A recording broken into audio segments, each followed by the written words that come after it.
Jeff Regan. I get 10 a day in expenses from a detective bureau run by a guy named Lyon. Anthony J. Lyon. They call me the Lion's Eye.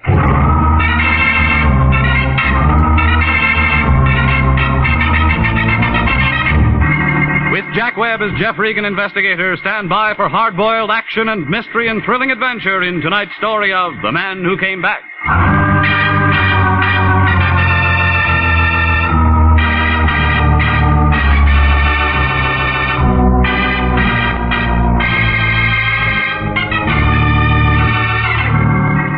Well, this is the way it started. It was a hot Tuesday afternoon, about 4 o'clock. Melody was sitting at her typewriter watching a tired-looking fly crawl across the ceiling. She didn't say a word, just waved an arm in the direction of his door.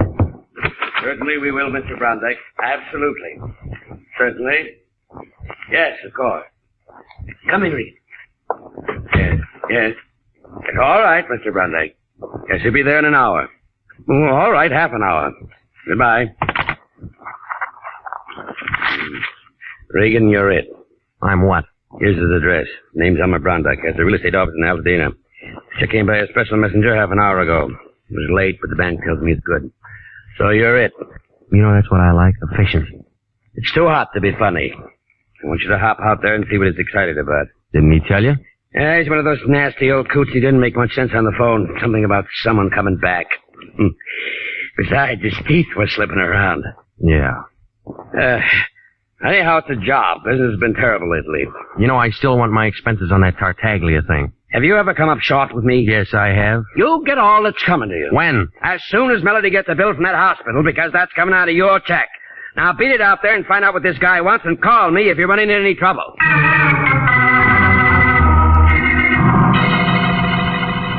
Brondike Manor was a brown-white cottage on the edge of 10 acres of dusty land in back of Foothill Drive. There was a big sign right in front of it telling you how easy it is to own your own land and have your own home on Brondike Estates. Well, I parked across the highway, and it was just about then that a big, heavy-set man wearing a dirty white Panama hat and a suit that didn't fit him around the stomach crawled out of a 36 Ford sedan, jammed a cigar in his mouth, and came over to my car. He had hair in his ears. Yeah, hot afternoon, ain't it? Yes, sir, sure is hot. Sure is a hot afternoon. Yeah, it is if you spend it sitting in a car pulling on a bottle. Smell it, huh? A mile away. Just trying to beat the heat. Okay, you've been parked in a car beating the heat. Yeah, you win. Ain't much good trying to look like a guy who wants to buy a house. Yeah. Who do you look like? Yeah, it's a little greasy, but it's me. Marty Anderson. Confidential investigation. Guess I ought to have new ones printed up, huh? All right, you're a sleuth. How's business, Marty? Bunk. Too bad. You going in to see old man Brondike? Your nose is getting sunburned, Marty. I was just going to go and see him myself when I spot you pull up. Recognize you from pictures in the paper last week on that Tartaglia thing. I figured maybe you and me ought to talk. Yeah. Hey, you make it tough for a guy, Regan. We're in the same racket. What you going to see him about? You said you were going in to see him. Well, I kind of changed my mind when I seen you. This is where I came in. Ah, you're a tough guy, Regan. You're a real tough guy, and a lot of people know it. But Marty Anderson's betting you're a dumb guy, too. A real dumb guy. Mm-hmm. See you around, Marty. I'm an old conk, huh? A fat old slob who couldn't get a trick as a housekeeper or a tail in a punk. Is that it? Oh, well, you don't get too close. That's a real bad label you got a hold of. Okay, Regan, okay. You're young and tough, but you just keep my card, wise guy. You'll want to see me. You'll want to see me before it's all tied up.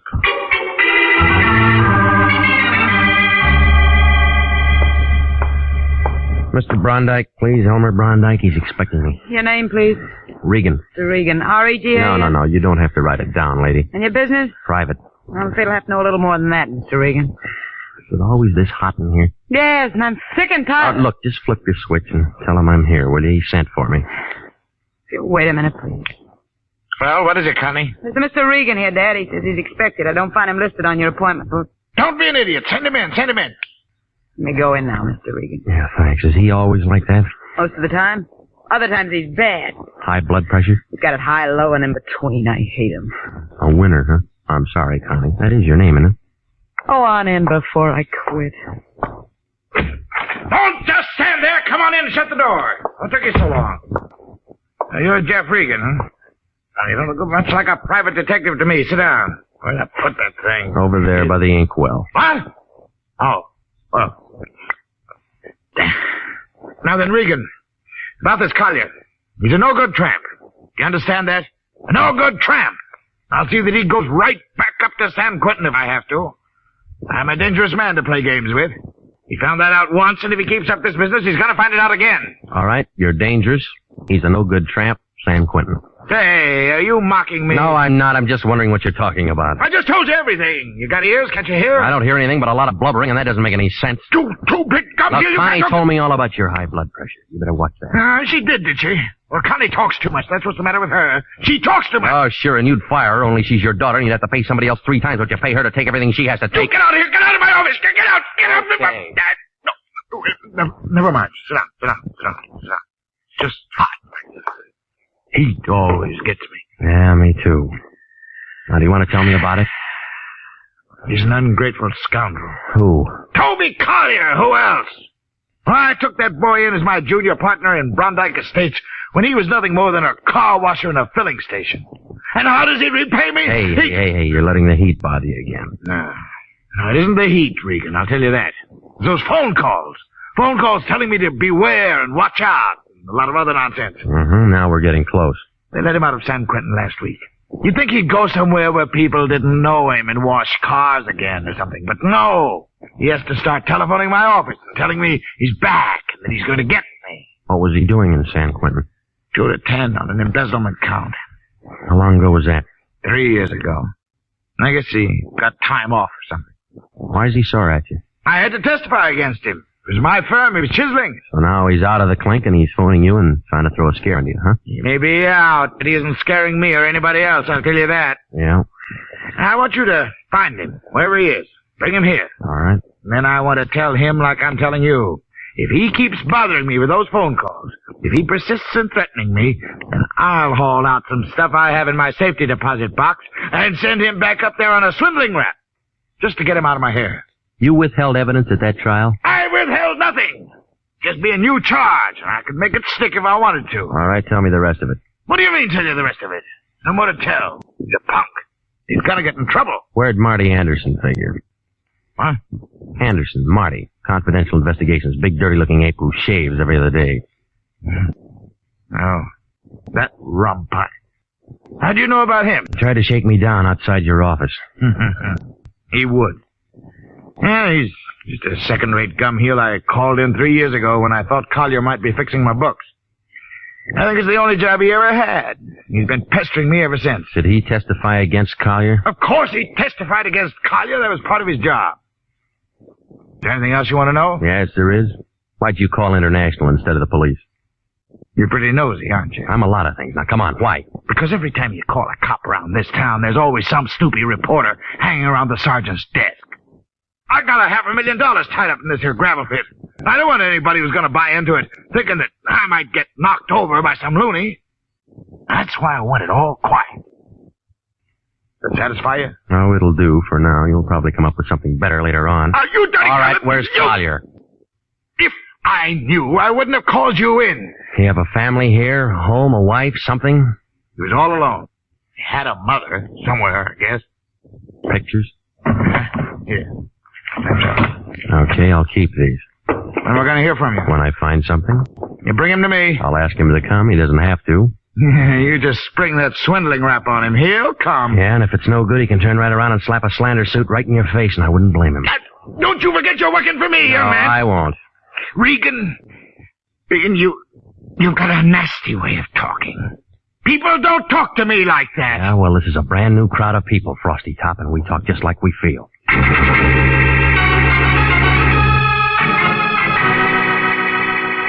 Down at the city hall, they didn't have anything on Toby Collier, except that he'd been released from San Quentin August 10th. From there, I went to the parole board office, but it was closed by that time.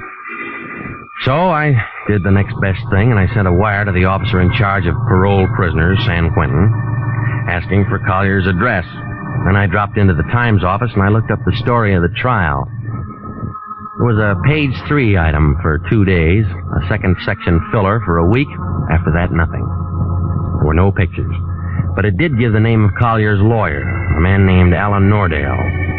The phone book gave him an address over on Kingsley. Now, that you, Millie? Hold on just a minute. I was just trying to get my dinner over before you...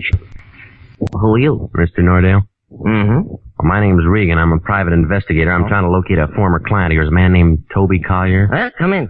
I was expecting Millie, but come in. Thank you. I always fix my own dinner, poached egg and half. I have ulcers.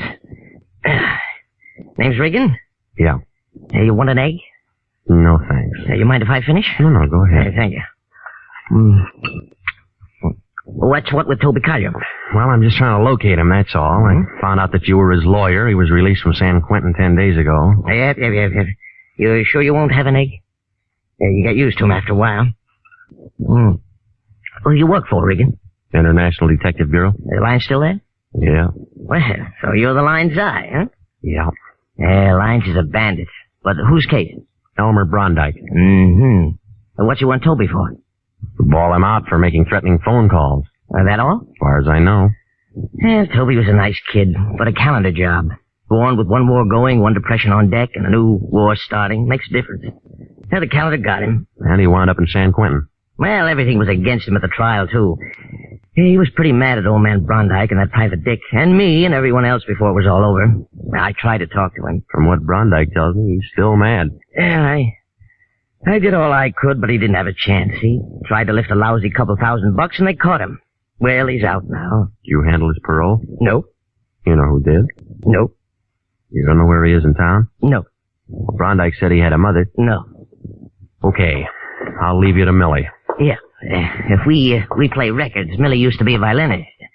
Sorry I'm no help. Regan, if you find Toby, I'd like to see him. Why? Oh, I don't know. Maybe I just want to see what 3 years in the pen does to a man like that. Yeah, I'll bet you do.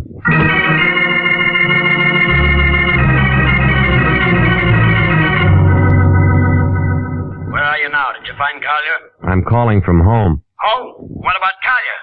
I didn't find him yet. Well, get busy. What are you waiting for? A telegram, morning, couple of things. Listen, this old schmo is plenty tough, and if he thought you were local Look, on the it's 9 job... o'clock at night. I'm tired. There's nothing I can do till tomorrow morning. He's sore as a shaved pup about all this, and especially about you. Phoned up and said you called him a lot of names. He is a lot of names. I don't care what he is. You don't talk to a client like that. Besides, I haven't cashed his check.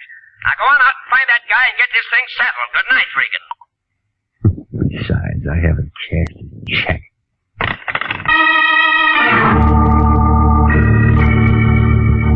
Well, I just set down the phone and started at the door when it happened.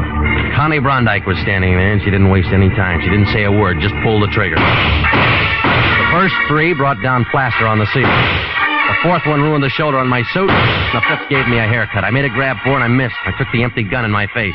Next thing I knew, she pulled off one of those high spiked heels and raised it above my head. I tried to stop her, but my arms wouldn't work. And that's all I remember.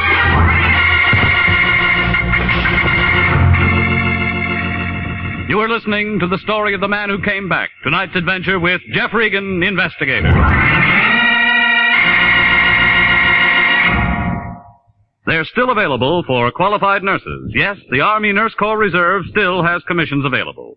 If you are a graduate registered nurse between the ages of 21 and 45, you may be eligible for a commission in the Army Nurse Corps section of the Regular Officers Reserve.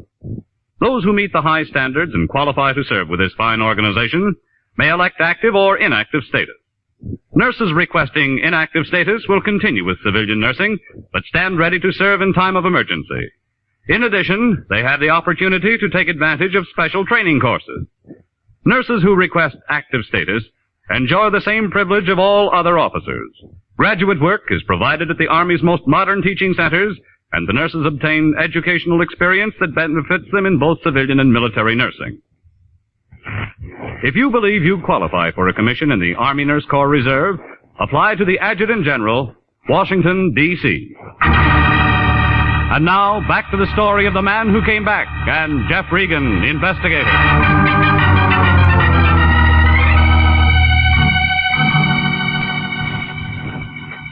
Oh, yeah, Connie had done a real good job.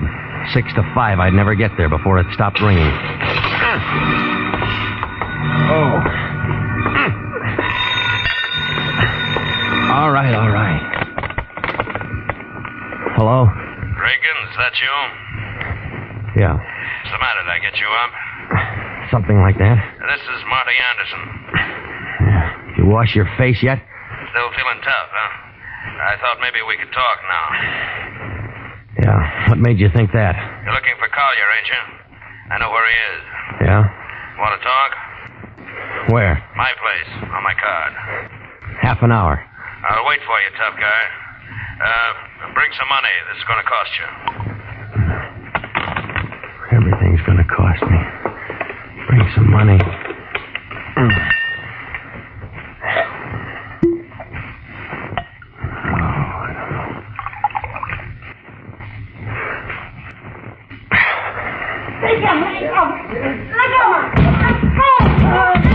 Shut up, lady. Mr. Regan! Mr. Regan, it's me, Jake. You all right in there? Go, me! Go!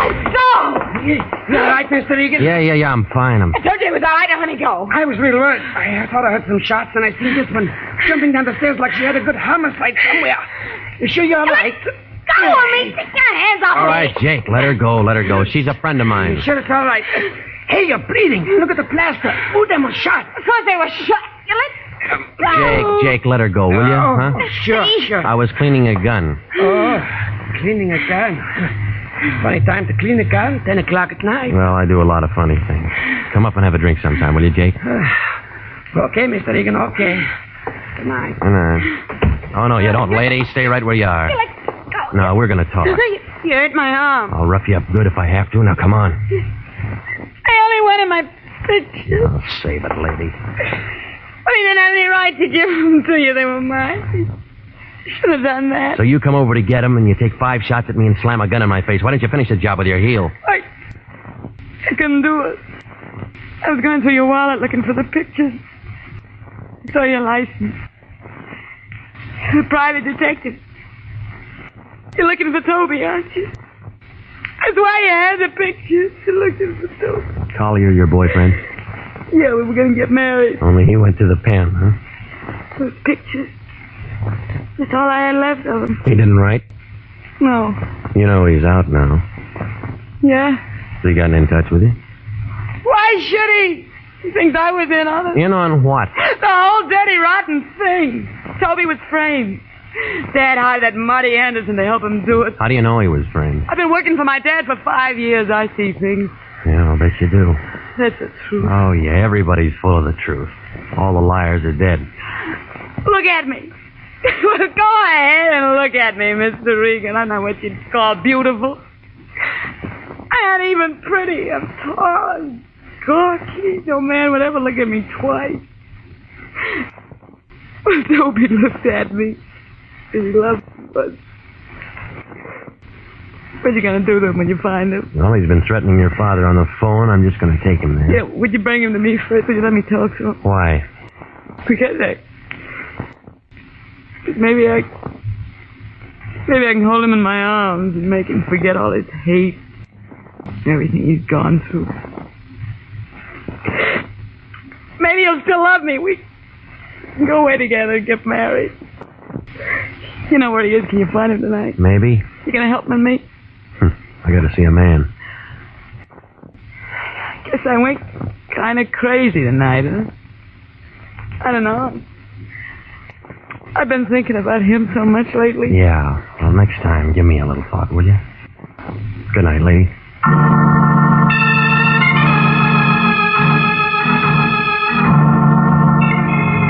Well, Marty Anderson's office was a dirty room hanging over a shoe repair shop on Sunset near Alvarado. You could tell it belonged to him. The glass on the door hadn't been washed for 10 years. He didn't answer when I knocked, so I tried my keys on the door. The third one worked. Inside, it smelled like a pile of wet gunny sacks. The only light was kind of a sick green from a neon sign going on and off outside the window. There was an old army cot in one corner, and right in front of the window, a big black roll-top desk and a cracked leather chair. He was sitting there looking at the neon light he couldn't see anymore. One dirty hand was on top of a scratch pad near the phone, and the other was inside his coat. When I pulled it out, it was covered with blood and the rest of a pint of cheap whiskey.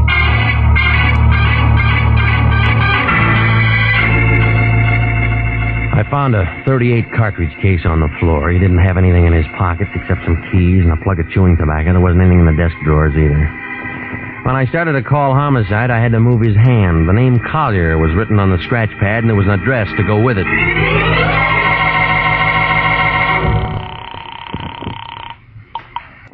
Police Department, 24. Extension 2521, please. Homicide, Chandler. Lieutenant Wendetti.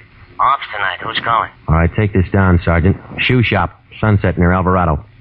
Yeah? One flight up. Yeah? Office. Belongs to a private detective named Marty Anderson. Yeah? Got all that? Yeah. He's dead. What? Hey, who is...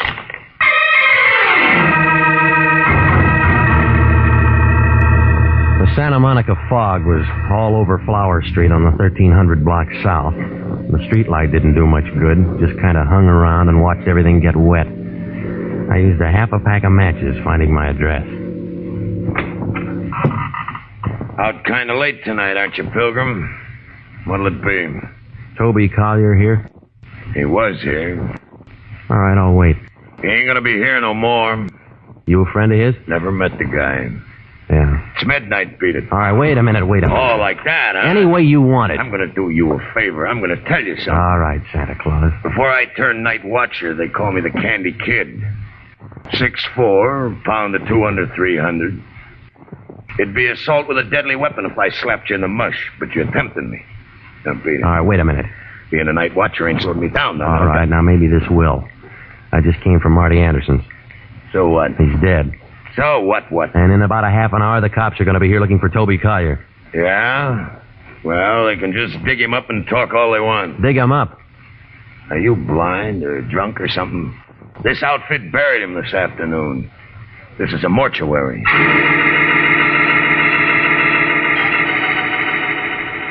Well, when I got home, she wasn't there, but a telegram was there. It was a long answer from San Quentin telling me how Collier had been brought to Los Angeles on a stretcher and the hospital that he was in, and a lot of other things. It took me 20 minutes to get out to Aladino, but I was too late. Well, her aim was a lot better this time. By the time I got through the door, the old man had dropped his gun and was kind of hanging onto a piece of drapery by the window. Got it. They'll get you for this. They'll get...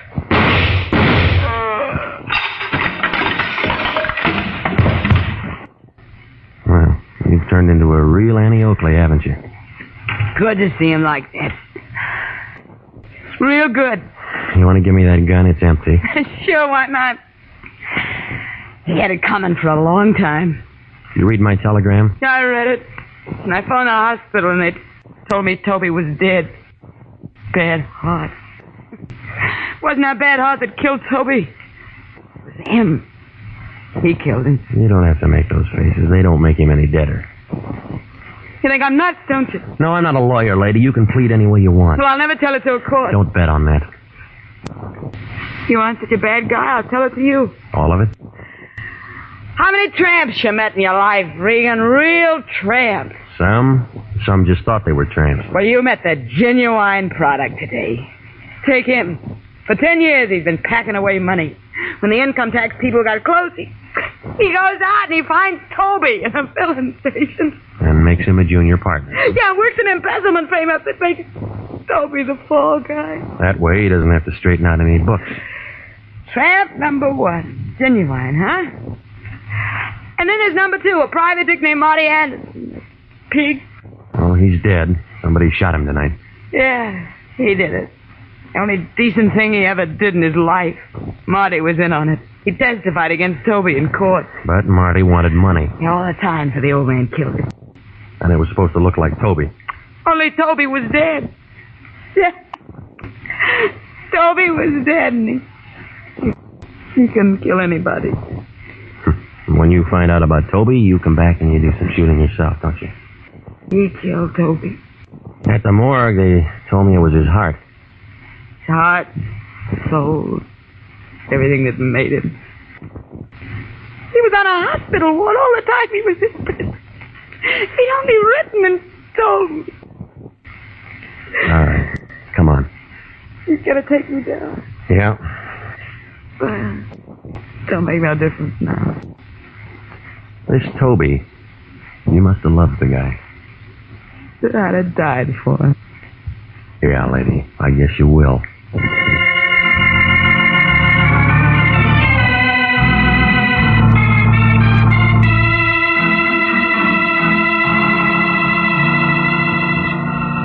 Well, that's the way it came out. Brondike killed Marty Anderson because Marty was trying to sell me what he knew about Collier's trial. Oh, Marty was a lousy private detective making those phone calls and trying to make Brondike think it was Collier.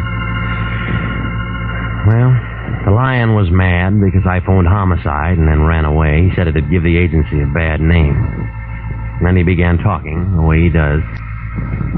Funny thing about all this, Regan, those two going for each other. Yeah. She was nothing to look at. Him, he was a smart guy. He wound up in prison, didn't he? Yeah, but he was a smart guy. He was just framed. Not many smart guys get framed. What do you mean?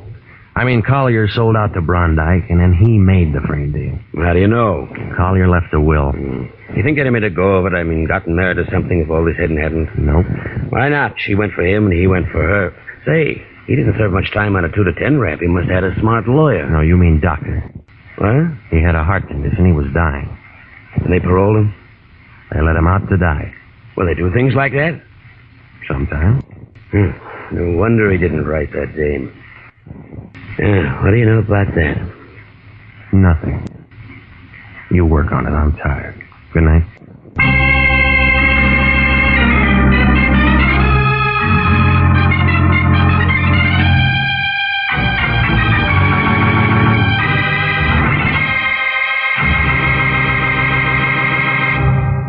Are you a registered graduate nurse? Do you know someone who is? Then please listen carefully to this important message. 29,000 nurses are needed to join the new Army Nurse Corps Officers Reserve. For the first time in history, qualified nurses are given the opportunity of receiving a commission in the regular Army Reserve. These nurses will remain on inactive status, ready to serve their country in the event of an emergency. 4,000 of them, if they wish, may choose active duty. All nurses who receive reserve commissions will benefit from the opportunity for specialized training offered to them by the Army. Inactive reserve status will not interfere with the nurse's civilian life, but the educational opportunities offered her by the Army Medical Department will be of great advantage to her in her work. So don't wait. If you're a registered graduate nurse between the ages of 21 and 45, drop a card now for complete information to the Adjutant General, Washington, D.C.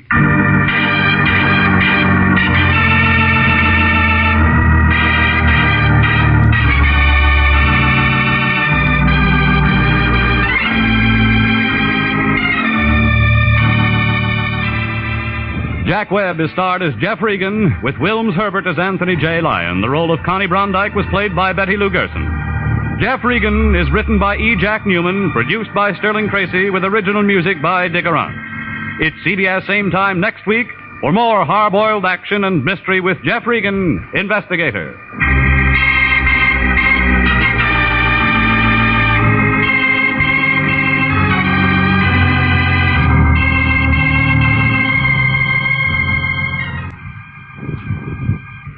If you like mystery, you'll be able to find out what makes a mystery when you find that clue with mystery man Ken Crossan and other famous mystery experts on most of these CBS stations Monday night at 8:30. Remember, find that clue, CBS Monday night. This is CBS, the Columbia Broadcasting System.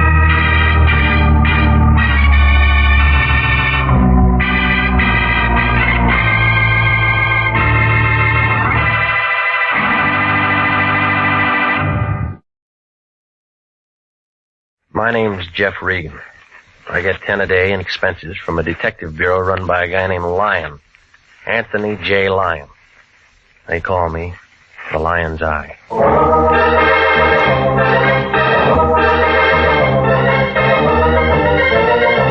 With Jack Webb as Jeff Regan, Investigator, stand by for hard-boiled action and mystery and thrilling adventure in tonight's story of The House by the Sea.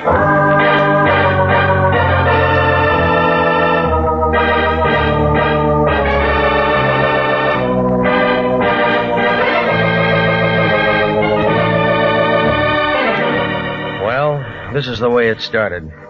I walked in the office about 11 o'clock that morning. It was a nice, warm day, and I didn't have much on my mind. That's the trouble with nice days. You take a couple of easy breaths, open somebody's door, and it's just like peeling a wrapper off an atomic bomb.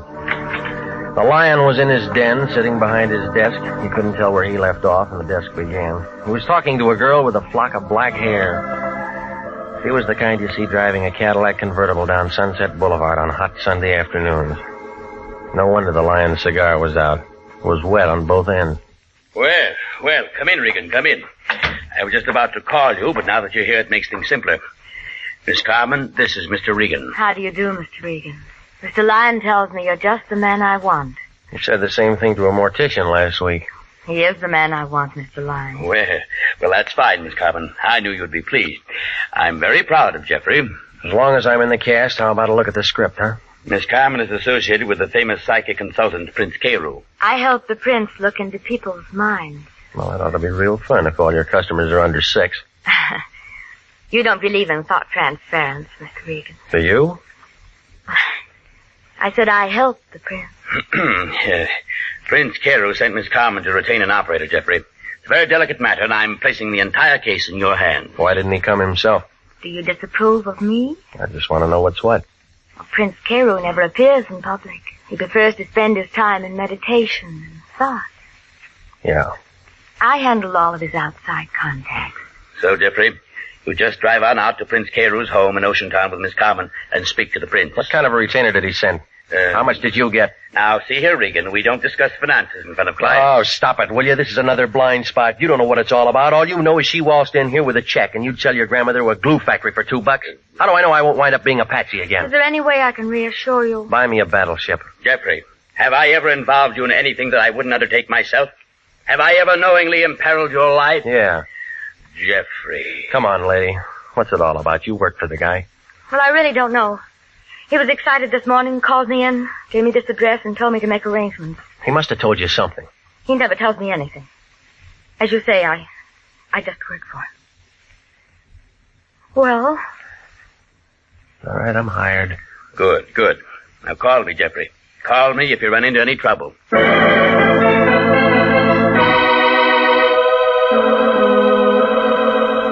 Well, I asked her how about lunch. She said no. I asked her about dinner. She said something that meant no, so I gave up.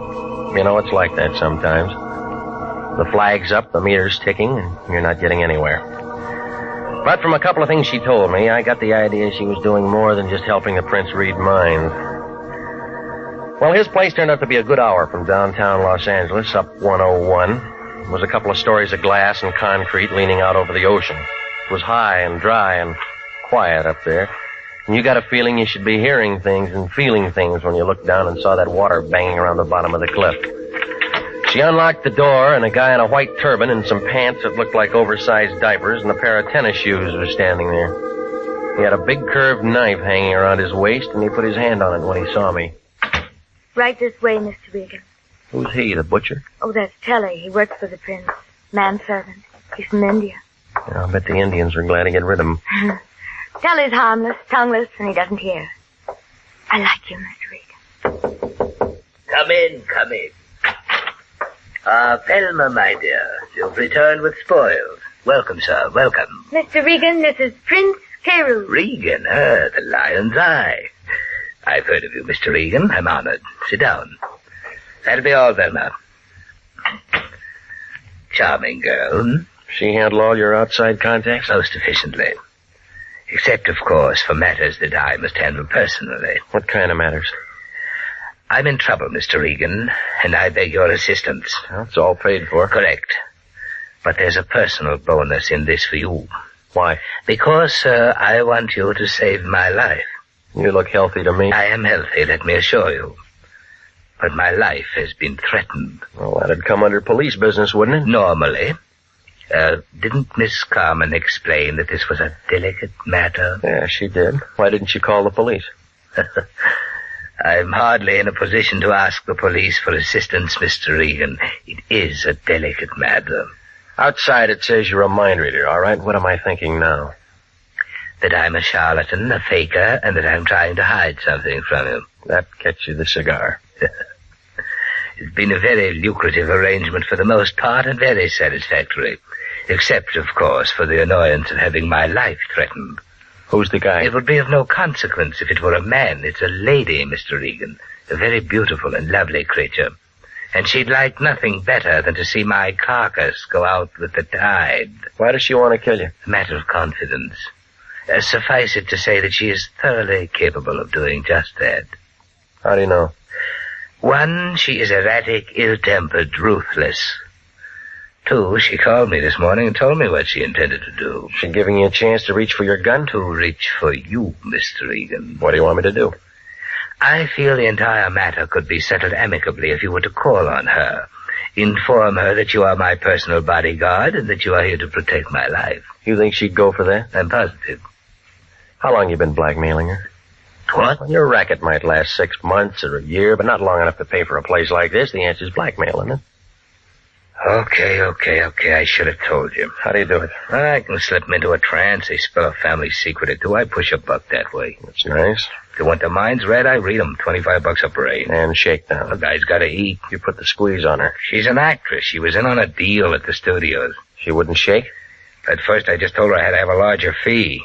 Then they come out with it, cold turkey. And she said she'd blow your head off. Yeah, she's the kind. I went wrong on this one. I'm in a spot. Who is she? Grace Nichols, movie actress. Ever heard of her? Redhead. Makes you want to go home and kick your wife downstairs if you got one. That good? Better. But she means this business about bumping me. And I won't look good dead. All right, where's she live? Over in the Palisades. Here's her address. You going over there now? Yeah. Be careful. She isn't gunning for me. That isn't what I mean. There's a skinny boy there. He's nasty, no callers. Name of Tim Rogers. I'll remember that. I hope you can talk her out of it. I've been sweating. I don't want to shake her down. I just want to get a little sleep at night.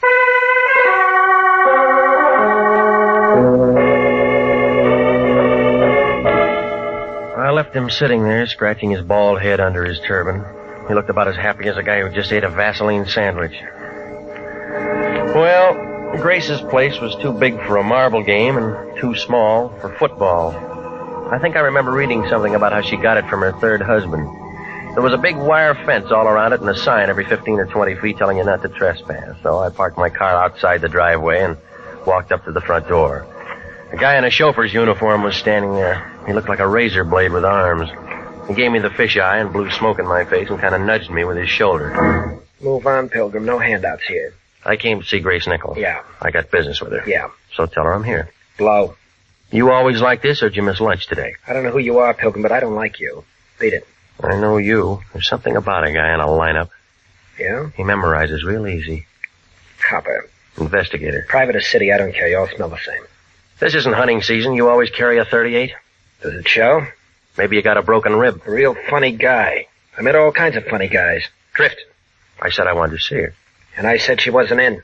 All right, I'll tell you once more. I got business with her. So do a couple of hundred other guys. Watchdog? Now you're getting smart. You weren't. Kind of a crack is that? I want to see her, I'm going to see her. Trick I learned a long time ago. Shoot a guy in the knee and he'll never walk straight again. You ever done it? Oh, yeah. That's how I learned. Ow. That's one I learned, baby. Well, I might have to get a new chauffeur. You looking for a job? I already got one, lady. Timmy's going to be awfully upset when he finds out what happened to him. When someone works for me, they have to be perfect. Want his job? They wouldn't let me in. I'll let you in. You, do that kind of thing often? When I have to. I suppose you have a name. It's Regan. I'm a private investigator. All right, Mr. Regan, you've ruined a perfectly good chauffeur and bodyguard, and you're in my house. What have we got to talk about? A guy named Carew. The prince? Must we talk about him? He thinks you're dangerous stuff. So do a lot of people. Tell me, Mr. Regan, what do you think? About what? Me. Right now, or when I'm a couple of feet away? Right now. Look, remember, I just got here. I know. You must have a first name. What is it? Jeff. Oh, Jeff, we'll get along. It's in the cards. Pretty fast deal. I like it this way. Fast. Might be a bum deck. Never mind. Deal.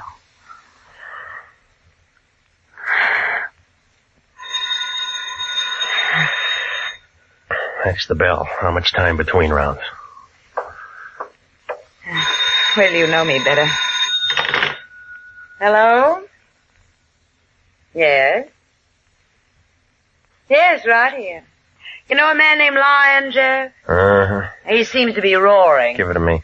Yeah. Regan, is that you? Well, now, how do you figure it? Now, don't be smart. Who's the dame who answered the phone? Our client's friend. Sounds like she's a friend of yours now, or maybe you have been doing some road work. Did you have something to say, or is this the day you turned scoutmaster? I'm busy. Well, you can stop being busy, lover. It's all off. Don't tell me you're passing up a fee. I'm passing up nothing. Prince Carroll called me 10 minutes ago and told me to forget the whole thing, and that's what I'm telling you.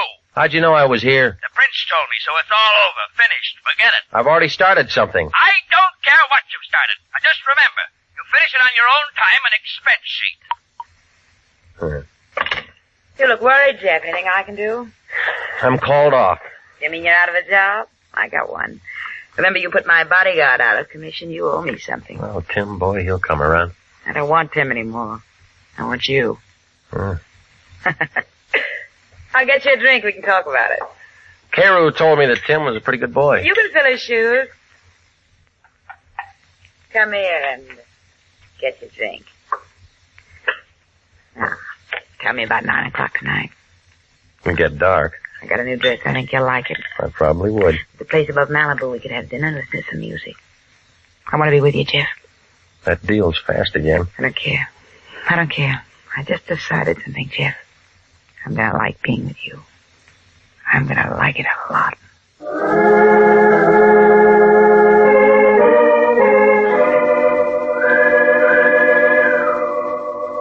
Well, she didn't want me to go, but I was thinking about the prince and the way everything looked.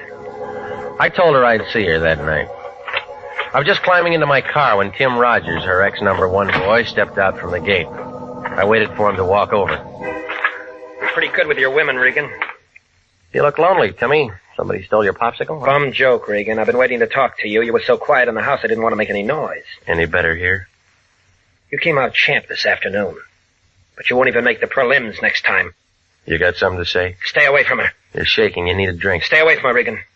I've been with her too long. Known her too long to take the bounce from a 2-bit gum heel. Goodbye. I'm not finished yet. That's your version. Now get your foot off that running board, punk, or I'll take it with me.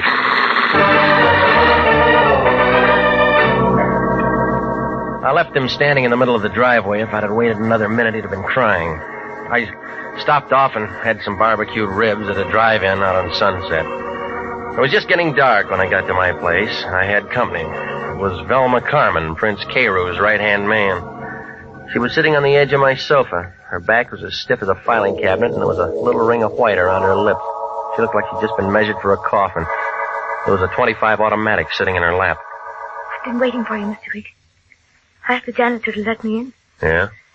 He was very nice about it. I told him I was associated with one of your clients. Yes, I told him I was associated with one of your clients. Did you know that Prince Carroll was my husband? Since when?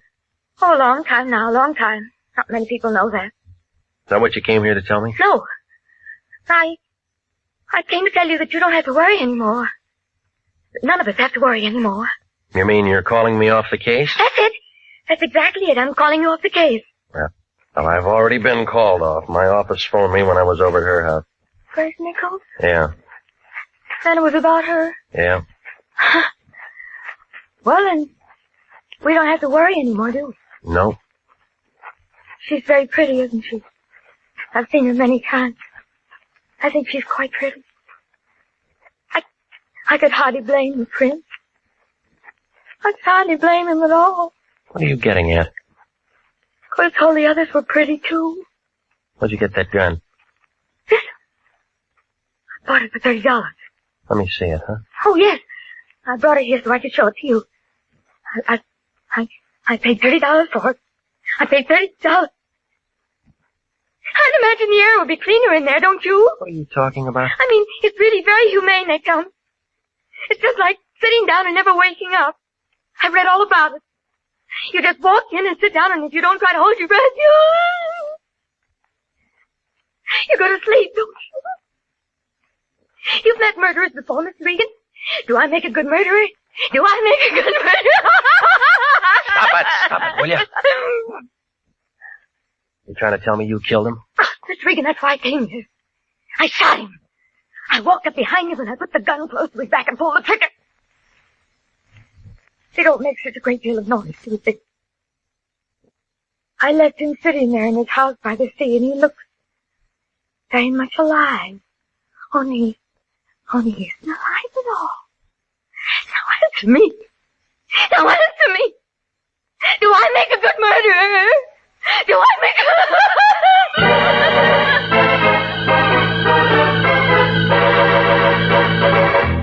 You are listening to the story of The House by the Sea, tonight's adventure with Jeff Regan, investigator.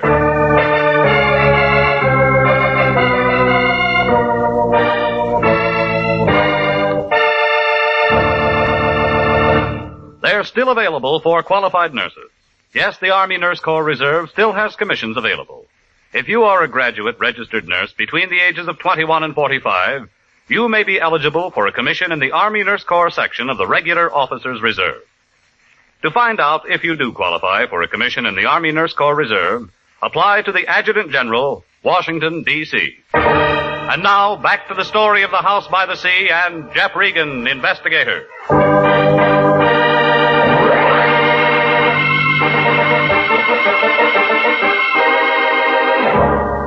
Well, after she got through, she settled down to a slow, even kind of a giggle that started somewhere around her shoelaces and didn't get past her knees. It was one of those things that gives you a feeling like somebody's standing in back of you with a red-hot iron ready to press your pants before you get them off. Now, she wasn't going to do any more talking, so I went downstairs and brought back a doctor friend of mine named Sammy Wing. He brought his little black bag with him and gave her a shot of something, and she wilted like last night's orchid and went to sleep on my couch. Sammy began talking. Some playmate. Wish I'd have been here for the party. I had 4 appendectomies and 1 broken leg today, so dull life. Well, how is she? You know her better than me. No, she's going to be all right. But she'll wake up in 5 or 6 hours and want some water. And then what? She might ask you what happened, or it might start all over again, whatever it was. By the way, what was it? Well, I found her here when I got home. I should find something like this. She said she killed an ex-client of mine. Oh, maybe I'm lucky at that. What does all the past tense mean? I was called off the case. Oh, nice. It's all clean, no clients to protect.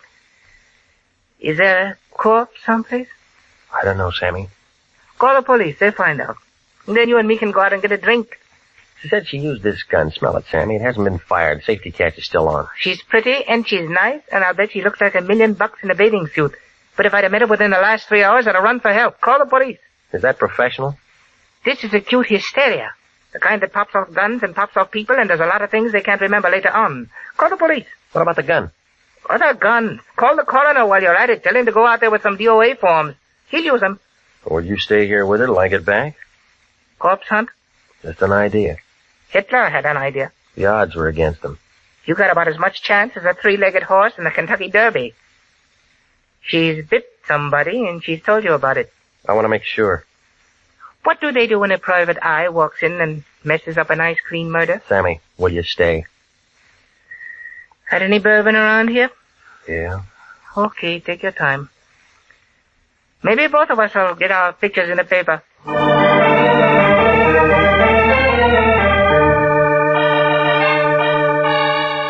I left him with a kind of a soft smile on his face, like he had some inside information on Tuesday's winner at Del Mar. Well, it was 9:30 by the time I got there, and it was dark enough to give a ghost the creeps. It was different, too. Maybe it was the fog. I used that ring of keys I'd taken from her purse. It smelled dry and funny inside, and it was real quiet, like somebody was waiting for the world to fall apart. I clicked on my flashlight, and I walked down the long hall to his office. He was there, just like she said. There were 3 holes in the front of his shirt, but it wasn't the laundry's fault. I spotted a .38 on the floor by his hand. I broke it, and 3 cartridges came out. It was the right gun for the job. It was pretty messed up.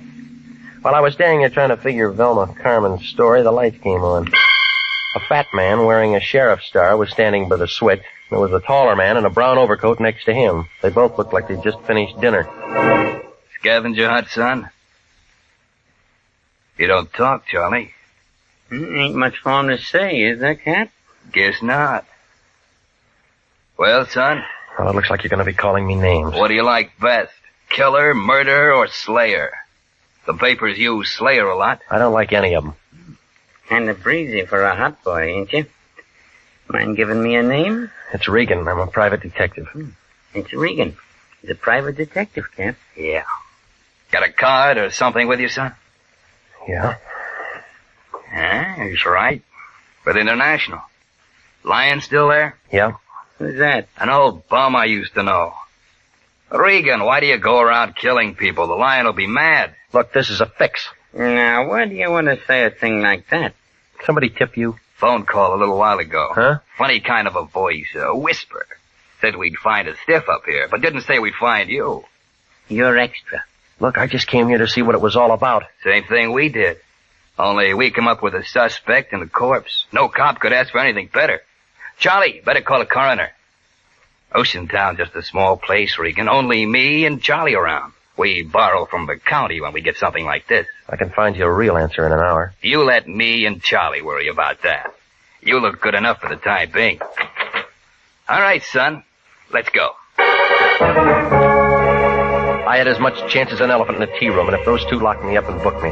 So I leaned back into his gun and spun around and knocked his wrist down. He pulled the trigger, but by that time I'd flicked the light switch and was out the door. I didn't run for my car. I cut across the driveway and doubled back up the hill. I could hear him yelling and shooting out in the dark.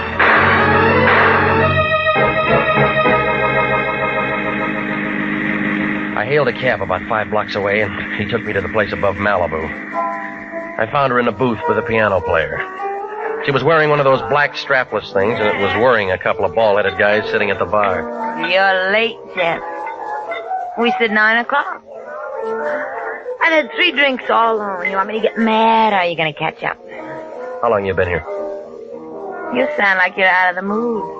I thought we were going to look at the stars together. How long you been here? It's 9 o'clock. What's the matter? I've been working tonight.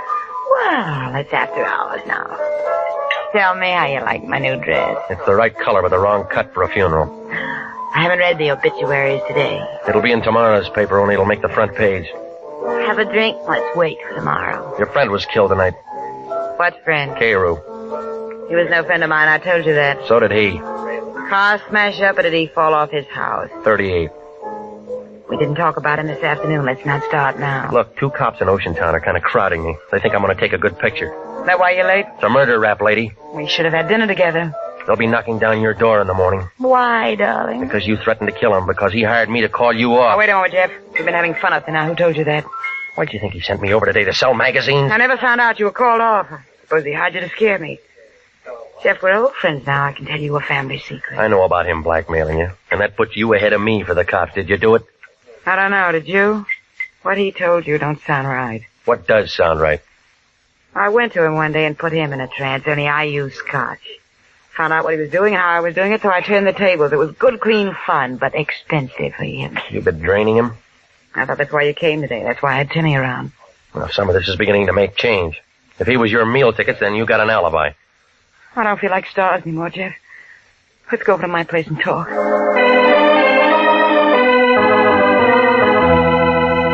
On the way over, she didn't have much to say, and I couldn't think of anything. I was all too mixed up. If she'd really been shaking him down, then she figured out. And the girl back in my apartment figured in. Only she had the wrong gun. And then there was a little business that I'd have to explain with the Ocean Town cops. Well, when we turned in the driveway, I stopped figuring. Tim Rogers, the man with the guns, was there, standing on the porch. Oh, gorgeous. I've been waiting to see you. You're home late. I thought I fired you. Still tramping with this tramp, huh? I thought you'd be sick of him by now. For once, I'm glad to see you, Tim boy. That sounds cozy, but I don't want to see you. I know where your 38 is. You're wrong. It's her 38. And it's got her prints on it. Jeff, he's making it look bad for me. Ask him what he's doing here, will you? Just in for a showdown, Angel. You're tagged for his murder. They'll want you. I fixed it good. I can fix it so you can get away. How? A friend of mine shutting off at Pedro. 4 o'clock. It'll go all over the world. Jeff, if all of this is straight, I'm in a spot. Relax. This guy never did anything right. Tell me how I'm wrong. All right, that tip to the Ocean Town cops was wrong. Trying to pile up a scare on me was wrong. Killing Carew was wrong, and this clinches it. Yeah? Well, that's where you're twisted, Pilgrim. I got a warrant out for you right now. Plugging a murder suspect is something they'll thank me for. You said her prints were on that gun? They'll find that out in the morning. And how was I to know? Just happened to hear on the radio they were looking for you tonight. I see you, I plug you. Everybody will be sorry, but it'll be manslaughter and suspended. I worked it once in Toledo. What do you say, Angel? Do I plug him and meet you somewhere in 2 weeks? Let me have a smoke. Let me think it over. Sure. Sure, go ahead. Angel.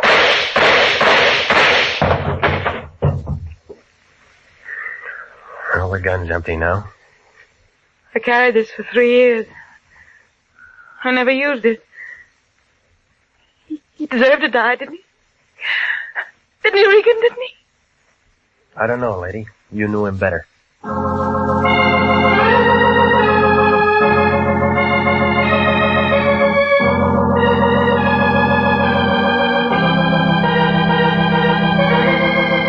Well, it unwound like red thread in the Levi factory. Grace Nichols had been putting the shake on the prince. He got tired of it and called me in and told me his phony story so he'd have a good self-defense angle when he finally got around to shooting her some afternoon. He had Tim planted there to keep me from really seeing her. Oh, it was a nice idea, only I bounced Tim and got inside. And then Tim made a phone call and the lion jerked me before I had a chance to compare notes with her. I guess Tim went kind of crazy, seeing how well we got along together, and he figured Grace would do anything if she was wanted for murder. So he killed the prince and made her the patsy with those fingerprints. She'd handled the gun before, see. But then I had my caller, Velma Carmen, the prince's wife. She went kind of crazy, too, when she walked in and found him dead. It took 3 doctors a couple of weeks to tell her what really happened.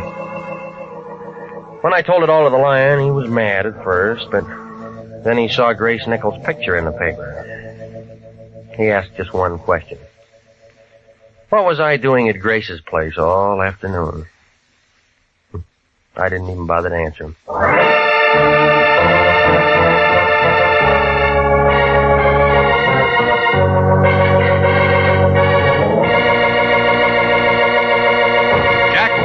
Featured as Jeff Regan with Wilms Herbert as Anthony J. Lyon. It's CBS same time next week for hard-boiled action and mystery with Jeff Regan, Investigator. Written by E. Jack Newman, produced by Sterling Tracy. The role of Grace Nichols was played by Betty Lou Gerson, David Ellis was Tim Rogers, Lorene Tuttle was Velma Carmen, and Marvin Miller was Prince Carew. 29,000 nurses are needed to join the new Army Nurse Corps Officers Reserve. 4,000 of them, if they wish, may choose active duty. All nurses who receive reserve commissions will benefit from the opportunity for specialized training offered to them by the Army. The educational opportunities offered the nurse by the Army Medical Department will be of great advantage to her in her work. Don't wait. If you're a registered graduate nurse between the ages of 21 and 45, drop a card now for complete information to the Adjutant General, Washington, D.C.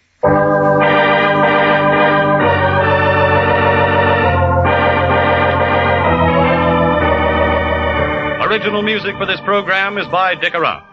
Jeff Regan, Investigator, is heard every Saturday at 9:30 over CBS. Bob Stevenson speaking. This is CBS, the Columbia Broadcasting System.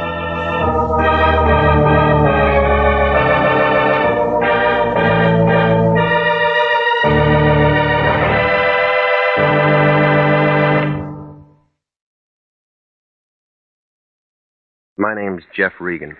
I get 10 a day in expenses from a detective bureau run by a guy named Anthony J. Lyon.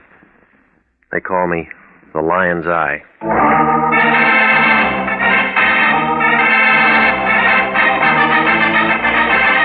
With Jack Webb as Jeff Regan, Investigator, stand by for hard-boiled action and mystery and thrilling adventure in tonight's story of The Man with the Key.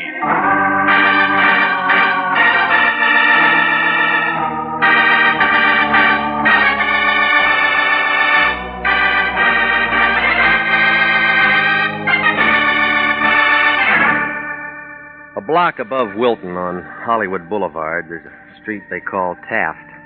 It isn't very long. About 48 palm trees and a couple of bad sewers. It figures that the guy who laid it was nearsighted. He didn't see the hill 3 blocks away. Got kind of a tired look, like an old lady who's been moving furniture. There's a dirty gray apartment house on the right-hand side of the street. That's my place. 308. A low ceiling and a leaky faucet, a telephone that rings at the wrong time. It was last Monday night, about 11 o'clock. I was in bed listening to the party next door when it rang. It was the Lion. That the way you sleep? You're going to be busy. We got a new client. Now, tell me all about it in the morning. Special messenger came to my place 15 minutes ago with a C note. Any good? It was from somebody named Dora King. Who's that? That's what you're going to find out. I can see better in the daytime. She's waiting for you right now. Oh, yeah. At a place on La Brea called the Southerner. Should I take my banjo? Don't be funny. She wants to talk to you, so get over there. Well, what does she want to talk about? How would I know? Well, don't you ever check into things? That's what I pay you for. All right, where's last week's salary? You'll get it. When? As soon as I find out if your expenses were legit. Now get busy. That all? No, call me right after you've seen her. Why? I want to know what's what. You mean you want to know if she can afford more than a C note? You're getting out of line. That's what they told Gypsy Rose Lee.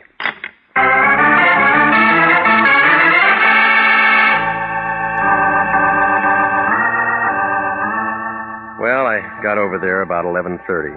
Turned out to be a small place, long on the shadows and short on the whiskey. There was a bald-headed guy playing a piano in one corner. I guess he'd been inside for a long time, because he'd never been out for a music lesson. The bartender was the only other guy in the joint. His name couldn't have been Dora King. So I went to work on a straight shot and waited. 2 drinks later, a girl in a black dress walked in. She took in the piano player and the bartender and me. I won. She started toward me with a slow, easy kind of a walk like a panther looking for breakfast. When she oozed onto the stool beside me, the bartender got damp all over. The air conditioning wasn't doing him any good. What'll it be, miss? Make it the same as his. Okay, bourbon and water. Got a match? Yeah. Got a cigarette? Mm-hmm. Got a name? Maybe. I'll bet it's Regan. All right, you got that much. My name's Dora King. I'm sorry I'm late. You ever on time when you meet a guy? No. Your money, you can spend it any way you want. You always this nice to customers. I don't get paid to be nice. What do you get paid for? You got a story? I haven't had my drink yet. Hey, you. Coming up. I'm jet propelled. Here you are, miss. Hey, hot night, ain't it? You waiting for the weather to change? It ain't gonna change in here, brother. What's your first name? Jeff. I don't like it. Neither do I. I'm going to call you Regan. All right, let's start calling. Have you got a license? Covers up a hole in my wall. Have you got something that says you're what you say you are? All right. Here. The Lion's Eye. 6 feet, 170. Brown eyes. You fit? Yeah, I got a mole on my left shoulder. Let me see him. You pass. Okay, you won the toss. Let's kick off. Well, this isn't where we play. We'll go in my car. Where? You'll find out when you get there. Maybe I won't like the field. You trust me, don't you? No. Good. Fill her up again? We're just leaving. Floor show starts in a couple of minutes. That piano player going to be in it? Yeah, he's my brother. He's going to play something he wrote himself. Any good? Stinks. Maybe you better go.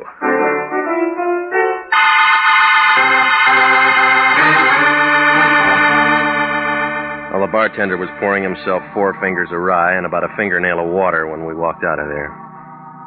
We climbed into a big Nash convertible, parked in front of the place, and headed for Santa Monica Boulevard.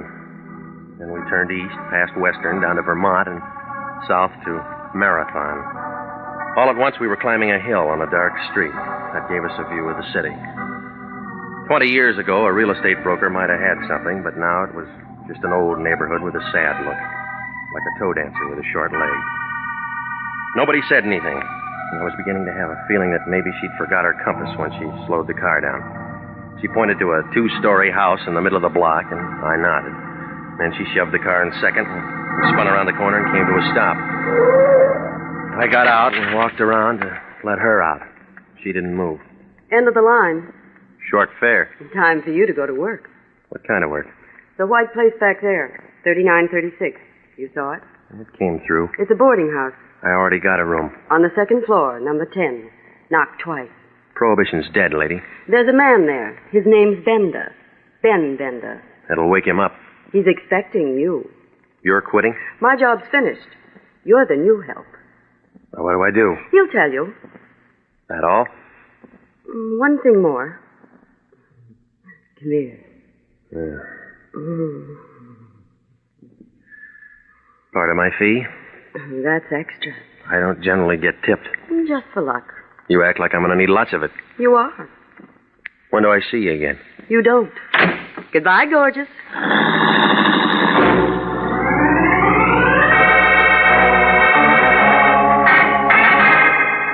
I stood there and watched her drive away. And then I noticed it. Somebody in a black coupe coasted around the corner, kicked into high gear at the bottom of the hill. I kept watching, but whoever it was hadn't read the traffic laws lately. He didn't use his lights for 2 blocks. Oh, it registered. He was on a tail job, and Dora was nice to tail.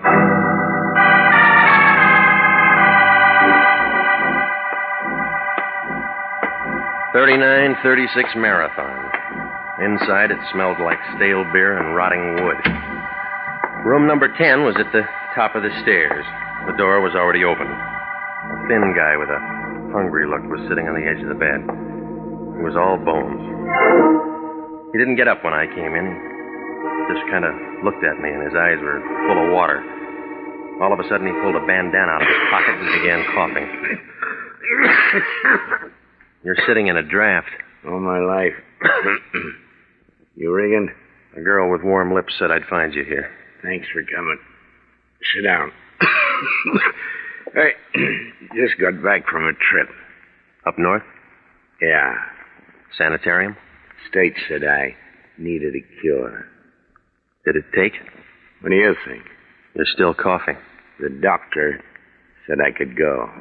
Even give me a going-away present. $10 and a suit of clothes. It's a bum rap. That's what they all say. Who I am? Ben Bender. Big Ben Bender. Does that mean anything to you, Pilgrim? Must have been before my time. Yeah? So what do you think I am? I'm out of practice. I look 60. I'm 45. That's what 7 years in the sanitarium will do. You ought to get a specialist. Already got one. What's his name? You. No, I'm only an intern. You'll do. All right, what do you want? When the guy goes up there, he makes a lot of friends. And a lot of enemies. Sometimes you can't tell one from the other. Does it make any difference? Big Ben don't trust nobody. No, what about that girl? Dora? Forget her. Her job's done. That's what she said. See this key? Yeah? I wear it around my neck. I worn it for 7 years. You'll wear it for the next 7 hours. Why? Them friends and enemies I was telling you about. What does the key fit? My safety deposit box at the American Security Bank. You meet me there. Tomorrow at 10. What if I oversleep? Stay up all night. I'll pay for the no-dose. Just be there. After that? And your job's finished. It's off this door you ever made. Look, now, you kept this key 7 years. Why can't you keep it for 7 more hours? My business. What's in the box? My business. Okay. Any of those friends or enemies drive a black coupe, white sidewalls? I don't know. Why? My business.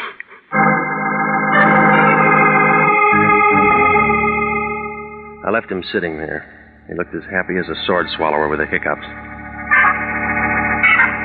Well, I put the key in my coat pocket, but it felt hot, like a dynamite stick with a short fuse. If Big Ben had been holding it for so long, somebody else might want it. Maybe somebody who drove that black coupe. Well, I went out the back entrance, walked down an alley, and doubled over 5 blocks to Vermont. I stopped a cab, and I had him take me over to the Lyons place. It was 2:30 in the morning when he opened the front door. He was wrapped in a bathrobe big enough to keep all the silkworms working overtime. What do you want, Regan? Information. You been drinking? I've been working. What kind of work? Well, I got a key. That all? That's what they say. Who's they? A con named Bender. Ben Bender? That's right. I thought he was doing a long run up in Quentin. Well, he's out now. Where does Dora King fit? Taxi service. She took me to Bender. He gave me the key. Let me see it. All right, here. Safety deposit box. That's right. Nursemaid to a hunk of metal until tomorrow at 10. What then? Well, I meet him at the American Security Bank and turn it over to him. Well, do it. Now, look, Big Shot, this key's hot. What makes it hot? Whatever's in that box. What's that? How should I know? Find out. You got the key. You got the client. Now, just a minute. Somebody waves a green back at you and you think it's a rainbow. That's enough. Oh, stop it, will you? It's another bum client and you know it. Let me worry about that. If Ben held that key for 7 years and won't hold it now, he's scared. What's he gonna be scared of? Somebody else who wants in on the So play. what? I'm holding the key. That makes me the clay pigeon. You're getting paid for it. Just be there tomorrow at 10. Alive.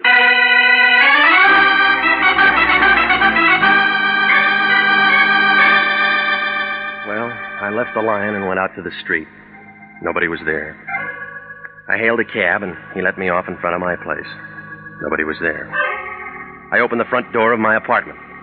Nobody was there. I began to feel like a good bet for the Lonely Hearts Club. It was a good feeling.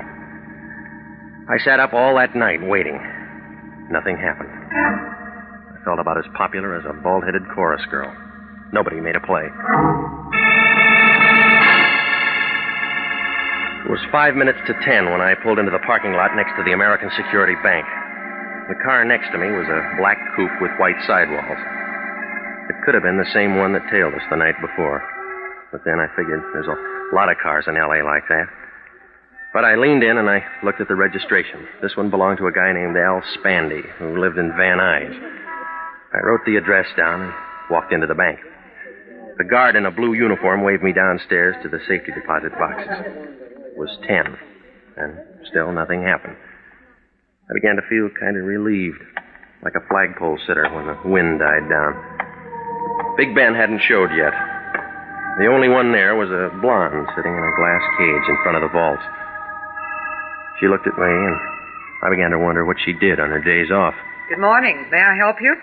Yeah, I want to see if the rent on my box has been paid. Here's the key. 60B. Just a minute. I'll take a look. 60B.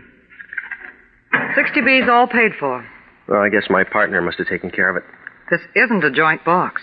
You're the only one who can get into it, Mr. Bender. Would you like to go in now? No, I'm waiting for somebody. We're all waiting for somebody. I'm waiting for a man. So am I. Been waiting long? Years. Here? Yes. Better places to wait. The ones with money keep coming here. My name's Claire. I'll remember that. Will you remember this? Granite 3408. I'll try it on my phone. When?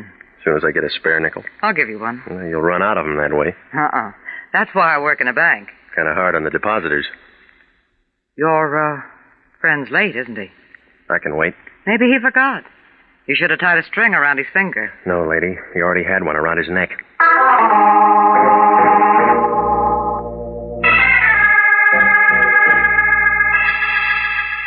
Well, she went back to copping nickels, and I sat down in one of the plush chairs and waited. 10:30 came, 11 came, Benda didn't. I began to get an uneasy feeling, like a bubble dancer with a slow leak. At 11:10, I couldn't take any more waiting, so I left to head for Benda's place. Outside the bank, a thin guy with a sharp head was hawking papers. I slipped him the nickel that the blonde had given me, and he handed me a Daily News. I wanted to see what a horse named Larry R. had done at Belmont. I didn't get beyond the first page. Benda's picture was there, right next to Governor Dewey's, only Ben wasn't running for office. They found him in his room full of bullet holes. I guess he finally got a cure for that cough. I took my car out of the lot and headed for home. I mixed myself a tall one, and I was just getting to the bottom of it when a couple of guys kicked my door open. Regan? Yeah. I'm Lieutenant Anderson, homicide. This is Sergeant Pinelli. Hiya. Don't you guys believe in knocking? My knuckles are sore. Nice stuff. Well, help yourself. It's out in the kitchen. Don't drink on the job. Pinelli? Me neither. You boys should have told me you were coming. I'd have called some girls. Not on the job. Pinelli? I got a wife. All right, Regan, find your hat. What for? Well, you want to look nice. We're going downtown, you and me and Pete. Right, Pete? Right, Andy. No, it's too hot there. We thought of that. We'll give you a nice, cool place, won't we, Pete? Sure will, Andy. You got a warrant? No, we just figured you might want to tell us why you did it. Did what? Tell him, Pete. Knock off Ben Bender and burn his feet. You're out of your mind. Regan, we know you saw Bender last night. We know you got out of a car on the corner and walked up to his place. We know you were the last one to see him while he was still alive. You got a witness? Pretty one. A girl told us. Oh, you're trying real hard, Anderson, but you haven't got anything. If you were the last one to see him alive, you're the first one to see him dead. That's how we figured. Did you figure on a guy named Al Spandy who drives a black coupe? I never heard of him. And how about a dozen other hoods who knew Bender? Now you're trying hard, Regan. You haven't even got a foundation. We got the whole building. It'll never stand up. We'll see. All right, you tell me why I did it. You private eyes get folders on bank jobs. I get them from Charles Atlas, too. Bender was in on an $80,000 heist 8 years ago. He went up for carrying a concealed weapon, but the money was never found. You know that the Imperial Bonding Company's offering $5,000 for the recovery of that dough. The lion. Don't make any dates tonight. You're not going to be available. All right. The lion will tell you I was working on a case when I saw Bender. Oh, we already talked to the lion. Well, what did he say? He says he hasn't seen you for 5 days. You are listening to the story of the man with the key, tonight's adventure with Jeff Regan, investigator.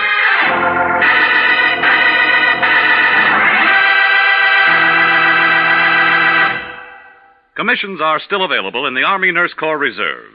If you were a graduate registered nurse between the ages of 21 and 45, you may be eligible for a commission in the Army Nurse Corps section of the Regular Officers Reserve. These commissions are still available, and those who meet the high standards and qualify may elect active or inactive status. Those who request inactive status will continue with their civilian nursing duties but stand ready to serve in time of emergency. Nurses who elect active duty become commissioned officers in the regular Army.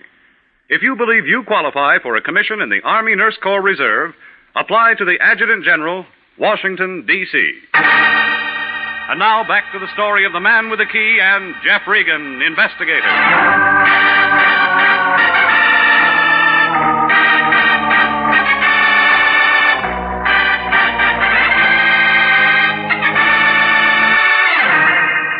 Well, I had about as much chance as a violin player with no chin. Anderson and Pinelli took me down and locked me in one of the rooms upstairs. They didn't ask any questions. I guess they figured they had enough answers. Oh, it was a real nice fix. A dame named Dora King takes me to a con named Ben Bender. He slips me a hot key and says, meet him in a bank at 10. I'm there on time, getting the phone number of a blonde named Claire, only Ben doesn't show. Somebody burns his feet and fogs him before he can keep the date.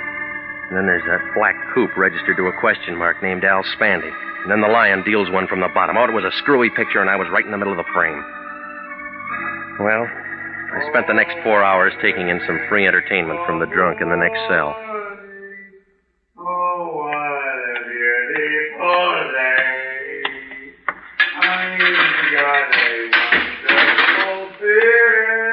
Okay, Regan, on your feet. Bastille Day? You sprung. Well, I was getting tired of the floor show anyway. Try and make it Saturday sometimes. That's our big night. Hard if I bring a date? Can I get a phone? I gotta call my wife. That guy ought to be at Ciro's. Where do you think we picked him up? Regan, I'm running out of patience with you. How many times have I told you to keep out of trouble? Why didn't you tell him I was working on a case? I went to a lot of trouble to get you out. And you went to a lot of trouble to get me in. That was easy. Still got that key to Bender's safety deposit box? I got it. Tomorrow morning at 10, you're at that bank getting into the box. You're crazy. It's in Bender's name. I'll teach you how to spell it. I won't do it. Homicide might like to know you got that key. Now, you listen to me and we'll both make dough. Where I'd be, I couldn't spend it. If the $80,000 from the bank job Bender pulled happens to be in that box, like I think it is, Imperial Bonding owes us $5,000 reward. I don't like it. You owe it to the company. Now listen, you. Bender was knocked off for this key. Whoever wants it might make another try. Nobody knows you got it. Well, I'll give it to you, and nobody will know you got it. Regan, I'm giving you a chance to straighten yourself out. That's right. What do you mean? I feel stiff already.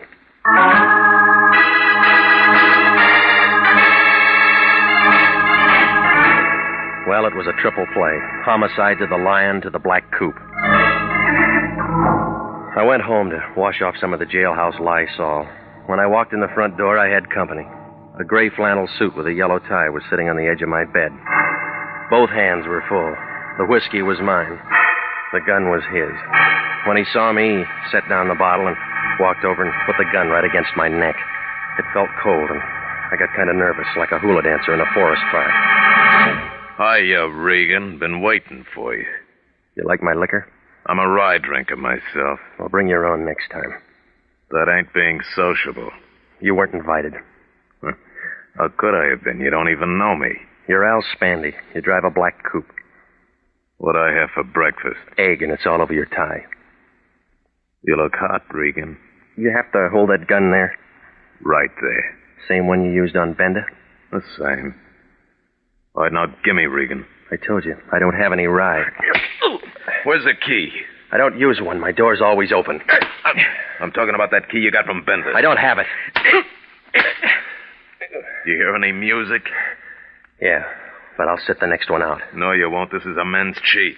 I'll step on your toes. I don't mind. It's a polka, and I want to do it with you.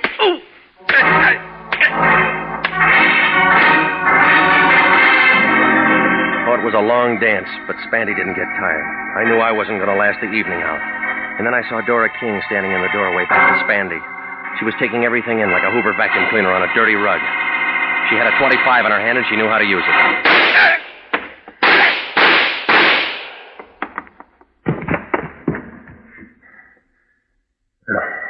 Thanks for cutting in, lady. I had to do it. He was killing you. Yeah, I'll take the gun, huh? You know I had to do it. Yeah. Here. Go on, drink it. Yes. You want to tell me all about it? Yes. I wanted to tell you at first, but Ben wouldn't let me. He's not around to stop you. Do you think Spandy hurt him much before he killed him? I wasn't there. He was sick. He couldn't have taken much. Why'd you tip the cops on me? I thought you might have done it. Now I know different. Tell that to homicide. I will. You better. Spandy can't. He's dead? That's right. You still don't trust me. No, I don't. I couldn't help myself once the gun went off. Big Ben was my father. Yeah? He didn't want anyone to know. All he wanted was to give me a break. Why'd he hire me? He was afraid. Yeah, that's what he said. Regan. Yeah? May I have the key?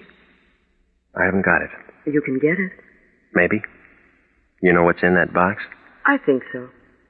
Or why don't I turn it over to the police? That's my job. Like I told you. I'm Big Ben's daughter. Yeah, lady. You convinced Spandy.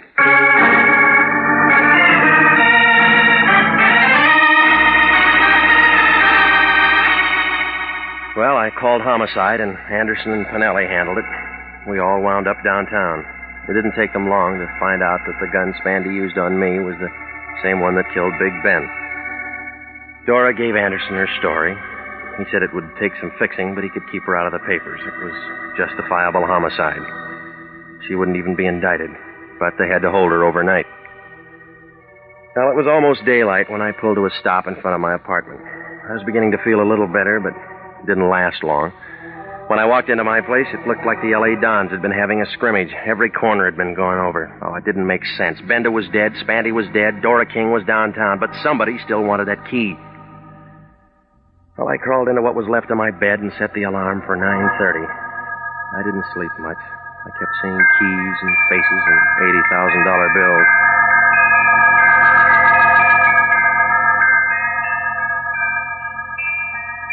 $10 o'clock the next morning, Granite 3408 was still sitting behind the same desk near the same safety deposit vault. She gave me the same look. I waited for you to call last night. I spent the nickel. On a doctor? I'd like to get into my box. All right, Mr. Bender, sign here. All right. Looks like part of the new freeway. One thing about a vault, it's quiet. So's a tomb. We're alone. Yeah. Well? All right, sunshine, open your eyes. My box number is 60B. That can wait. I can't. Easy, baby. You'll set off the alarm. You and I can make a great team, Bender. You know my name's not Benda. What is it? Regan. You and I can make a great team, Regan. Is that what you told Al Spandy? Why bring up a dead issue? What's your deal? You got Bender's key, I got the bank's key. You need both of them to open up the box. It's good so far. Go on. Oh, there's $80,000 there. Let's not let it go to waste. Big Ben waited 7 years to open that box. Look what happened to him. I waited just as long as Ben. And 7 years is harder on a girl. How'd you work it? Ben and I had a great plan. I was the cashier Ben heisted. Only I just gave him a bag full of paper.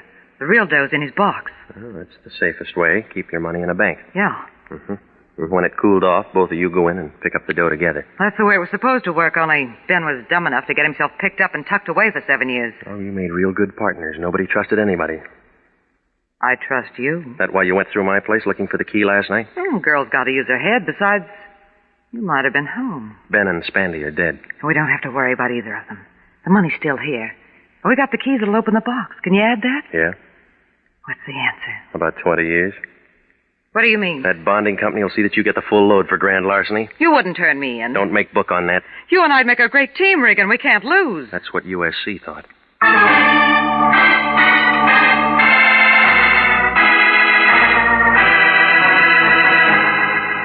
Well, I called Anderson and Finelli, and they came out and picked her up.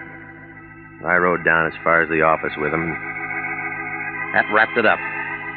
When I told the Lion what had happened, he was as happy as a college boy in a harem. He got on the phone right away and called up Imperial Bonding, told him to make out that reward check for 5 G's to Anthony J. Lyon. But he was real good about it.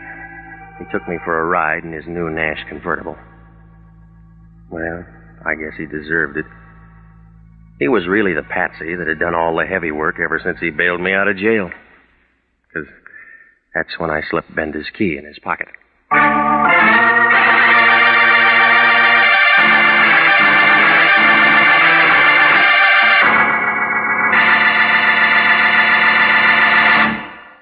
Jack Webb is featured as Jeff Regan with Herb Butterfield as Anthony J. Lyon.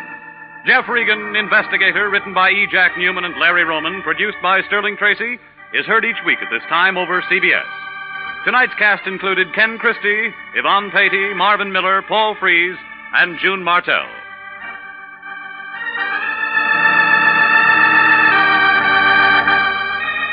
If you are a graduate registered nurse, please listen carefully to this important message.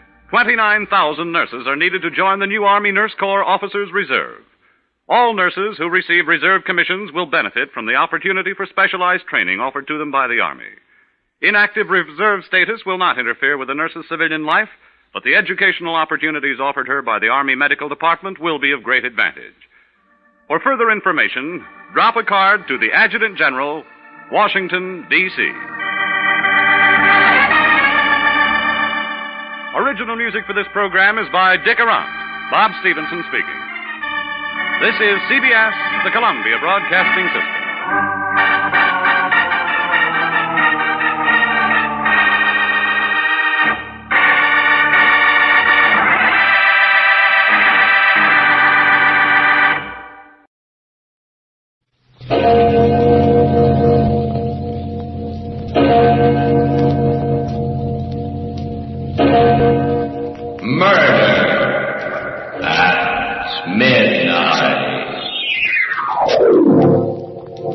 I was worn out, dead tired. But I kept on walking through the mist. And suddenly I started hearing footsteps behind me. I turned around, and then I saw him. He was walking along slow, dragging his feet, walking as if he couldn't see. His face was all covered with blood. But I know who it was. It was Miller, the guy I'd killed. Midnight, the witching hour when the night is darkest. Our fears the strongest, and our strength at its lowest ebb. Midnight, when the graves gape open and death strikes. How? You'll learn the answer in just a minute in The Dead Come Back.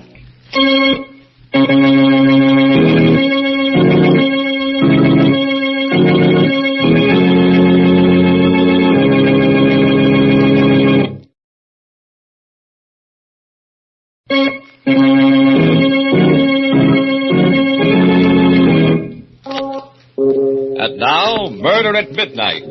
Tales of mystery and terror by radio's masters of the macabre. Our story by William Morwood will threaten your sanity. Its title, The Dead Come Back.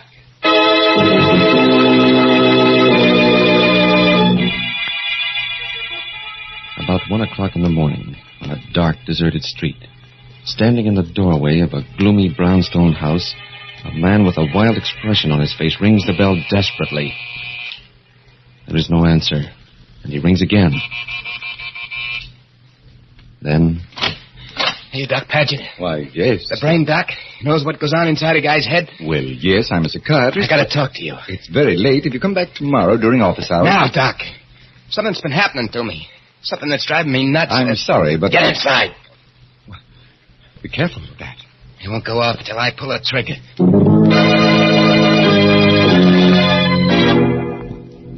Better sit down, Doc. Very well. Just to make sure we understand each other, I'll put this gun here on the desk. And my watch. We got just half an hour to get everything cleared up. And then? And then, I got a guy to kill. Suppose we start at the beginning. Your name? Lefty O'Connor. O'Connor?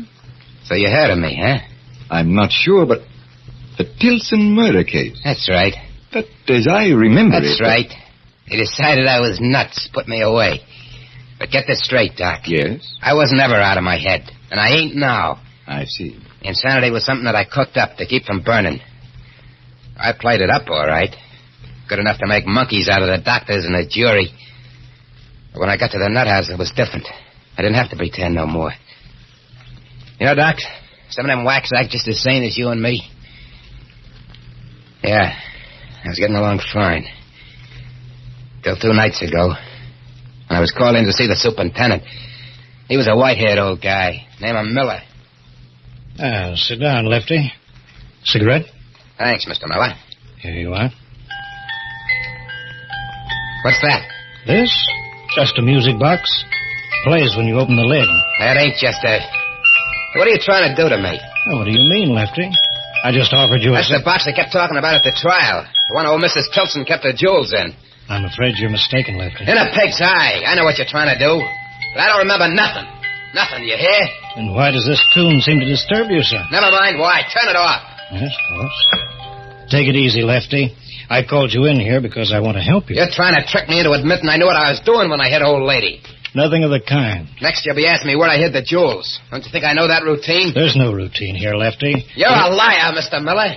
You got me in here to give me the 3rd degree, to try to break me down all over again. Well, you won't do it. Not again. I've had enough. Lefty, put down that paperweight.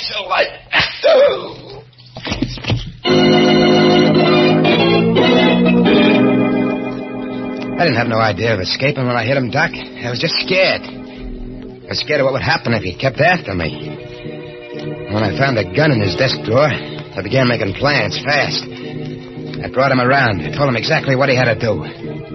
We went out, got into his car, started for the gate.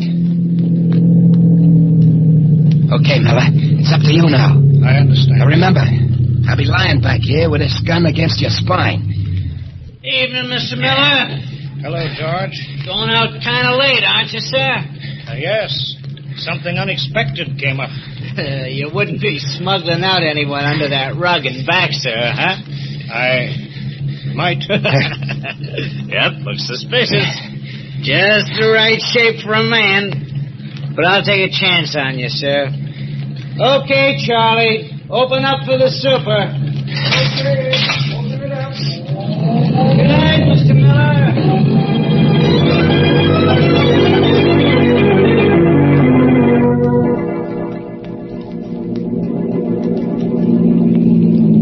Turn the left fork here. Ah, the Ganville Road. I was afraid of this, Lefty. The Tilson Estate's up this way, isn't it? You're too smart for your own good, Mr. Miller. You can turn off here. There's no road. In under the trees. All right.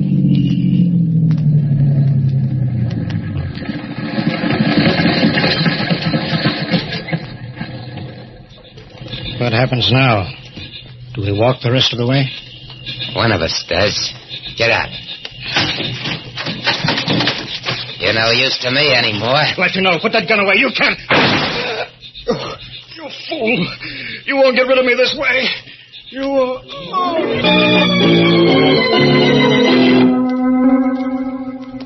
I left him there beside his car and started walking. I don't know how long I was at it.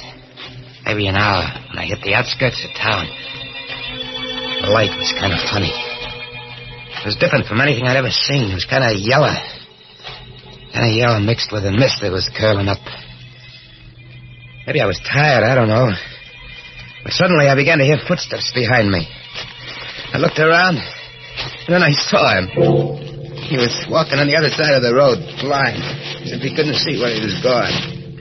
And his feet were kind of dragging along. His face was covered with blood. But through the blood, I could see that it was him. Miller.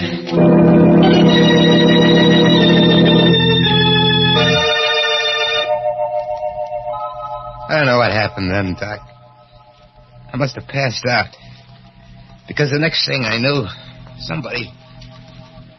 people, faces bending over me. He's coming too, Tom. Yeah.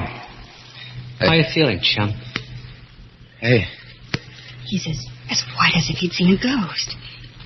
who are you? I'm Ruth Mason. This is my brother, Tom. We live right by. We heard you yell and came running out. Did you see anyone else? I know. On the road? No. You were lying right in the middle of the road till we pulled you off. What happened? The car hit you? I don't remember. Well, take his arm. Help him up, Tom. Okay, sure. Here we go, Mo. The name is Sims. Johnny Sims. I'm all right. You look kind of bushed to me. I've been walking all night. Out of a job, see. And broke. Well, our house is right over there. You come on in and we'll fix thanks. it. I gotta keep moving. What's the rush if you're just looking for a job? Well, Hey. Cops coming this way. Probably looking for that man that escaped from the state hospital. That's right. They said that... What? Johnny, what's the matter? You look as if you're going to faint again. I guess I must be worse than I thought. Look, does that invite still hold? Well, of course. Right this way.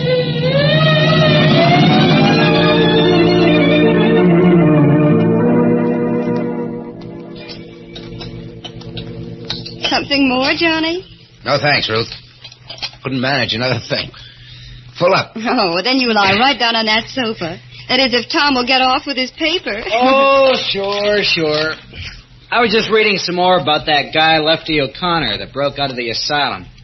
Seems he forced the superintendent to drive him out in a car. Please, Tom, let's not talk about it. It gives me the creeps to think of anyone like that being loose. Maybe he ain't so bad. He's a murderer, Johnny. A homicidal maniac. How do you know?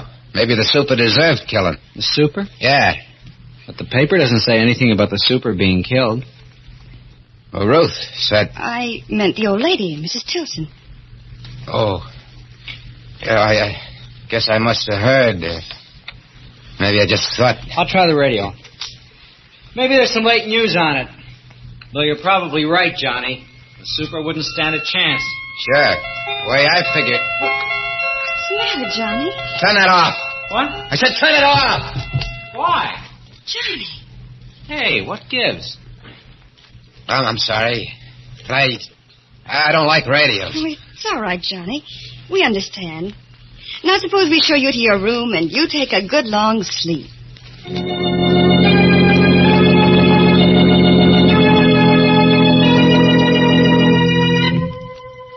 I must have slept like a dead man, Doc. It was dark when I woke up. There was nobody in the house. I switched on the lamp and looked at my watch. A few minutes before midnight. Didn't have much time if I wanted to get the jewels and blow town before morning. So I started for the door, but before I reached it, it opened. And standing there, smiling, kind of sad-like, was Miller. Hello, Lefty. Did you get the jewels? You! It can't be you. You're dead. I told you you wouldn't get rid of me so easily. What do you want with me? Nothing, Lefty. Just what I wanted before, to help you. You're lying. You still think you can break me, get me to confess, but I'll show you. I must have hit the lights, Doc, or maybe they were never on, because suddenly the room was all dark. I struck a match. I bent down to look at Miller, make sure that he was really dead this time. And I ain't crazy, Doc, you gotta believe me. But the man lying face up on the floor was Tom Mason.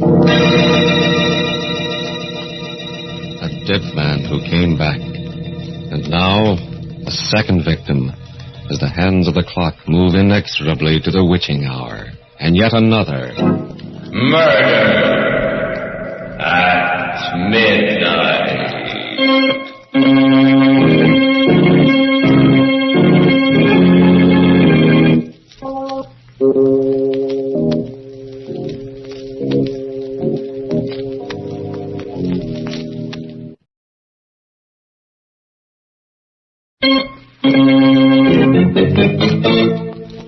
And now, back to Murder at Midnight. To Lefty O'Connor, sitting in the psychiatrist's office with a gun in front of him, trying to convince the doctor and himself that he is sane. My hand was shaking so much that the match went out. It was Tom, all right. Tom Mason, dead. But it was better that way than what I'd thought, because it meant that Miller hadn't come back from the grave.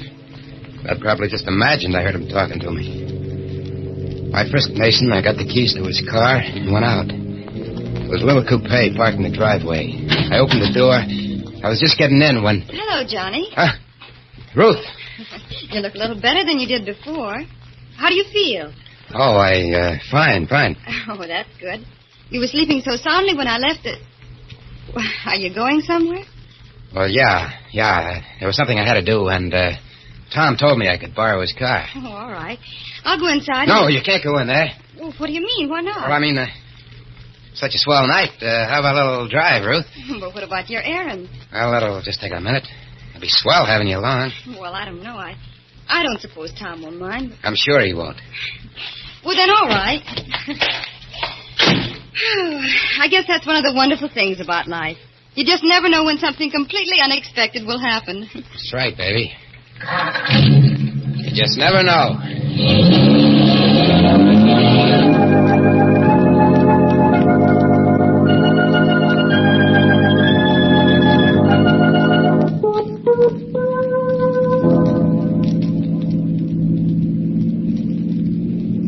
Why so quiet, Johnny? Huh? You asked me to come driving with you, and I do. You don't say a thing to me. What should I be saying? Well, you might start by telling me something about yourself. Like I said, I'm just a guy looking for work. What kind of a job did you have before? Chauffeur? That sounds interesting. Did you work around here? Why? I just wondered. You seem to know the roads so well. Listen, baby, let's not talk about me. I'd rather hear about you. Well, there's not much to tell. I'm 21, fancy-free, and I work for a living. I'm a nurse in a psychiatrist's office. A what? Psychiatrist. A doctor who, well, helps people who are disturbed mentally. Like people who see things that ain't there? Oh, yes, he gets a lot of those kind of cases.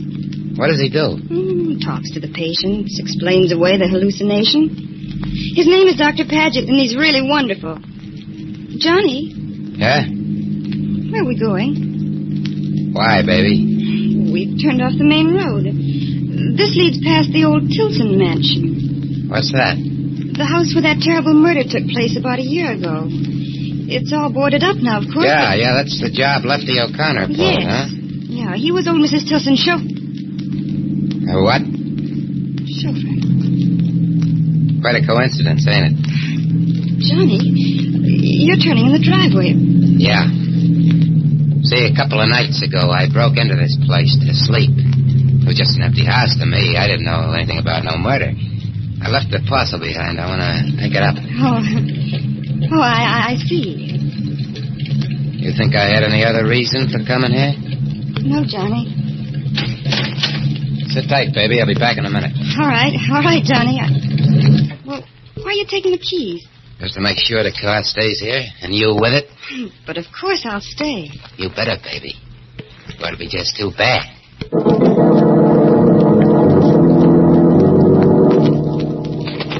I pulled the board loose from one of the windows, climbed into the old house. It was black as pitch inside. That musty, shut-in smell. Felt my way along the wall of the stairs, climbed to the second floor. The old lady's room was at the head of the stairs. It wasn't so dark in there. Windows hadn't been boarded, and the moonlight was coming in. And I saw that marble fireplace with a gargoyle in the middle grinning at me. So I picked up the poker and smashed into it. And there Behind where I pushed it past a loose brick was a paper bag containing the jewels. I looked inside to make sure that everything was safe. Moonlight sparkled on them shiners. And then, Doc, suddenly, out of nowhere, it started. That music started. Stop it! Stop it! Johnny, where are you? What? Oh! Ruth! Ruth, get her to stop. Get her to stop. Get who to stop? Mrs. Tilton, that tune. What tune? You mean you don't hear nothing? Well, no, Johnny. But you must. It's gone now. Johnny, you're shaking all over. Johnny, what's that? What's what? Well, they're all over the floor. They look like diamonds, jewels. Didn't I tell you to stay in the car? What are you doing up here? I heard noises and you were yelled. spying on me. No, I wasn't, Lefty. What did you call me? Nothing. So you guessed it, huh? Okay. I am Lefty O'Connor, and I came back for the jewels. But that information ain't traveling far. Not with you, anyway. What do you mean? No! Don't touch me! Oh, yeah.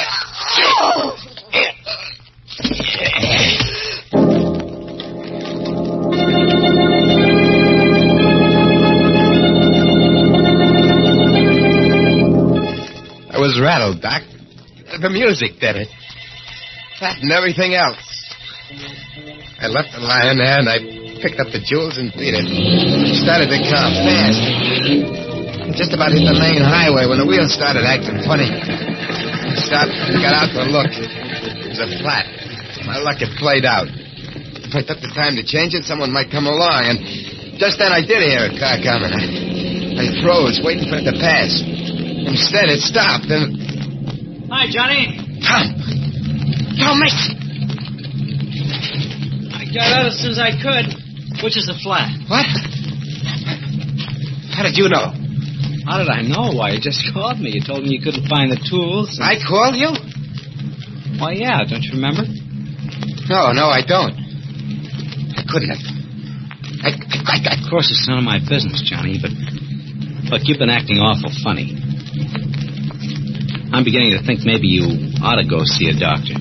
Someone like Doc Paget that Ruth works for. There's nothing wrong with me. Nothing. Okay. Get started with this, Jack. The rest of the tools are under the front seat. I'll get them. No, wait. Hey, what's this paper bag doing? Give me that! You're going in for pebble collecting, huh? Pebbles? Yeah, look at them. Oh, they are pebbles. Yeah?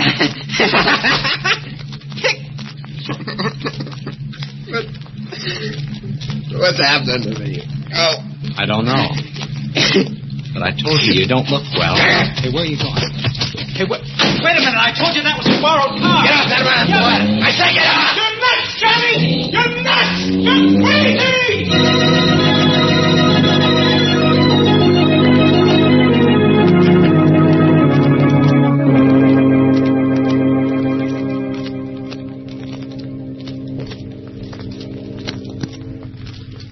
Well, there it is, Doc. Yeah, huh? That's the story. I kept hearing what he said. Tom. Over and over again. I'm nuts. I'm crazy. But I couldn't stand it anymore. So I looked you up in the phone book and I come over. Oh, what do you expect me to do, Lefty? Do? You're a brain doc.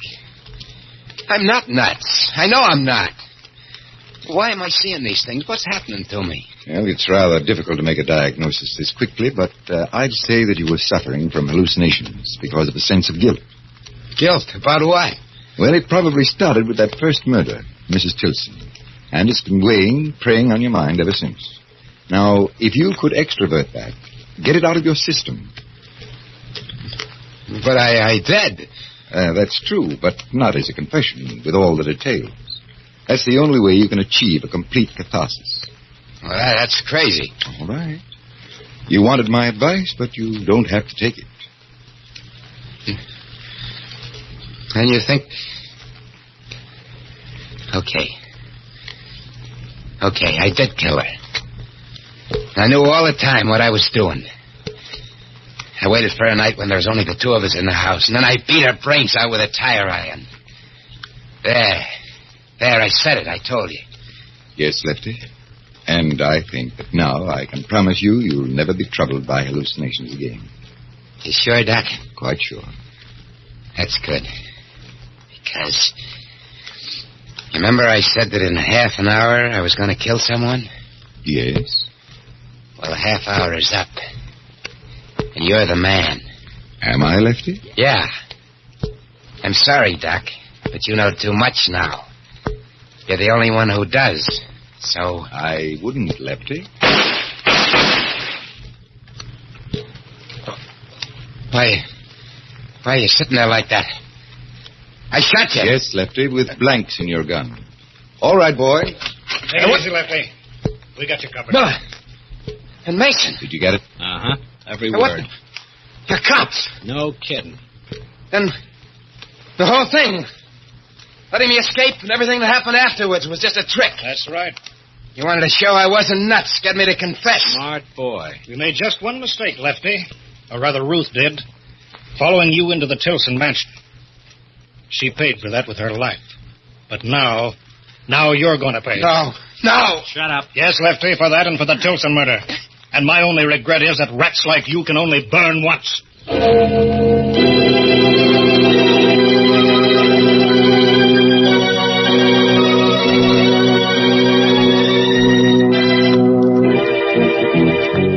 Moving forward, the two grim-faced men take hold of Lefty O'Connor.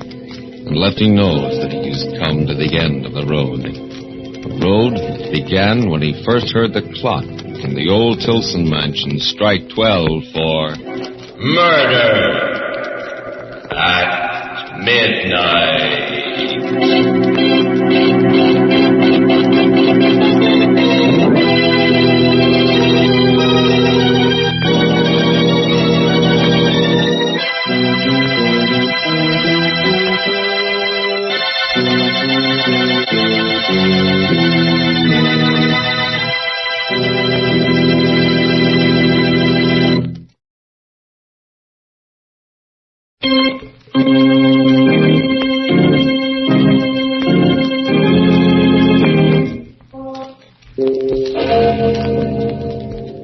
Remember to be with us again when death's face peers out of the darkened windows of deserted houses and the clocks strike 12 for murder at midnight.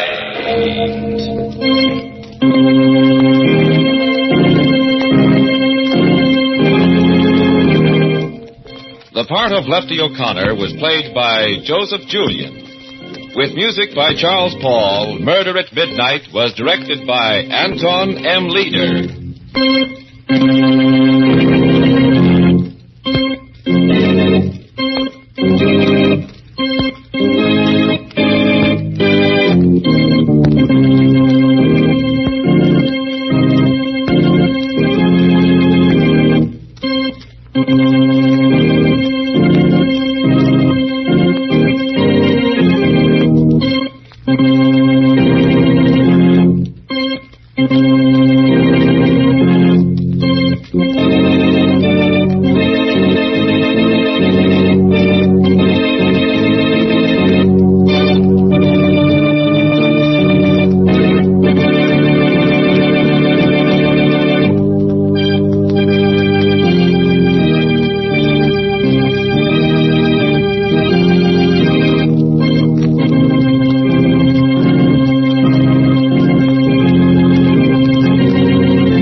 Another case for Nick Carter, Master Detective.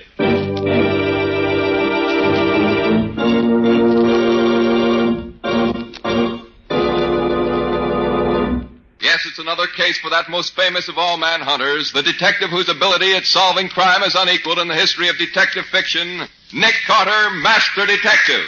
Tonight's curious adventure. The body on the slab.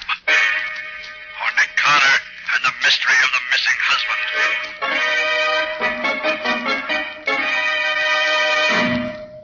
But, Mrs. Wallace, people disappear every day in a big city like this. Such things are really no concern of mine. They're a matter for the police. But, Mr. Carter, it isn't just anybody who's disappeared. It's my husband. I'll pay you anything to find him. Well, I suppose it can do no harm to listen to the story. All right, Mr. Burnett. Where was the last place you saw him? In a sort of saloon gambling house on West Street, down by the waterfront.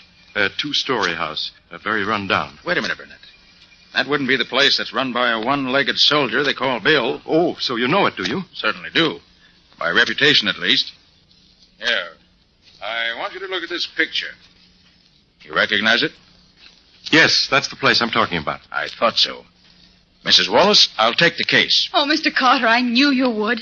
Yes, I have a score to settle with that old rat with a wooden leg, and this may be my chance to do it. All right, Mr. Burnett. Let me have all the details. Well, that's Vernon Wallace, my friend. Vernon and I had been making a night of it, and we ended up at this Bill's place. How did you happen to go there? Well, Vernon had heard that it was a great place for a fast poker game, and he was determined to try it. I'd heard it was a pretty tough place, and I attempted to talk him out of it, but I couldn't do it. So about 1:30 or 2 o'clock this morning, we went down there. We were the only ones there. To make a long story short, Vernon and that old guy who owns the place got into a game, and no matter what the old guy did, Vernon won. I was afraid for him in a dive like that, and I tried to get him to quit and go home with me. But he refused. He told me to get out and leave him alone. And Vernon hasn't been home since then. And he hasn't been seen anywhere since then. Afraid that he never left that place alive. Well, I see. The place to start looking for clues is certainly the Old Soldier's Tavern. I'm going down there tonight. I know enough tricks with cards so that I can be sure of winning. And maybe old Pegleg will try to treat me as he treated Vernon Wallace.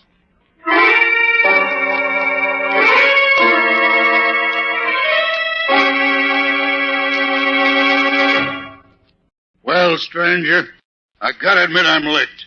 You broke the bank. Yes, luck's been with me ever since I sat down here. Well, it's getting late. I've got to be getting home. How about a drink before you go, stranger? You'll not refuse me that. Why, no. I'll have a drink with you. But only one. Sure. One'll be okay. Hey, Mike, 2 beers and make it snappy. Yeah, coming up. You won all my money tonight, stranger, but I don't harbor no ill feelings. Nice of you. You won fair and square, and that's all there is to it. Here's your beer. Here you are, stranger. Drink hearty. Excuse me, stranger. I'll be back before you can shake a stick. Well, that's all right. I'll enjoy my drink while you're gone.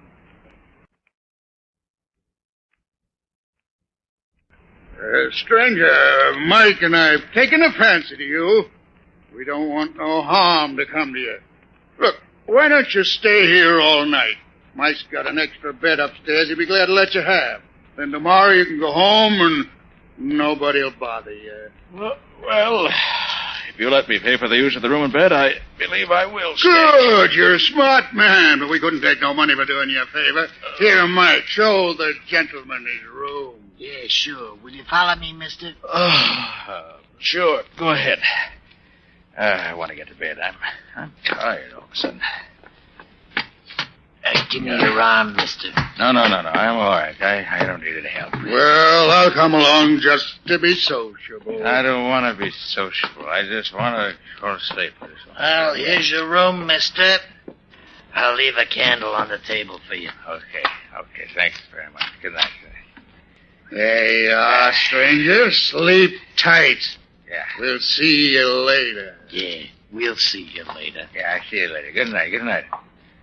I gotta go to sleep. I'm awful tired.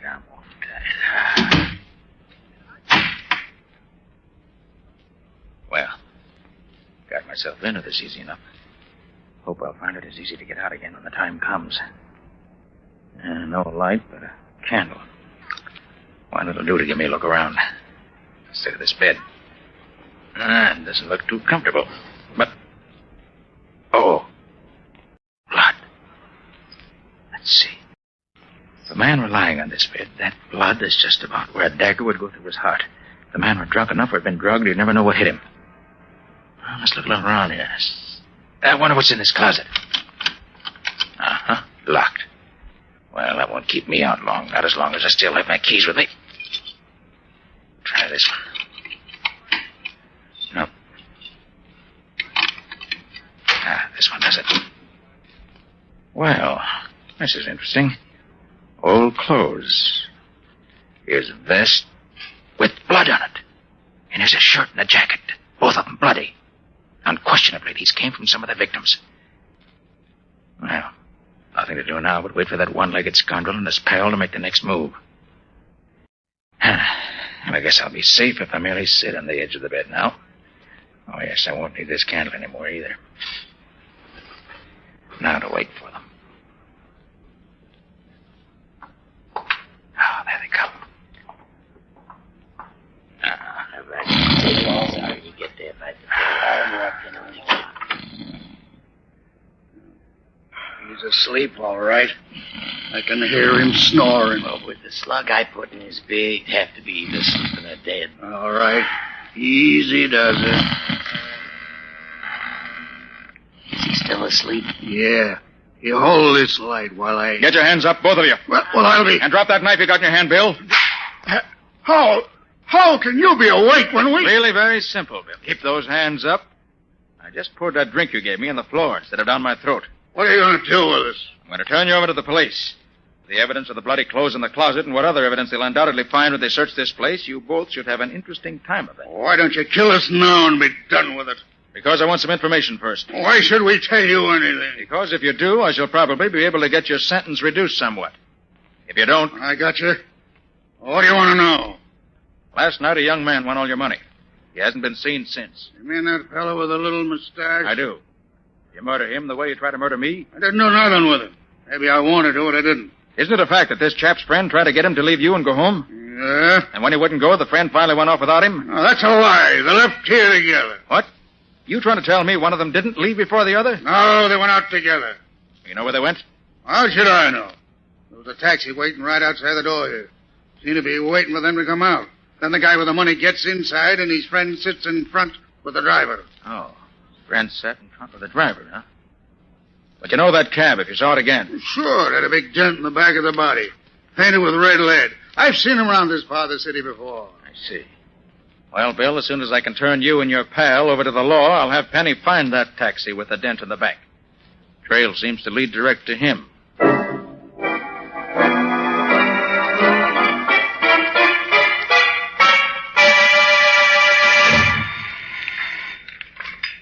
Nick Carter's office. Oh, hello, Patsy. Is Penny there yet? Penny? Who's Penny? Oh, I forgot, Patsy. You were away yesterday when all this happened. Scubby got a rush assignment to cover the Balkan campaign for his paper and had to leave in a boat till it sailed last night. Scubby gone without saying goodbye to me? Well, he couldn't, Patsy. You weren't here. He asked me to do it for him. Oh, Nick, I'm going to miss Scubby. Of course, Patsy, we'll both miss him. But while he's away, I'm having Penny Eagles work on my cases with me in Scubby's place. Who's this Penny Eagles? I never heard of him. Oh, he's an old friend of mine. Very clever fellow. When he was younger, he was an expert forger. How did you happen to get mixed up with him? Well, he was accused of a murder he had nothing to do with, and he had me get him clear. Then he got interested in law enforcement, turned over a new leaf, and has gone straight ever since. You'll like him, Patsy. I hope so. Well, she'll be in a minute now. As soon as he shows up, have him call me at Shermore 31222. Shermore 31222. Right. I'll wait here for his call.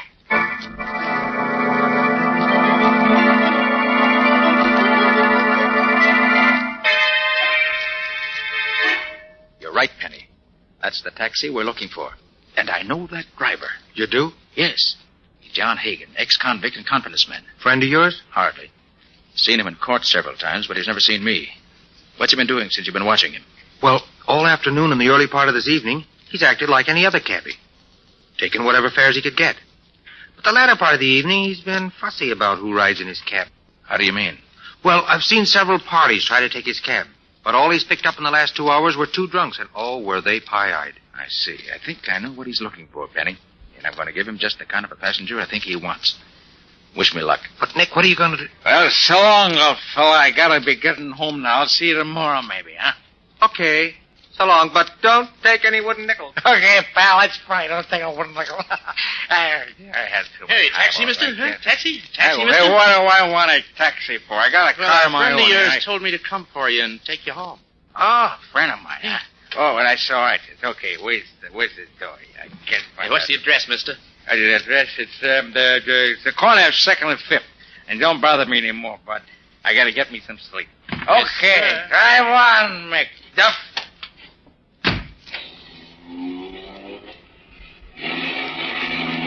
And now where?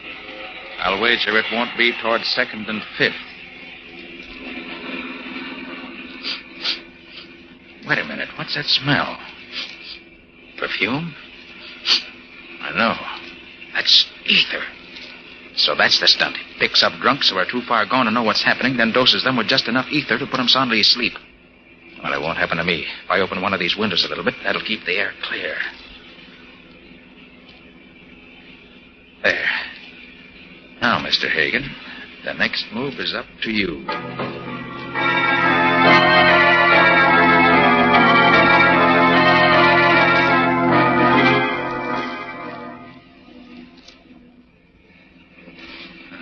Certainly plenty deserted, way out here. Wonder how much further we're going. I better get this window shut again so he won't suspect anything.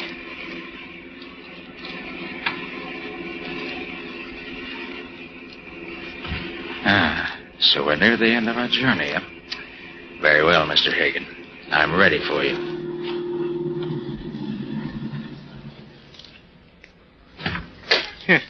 Sleeping like a babe, ain't you? Well, let's see what you got in your pockets. Then I'll dump Make you out. a move, Hagen, and I'll blow your brains out. Who the deuce are you? I'm a detective. See this? Oh. Well, what you want with me? I wanted to find out what your scheme was, and I found out. Now I want you to tell me about the man you picked up at Peg Leg Bill's Tavern down on West Street last night about 3 o'clock. I don't know nothing about it. Oh, no? Look, you waited for him outside of Bill's place. He rode in back. His companion rode up front with you. During the ride, you gave him ether through that devilish device you've rigged up in this taxi of yours and made him unconscious. Yeah, if you know all that, why do you ask me, huh? Because there are 2 things I don't know. And if you want to avoid further trouble, my friend, you'll tell me. Now, first, who was the man who rode up front with you? I don't know. No? No.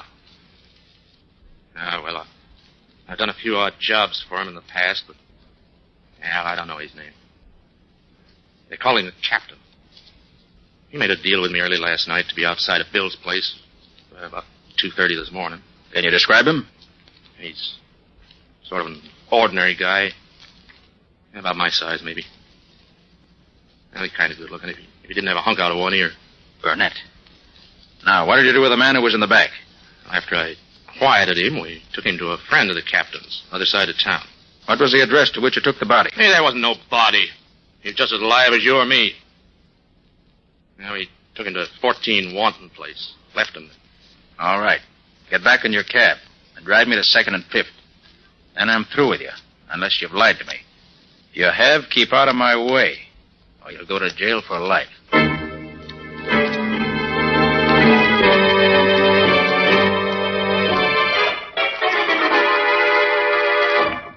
This is where Mrs. Wallace lives, Patsy. Well, I hope she's home. But, Nick, what do you expect to find out here? I don't know, Patsy. The thing that puzzles me about this case is why Burnett wanted to do away with Wallace.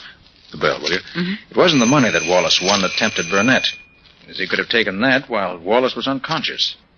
No, there's a stronger reason. And you hope Mrs. Wallace can throw some light on it. I hope so, Patsy. If she can only help me that way. Oh, hello, Mr. Carter. Won't you come in? Thank you, Mrs. Wallace. May I present my assistant, Patsy Bowen? How do you do, Miss Hello, Mrs. Wallace. Please sit down. Thank you. Thank you. Tell me, Mr. Carter, have you found out anything about my husband? Well, nothing definite, I'm sorry to say. We have learned, though, that he fell into bad hands, but we don't know what happened to him after that. Arthur assured me you'd find out the truth if anyone could. Arthur? Oh, you mean Mr. Burnett? Yes.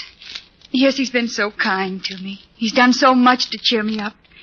Oh, except for his kindness, I'd have gone crazy. You've known him long, Mrs. Wallace? All my life. We were brought up together. And then, too, he and my husband have been business partners for, the best of friends for years. You think a great deal of him, then? Yes, indeed. Mr. Carter, at one time, before I met Vernon, I would have married him if he'd asked me. Then I met Vernon and really fell in love with him.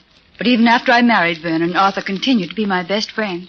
I think very highly of him. You're lucky to have such a friend, Mrs. Wallace. But he could never take my husband's place. You must find Vernon, Mr. Carter. If it's possible to find him, Nick will do it. Yes, Mrs. Wallace. You may rely on me for that. Well, shall we be running along now, Patsy?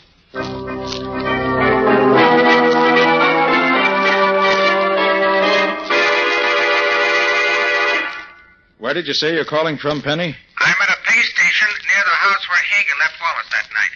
It's owned by a queer old character they call the Weasel.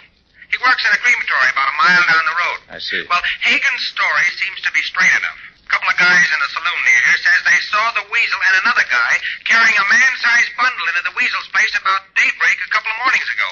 And it hasn't come out again, as far as I can find out. Well, did you learn anything about the firm of Wallace and Burnett? Yeah, I picked up a lot of rumors, Nick, but not many facts. Here's how it goes. Burnett ruins the firm and throws the blame on Wallace. And those who know don't think that Burnett lost much money when the firm failed, but Wallace did. So I was right. What else? Well, Burnett was the one who started Wallace gambling and drinking. Wallace is a nice guy, but he seems to be the weak sister. But nobody seems to know what Burnett's got against him. Well, by putting together what Mrs. Wallace told us and what you've learned, Penny, I think I begin to see the answer. I think that... Hold it, Nick. The guy who looks like Burnett is going into the Weasel's place. Good. Don't let him get away from you, Penny. I'll meet you there as soon as I can.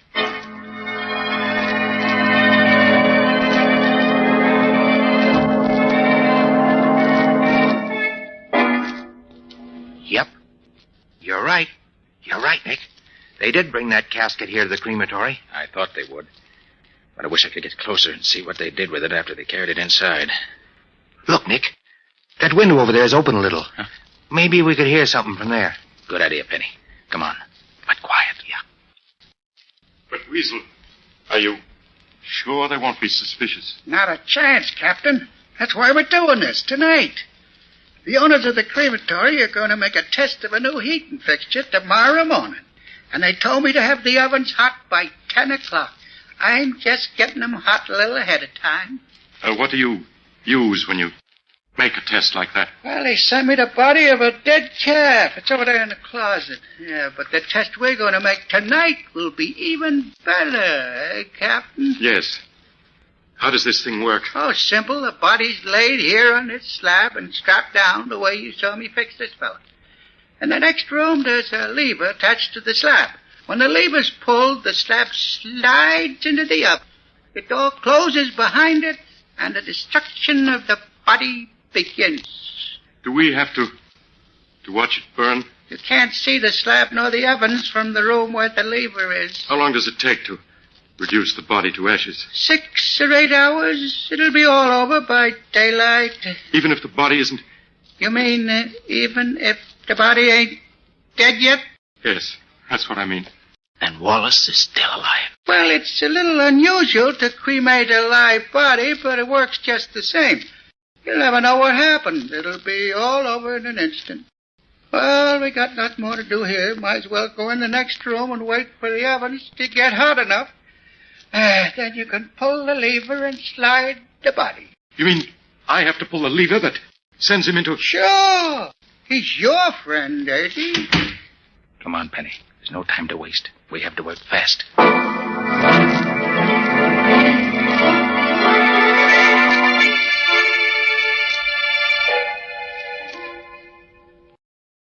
Mr. Burnett to see you, Nick. Oh, yes. Come in, Mr. Burnett.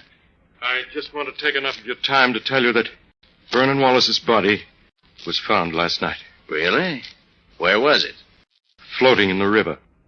Mrs. Wallace has identified it by a ring and certain other articles found on the body. Oh, must have been a terrible blow to her. She's badly broken up, naturally. But I hope to be able to console her, in part at least, for her great loss. I'm sure you will.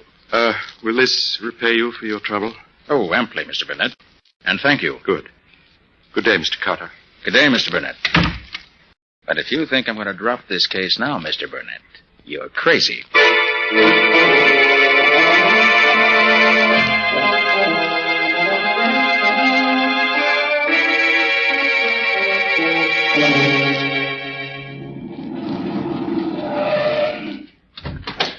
Nick, here I am. Over here.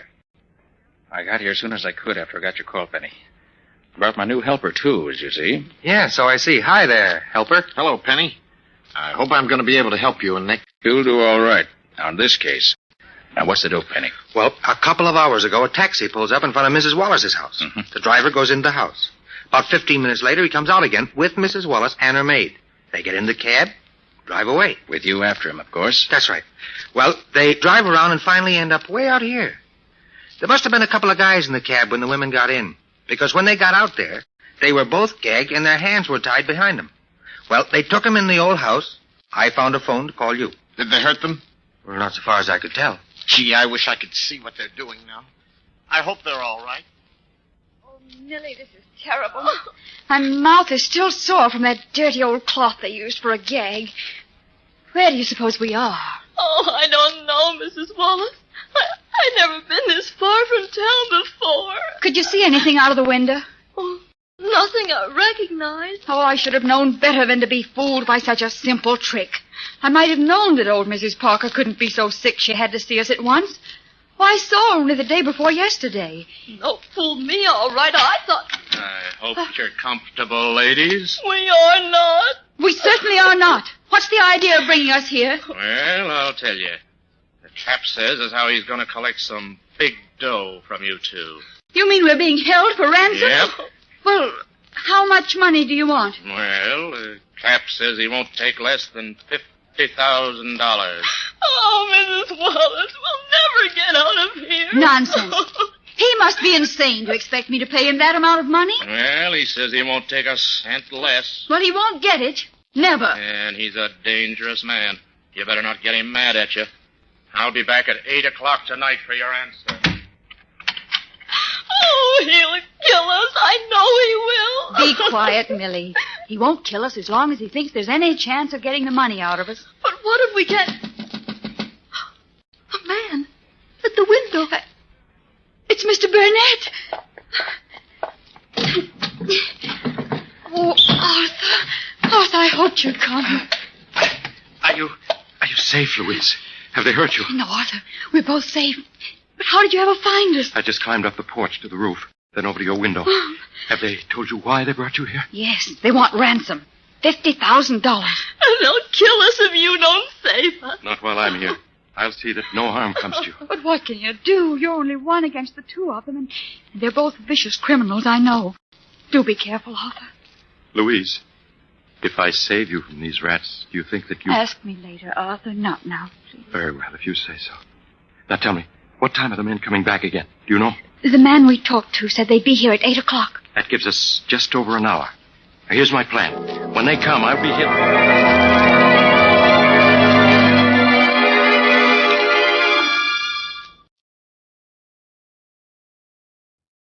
Now, you each know what you're supposed to do, don't you? Sure, Nicky, sure. You know, this ought to be fun. I haven't played cops and robbers since I was a kid. Same here. This should be good. Well, I hope you two aren't disappointed. But you can't tell about these things. So watch your step, both of you.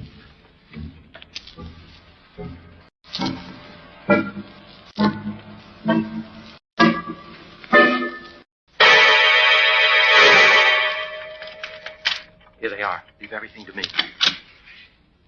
Well, you made up your mind to pay the ransom the cap wants? We'll pay you nothing. Not a cent. You know what that means, don't you? It means that you better get your hands up, all three of you, if you want to live. Who are you? I'm here to save these two ladies from you and your gang. Oh, yeah? Let him have it, fella. Oh, I warned you.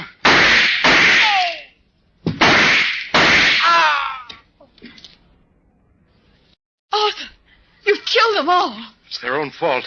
I warned them. Oh, you were wonderful, Arthur. Arthur, are you hurt? No, Louise, dear. Fortune was with me. I'm not even scratched. Oh, Mr. Burnett, I never in my whole life saw anyone so brave as you. Any man would be brave when defending the woman he loves. Please, Arthur, you promised. I'm sorry. I'll take you home now. Just let me drag these bodies out of the way, and I'll... Not yet, you won't. Wait, you can't. What's the matter with you men? What's the idea? Shut up, you. Arthur, are you hurt? Mrs. Wallace, the time has come to explain a great many things. First, let me remove this beard. There. You recognize me now, don't you? Mr. Carter. Nick Carter. Mr. Carter, what are you doing to Arthur? Mr. Burnett. I'll answer that later. First, I want you to meet my assistant, Penny Eagles. Your assistant? Sure. How are you? The other man is an old friend of yours, Mrs. Wallace. An old friend of mine? Mm-hmm. Well, I'm sure I don't Well, perhaps know. if you took off his makeup, you might recognize There. Do you know me now? Vernon. Oh, Vernon. Louise, my darling. But Vernon, Arthur told me that you... That I was dead?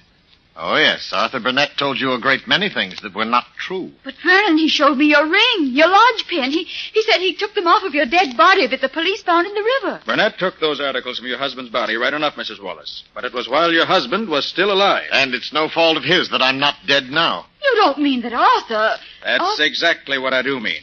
He's been lying to you for years, Mrs. Wallace. It was he who ruined your husband's business and caused him to lose so much of his money. It was he who first induced your husband to drink and gamble. And it was he who was responsible for your husband's disappearance a few days ago. But that's a lie. Oh, no, it isn't. As a matter of fact, Louise, dear, if Mr. Carter hadn't fooled him by putting a dead calf in my place on that crematory slab, Arthur Burnett would have been my murderer. Oh, no. No, that can't be true. Furthermore, it was Burnett who arranged for your kidnapping this afternoon. Oh, but... He did it so that he could suddenly appear and rescue you from the members of the kidnap gang, who were in reality men in his employ. But why should he do all these horrible things? Because he's been in love with you ever since he first met you. And ever since your marriage to Wallace, he's been insanely jealous of him. Everything Burnett's done has been to make you despise your husband and turn instead to him. That's a lie, Carter. Oh, no, it isn't, Burnett. I can easily prove it. Penny, let me have the gun with which Burnett shot us during the battle a few minutes ago. Sure, Nick. Here you are. Thanks. Look here, Mrs. Wallace. This pistol has 8 shells in it. Burnett fired 5 shots at us, but there are still 3 shells left. And here they are. Why, those are blanks. They couldn't hurt anybody. Exactly, Mrs. Wallace. And the shells in the pistols that his men were to use in the fights were blanks also. And if I were a beautiful woman in distress and a man came to my rescue with his pistol loaded with blanks, I think I should find it extremely difficult to believe that he was being on the level with me.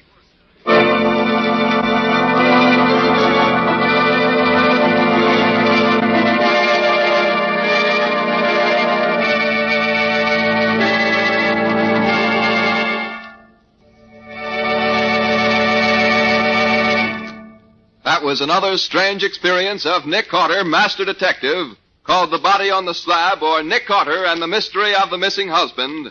Another of the curious adventures of Nick Carter, which are brought to you regularly at the same time by WOR Mutual.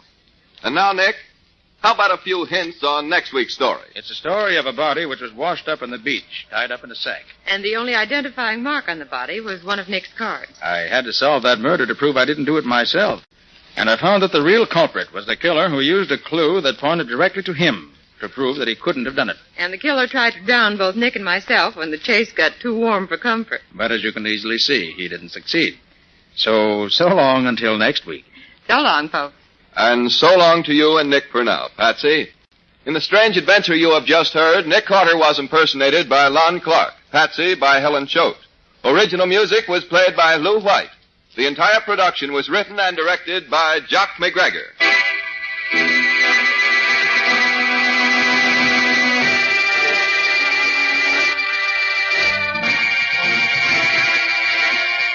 Next week at the same time, listen to another curious adventure of Nick Carter entitled The Drug Ring Murder, or Nick Carter and the Mystery of the Left-Handed Killer.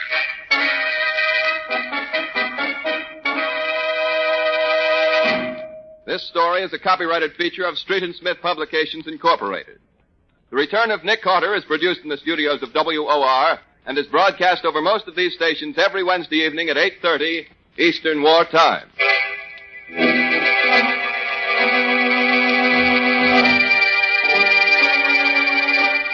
This is Mutual.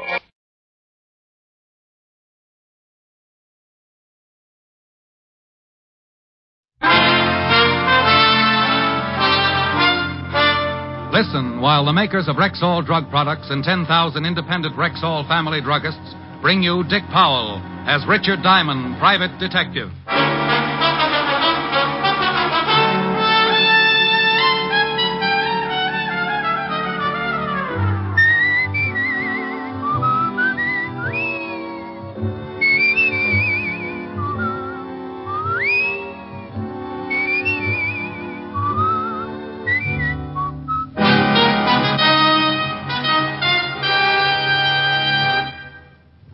Good evening.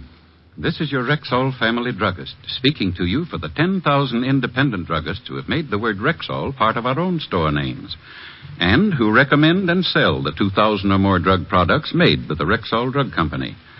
Like MI31, for example, Rexall's popular mouthwash, gargle, and breath deodorant. Full-strength MI31 kills contacted germs in seconds. Its zippy, tangy quality leaves a happy aftertaste. For a reliable yet refreshing mouthwash, use Rexall MI31. And remember, you can depend on any drug product that bears the name Rexall. Good health to all from Rexall.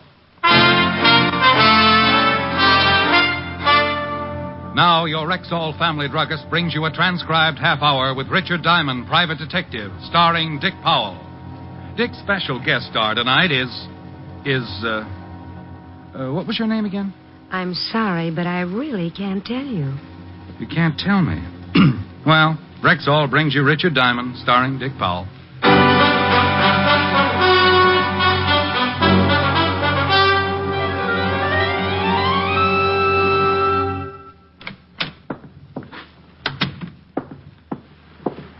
Wow.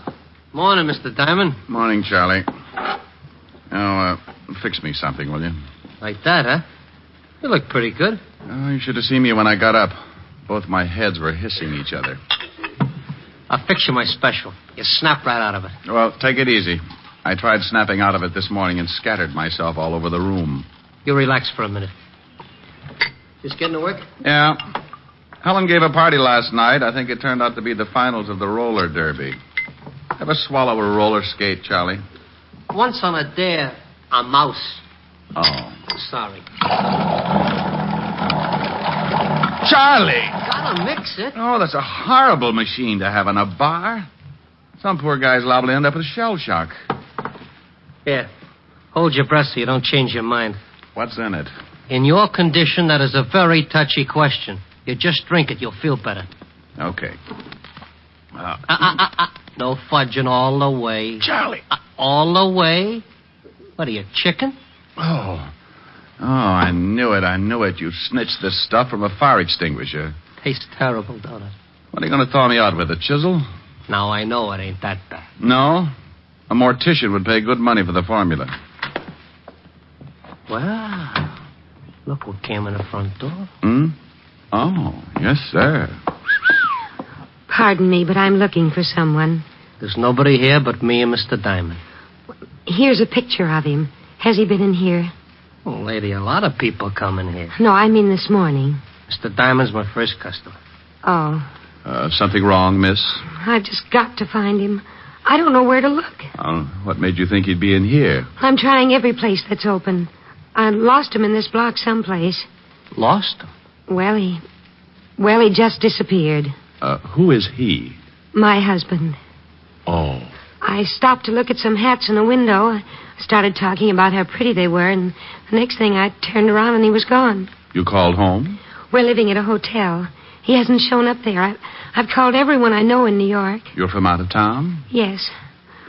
Oh, I'm so worried. Well, honey, from this picture, your husband looks old enough to find his way around. Why don't you go on back to the hotel and... You don't understand. My husband had quite a shock earlier this morning, and he was acting strangely. So you figure he might have gone looking for a drink? I don't know what I thought. It isn't like him to wander off like that. I'm so worried. Well, if you're that upset, why don't you go to the law? Missing persons. I thought about that, but I can't. You can't go to the police? I can't explain why. It just wouldn't be good. Would you mind a completely new remark? What?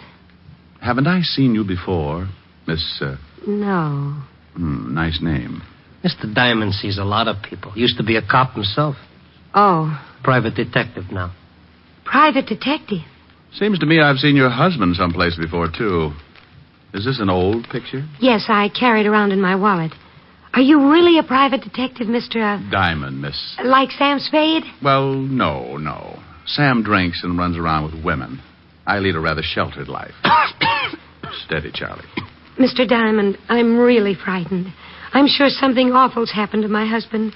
Will you help me? I might, if you tell me two things. What are they? Why you can't go to the police, and if you can afford $100 a day in expenses. Oh, I can afford the money. You should have answered the first question first. Now I'm almost tempted to forget the last one. But I can't go to the police. Dear. Dear, when people can't go to the police, it worries me. Your old man got a record or something? A record? Well, I've seen both of you someplace. You sure you aren't working some kind of a racket? Oh, now, lady, take it easy. I lose my husband.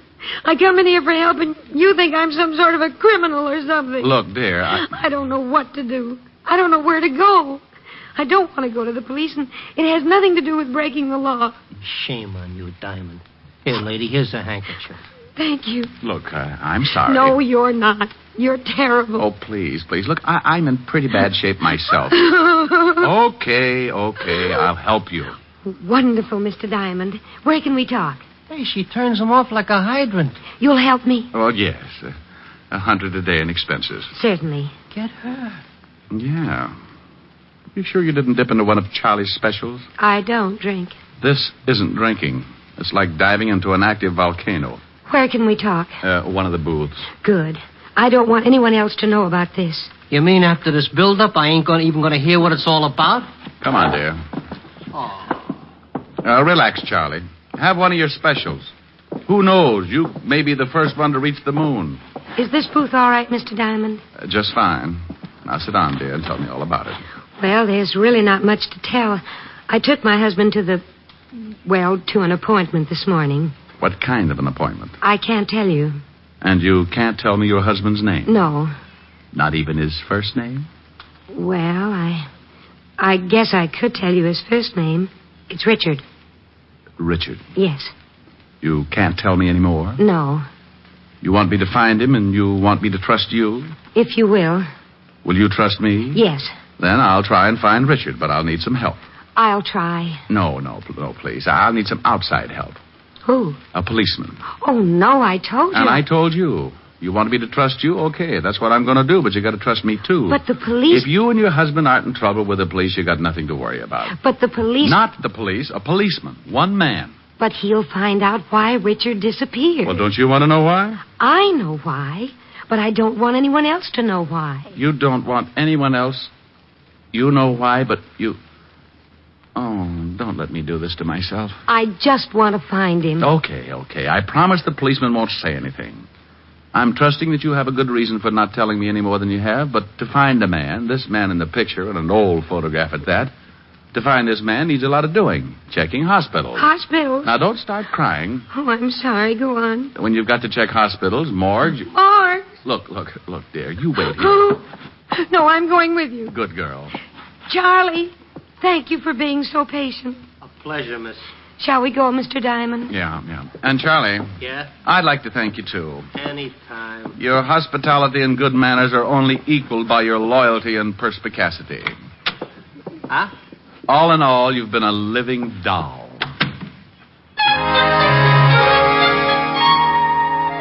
Being a person who lives out in left field most of the time myself, I realized that these little disturbances in my life were pretty average. So with cute little Anonymous tagging along behind, I left Charlie's fancy bistro and headed for the 5th Precinct Police Station and the good Lieutenant Levinson. When we walked into the squad room, we bumped right into the one thing that science had been working 24 hours a day to find a cure for. Well, good afternoon, Sergeant Otis. Oh, how are you, Diamond? Hey. Oh, unpucker, Otis. Mrs. X will think the lieutenant uses you to unstop sinks. Mrs. X? What kind of a name is that? You want to meet the lady? That's the name. Mrs. X? How do you do, Sergeant? Oh, hey, ain't I seen you someplace before? Otis, haven't I seen you someplace before? Now, what are you talking about, Chalmers? Sure you've seen me before. Mr. Diamond? Yeah, but this is nothing. Stick around him for a whole day sometime. Come on, let's see the lieutenant. I'll see you later, Mrs. Yes, Sergeant. It's been a pleasure. Otis. Yeah? Your eyes are hanging out so far they cover your badge. Oh. Hello, Walt. Hi, Rick. Yeah. This is Mrs. X, Walt. Dear, this is the mighty arm of the law, Lieutenant Levinson. How do you do, Lieutenant? How do you do, Mrs.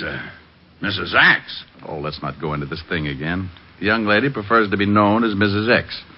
Now, Walt, I want you to do me a favor. Yeah, young lady, haven't I seen you Someplace before. Yeah, Walt. Even Otis is with us on that one. I said the same thing when she found me in Charlie's bar. Now, the young lady's lost her husband, and I'm going to help her find him. Here's his picture. See if you got anything. Oh, yeah.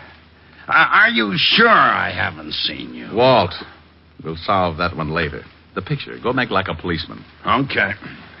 She got a record? Lieutenant. Oh, well, I never forget her face. He's been trying to ever since he got Otis. Now, come on, Walt. Get a report for missing persons. Check the hospitals and the morgue. The morgue. Lady, please. It's a habit. Honey, we got to do these things just in case. But you think he's... Give me that picture. Lady, please. Now. What's your husband's name? She can't tell you that, Walt. What do you mean she can't tell me that? I can't. Now, you look, Diamond. If this is one of your... His first name is Richard. Richard what? That's something I really can't tell you. I wouldn't have told Mr. Diamond the Richard part, but it just sort of slipped out. Now, wait, what are you two trying to do to me? You come in here and ask me to locate this guy in the picture, and you won't even tell me his last name? Look, Walt, I promise you'll do me the favor without the questions. The young lady seems to have a very good reason for not wanting to give her name or her husband's. Now, all I want you to do is check the morgues. What's the matter with her? She wants her husband. Yes, I want my husband.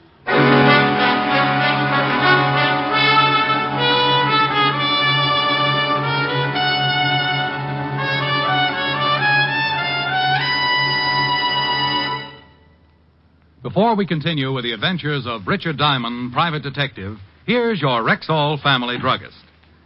It's always a pleasure when a customer herself tells you why she likes your product. And last week one said to me... You know why I really prefer Rexall milk of magnesia?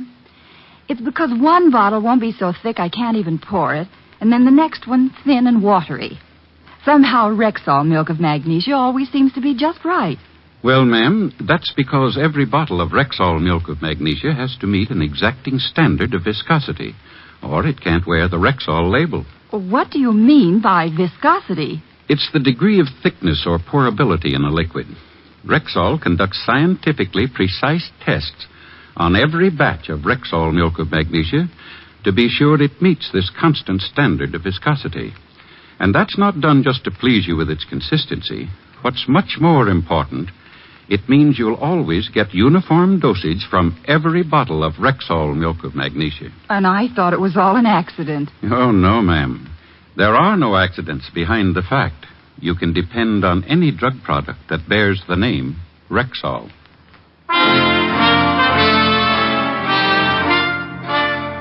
And now back to tonight's adventure with Richard Diamond, private detective, starring Dick Powell.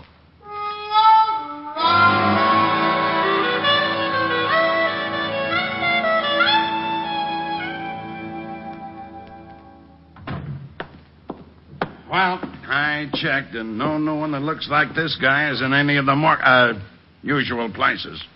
Well, that's fine. Now let's start looking for him where I lost him, Mr. Diamond. Oh, swell. Well, Walt, we really just stopped by to say hello. Killing time, you know. Sure. I appreciate everything you've done, Captain. Lieutenant. Of course. Thank you very much. But now Mr. Diamond and I have to go and find my husband. Richard. Yes. I think you'd better wait a few minutes. What for? Yes, we've got to hurry. I've got to find my husband before the 8 o'clock plane leaves this evening. You're leaving tonight? You didn't tell me that. Well, Richard has to be in California by tomorrow morning. Got a little job to do? A very big job, Captain. Lieutenant. Well, what do you want us to wait for? Because I've got Otis checking on this girl, this Mrs. X. Oh, no. Walt, you promised. I promised nothing. You assumed. Oh, you're a fine buddy. Buddy schmuddy. You might be taken in by her sweet innocence, but not me. You double-crosser. Mr. Diamond, you promised. But I didn't, lady. I just checked the morgues. Oh, now you shut up. Walt. Well, I never. I've seen this girl someplace, Rick, and I've got a sneaking suspicion she's wanted. Wanted? You can't cross me like this, Fatty. Wanted? Won't tell me her name, huh? No. Won't tell me her husband's name, huh? No. Then you're hiding something. Yes. Yes? Why, yes, meaning of course. Now you stop that, Rick. Rick. Is your name Richard, too, Mr. Diamond? No, my friends call me Rick. You ever in Chicago, lady? Of course. Of course. O-F-C-O-U-R-S-E. You stay out of this. You run around with Tony Capone when you were in Chicago? You talking to me? I'm talking to her. Well, I'm glad. Tony never gave me back my elk's tooth. Well, I don't know why you're talking to me, Captain. I never gave Mr. Capone an elk's tooth. It's Lieutenant, dear. You got to stop promoting him. You'll get a swell head. Oh, you rat! You call me Lieutenant? No! Well, gee, don't scare me like that. I got something on this picture you gave me. Her husband? Yeah. Hello, Mrs. X. Hello, Corporal. Aldous. Yeah. You won't like it, Lieutenant. I won't like what? What I got on this picture. Something's happened to Richard. Now, take it easy. Well, what did you find out? I'll tell you whether I like it or not. Well, I sent it down to the boys in the morning. No! Look what you've done, you mallet head. Well, gee, what did I say? You said morgue. No.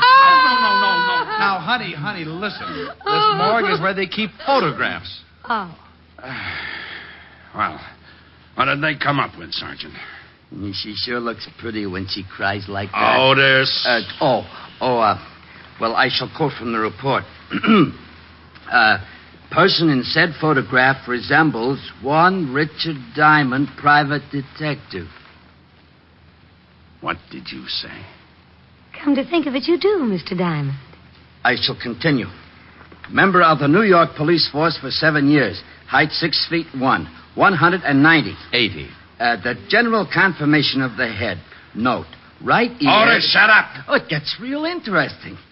You didn't tell me about getting mixed up with that fan dancer back in 39, Diamond. I was simply interested in starting an ostrich farm. Otis. Yeah? Do you think that picture looks like Mr. Diamond? Kinda. Thank you, Patrolman Lovelow. Patrolman? Yes, and if I ever catch you wearing a sergeant's stripes again, I'll put you on a beach so far out that I'll have to fly food into you. Now get out of here. Sergeant Levinson. Lady, please, it's Lieutenant. Well, I don't care what it is. I think you were just horrible to that nice little policeman. Is that right? It certainly is. And I'm going to write a letter to the governor about you. Now, wait a minute. And what's more, I'm going to tell him what a horrible, mean, impolite person you are. But I come in here with Mr. Diamond, and simply because I won't tell you my name, you accuse me of being a mop. Mop? Yes, mop. One of those gangsters' girls. Moll. Yes. And just because everyone thinks they've seen me before, I'm accused of all sorts of things. But, lady, No telling what's happened to my poor, wonderful husband. Lady, please, lady. You big bully. Yes. Well, okay, I'm sorry. I apologize. Can Sergeant Loveloon have his stripes back? Yes. No, thank you very much. Come on, Mr. Diamond. We've got to find Richard. Goodbye, Major.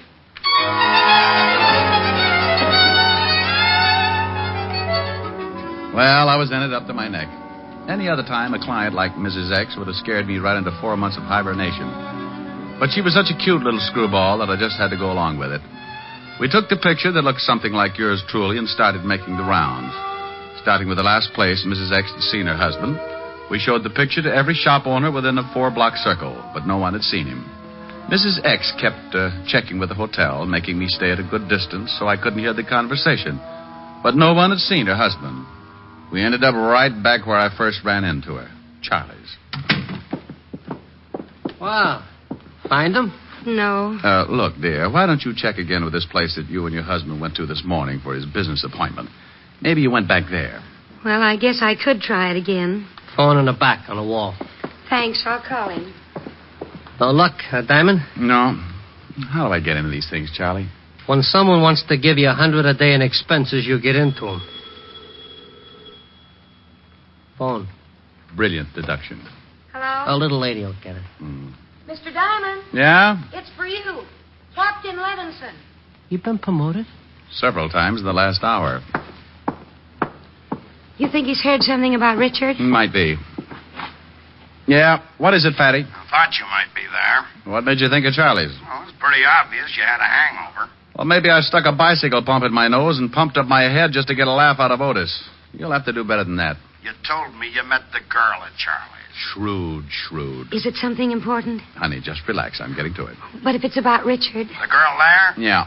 What's on your mind? Well, I don't know if it means anything, but we just got a report from the Johnson Sanatorium. Johnson Sanatorium. Never heard of it. Over on 84th Street. The missing husband? I don't know. The report fitted his description, but who knows from that old photograph. Well, it's worth checking. What's the address? 644 East 84th Street. Seems they found this guy wandering around the streets. Johnson Sanatorium, 644 East 84th Street, huh? Did he give his name? Amnesia, loss of memory. Seemed to be suffering from shock. Thought I'd let you get there first. Felt kind of sorry for the girl when I realized the story might be kosher. Okay, Walt, I'll check it, thanks. Meet you there. Well, honey, that might be... Hey. Charlie. Yeah? Mrs. X, where'd she go? Took out of here like she was shot out of a gun. Something wrong? When are you going to stop asking stupid questions? Well, that tore it. Mrs. X was probably on her way over to the Johnson Sanatorium and with a good head start.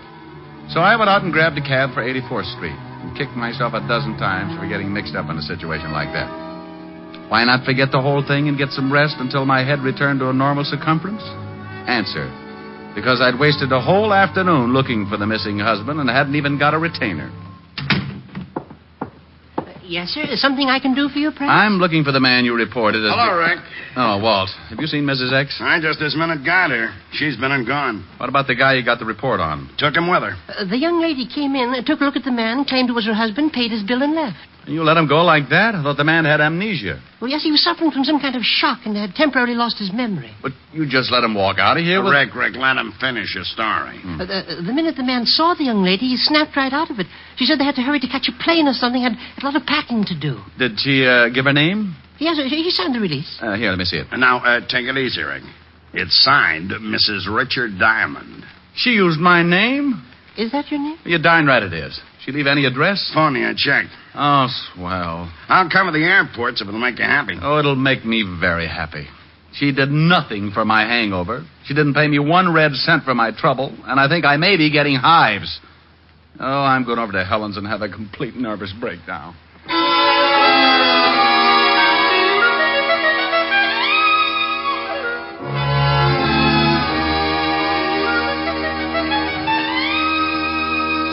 How do you feel now? Oh, I'm all right, Helen, dear, but my ulcers just had a parade. Any word from Walt? No.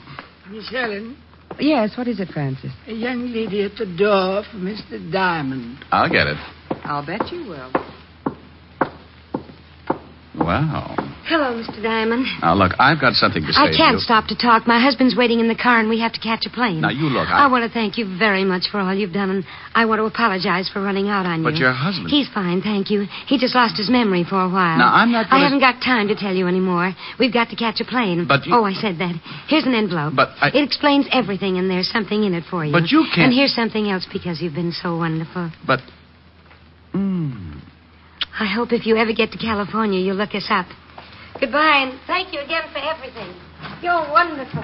Bye.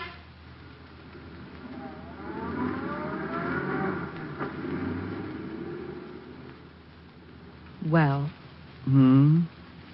All right, Blue Eyes. What was that all about? Oh, no, that was her. She. The girl. The girl. Mrs. X. What's that?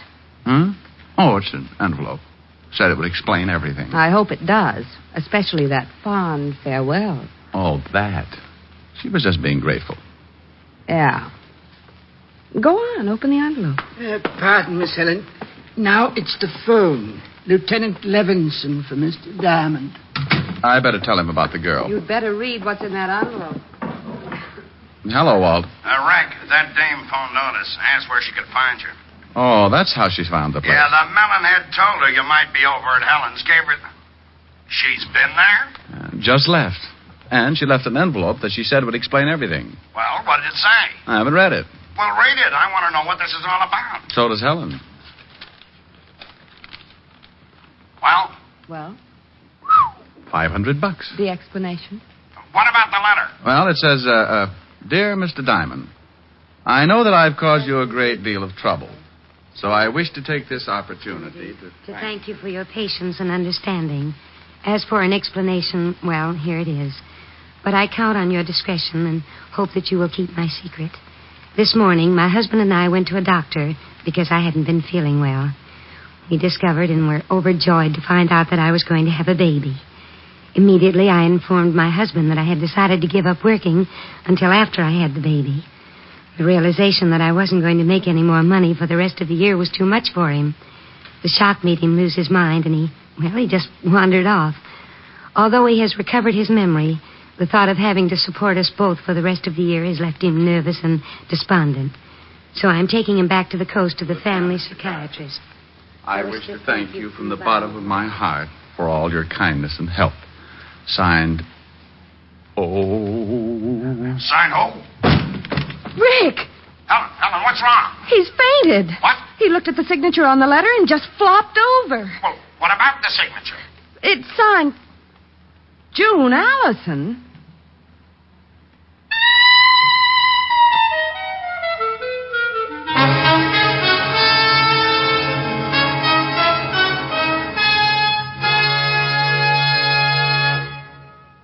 Again, here's your Rexall family druggist. Whenever you have a headache, remember this about Rexall aspirin.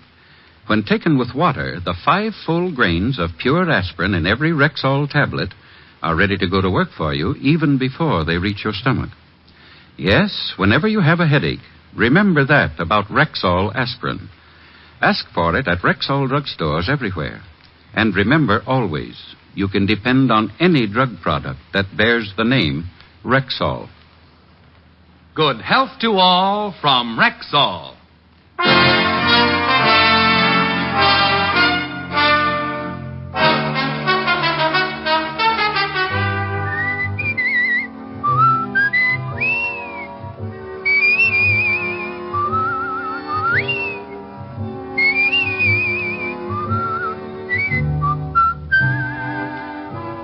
Richard Diamond, Private Detective, stars Dick Powell in the title role and is written by Blake Edwards with music composed and conducted by Frank Worth.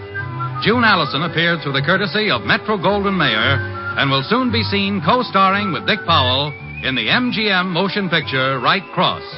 Featured in tonight's cast were Virginia Gregg, Ted DeCorsia, Wilms Herbert, and Bob Sweeney. Richard Diamond, Private Detective, was transcribed in Hollywood by Jaime Del Valle. This is Bill Foreman inviting you to be with us next Wednesday at this time when we will again bring you Dick Powell as Richard Diamond, Private Detective.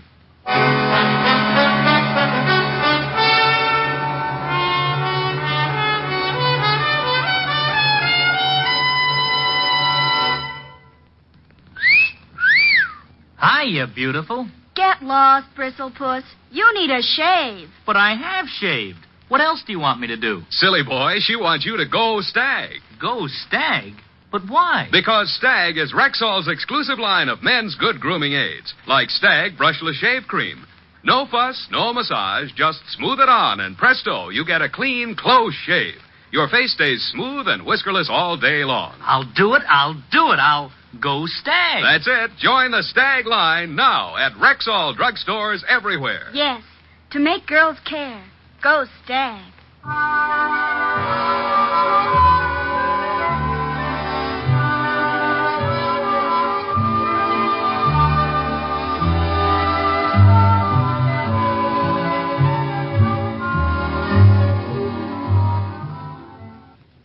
Bill Bendix leads The Life of Riley again Friday on NBC.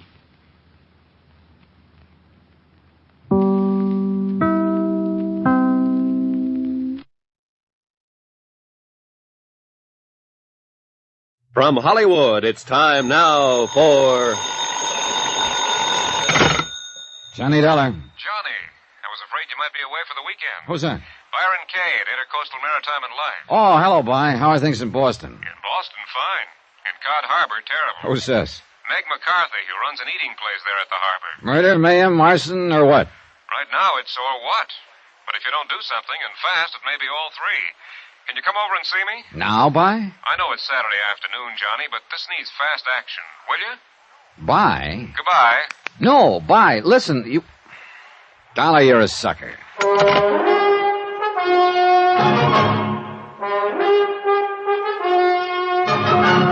Tonight, and every weekday night, Bob Bailey in the transcribed adventures of the man with the action-packed expense account, America's fabulous freelance insurance investigator... Yours truly, Johnny Dollar.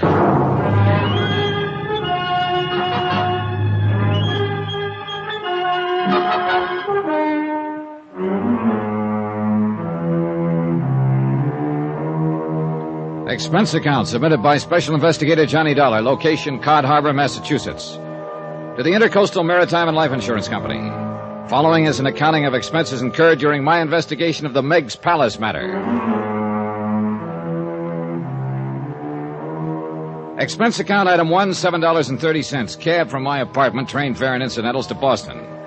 Byron Key was a good insurance broker, and I figured he wouldn't have called me over a weekend unless it was pretty important. To get right to the point, Johnny, insurance on the Palace is only for $15,000. Wait a minute, By. What is this Palace, a fishing boat? No, it's what Meg McCarthy calls a restaurant, right down on the dock. Cod Harbor, you say? That's right. Well, what seems to be the trouble over there that couldn't wait till after the weekend? Well, like I told you, this character, Meg McCarthy, runs a so-called restaurant down on the docks, the Palace. I sold her $15,000 insurance on it. And, Johnny, it's quite a place. What do you mean by that? We also carry $25,000 straight life insurance on Meg herself. Separate policy, of course. Which one are you worried about, By? Both, I think. Huh? Matter of fact, the more I think about it, the gladder I am that she didn't fall for my pitch when I tried to get her to increase the coverage on the cafe. If she had, our necks would really be out. Well, what's the matter? Isn't it worth $15,000 now? Oh, sure, at least. Even if it doesn't look it. You know, the stoves, equipment, and all that sort of stuff are in the coverage, too. Then I'm afraid I don't see what you're saying. Thing is this, Johnny. Meg has been threatened. By whom? How? Who knows? Anyhow, she's notified me that there have been a couple of attempts to set fire to her place. Since she lives upstairs in it, that means danger to her own life, too. Uh-huh. And the whole $40,000 is at stake. Yes. Will you go up there right away and see what you can do? Today? Tomorrow? Sunday? Look, maybe you can get in some fishing. I understand you're quite a fisherman. Oh, no. The last 3 times I was promised fishing while working on a case, all I did was cut bait. Proposition. If you don't get in at least a full day's fishing trip while you're up there, I'll double whatever you line up on your expense account. Sounds mighty tempting. How about it, Johnny? Okay, By. You asked for it. Item 2, $11.95, transportation back to Hartford, then on to Cod Harbor the next morning. Fine way to spend a nice warm Sunday. Nice place, too, if you lost your sense of smell. There were 2 or 3 dozen fishing boats of all shapes and sizes tied up at the long dock and piers that comprised the important part of the village. For housing, there was a scattering of weather-beaten shacks, 1 store.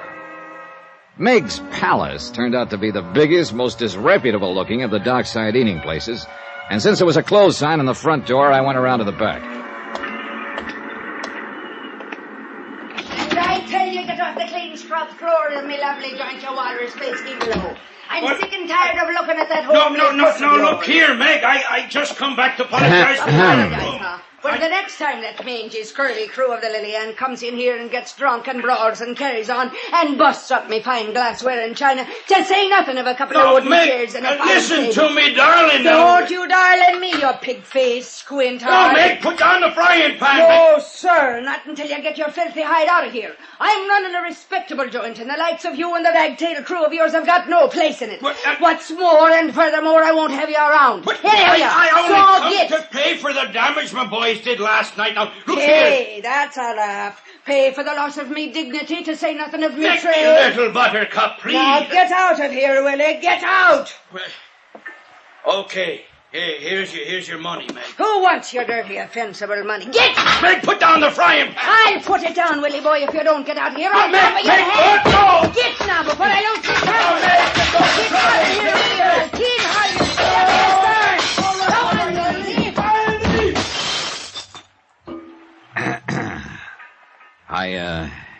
Excuse me, Miss McCarthy? Ain't he a darling? Ain't he the sweetest man you ever did see? Huh? The man you just threw out of here? Not only comes in to apologize, but brings the money to pay for the damage his pranking boys done last night when they was celebrating the big catch they made. Lovely bunch of lads they are, too, every one of them. As loyal to Willie Boy. Now, who the devil are you?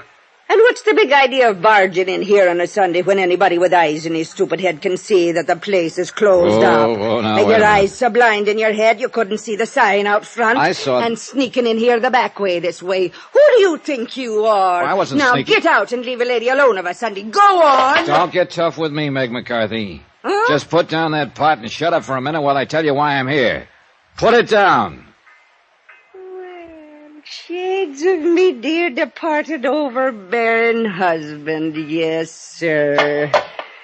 After all, I should have noticed you're a gent standing by the way you done while me and Bill was at its helter and skelter. Oh, but he is a dear one, ain't he? Yeah, well, at this point, I wouldn't know. But from what I saw a minute ago... Oh, don't let that fool you, dearie. We're in love, me and Willie boy. Ain't he a living doll? Meg. A fine, fine husband he's going to make me, too. That's why I made him the beneficiary of my life insurance policy. That's exactly what I want to talk to you about. Then go ahead and talk. What's stopping you standing there like a banty rooster that doesn't know... Will you shut up? Oh, well, of course I will, dearie. And I'm begging your humble pardon. But if there's anything I hate, it's a lily-livered man that hasn't... Meg! Yes, sir. I'm sorry. Then listen.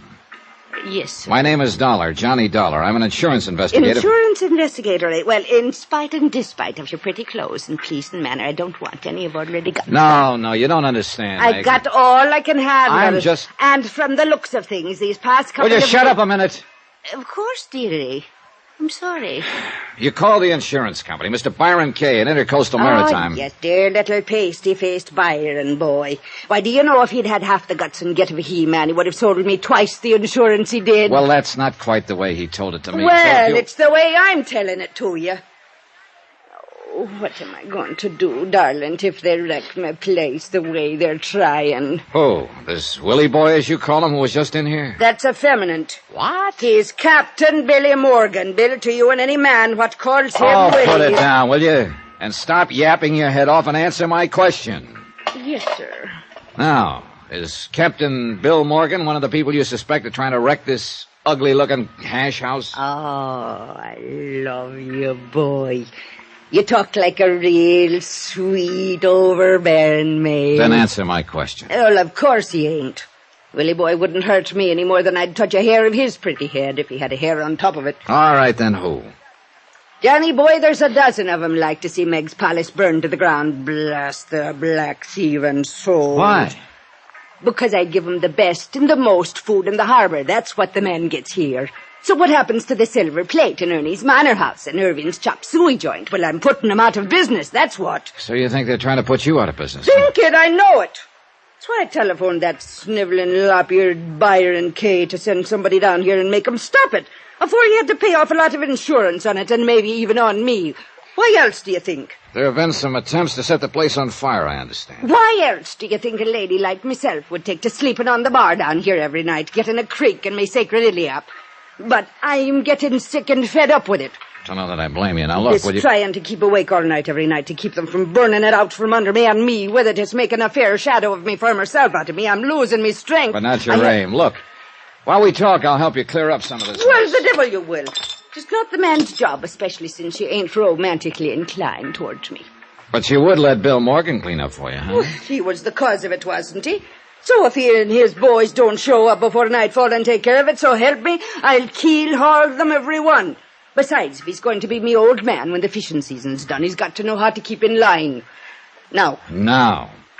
You say there are people you suspect are trying to fire this building. 3. All right, 3. Now, who are they?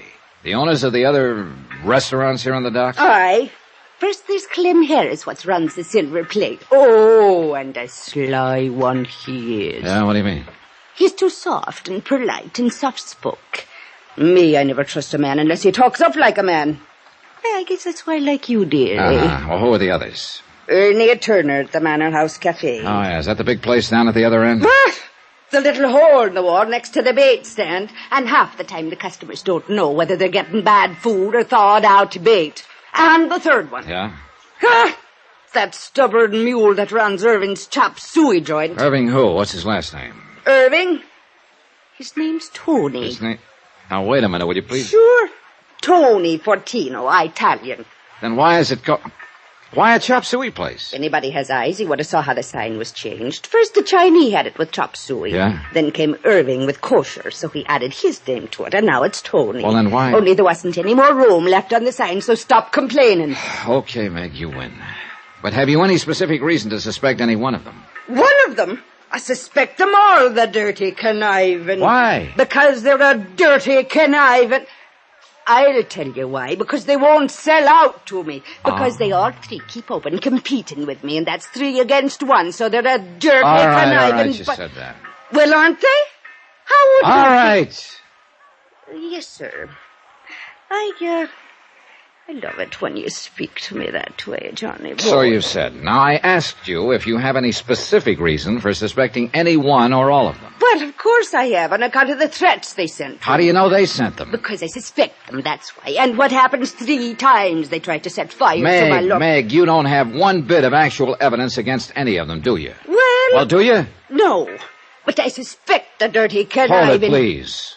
Are you sure those fires weren't accidental? Accidental? Well, with all the dirt and grease you leave around this shack. In the middle of the night with a stove fire banked like I've been doing it for 20 years, and with all the fires starting outside where they have no business. Look, Johnny boy, I'll show you where they started outside. Well, now that's a good idea, because so far I confess I can't get very much alarmed over what's happened. Don't the whole town know I'm closed on Sundays? Hello, and what kind of a blubber-headed income-poop would be calling Meg's Palace on a Sunday when everybody knows... I want Johnny Dollar. Huh? Oh, of course. The gentleman's right here. It's for you, Johnny boy. Oh? Hello, Johnny Dollar. We know why you're here, Dollar. Oh, yeah? Who's we? But you won't be here long, understand? Well, now, that's a matter of opinion, isn't it? Either you go quiet the way you came, or you go in a long wooden box. Get it? Now, what is it, Johnny boy? Come on, Meg. Let's get to work.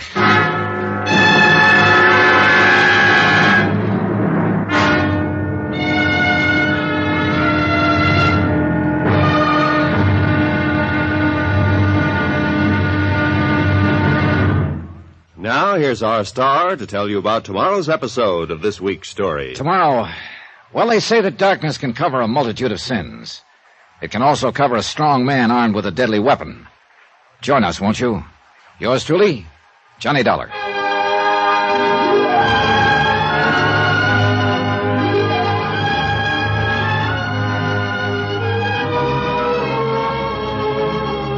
Yours truly, Johnny Dollar, starring Bob Bailey, is transcribed in Hollywood. It is produced and directed by Jack Johnstone, who also wrote tonight's story. Be sure to join us tomorrow night, same time and station, for the next exciting episode of Yours truly, Johnny Dollar. Roy Rowan speaking.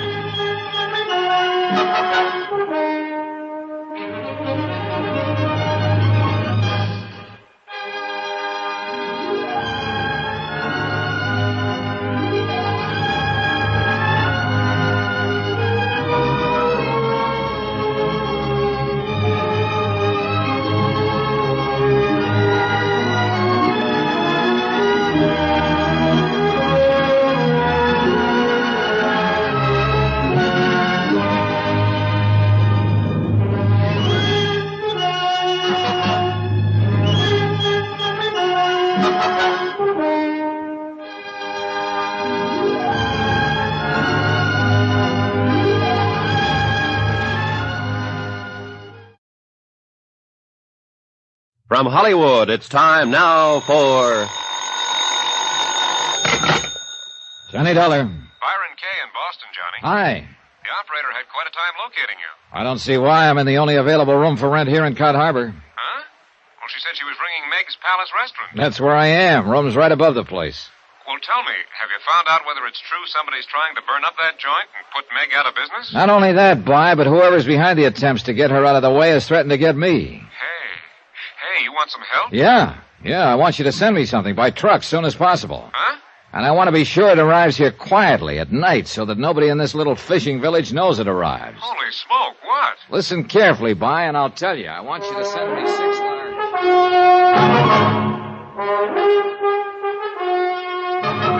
Tonight, and every weekday night, Bob Bailey in the transcribed adventures of the man with the action-packed expense account, America's fabulous freelance insurance investigator. Yours truly, Johnny Dollar.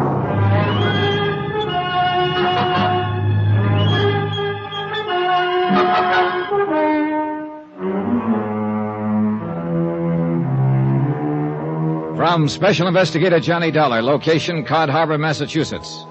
To the Intercoastal Maritime and Life Insurance Company, Boston. Assignment, the MEG'S Palace matter. Expense account continued. Expense account item Well, since you're paying for and sending that batch of fire extinguishers, Byron, I can hardly charge them to my expense account, can I? But I have a sneaking suspicion they might be mighty important. A cursory inspection of this tiny fishing community has revealed no sign of a firehouse. Nothing, in fact, but some hose connections for cleaning off the docks. And after the threats Meg McCarthy has received, plus a couple of attempts to fire up this disreputable-looking establishment of hers, well, I guess I still have some Boy Scout blood in my veins. In view of the threat to me, I figured it might be a good idea to consult the local authorities. I learned a long time ago that it's a good plan to enlist their cooperation when working in a strange, small community. Inquiries from some of the fishermen mending their nets spread out on the long wharf led me to a small, shabby, unmarked frame shack that stood about a block away from the waterfront. Come in, come in. Mr. Beasley? That's right. Oh, what's your name? Johnny Dollar. Dollar, Okay, what do you want? Well, you're the chief of police, I understand. Acting chief of police? Oh. Acting mayor, too, an acting judge, acting town clerk, acting just about anything else you could want. I don't get it. Well, I don't know why not. Officially, I guess Cod Harbor's just a part of Barnesboro, a couple of miles inland. We're so small and we're not incorporated like most towns, so we just have to be kind of self-sufficient under ourselves. You see what I mean? And you know something? It works out pretty good. Yeah, well, I guess it's as acting chief of police that I've come to see you. Yeah, what about? The Meg's Palace Cafe. Yeah, and you take any stock in Meg's talk about somebody threatening to burn up that cockroach-loaded dump she calls a restaurant? I'm representing the insurance company that holds $15,000 insurance on it. Never come to your mind, Mr. Dollar, that Meg her own self might have set the fires to collect that insurance? And call for help as a cover-up? Yeah, the thought has entered my mind. Just crazy enough to do a thing like that, too. Hasn't she been to you for help? She told me. Oh, what sort of evidence? One way or another have you turned up? Dollar, I haven't looked for any. Yeah, what? The less I meddle in their affairs, the less trouble I'll have with the folks here in Cod Harbor. Oh, hey, now, wait a minute. For a mayor and police chief and so on, you don't seem to be very concerned about these people of yours. So, maybe I'm not. What's the difference? Well, look here, if you... Yeah, you know, unless something serious happened, like a murder Or a fire that destroyed Meg's Palace and maybe half the docks. Don't you think that sort of thing is serious? Well, yeah, if it happens. Then I'd probably have to call in the regular appointed authorities over to Barnesboro. But there hasn't been any fire yet. Not any real one. So why get your dander up? Well, I'll be. Look, with so little concern about the place, how did you ever get all those jobs? Easy. Lost my schooner out on the banks last fall. So for want of something better, I just took it. I took them all. Why not? The town feeds and bores me, and I like it. So... Real soft, lazy, good-for-nothing life, huh? Sure. Now, why don't you be a good boy, Dollar, and leave things be around here? Stop wasting my time. Well, just let me take enough of your valuable time to ask a couple of questions. Sure. Go ahead. No harm in asking. I want to know about some of the people here in Cod Harbor. Like who? Clem Harris, for one. Careful, boy. That's my cousin. Oh. Who else? Ernie Turner and Tony Fortino. Oh. Account of them's the three that run the other dirty bites along the docks, huh? Yeah.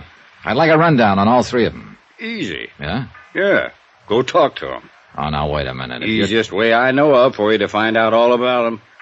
Oh, you're a lot of help. Dollar, like I said, we're kind of self-sufficient unto ourselves around here. We like it that way.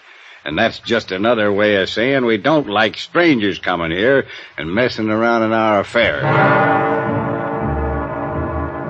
Well, that was pretty definitely that. It was getting quite late, and I decided I'd better postpone any interviews with Meg's business rivals until the following morning. Besides, as I walked along the wharf, I noticed that they were closed. Then I remembered somebody else I wanted to talk to, the beneficiary of Meg McCarthy's life insurance policy, the master of the fishing boat, Lily Ann, Captain Billy Morgan. But the Lily Ann, tied up at her berth, was dark and empty. Well, if anyone knew where Captain Billy was, it'd be Meg herself. So I walked the boards back to Meg's Palace.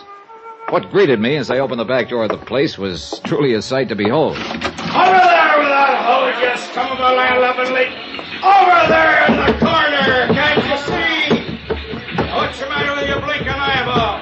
Standing in the center of the floor, brandishing a moth-eaten feather duster as if it were a club, stood Captain Billy Morgan. shouting orders to 3 men who were cleaning up the mess of pots and pans and broken crockery left over from Meg McCarthy's temper tantrum of a short while earlier, when she belabored this same Captain Billy for a little celebration he and his crew had in their place the night before. Belabored? It looked like she must have thrown one of everything in the joint at him. Bill! Hey, Captain Billy! Hey! Oh, it's you, huh? I seen you here earlier today when Meg throwed me out. Well, looks to me like you weren't all she threw. Yes, sir. Oh, she's a living doll. Hey, say, ain't you the insurance man? She telephoned to help her find out who's trying to burn her out of here. Name's Johnny Dollar, ain't it? Yeah, that's right. And, Captain, I'd like to ask you a favor. Charlie, you yellow-bellied, bug-eyed, bandy-waisted. Don't throw that trash in the corner. What's the matter with you? Sorry, Mr. Dollar, but I guess the boys don't like working at night when they got to be up and aboard Lillian and headed out for the fishing banks by 3 a.m. in the morning. Don't blame them. We couldn't leave Meg's place in a mess like this, now could we? After all, she's going to have to serve us coffee and sinkers before we go. Where is she? Upstairs. Has been for the last hour. In her room? In that room she's renting out to you. Figured like maybe it could stand some cleaning up and debugging, I guess. You know something? She figured right. Avast there with the mop, old ear. I'll wring it around your bloody neck. And swab off them tables while you're at it. Can't you see the mess you left on them?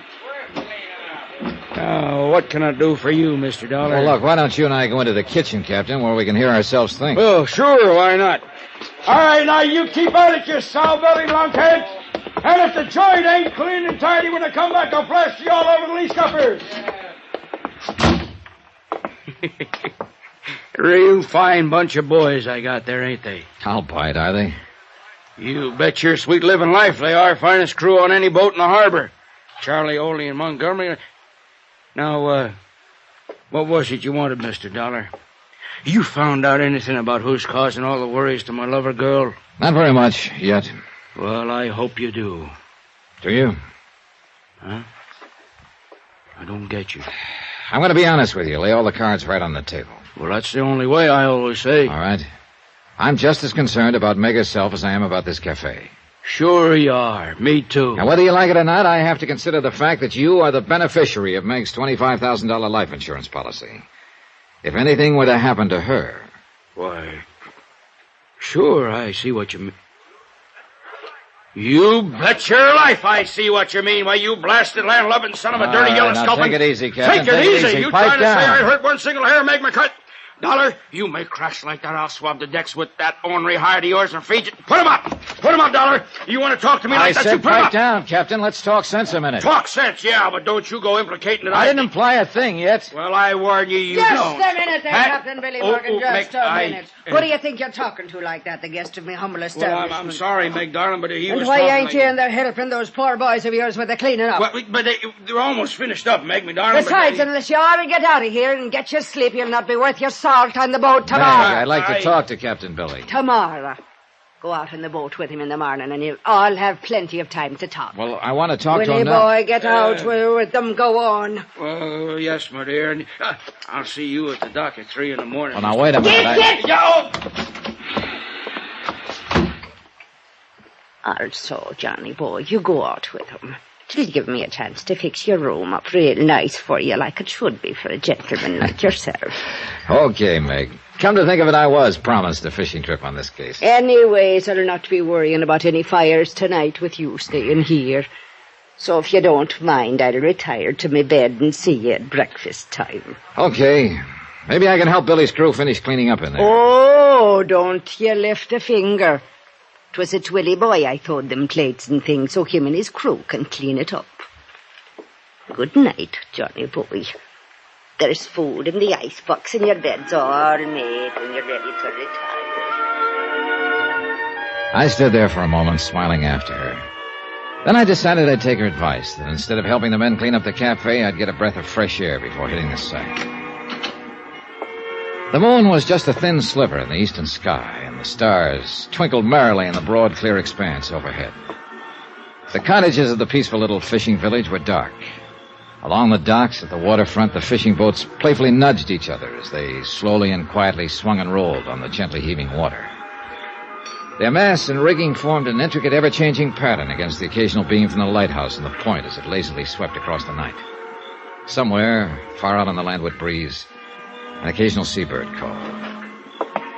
It was all so peaceful and serene that I couldn't help wondering how trouble could ever come to a... Then I saw it. A slight movement at the front corner of the old building. A silhouette hunched over, tensely watching the front door, waiting for home. Slowly, as quietly as possible, I crept up on whoever it was, hoping in the dim light to recognize him or her before I was discovered.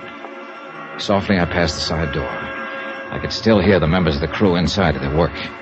But in my concentration on the person out front, I was too slow in my reaction when that side door suddenly opened behind me. Huh? What? Who are you? Oh, no, you... Oh!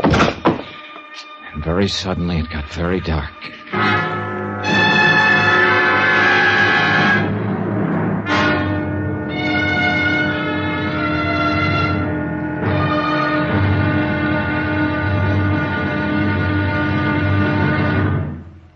Now, here's our star to tell you about tomorrow's episode of this week's story. Tomorrow, a trip to sea on the Lily Ann that starts out like an ordinary fishing trip.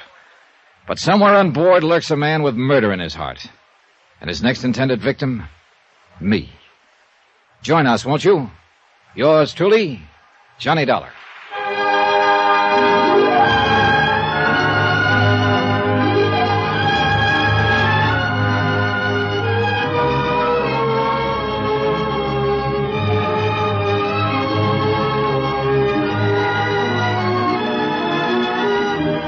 Yours truly, Johnny Dollar, starring Bob Bailey, is transcribed in Hollywood. It is produced and directed by Jack Johnstone, who also wrote this week's story. Be sure to join us tomorrow night, same time and station, for the next exciting episode of Yours truly, Johnny Dollar. Roy Rowan speaking.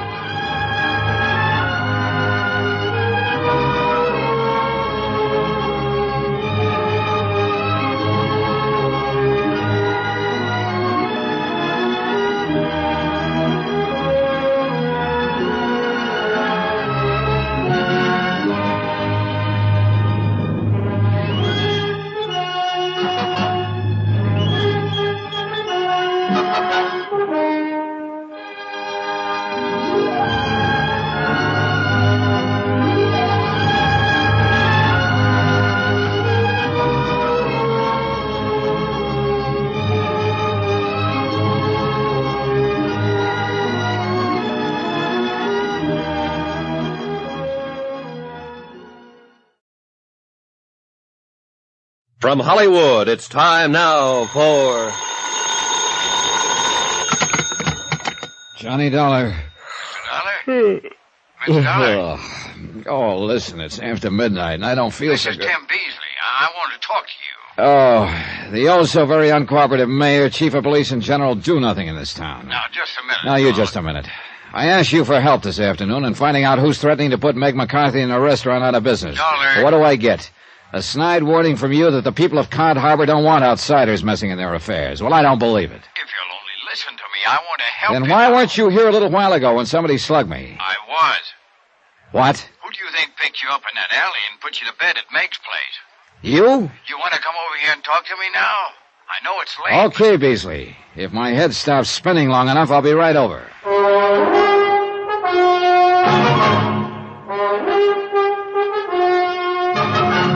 Tonight, and every weekday night, Bob Bailey in the transcribed adventures of the man with the action-packed expense account, America's fabulous freelance insurance investigator. Yours truly, Johnny Dollar.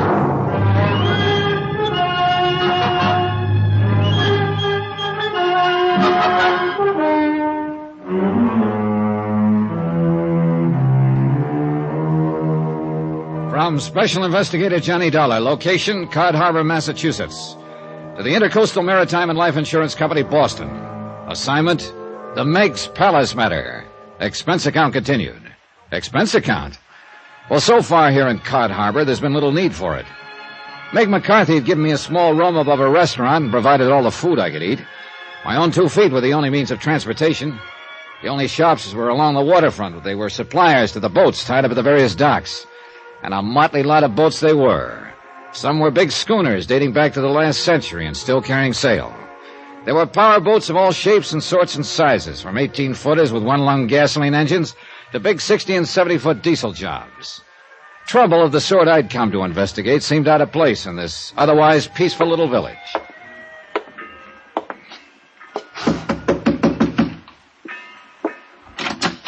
Come in, Mr. Dollar. So, you've suffered a change of heart, huh, Beasley? And you've decided to go up. Yeah, that's about the best way to put it, I guess. See, it's this way. Wait. Before we go any further, what was this bit about picking me up after I got socked on the head a while ago? Listen, Mr. Dollar, after you left here this afternoon, I got to thinking. Maybe I was wrong in giving you the back of my hand, and maybe you was right in walking out mad like you did. Well, how would you feel? The insurance company back in Hartford gets word from Meg McCarthy that somebody's threatening to burn up that joint on the waterfront she calls a restaurant. It's insured for $15,000, and she's insured for $25,000. I know. Well, you see, it's this way. And when I get here, I learn that somebody has already tried a couple of times to set fire to the place. All right. I learned a long time ago that in a case like this, it's smart to enlist the help of the local authorities. Here in Cod Harbor, those authorities all seem to boil down to you. Why, I will never know. Yeah, like I told you. But now listen. And what do I get from you? The cold shoulder, the back of your hand, as you put it. I gotta explain to you, Mr. Dollar. Well, then go ahead and explain, and believe me, brother, it better be good. Well, there probably ain't another village like this in the whole country, see? Technically, we're supposed to be part of Barnesboro, a few miles inland. But we've always left them alone, and they've always left us alone. Any trouble happens, we settle it amongst ourselves, and because we're such a small place, it's get along with everybody or get out, see? So we just don't have no trouble. Not of any account, that is, unless it's somebody comes in from outside and makes it for us. You understand, Mr. Dollar? Are you forgetting it was one of your own townspeople who asked me to come here, and for her own protection? That's what I got to thinking about after you left. So I decided maybe I better talk to you. And, well, that's how I happened to go over to Meg's place tonight. Was that you I saw in the shadows out by the front door? Yes, sir. I was waiting for Captain Billy Morgan and his crew to finish cleaning up the place for Meg. And I was going to go in and talk to you. And that's the truth, Mr. Dollar. Go on. Well, I just got there when I heard a noise out at the side of the cafe like a fight. Of course, it was dark. There was no fight. Somebody came out the side door from behind me and knocked me on the head. Yeah. So I took you up and put you on your bed and gave you time to get your senses back and then telephoned to you. Uh-huh. You sure it was you out at the front of the cafe? Oh, no, Mr. Dollar. You trying to implicate maybe it was me that give you a belaying pin over the head? Was that what hit me, Beasley? A belaying pin? Well, something hit you and I just... Okay. I'll take your word it wasn't you, for the time being. I swear, Mr. Dollar, by all... All right, then, listen. Yeah? I heard that side door open just before I started seeing stars. Huh? Yeah? That means whoever struck me must have come from inside the cafe. Say? Yeah, that's right. The only people inside were Captain Morgan and the crew of his fishing boat. You sure? I'm sure, because I was in there myself just a minute before. Just Billy Morgan and his 3 men. Where was Meg? She'd gone up to bed. I just stepped outside for a breath of air. Ole? Huh? Ole Jensen, first mate. Yeah, I heard Captain Billy call one of them Ole. Last name's Jensen, huh? And then there's Charlie. Charlie Button's the deckhand, and Montgomery the engineer. Well? No, not one of them could have done it. Isn't that like saying I didn't get hit? One of them must have done it. No, sir, Mr. Dollar, it just couldn't make any sense. All right, tell me this. Are any of them related to the guys who run the other cafes along the wharf? No. But you are, aren't you, Beasley? Huh? To Clem Harris at the Silver Plate, or is it the Greasy Plate? Anyway, he's your cousin, isn't he? Oh, I told you that. But if you think he had anything... Right now, I don't know what I think. Well, let me tell you this. If you have suffered this big change of heart, it's about time you started proving it. I'll do anything you say, Mr. Dollar. All right. Meg seems to think the threats and attempts to burn down her place came from her competitors. Well, I know she does, but she's... Now, in a couple of hours, I'm taking off for the fishing banks with Captain Morgan and his crew. Maybe I'll be able to spot which of his men laid me out in the alley, if it was one of them. Meantime, you see if you can dig up anything that would put a finger at the other cafe owners. That means Ernie at the Manor House, Tony who runs Irving's Chop Suey joint, and your cousin, Clem Harris. Okay, Mr. Dollar. I'll do it. Hey, by the way, did you ever check their handwriting against the letters Meg received? Well, no, I never quite got around to it. I don't think you ever got around to doing anything. But it's such an easy job. Well, do it. Get the letters from Meg and check them. Yes, sir. I'm going to try to get a couple hours sleep before we take off on the Lily Ann. Yes, sir. The big lazy slob. The first time I met him, he'd actually boasted about his soft job. About how nicely he could live in the town without having to lift a finger. Oh, sure, the sudden change of heart may have been genuine, but I wouldn't have bet on it. And I still had no proof it wasn't he who slugged me. And one of Meg's rival eateries was run by his cousin. But then everything indicated that whoever struck me had come from inside her own cafe. So I decided it was more important than ever that I go on the next day's fishing trip. Back at my room on the second floor of Meg's palace, I fell asleep the minute my head hit the pillow. And I could have sworn it was only a second later that... Yeah. Oh, who is it? What is it? Time to get up and out. What do you think it is? Huh? Well, you're going out with the boys. Just get them lazy bones of yours up out of that bed. Oh, but it's still pitch dark. Are you decent? Well, whether you are or whether you ain't, time you was up. Here's the light for you. Oh, turn that thing off. Now, here's some coffee. Take a saucer or two. It'll choke you. It's that strong, but it'll wake... Johnny boy, what happened to you? Oh, just what it looks like. But your head... Somebody just got real friendly with a belaying pin right after you went to bed. They come up here and attacked you? No, it was outside, out by the side door. I'll kill whoever done that to you, Johnny boy. So help me, I'll find out who done that. Be sure you want to get up and go out to the banks. Maybe you... No, I'll be all right. And I think it's pretty important I go out with Captain Billy and his boys. Because I have a sneaking suspicion one of them may have done this. Why, them dirty, conniving... Oh, no, Johnny, you must be wrong. Oh? Why, don't you know, darling, that's the finest crew of men in all of Cod Harbour. I'm not so sure. But then you mean you think one of them could also be behind trying to burn me down? And maybe me with it? You can be mighty sure I'm going to try to find out. Oh, Johnny boy, I pray that you're thinking wrong. Anyhow, if you're going with them, well, up and out with you. By the time you're in your clothes, I'll have some grits on the table for you. Eggs and pork chops and donuts and jam, hot cakes. I met the crew of the Lily Ann at that breakfast. Breakfast? Considering the amount of food set before them and the way they piled into it, you'd think those 4 men hadn't eaten for a month. And I must confess, there was nothing about them that looked like cause for suspicion. First there was Charlie, a tall, brown-eyed, husky young fellow, alert and pleasant, with a sense of humor, and he was obviously liked by the others. I don't know, Mr. Dollar. I think you just got to dreaming about some nice, pretty gal, and when you reached out and tried to grab her, you fell out of bed, and that's the way you got banged up. Montgomery, a bit older, the man who was responsible for the engines on the boat. Gray-haired, lean, wiry, with gnarled fingers that looked clumsy and somehow never made a clumsy move. Whose blue eyes looked straight at you when he spoke. Don't you believe it? And you can blow me down, Mr. Dollar, if that ain't the most dastardly thing I ever heard of here in Cod Harbour. Now, you best stick close to us that's your friends whilst you're here. I say, friends of Meg McCarthy be friends of us. Then Ollie Jensen, first mate, the oldest member of the crew. Quiet, calm, and efficient. The soft-spoken one. It's not for me to inquire why you're here. What business you're about, Mr. Dollar, and I don't. But I'm certain it's for the good. And any help that we can give you, you're welcome, sir. Sure. And I say the devil with all this chitter and chatter when there's fish at sea for you to catch, you lazy lunkers. Get up from that table and get to work. By the time the sun's up, the fish will all be out of your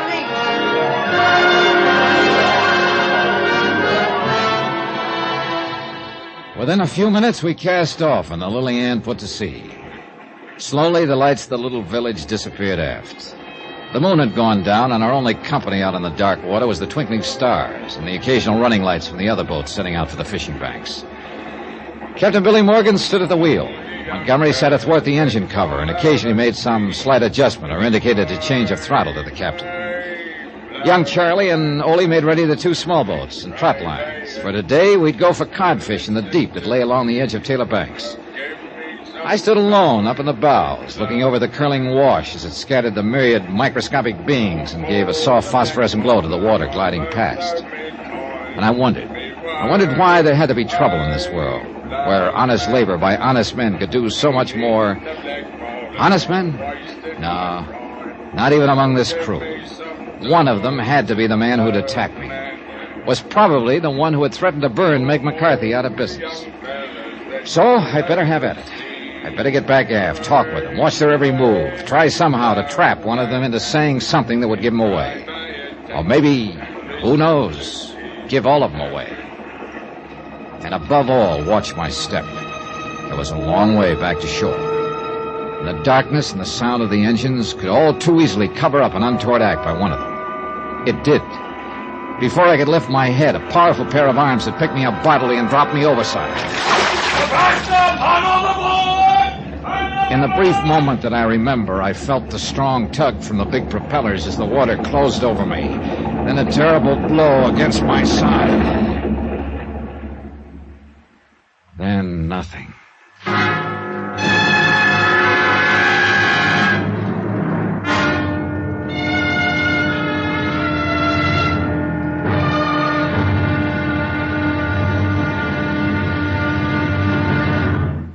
Now, here's our star to tell you about tomorrow's episode of this week's story. Tomorrow, the motives for arson and murder begin to take definite shape in the form of a confession.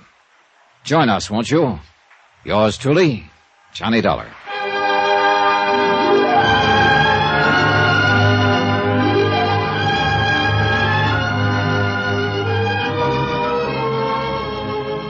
Yours truly, Johnny Dollar, starring Bob Bailey, is transcribed in Hollywood. It is produced and directed by Jack Johnstone, who also wrote this week's story. Be sure to join us tomorrow night, same time and station, for the next exciting episode of Yours truly, Johnny Dollar. Roy Rowan speaking.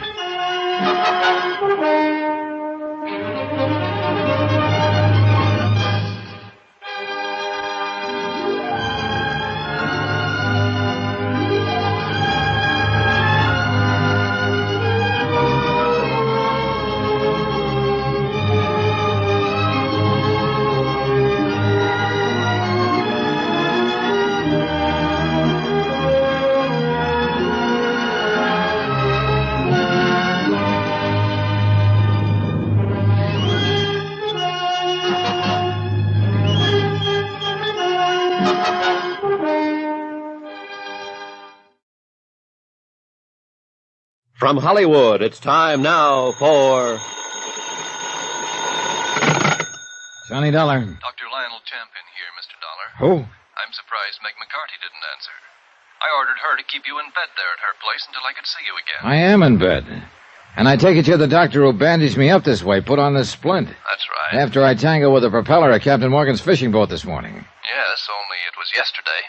Huh? You were unconscious when the captain and his men brought you in. After treating you, I gave you sedation. Oh. Rest was the most important thing. How did you ever happen to fall off that boat? Fall? Doctor, I was pushed.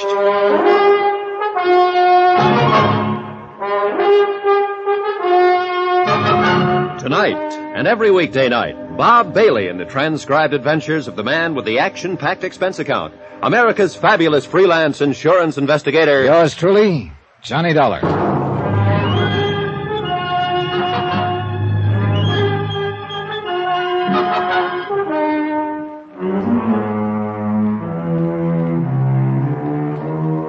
From Special Investigator Johnny Dollar, location Cod Harbor, Massachusetts, to the Intercoastal Maritime and Life Insurance Company, Boston. Assignment, the MEG'S Palace matter. Report and expense account continued.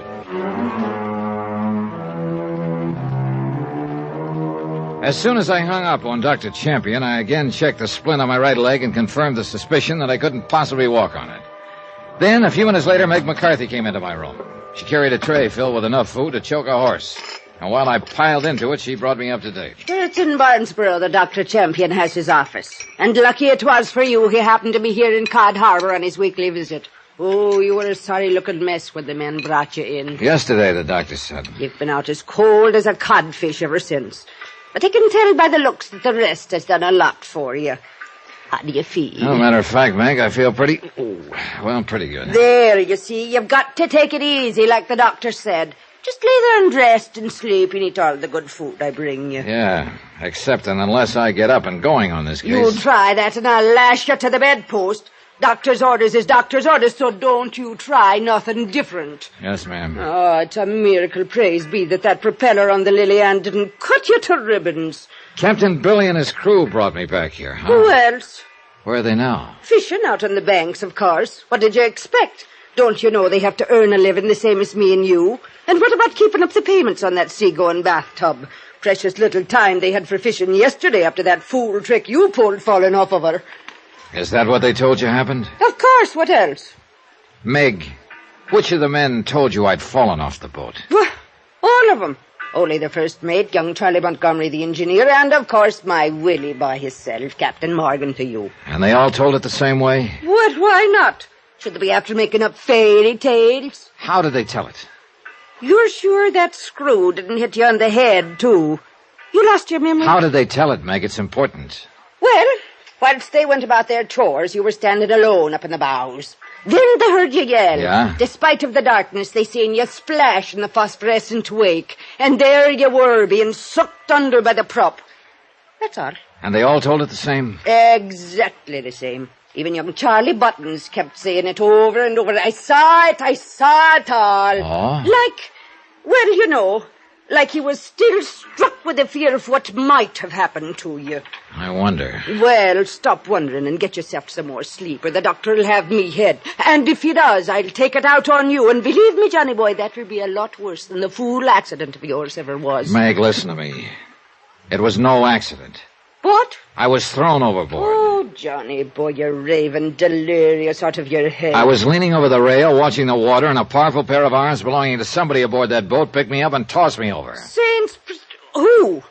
Ole Jensen, young Charlie Buttons, Montgomery, or Captain Billy himself. You start raving, Johnny. You must have got hit on the head. And I'll bet my last buck that whoever did it is the same one who slugged me in the alley, the same one who's threatened to burn you out of this place of yours. Oh, no. And the minute I get up out of this bed, Tell me something. Yes? Tim Beasley, your police chief and mayor and so on. Yes? Has he been up here to see you?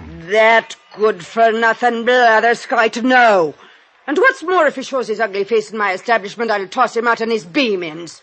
But why do you ask? Because I told him to get the threatening notes from you. Check them against the handwriting of several people here in Cod Harbor. Who? Like that sniveling cousin of his, Clem Harris, that runs the Silver Plate Cafe? Yeah, among others. Well, he ain't been here, and I won't have him here. I take it you and he don't get along. Of course we don't. Why? Because ever since his cousin Clem has been in business, Tim has threatened to close me up. For what reason? For breaking town ordinances on restaurants. The kind he enforces over to Barnesboro. Well, have you been breaking them? No more than no less than dear cousin Clem or Tony 14 or Ernie Turner does after their harsh joints. But me, he always is picking on, and why? Because I get most of the business from the fishermen. So you want a suspect in this case, Johnny boy? You've named them for me, Meg. The other cafe owners. All right, so I'll give you one. Tim Beasley and Clem Harris working in cahoots. And if it wasn't one of them waylaid you in the alley... Whoa, wait a minute. Neither of them could have been aboard the Lily Ann. Then you must have fell. Oh, Meg, when is the doctor coming to see me? He should be here by now. Well, if he doesn't come pretty soon, I'm getting up and going, orders or no orders. Johnny? Motives, suspects... Why, Meg McCarthy herself could have rigged this whole thing. Called me in as a cover-up while she burned up her place to collect $15,000 insurance. Even her intended, Captain Billy Morgan, who'd collect her life insurance if she were to die in a fire. Tim Beasley, lazy slob of a general factotum in Cod Harbor, to put Meg's palace out of business on behalf of his cousin, Clem Harris. Or Clem himself. Or one of Captain Billy's crew for some reason I hadn't yet fathomed. Half an hour later, Dr. Champion arrived, looked me over, and then went to work with a pair of bandage shears. So now we'll take off that splint. Oh, but if something's broken, Doc. Not a thing broken, Mr. Dollar. Just an old trick of mine. Huh? You needed absolute rest until I could see you again. And from what I've heard about you, you wouldn't have taken it unless I fooled you into it. And that was the sole reason for the splint. Doc, you're a wonder. There we are. And in view of your surprisingly good condition, I'd say you may be up and around as soon as you honestly feel able. Say, even tomorrow, perhaps. Item 8, $10 for medical services. All that Dr. Champion would accept. Needless to say, as soon as he left, I planned to get up and get to work. But as he walked out the door, Meg brought Captain Billy in to visit and sympathize. So, in hope of keeping him off guard, I played real sick. Then Ole and Montgomery came in, too. But I needed to get these men alone, and I must admit be feeling better than I did. Then I realized that young Charlie hadn't come. I asked about him. To Burnsboro, Johnny. He said as long as the doctor was keeping you in bed 2 or 3 days, he could see you when he gets back. But wait a minute. He went to pick up some supplies for Meg here like he always does. Gives him a chance to drop in on his sister where he keeps his Sunday clothes and things. He wasn't out on the boat with you today? Meg spoils a lad that way, always has him going in for supplies when I need him the most. Look here now, Willie boy. You talk like I was the one picked today. Well, of course you did. Of You always course do. I didn't, and don't you tell me. He said it was you. You're off your course, Miss McCarthy. You know blasted well as you don't are. you shake your finger at me, you blue You pipe down, woman. Do you want Mr. Dollar to have a relapse? You. Oh, Johnny boy. I'm sorry. Shut up, Bill. It's okay, Meg. And But tell me Willie boy. that- I'm sorry if I seem to be raising my voice at you. Oh, bless you, Meg. It's that fiery spirit that keeps me loving you. Yeah, but now, why don't we leave the poor man alone to recover, huh? Come on, boys. Yes, come on, all of you. Out you go. After you, Meg. Oh, After my, you. how polite we are. Montgomery, wait. Oh, Mr. Dollar? Something I can do for you to ease your bed of pain? A little drink or something? I've a bottle aboard the Lily Hen. No, thanks. I want to talk to you about Charlie. A real fine lad he is. Now, I'm sure he'll be wanting to see you when he gets back from his visit in town. No, wait. Captain Morgan said he has a sister in Barnesboro. Do you know the address? Oh, that I do. Many's a fine meal we've had from her on our time off. Well, I want to see her. You know, just a little personal thing. Oh, then here, I'll write down the address for you. She lives in a pretty little house on the corner of Road. Maybe Montgomery was the wrong one to ask. I don't know. But I had to gamble somewhere along the line. And if my suspicions about Charlie Buttons was right, I hoped I wouldn't be too late. When Montgomery had left, I sneaked out the back door to avoid Meg and hurried over to Tim Beasley's office in the shack that functioned as Cod Harbor City Hall. He wasn't there. A woman who lived next door informed me he'd taken off in a hurry to Barnesboro. So Beasley had gone to town after Charlie. Or had he? For $25, that's item 9, I rented a creaky old truck and headed for Barnesboro. Charlie's sister's house was on a gravel road out on the edge of town. There was no other car there, so I stopped in front of the place, got out, and walked up to the front door.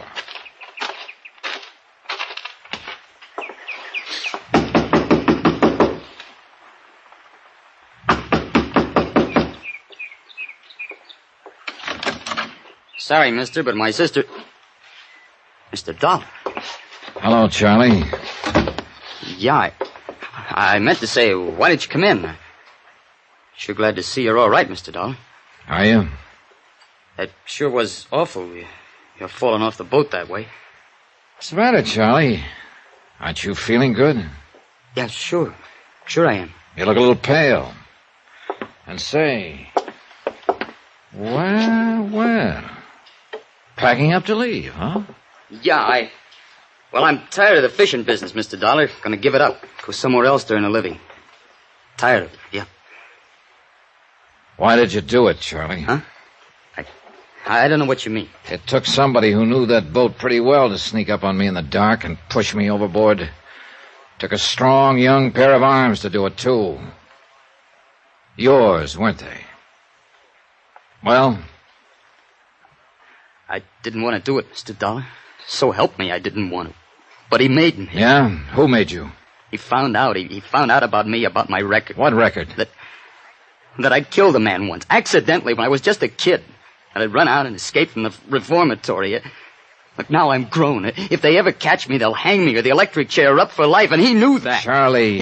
If I didn't do anything he said, like slugging you or trying to start the fires or anything, he'd give me away. So I had to, don't you see? I couldn't help myself. He made me do everything. Charlie, who, Charlie, who? It's all right. You don't need to rough me up, Dollar. I knew I'd get caught up with someday. I'll go quiet with you. And maybe you'll help to try and get things easy for me. Charlie, who made you try to kill me? Yeah, I'll tell you. It was so he could get you out of the way and burn up Meg's palace and her with it. I'll tell you, Mr. Dollar, it was... Oh, no. Huh? There. At the window. Behind you. That old trick? Oh, no, you... Help! The boy fell against me, pinning me to the floor. And as I pushed him away, I saw the patch of red slowly spreading on the front of his shirt directly above the heart. By the time I got to the window, a car had taken off down the old gravel road and was completely obscured by a thick cloud of dust. And I wondered. I wondered for whom the shot that killed Charlie had really been intended.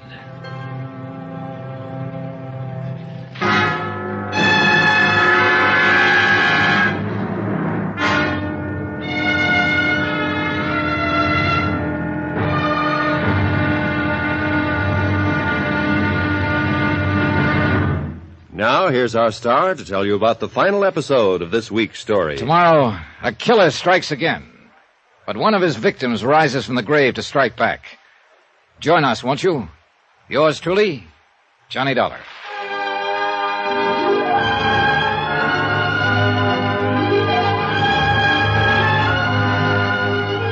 Yours truly, Johnny Dollar, starring Bob Bailey, is transcribed in Hollywood. It is produced and directed by Jack Johnstone, who also wrote this week's story. Be sure to join us tomorrow night, same time and station, for the next exciting episode of Yours truly, Johnny Dollar. Roy Rowan speaking.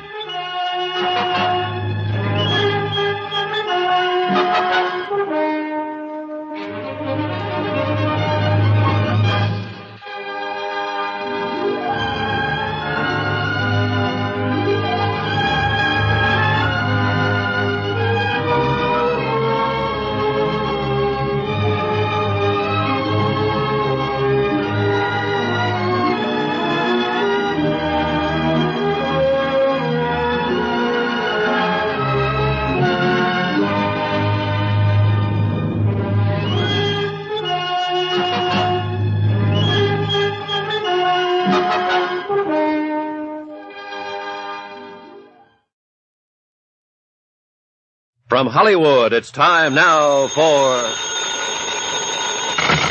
Johnny Dollar. This is Chief Walters, Barnesboro Police. You call me? Oh, yeah, Chief. I understand you're out at Sally Button's place on the edge of town. What can I do for you? Better get out here, Chief, fast. Oh? Yeah, to pick up a body.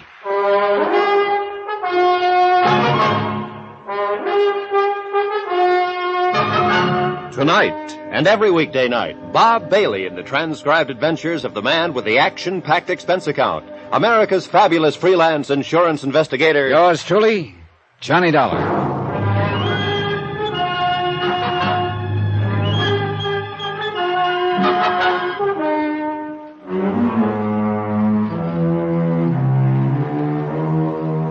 From Special Investigator Johnny Dollar, location Cod Harbor, Massachusetts, to the Intercoastal Maritime and Life Insurance Company, Boston. Assignment, the MEG'S Palace matter.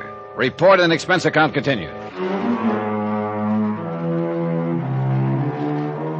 Whoever shot young Charlie Buttons there at his sister's home in Barnesboro had disappeared down the gravel road in a cloud of dust. Hence the call to the police. Chief Walters was in his late 30s and definitely on the ball. He made a quick call to the coroner, and then in his car we took off for Cod Harbor. We pretty much left them alone over there in Cod Harbor, Mr. Dollar, and so far they've always managed to keep the peace. This time... Yeah. Now listen, Chief, and I'll give it to you fast. Yes, do that. Meg McCarthy got some threats to burn her place down, notified the insurance company. They sent me out. Understandable. First night there, I spotted a prowler around the cafe, but before I could get to him, somebody slugged me from behind. You didn't know who? Not then, but the prowler turned out to be Tim Beasley, your deputy over there, I guess you'd call him. Sort of, self-appointed. Lazy lout. But didn't he know who slugged you? He said not. Was Meg herself there? She has a powerful right, Dollar. Yeah, I thought of that, too, but let me go on now. The next morning, I went out on the Lily Ann, got tossed overboard. And believe me, Chief, the propeller on one of those boats isn't much fun to tangle with. Yes, Dr. Champion told me he'd had to go over to fix you up. Yeah. Anyhow, I was sure that whoever was after me was a member of that crew. Had to be. I see. When I came to back at Meg's, I had visitors. The crew, loaded with sympathy.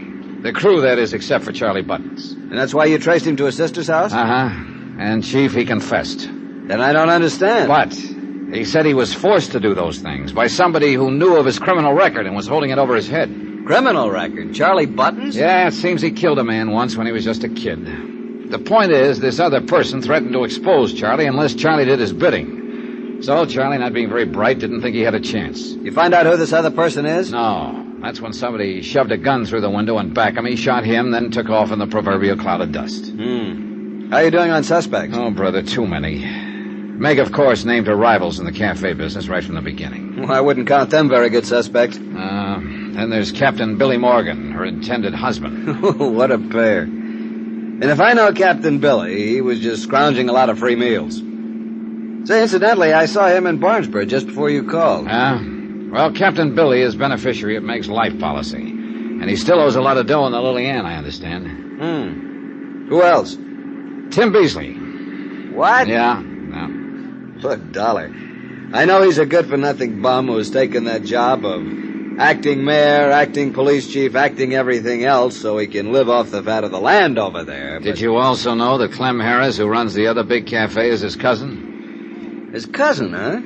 Oh, and Beasley never kept his promise to dig up the threatening notes Meg received and compare them with the handwriting of the others. Doesn't look good, does it? What do you think, Chief? I'm beginning to wonder if Tim Beasley will be there when we get to Cod Harbor.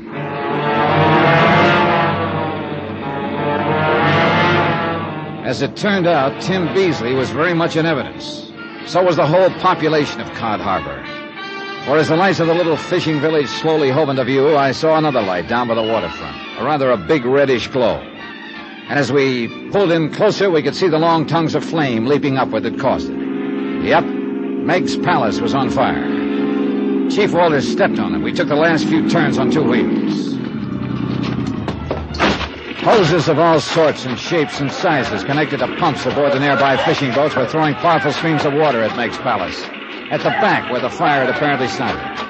But the flames continued to spread, even licking along the ground behind the building. That means arson, Johnny. Oil and gasoline spreading around back there. No doubt of it, Chief. Hey, how'd it start, Captain Billy? Who knows, but grab a hose and get to work. Get some hose off one of them boats.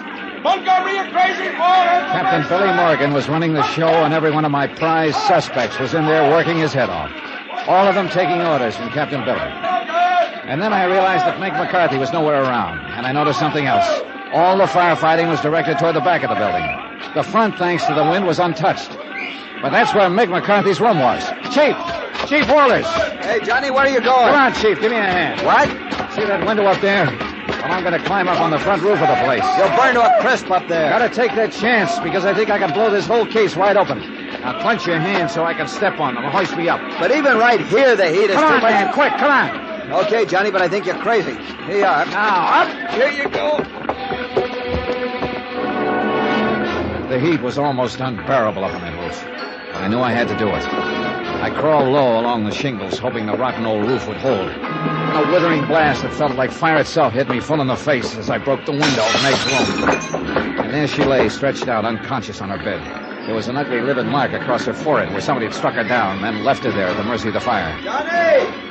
Valerie, all right? The searing heat seemed to press in on me, engulf me. And the open window gave a draft to the flames that were already licking at the sides of the open door. Somehow I managed to wrap a blanket around Meg, covering her face, and stagger to the window, blindly groping for it. Johnny! This way, the window! Keep that hose on us here! All right, Johnny. You're all right now. I got you. It's all right, boy. All right.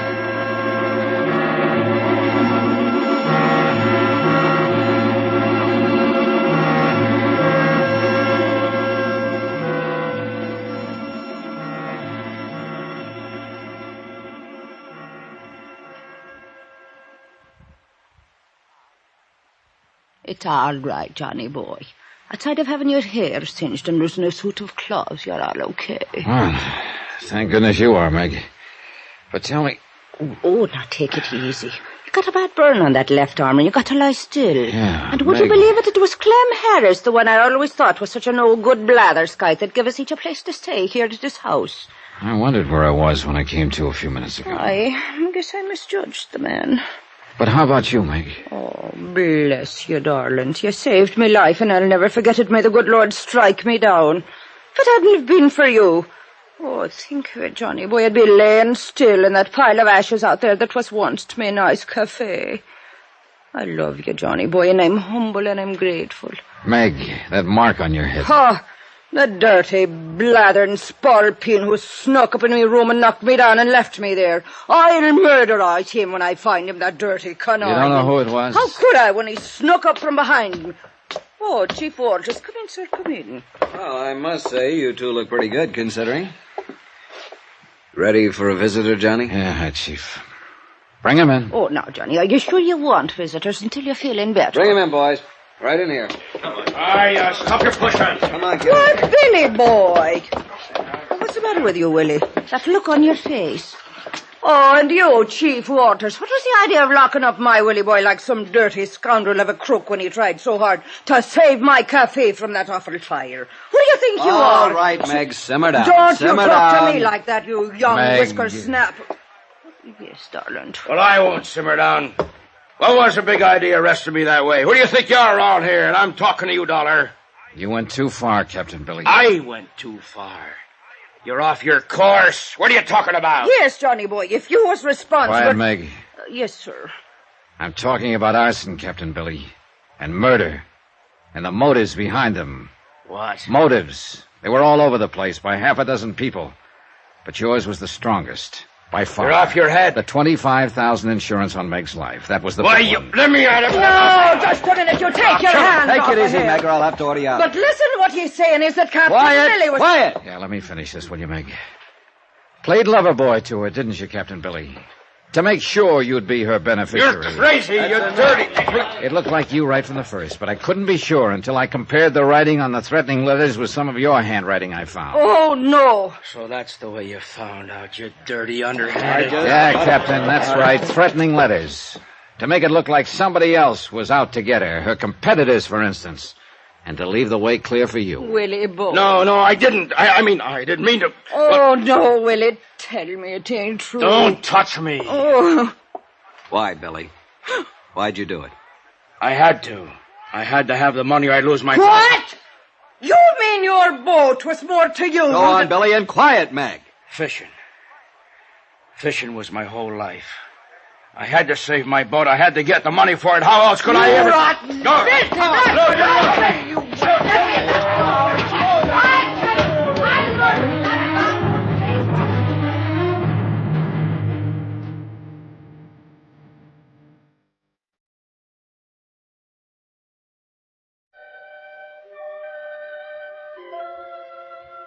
I don't know, Johnny boy. Maybe I'll move to someplace else and open up. I wouldn't have the heart to here. Cod Harbor, it'd be too. It was here that I met him and I believed him. And, well, I guess this old heart of mine wasn't as tough as I thought it was. Yeah. I'm sorry, Meg. I'll get over it. Sure I will. I'm Meg McCarthy, Johnny Dollar. No blathering idiot of a man is going to keep Meg McCarthy down. That's the... You hear me? No man on this whole earth is worth it.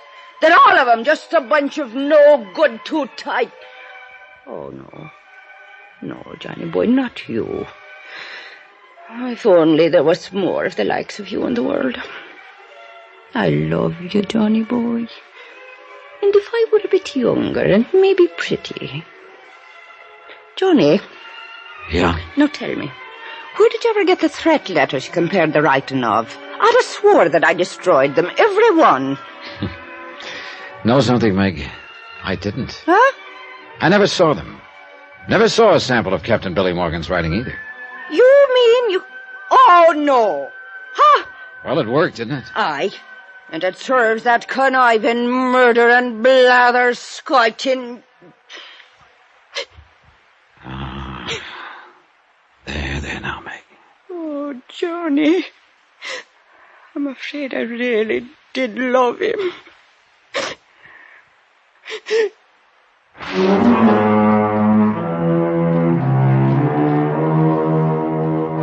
Yeah, it had been a long shot, and thank goodness it had paid off. The courts will take care of Captain Billy. The insurance on her place, of course, will have to be paid to Meg McCarthy. But no life insurance, thank heaven.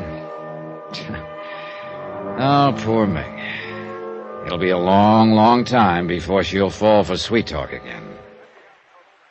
Expense account totaled, including fare and incidentals back to Hartford, $221.60. Yours truly, Johnny Dollar.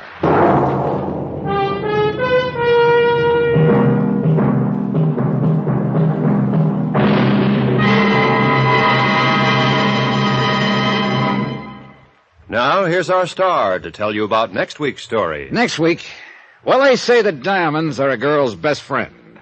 But I wonder, when they're a motive for murder. Join us, won't you? Yours truly, Johnny Dollar.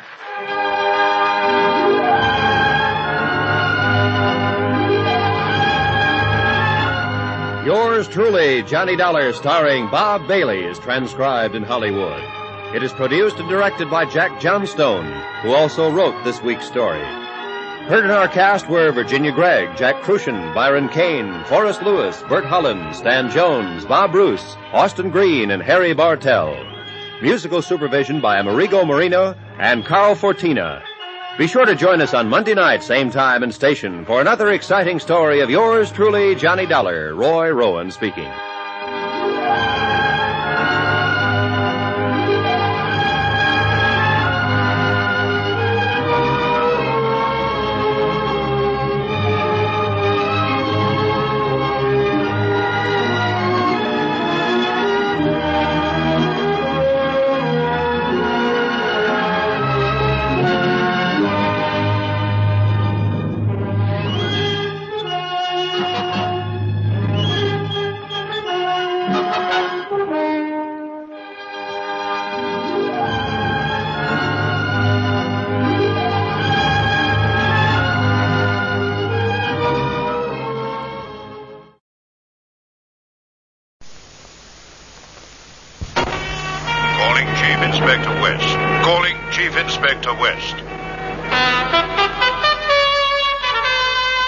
Stand by for West. A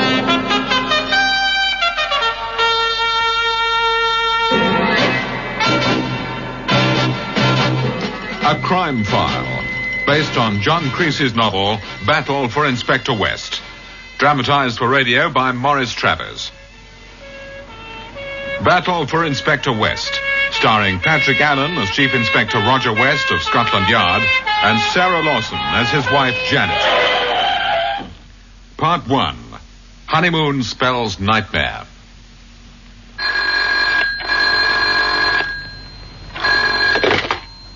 Belgrave, your 437... Yes, Mr. Michael Grant's apartment. What name shall I say? I'm sorry, sir, but unless I have your name, I'm afraid I... Is that for me, Hayden?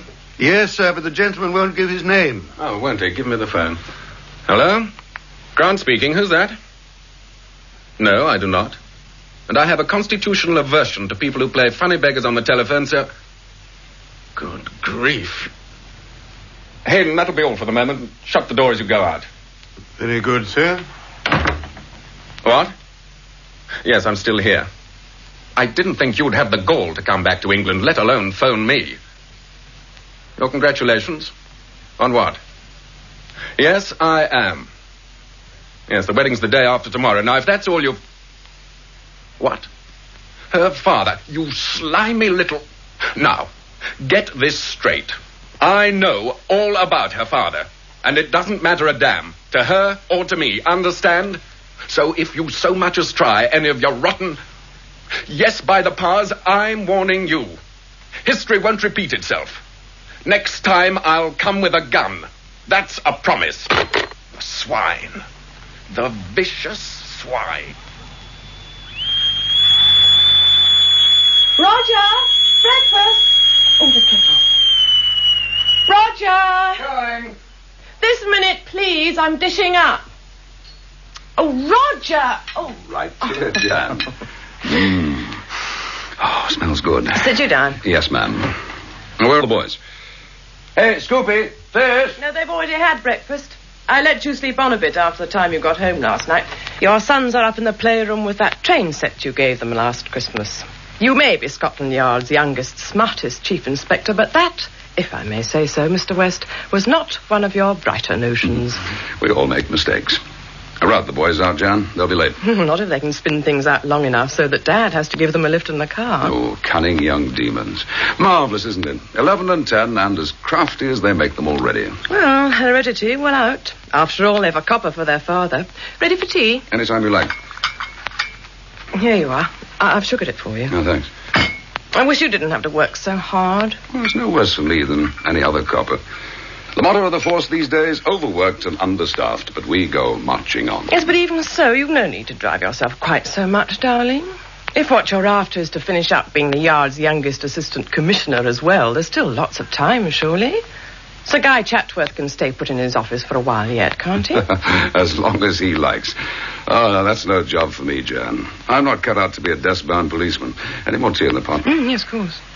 Yes, well, all the same, it wouldn't hurt you to take an hour off once in a while. Today, at lunchtime, for instance. It just so happens that I'm going to be in the West End. There's an exhibition of American paintings at the Markham Galleries, and I think it would be nice if you took me out for lunch. Roger. I don't believe you're even listening. That's a date. What? For lunch. Well, talk about a girl having the wind taken out of her sails. Here was I, all set for a battle. Meet me outside St. Catherine's Church, 12 o'clock. After that, we'll go on to lunch. Lovely. What on earth will you be doing outside St. Catherine's? Don't tell me the vicar's had his fingers in the poor box. Oh, nothing poor about the parishioners in that district, my dear girl. Now, I'll be there because, well, I'd like to take a look at a wedding. You? Look at a wedding? What's come over you? It was as much as you could do to be in time for your own. Oh, it's a far cry from the marriage of an impecunious, newly appointed detective constable to the knot that's being tied at noon today for Michael Grant, Esquire, no less. Michael Grant? Son of the millionaire. Sir Mortimer Grant? That's right. The big business bigwig. The chairman of half a dozen huge companies, on the board of a dozen others. Yes, of course. His name's always in the papers. And young Grant hits the headlines nearly as often as his father in the same line of country. All off his own bat.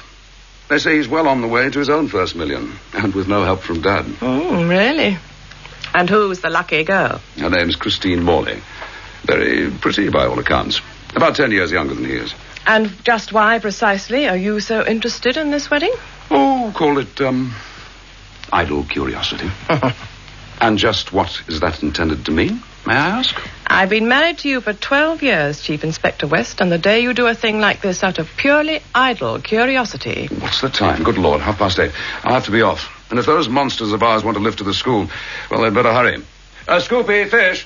Jan, love, in front of St. Catherine's at 12. Right. Martin, Richard, come on, you two. Downstairs and at the double.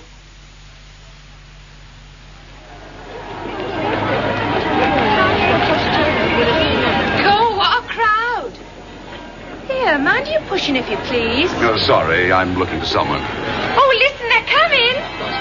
Jan! Over here, Jan! Excuse me. Do you mind if I get through? Oh, Roger, I'm sorry. I'm not too late, am I? No, all's well. Oh, there they are. Oh, look, there they are. Oh, Roger. She's a lot more than pretty. She's beautiful, a perfectly lovely bride. And no wonder she looks radiant. He's a very handsome man. Roger, you're not looking. What on earth are you staring at? By the door of the church, Jan. Just behind all the photographers. The chap in the shabby grey suit. With the hat down over his eyes? I wondered if he'd show up here. Why? Who is he? Arthur Morley, father of the bride. Her father? Oh, look. There they go, into the car. And he's gone, too. Disappeared in the crowd. Yes, but Roger, Look, what on earth? I'll tell you over lunch. Come on.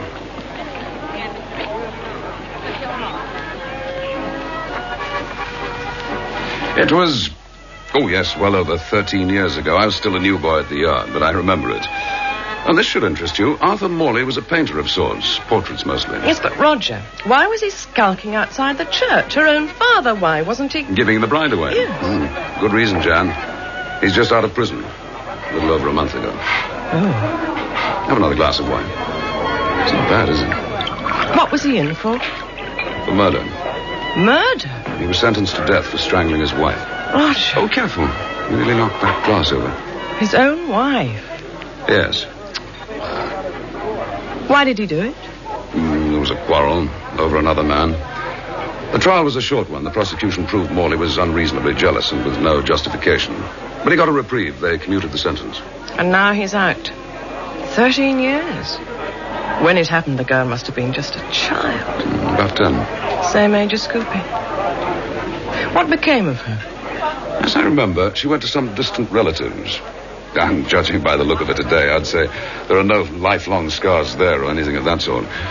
Wouldn't you, Jan? Well, she certainly looked happy enough. I hope she is. Really happy. If anyone deserves it, she does, after all that. Michael? Yes, darling? Let's not bother with the car radio, shall we? Anything you say, Mrs. Grant. Mrs. Grant. Mrs. Michael Grant. Darling, are you planning to drive all the way to Devon non-stop? Of course not. Then where are we staying the night? You'll find out. Tell me. Wait and see, Chris. No, I won't wait. Chris! Oh, I hate unexpected things. Surprises and all that sort of nonsense. I got over that once and for all. And I was still a child. Sweetheart, I'm sorry. I should have remembered. Then tell me where we're making for. Into the wilds of darkest Dorset. I've chosen the place specially. I came across it years ago, and I've always meant to go back. It's called Uplands. A country hotel, but it's more like a club. Tennis courts, swimming pool, the lot, and all miles from anywhere. It sounds lovely. Hey, Michael, watch out! That damn fool. What does he think? He can't pass on this bend. It's... My God! Oh, Michael, be careful. It's all right, Chris. Oh, you just missed the hedge by inches. Sorry. Oh. Michael, did you notice? The man in the back... Yes, I saw him. Turned and looked at us. He was smiling. But such a strange smile. Well, I know it sounds silly, but it was quite frightening. Or perhaps it was the dog sitting beside him. Did you see it? No. Michael, it was the biggest Alsatian I've ever laid eyes on. What are you doing? We're taking a shortcut. Oh, you might warn me next time you decide to make a sharp turn like that. Sorry, sweetheart. I just thought it'd be a nicer run through the lanes, and it'll save some mileage. Besides, I could do with a drink. So the sooner we reach our destination, the better.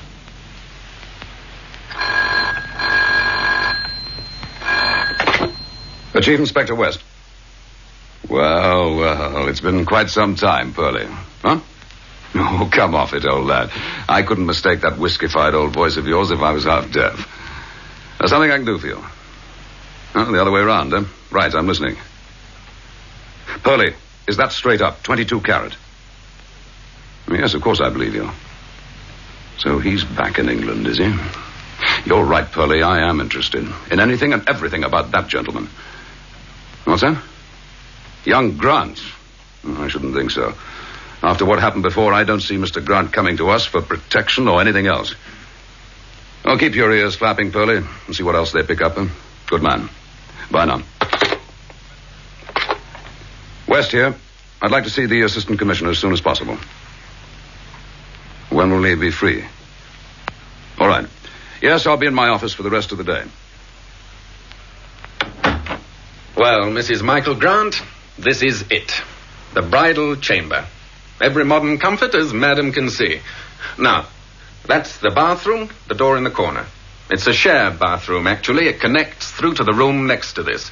But just to ensure our privacy, I've taken both rooms. No expense spared. I knew what I was about, didn't I? Marrying a big businessman. Oh, what time do they start serving dinner here? Oh, 7 o'clock onwards. Oh, marvellous. Lots of time for me to unpack. We shall unpack. I insist on sharing all the chores. I'll open the bags and you can hang up the things. You call that sharing? Well, let's see how much room there is in this wardrobe. Chris, darling, what in the world? The face. Look in there, the face. What? Oh, Chris, it's just a party mask on a hanger. But it's his face. Don't you see that man in the car with the dog? Even the smile. The same smile. By thunder. A painted mask. Painted specially. And a damn professional job. Oh, Michael, what does it mean? What does it mean? A swine. You know what it means. You must know. I've never seen that face in my life till today. Sweetheart, you're shaking. Come and sit down. Oh, Michael, answer me. You know that man, don't you? Yes, Chris. I know him. Who is he? His name is Corrosion. Yes, sir. Corrosion. Back in England? Sure, Roger. According to Pearlie Willis, when it comes to that sort of information, I've yet to have Pearlie let me down. Shut that damn window, will you? Yes, sir. There are times behind this desk, Roger, when I feel like tossing the job of assistant commissioner straight back into the Home Secretary's lap. This is one of them. I want him, sir. I want to get Corrosion. Sit down and relax, Roger. I'm not in a relaxing mood, sir. For years, he's had his hands in every kind of vice and crime. Nothing has been too low or too dirty for him to get mixed up in. We've always known it, and we've never been able to do a thing about it. Not for want of trying, you know. Oh, of course we've tried. And what good's it been? We've set traps enough time and again, and he's slipped through them all, every one of them. What's brought him back to England? The Grant business, you think? Could be. But I doubt if that's the only reason. Well, why not? If it hadn't been for young Grant, Corrosion wouldn't have cleared out of the country at all. Admittedly. But look at the facts, sir. Corrosion was blackmailing Sir Mortimer Grant. We don't know why and probably never will now. The old boy wouldn't come to the police, but he told his son. So young Grant goes off on his own, breaks into Corrosion's Mayfair apartment, leaves the place looking as if a tornado had hit it, and gets away with whatever it was Corrosion had on his father. Yes, and some other incriminating stuff along with it, obviously. Hence Corrosion's hasty departure. He was scared young Grant might give us the evidence to send him up for a nice long stretch. But Grant didn't give it to us, did he? And now Corrosion comes back. And not just to get Grant.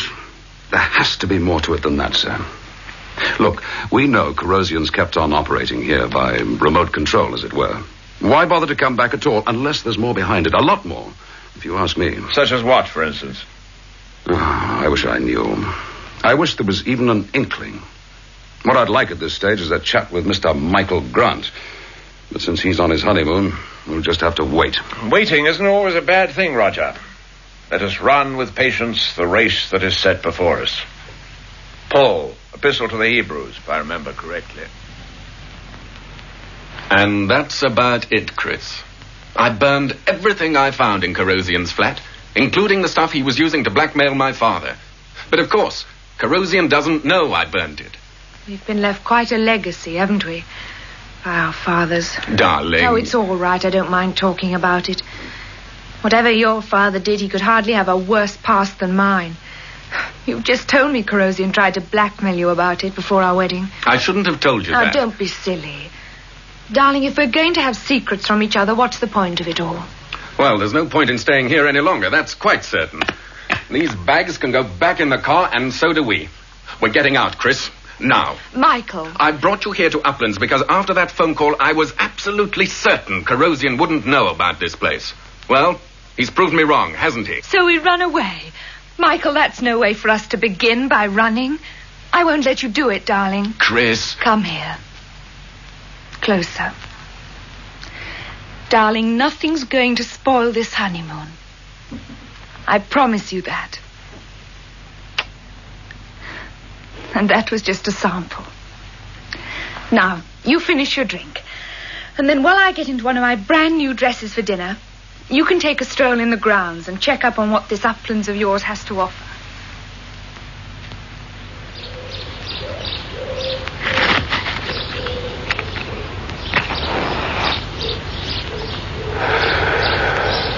I beg your pardon. What the devil you... Oh, no, not the devil, my dear sir. Hardly in such tranquil surroundings. I must apologize if I startled you. I only meant to trouble you for a light, if that were possible. Oh, certainly. Thank you. A charming spot, Uplands, don't you agree? I certainly do, though I've only just arrived here. Really? But so have I, Mr... Michael Grant. My name is Prendergast. Yes, Mr. Grant.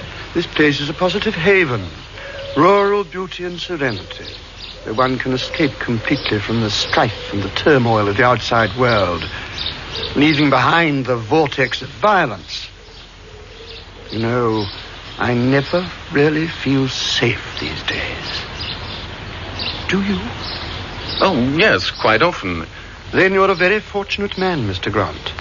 Personally, I find the present state of the world creates an atmosphere of never-ending anxiety and concern. Even danger. Personal danger. Aren't you exaggerating, Mr. Prendergast? Am I? Perhaps. It may have become something of an obsession with me. I see violence and danger everywhere one turns. It may, of course, have something to do with one's occupation. In my case, the placid nature of my work seems only to highlight the violence and insecurity all around one. And what is your work? Oh, I'm an artist, Mr. Grant. I paint. Do you now? Usually portraits. But I'm hoping to try my hand at some landscapes while I'm here. Well, I must be getting back. Thank you for a most delightful chat, Mr. Grant. A most agreeable encounter. I'll say au revoir. Goodbye, Mr. Prendergast. So you paint, do you? And usually portraits.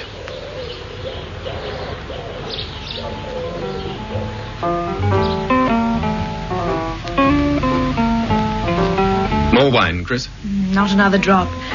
And that was a wonderful dinner. Michael, what's next on the program? Well, there'll be dancing if you feel like it. Or we might take a short stroll in the moonlight. That sounds perfect. And it's a beautiful evening by the look of it. Right. Then we'll finish our coffee and... I say, I wonder if that young couple at the next table have the same idea. See? They're just leaving. Hand in hand.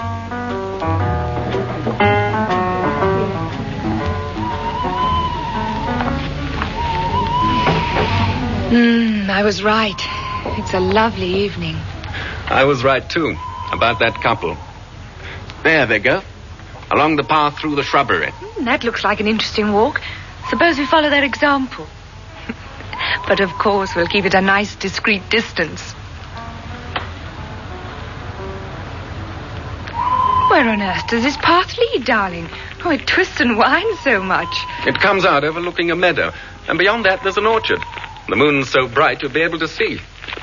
I should think we're being discreet enough, wouldn't you say? Couldn't possibly be more so.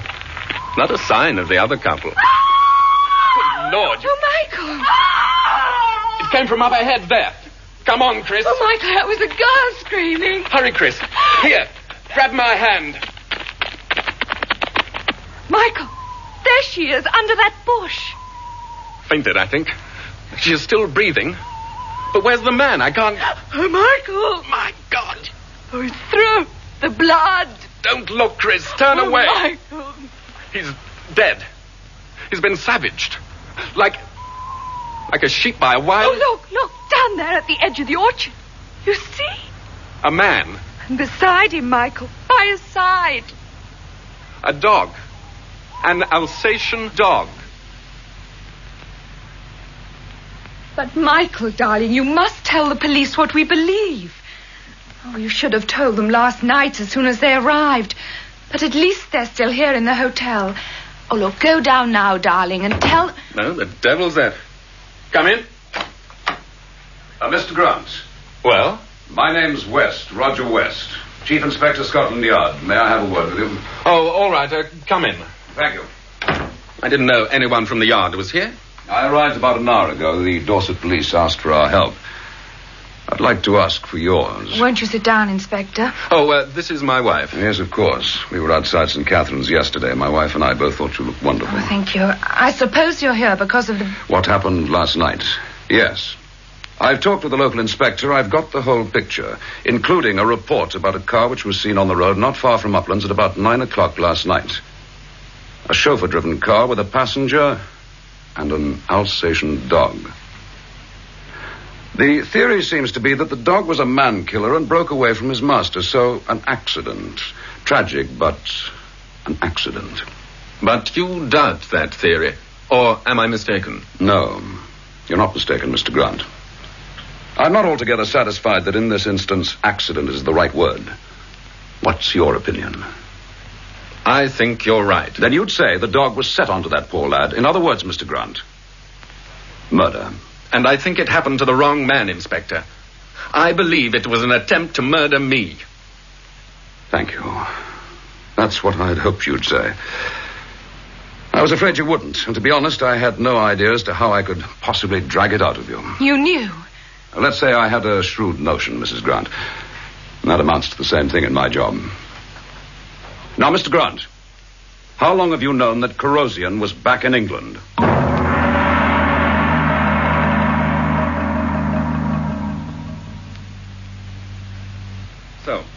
There you are. That's it, the whole story, Chief Inspector. Now you know as much as Chris and I do. I've told you everything. Mr. Grant, you've been frank with me. I'll pay you the compliment of returning that frankness. We can't touch Corrosian for what he's done in the past, and we've no idea what he's really up to at the moment. But he's not back in this country purely for revenge. He's not such a fool. However, because he's obviously out for revenge as well, it could be our chance to nail him with your help. What exactly are you driving at? We couldn't find a more perfect place to lay a trap than this hotel. It's isolated, miles from anywhere. We can check on anyone coming and going without any trouble at all. And there's a definite draw here for Corrosian. Isn't there, Mr. Grant? You want me to... West, for God's sake, we're on our honeymoon. I haven't forgotten that. But we'll never get a better chance. I want to get him, Grant. I want him badly. If you're willing to help. Michael. Chris, you're not to worry. It's out of the question. We're getting in the car and we'll head for Devon. Or straight to the Riviera, if you like. No, darling. Don't you remember what I told you last night about running away? Of course we must stay, mustn't we, Inspector? There's no question of compulsion, Mrs. Grant. It can only be your decision. We'll stay. Thank you. And I'd like you to know that I admire you both. Very much indeed. I want a damn sight more from you than admiration, West. I want Chris protected every minute of the day. Understand that? Every single minute. You'll both be protected, Mr. Grant. Leave that to me. I'll make all the arrangements that are necessary.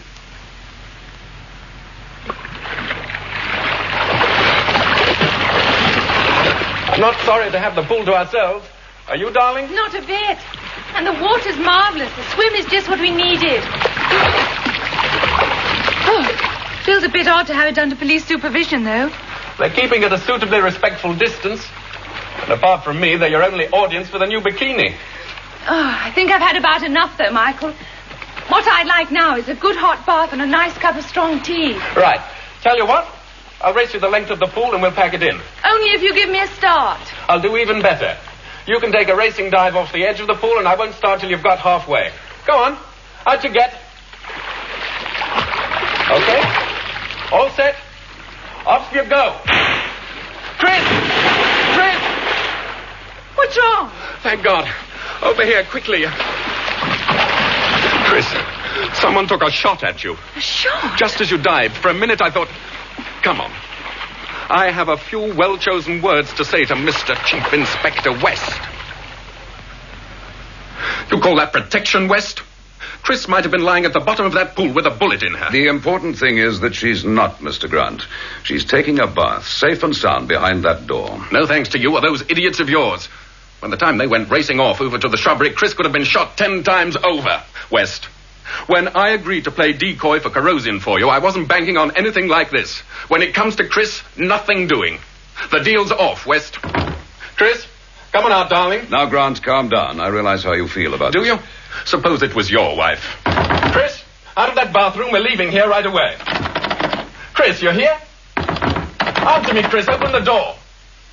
Chris, are you all right? Grant, that bathroom connects with the room next door, doesn't it? Come on. Down the corridor. You've got the key to this other room? Of course. Right, use it. It's not locked. But, West, I locked it myself. Now, this other door to the bathroom. Hurry, man. It's not locked either. Chris, West! The room's empty. She's gone.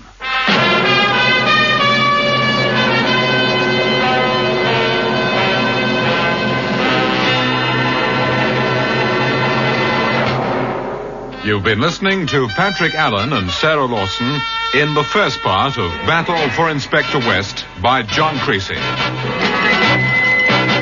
Listen to Terror for a Bride, the next episode of John Fawcett Wilson's production of Battle for Inspector West.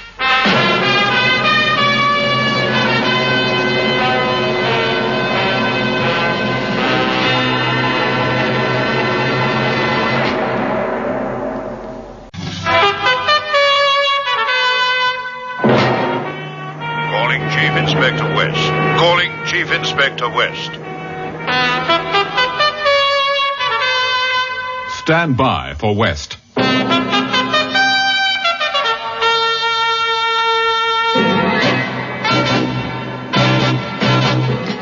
Crime File, based on John Creasy's novel Battle for Inspector West. Dramatized for radio by Maurice Travers. Battle for Inspector West, starring Patrick Allen as Chief Inspector Roger West of Scotland Yard and Sarah Lawson as his wife Janet. Part 2, Terror for a Bride. You've got the key to this other room? Of course. Right, then use it. It's not locked. But, West, I locked it myself. Now, this other door to the bathroom. Well, hurry, man. It's not locked either. Chris, darling. West. The room's empty. She's gone. But... Out of the way. The bathwater's still hot. But, West, you and I were in the next room. Come on. Grant, you stay here, but don't touch a thing. I'll send up one of the Dorset police to take over from you. How is it possible? How could anyone... Not just anyone. We're up against Corrosion. Corrosion. He's got her. He's got Chris. For all your promises of safety and protection, West, if she's dead... Grant. If she's been murdered like that poor young devil last night, savaged by an Alsatian dog... Christine's not dead, Grant. How the hell can you know? Well, think, man. If Corrosion had wanted your wife killed, we'd have found her in that bathroom. He's had her kidnapped to get back at you. But she's alive, Grant. Your wife's alive. Hang on to that. Come on, girl. Let's hear something out of you. Just something. Oh, blimey. Denny, pull up. Stop. Stop this flipping van. Do you hear me? What's the matter? Pull up and get round here. In the back here and sharpish. Oh, Lord. Come on, girl. Open your eyes. Or make a sound. Just a sound. What's the idea? You know the drill. No stop till we get to the old quarry. The other car's waiting. Let 'em bleeding wait. Denny, we're in bother. Dead bother. She don't come too. What? I can't bring her round, Denny. You stupid grape. What the hell did you do to her back in that bathroom? Nothing. I just shoved the towel over her head till she passed out and then... If you shoved too tight, Cocker, if you creased her... Don't say that. If she snuffed it, you'll be saying something. Your prayers, mate. And some for me and all. You know the orders and you know the gaffer. For God's sake, belt up. Belt up about him. When I get nightmares, Cocker, that's what they're made of. Mr. Corrosion just looking at me with that smile of his. Oh. We gotta bring her round or you and me are meat for the worms as well. So let's get working. And pull that door shut. We don't want nobody getting too nosy. What? Yes, Inspector. Well, that's got to be the answer. West. It's the only possible answer. The van. West. When I'm through on the phone, Mr. Grant, come in if you like, but shut the door. Sorry, Inspector. Well, you know what's wanted. Get calls out to all police patrols. To be on the lookout for a small delivery van, colored green, lettering in white on both sides, Jellybees, fruiters, and florists. That's right. And don't waste a minute, Inspector. Now, Mr. Grant. What's all this about a delivery van? That's how your wife was smuggled out of Uplands. In a florist van? It makes regular trips up here from their shop in town with flowers for the hotel. It was obviously hijacked this trip and taken over by Corrosion's men.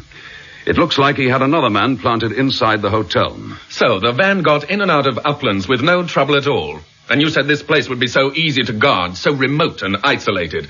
If that's what you call efficient police work. Now, just a minute. Don't bother giving me explanations or excuses. This whole thing was your idea, using our honeymoon to set a trap for Corrosion. Chris was to be protected every single minute of the day, and now she's disappeared. Right from under your nose. Grant. Well, you find her, you hear me? Find Christine, or you'll find yourself out of your Scotland Yard office block and back to pounding a beat, Chief Inspector. I'll have your hide, if it takes every penny I own and every ounce of influence I've got. Denny, it's no use. You're never gonna do it. The kiss of life don't work. Cocker, if it don't, it'll be the kiss of death for you and me, mate. I say we ought to scarp her.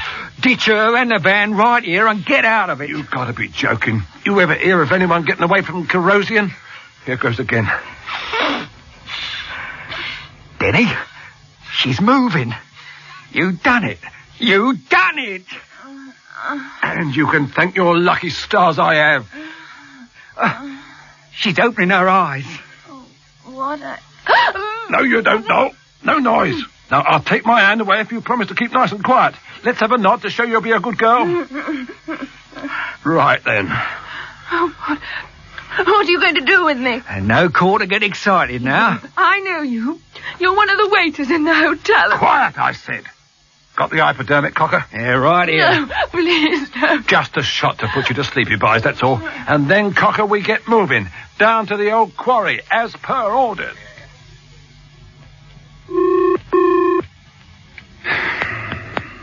Scotland Yard? West here. Put me through to the AC. I beg your pardon, sir? This is Chief Inspector West calling. I want the Assistant Commissioner, Sir Guy Chatworth. Yes, sir. One moment. Chatworth? West here, sir. Well, anything new to report, Roger? Nothing very good, I'm afraid, sir. Very well. You may consider you've prepared me for the worst. Let's have it. Corrosion's got clear away with Christine Grudd. No trace of that delivery van. Yes, the van was found abandoned at a disused quarry. They switched to another vehicle. The real driver was found there, too, quite all right, apart from a bit of shock. Did you get any description of the men who hijacked his van? I hardly saw them.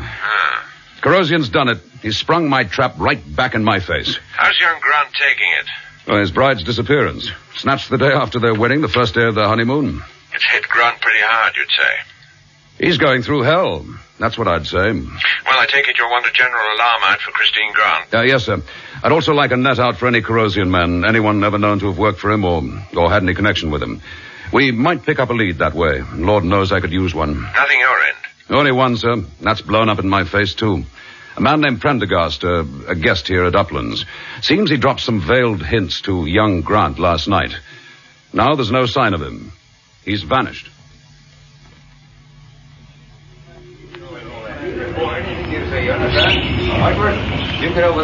Keep at it, you chaps. I want every inch of the shrubbery gone over, understand? On your Inspector. West, what's all this? Oh, it's you, Grant. Sergeant, keep your men well spread out. I spotted you from my window. What goes on? Oh, self-evident, isn't it? I thought you'd already searched the hotel grounds. We're searching them again. For what? What do you hope to find? If we find it, I'll tell you. Wait a minute. I didn't realize at first. Everything looked so different in the daylight, but... Well, surely this is where we... Where you and your wife found that young fellow last night, yes. And spotted the Alsatian going toward the orchard. Inspector, over here. Right with you, Sergeant. Well, come on, Grant, since you're here. Well, Sergeant. Look at this, sir. A knife. A kitchen carving knife. You see what's on the blade? Blood. It's not rust. You found this here, Sergeant? Yes, sir. What's that under those bushes? Looks like a shoe, sir. Come on. Right, drag him out, Sergeant. Right, let's have a look at him. Turn him over. Good Lord. Is this the man who talked to you last night, Grant? Yes. Yes, that's Prendergast. Look at his chest. He told you he was an artist, didn't he? It seems he met another. A knife artist. One on Mr. Corrosion's payroll, by the looks of it. Then you think I was right? That Prendergast painted the mask, Corrosion's face, and scared Chris half out of her wits? Yes, I think you were right. But why should he be murdered? Outlived his usefulness, possibly, or perhaps he got scared, threatened to come to the police with whatever he knew. Have you any idea who's done this? An hour ago, I learned that Prendergast was seen talking to one of the waiters late last night, a new man. He's only been at Uplands for the past week. He was on duty this morning, but hasn't been seen since your wife disappeared. I'll be putting out an alarm for him. Just like you've done for Chris when it's too late? Is that why you're a chief inspector so early in your career? Because you're so good at shutting stable doors? All right, Grant, that'll do. Like hell it will. I've already told you once, and I meant it. Every word.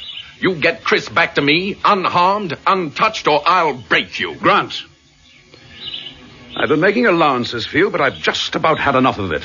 Instead of throwing your weight around, I suggest you think back a little.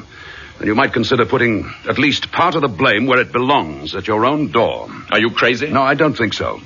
You once had the chance to bring Corrosion to justice, and you deliberately let him off the hook. Has it ever occurred to you how many people would suffer because of it? Look, all I wanted... I know what you wanted. You raided his flat, you found records of some of his crimes, but you didn't bring them to us. You destroyed the evidence because it contained what he was using to blackmail your father. Sir Mortimer Grant was all you could think of then. Now all you can think about is your wife. Well, my thoughts go a good deal further. To all Corrosion's victims, past, present, and future. What's the matter? Suddenly lost your tongue? Now you understand this. We'll do everything we can to get your wife back. That goes for me and every other policeman in the country. We'll do it not just because it's our job, but because we're thinking of a lot of other poor devils quite apart from Mr. Michael Grant, millionaire. Look, West. One more thing. Look, it's virtually certain Corrosion will contact you. When he does, don't get any crazy notions about trying anything on your own. What makes you think he'll contact me? He wants something from you, or he'd have had Christine killed. So when he gets in touch, play along. But if you've any sense at all, you'll come and tell me what he's asking you to do. You'll come straight to me, Mr. Grant.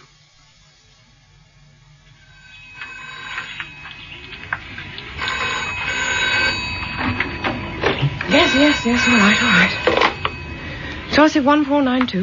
Well, now, that's a pretty sexy way to give out a phone number. Roger. And at this early hour of the day, too. Oh, it's good to hear you, darling. I was rather expecting you to phone last night. I couldn't, Jan. I wasn't through until late. You'd have been fast asleep. I'm still not through. Have you seen the paper this morning? Not yet. Why? What is it, trouble? Mm-hmm. Bad? Oh, it couldn't be much worse. I'm not earning the compliments of the press at the moment. Darling, what's gone wrong up there? What's in the morning paper? The headlines. A second murder at Uplands. And the disappearance of Mrs. Michael Grant. No. Corrosion's got her, Jan. Whisked her off, right under my nose. His neatest conjuring trick yet. Oh, blast him. If I could get my hands on him just once. Now, Roger, stop it. Yes, all right. Now, listen to me, darling. Whatever you do, you mustn't turn this into a private war. That's that already. It slipped through my fingers so often Well, now. perhaps that's why. Just because Gettingham's always meant so much to you. Jan, this is no ordinary villain. Corrosion's big time. He's vicious and deadly dangerous. Even when he was out of England, his organization was still operating. So you need all your wits about you, Roger. And I'm not only thinking of you, I'm thinking of that poor girl, too. And I remember how happy she looked coming out of that church. Makes me turn quite cold to think of it.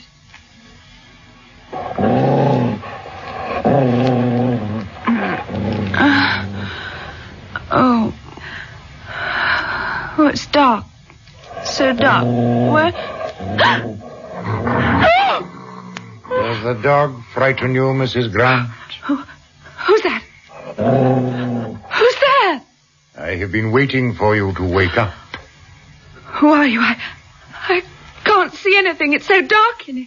The curtains are drawn. Now, the dog is quite under control, Mrs. Grant. Where is it? Beside my chair. An Alsatian. Don't let it come near me. You're very afraid, aren't you? Fear is a valuable emotion. The parent of respect, the mother of obedience. And obedience is something on which I place a great deal of importance. Who are you? This is our first meeting, Mrs. Grant. In person, that is to say. But I think you will know me if I pull the curtains aside. You Yes, Mrs. Grant. I am Corrosion.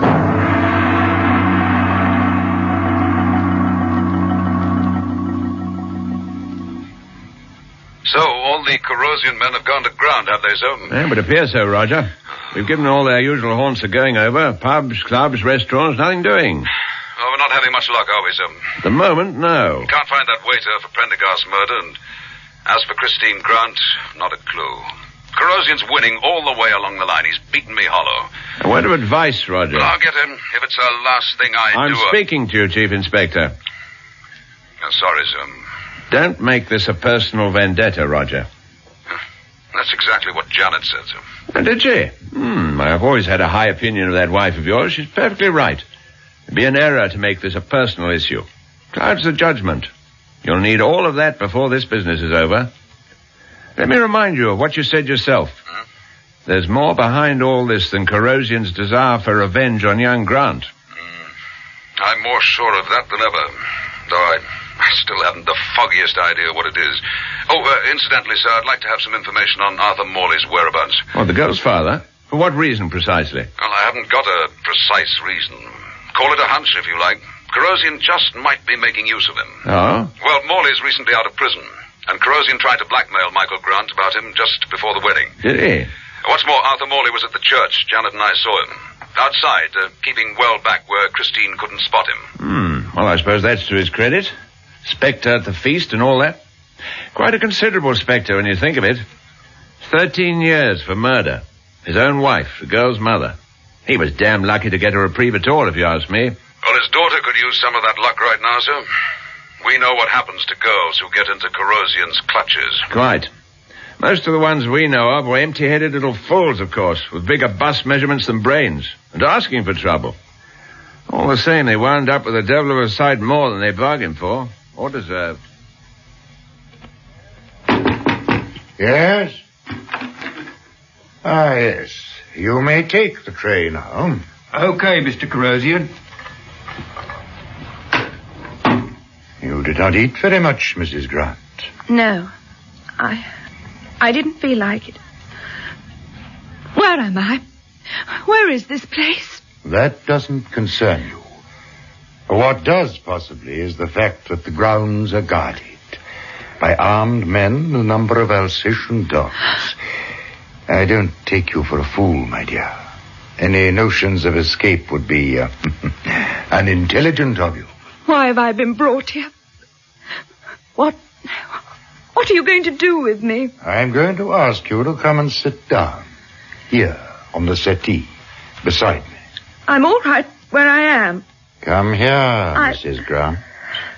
Have you forgotten what I told you so soon? The stress that I lay on obedience? No, I haven't forgotten. Good. Very good. So sit down. A little closer. I asked you to move a little closer.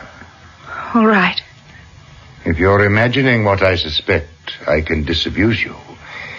You're a very beautiful young woman, but your attractions don't concern me. That may concern others. Others? I want you to look at something. A photograph album. It is part of a set. Yes, I think this page. Millicent Beswick. Look at her, Mrs. Grant. A beautiful girl, too, wouldn't you say? Yes, she's very beautiful. Now look at the next photograph. But it can't be. It is also Millicent Beswick. But she looks like an old woman. Yeah. The photographs were taken at an interval of only 4 years. This is what might be described as a before and after collection. But what could... In many interesting, although remote parts of our world, Mrs. Grant, there is an unflagging demand for beautiful women. I'll leave this here with you. Browsing through it should be a salutary way for you to pass the time. Is that what you intend for me? For the moment, all you need to know is that you are part of my plan. To get back at Michael, because you failed to kill him. Failed? When that dog at Uplands killed someone else by mistake. There was no mistake. No mistake? What do you mean? If I had wanted your husband dead, it would have happened. Michael Grant was in no danger that night. Are you trying to say that you set the Alsatian onto a completely innocent man? Deliberately? Quite deliberately, Mrs. Grant. Just as the mask in your wardrobe, the shot fired at you by the swimming pool, they were all deliberate. You murdered an utter stranger to frighten us? It happened to fit into my scheme of things. Oh, but it's monstrous. I can't believe anybody Perhaps you can now understand why people obey me. Just as you do, and as your husband will.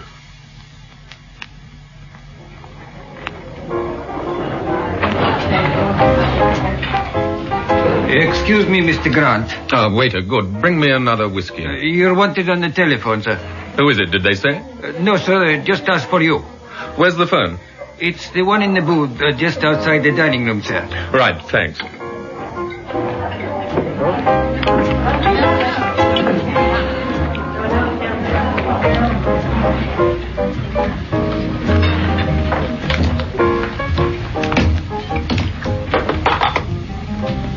Hello?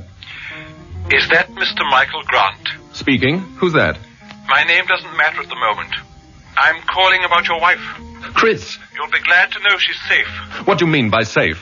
Exactly what I say, Mr. Grant. She's quite unharmed. And she'll remain that way as long as you do precisely what you're told. I hope that's clear. What are you after? Money? No, Mr. Grant. Now first, and this is vital, you mustn't mention this call to the police. Under any circumstances. Unless that's understood, I shall hang up at once. All right, understood. Good. Next, you must leave the hotel. Drive to Salisbury. Salisbury? Why? Don't ask questions, just listen. If you're followed by the police, go to the Castle Hotel in Salisbury, have a drink, and drive straight back to Uplands. Have you got that? Yes, go on. If they don't follow you, or if you can shake them off, then go to Salisbury Railway Station and get the 8:31 for London. The 8:31. It's the last through train. When you arrive at Waterloo Station, go into the long bar and wait. You'll be contacted again there and given your next instructions. Contacted by whom? No questions, Mr. Grant. Just follow the orders to the letter. Now, wait a minute. Salisbury. The 8:31 to Waterloo.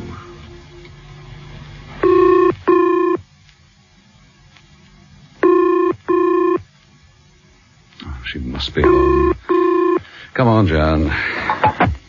Chelsea 1492. Jan, it's Roger. Oh. I'm ringing you from Salisbury Station. Salisbury? What on earth are No, you doing? don't interrupt. Just listen. I was tailing young Grant, but he must have known it, and he's managed to lose me. I'm listening. Well, by a piece of sheer luck, I spotted his car outside the station here, and the booking clerk remembers him buying a ticket to Waterloo. But the train's gone 10 minutes ago. So you've only just missed him. It gets into Waterloo at 10:26. I want you to be there, Jan. Me? And that's what I said.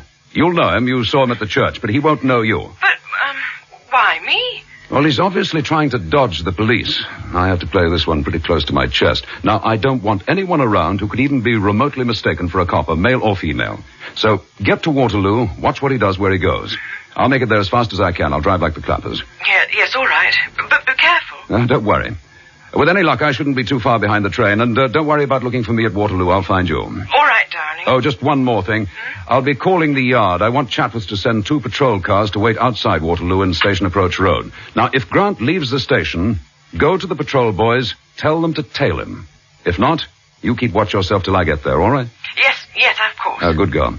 Okay, then, till we meet at Waterloo. Oh, and, Lady Wellington, you ought to wear your boots. Bye for now.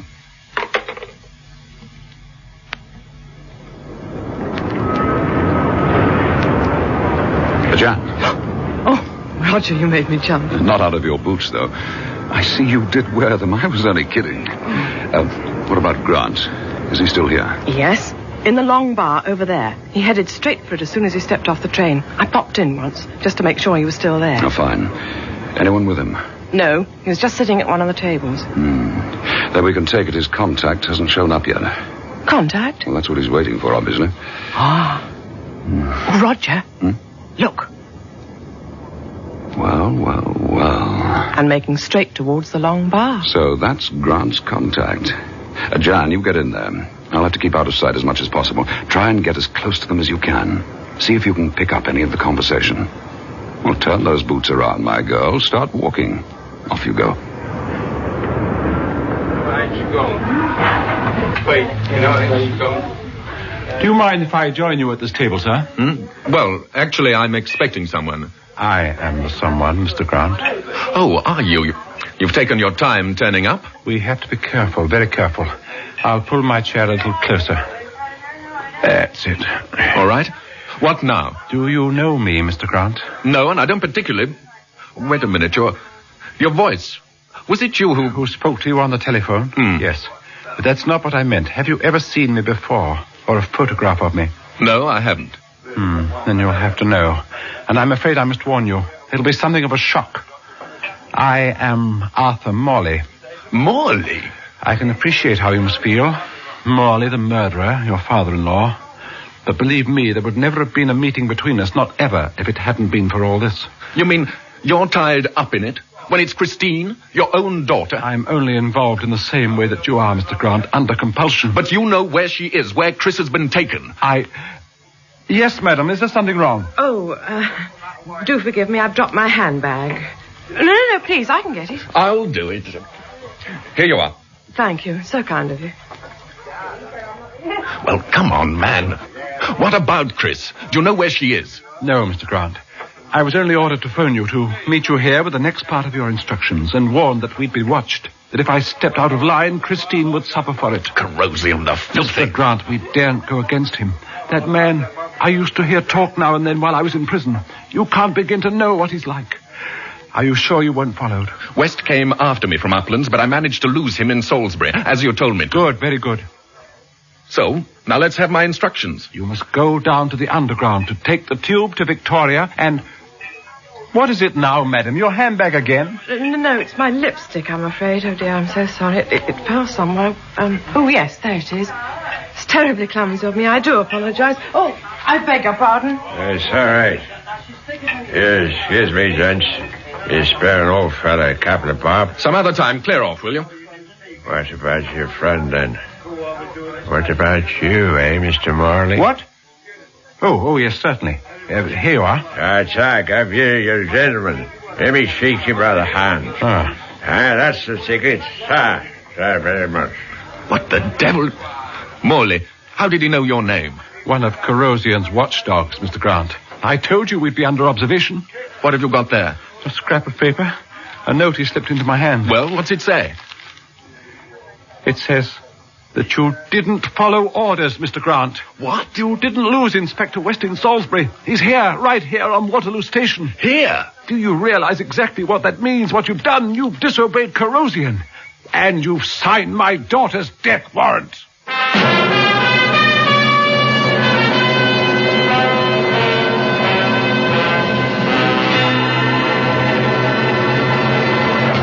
You've been listening to Patrick Allen and Sarah Lawson in the second part of Battle for Inspector West by John Creasy.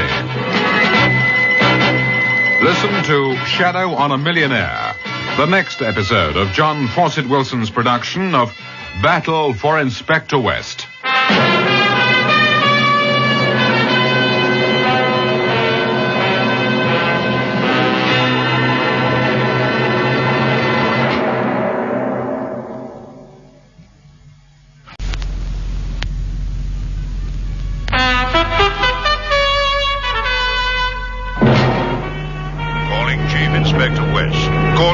Inspector West.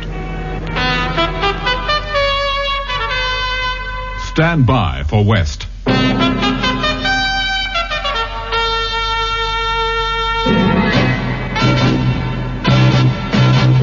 A crime file, based on John Creasy's novel, Battle for Inspector West.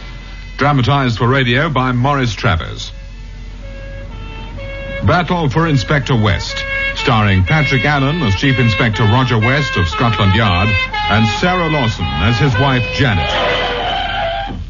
Part 3, Shadow on a Millionaire. I tell you, I did exactly as you told me, Morley. I swear it. I didn't breathe a word to West about your phone call. Then how is it that he's here, somewhere out there on Waterloo Station? I don't know. I lost him back in Salisbury, I'm sure of it. Obviously you didn't. Well, what makes you so dead certain? You haven't seen him here yourself. Simply because some scruffy character comes sliding into the bar, slips you a dirty scrap of paper. He was one of Corrosion's men, Mr. Grant, and the orders from Corrosion were unmistakable. If the police are brought into this, Christine will pay for it. My daughter will pay with her life. I didn't bring them in. Well, there's only one thing to be done now. We must call the whole thing off. You must go back to Uplands. Go back? Yes, that's the answer. If you return to Dorset to the hotel, Inspector West will follow. That will make it clear to Corrosion that you didn't involve the police deliberately. And then he'll do nothing to my Christine. Your Christine? It's a little late to be playing the devoted father, isn't it? But not too late. She's your wife, but she's my daughter too, Mr. Grant. How else do you think Corrosion could have forced me into doing all this? Do you think a prison cell alters a man's feelings for his own flesh and blood? Morley, look in the doorway. He's back. Well, it is the same man, isn't it? Who gave you the note? What the devil does he want now? Excuse me again, gents, sir. I haven't come back for another handout, though. I only wanted to wait 5 minutes. Found a way to fix the bogie. Keep him too busy to bother with you two. 5 minutes. Okay? So, thanks again, Gov. One of the right sort. That's what you are. Morley, what? It seems there is a way out for us after all. We do as he said. Wait here for 5 minutes and then go. and you'll be able to follow the remainder of your instructions.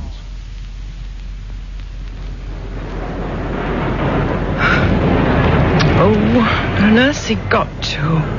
Janice, over here. Oh, thank heavens, darling, I've been looking everywhere. Roger, what's happened to your face? And look at your jacket. I ran into a spot of bother. Did you manage to overhear anything between young Grant and Arthur Morley? Well, they know you're here, Roger. That's why I left the bar to warn you. Well, you needn't have bothered, Jan. I worked that out for myself. Oh, how? Jan, who came into the bar and talked to Grant and Morley? Some kind of tramp. He came in twice. But how did you know that? I'll tell you later. The main thing is, did you hear any instructions from Morley about Grant's next move? Only one thing. Well? Grant was to take the tube to Victoria Station. Victoria? Right, come on. Where are we going? Out to Station Approach Road. Ask for a couple of patrol cars to wait there. But don't you want me to go back into the bar? I might be able to hear more. Not tonight, Jan, my girl. Those two will have gone by this time anyway. Well, how can you be sure? A little bird told me. A yobbo bird. Or 3 of them, to be precise. Are you talking about? A minor skirmish with the 3 yobbos I mentioned. Hence my face and this tear in my jacket. Yes, what happened exactly? Well, these 3 characters bumped into me, started a punch-up. Didn't last long, and I rather think they got little more than they bargained for. But the trick worked just the same. Trick? Well, don't you see it, Jan? All accidentally, on purpose. While I was otherwise engaged, Grant and Morley have enough time to nip out of the bar without being spotted. Corrosian's organization is working a treat. Oh, darling, I'm sorry. I should never have come out of the bar. Well, don't expect me to blame you for that, after all. If a wife won't worry about her husband, who will, then? There are the cars. So, where to now? Victoria? For me, but not for you. You can pack off home. You've done your bit, and done it nobly. But, Roger, You heard me. I'll call the yard and get every plainclothesman they can spare over to Victoria Station to keep a watch on Morley and Grant's movements. Constable, this is my wife. Take her home, will you? Chelsea, Bell Street. Right, Inspector. Bye, Jan. Bye, darling. Good luck. I'm going to need it. You and I are going to Victoria, my lad. Come on, put your foot down. Yes, sir.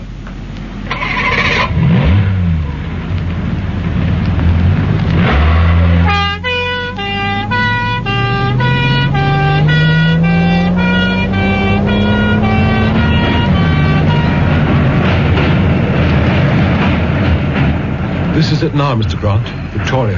Are you getting out here, too? No, I stay on the tube. I've done my part. From now on, you're on your own. You know what to do, but remember, we were lucky to get away from West. Don't do anything careless now. I won't. What happens at the other end, Morley? After I've got to East Croydon? Simply wait outside the station there for your next contact. Go on now before the door's shut. Okay. Bye. Goodbye.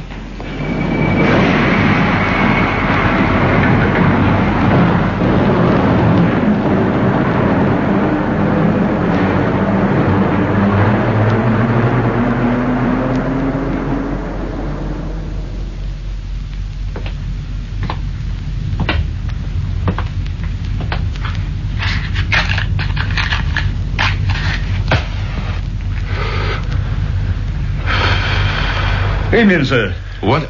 Oh, Porter, good evening. Can I help you, sir? Seen you walking up and down. If you're after a taxi... No, I'm waiting for friends to collect me.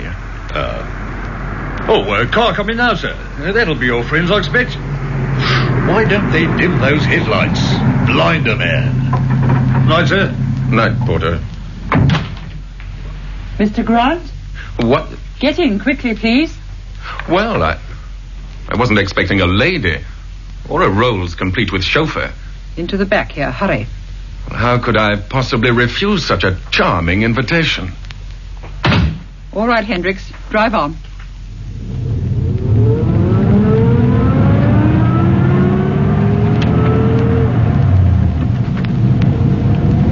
Now, who are you? And where are we going? Ask no questions, Mr. Grant. Make no trouble.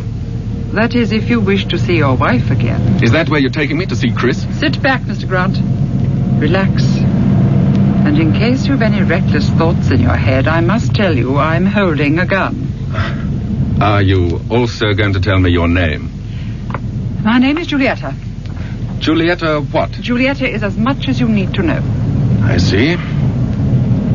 Is there any objection to my smoking, Miss Julietta, if it is Miss? It is. There is no objection. Thank you. Cigarette, or perhaps you don't? Not at this moment. Ah.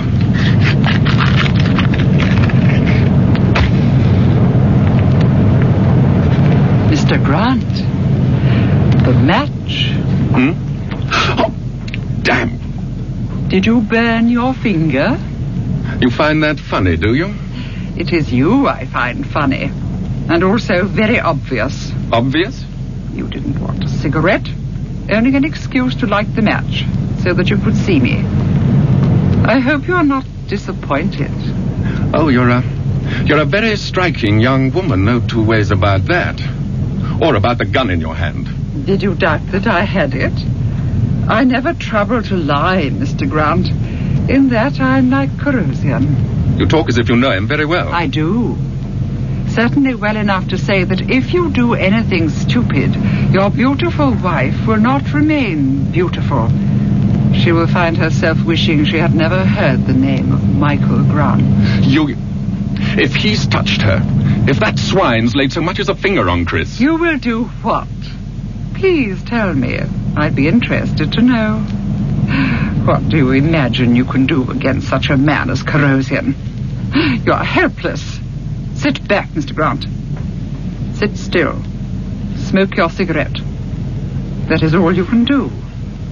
What you are told. No more and no less.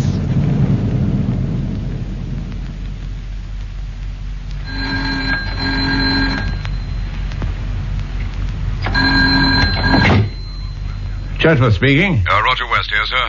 Huh. All right. Let's have it, Roger. What's going on? Oh, not very much. Looks like we've come to a full stop, period. Have you lost Grant? As of this moment, yes. One of the chaps at Victoria got onto his tracks. We know Grant took a train for East Croydon, so I came straight down here. Found a porter who saw a Rolls-Royce pick him up. I got onto the local police, organized the Sussex, Surrey, and Kent police to cooperate. Radio cars are out watching all the possible roads, but I can't say I fancy our chances, sir. It's a hell of an area to cover, especially at night. Well, what do you propose to do now? Pack it in? No, sir. I should have known better than to ask, I suppose. I may as well see the rest of the night out. Never can tell. Maybe the age of miracles isn't quite over. Well, I know very little about miracles, but I do know it was Thomas Edison who said genius is 1% inspiration, 99% perspiration. He might equally well have been referring to police work, eh, Roger? Good night. Is everything all right, Hendricks? Yes, fine. What was all that for? Why did you stop? A last-minute precaution, Mr. Grant. To be sure that we are not followed, since we are so near our destination. And where's that? Be patient. Let us wait until we arrive. You're enjoying this, aren't you? You and Corrosion are two of a kind, right enough. You get a kick out of keeping people on the rack. At least tell me if I'm going to see Chris. That's the only thing I care about. Well, it can't hurt you to tell me that, can it? It really matters so much. How strange.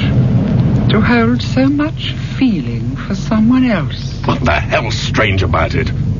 What kind of a woman are you?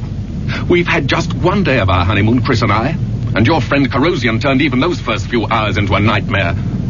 What's he done to her? Where's he got her? She has not been harmed. Her father told you so. It is the truth. Julietta, what's Corrosion want? Is it money? He can have every penny I've got. I'm worth near enough to $1 million. He does not want your money, Mr. Grant. Then what? Sheer revenge, is that it?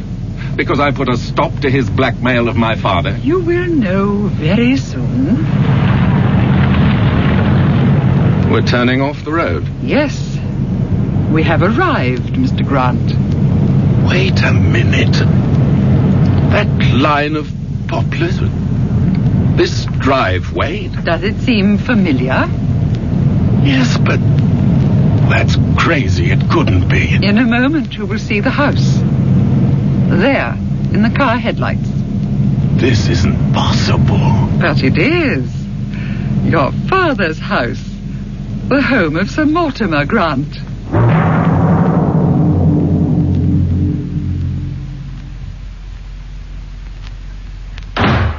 You go into that room, Mr. Grant. There, to your right, at the foot of the staircase.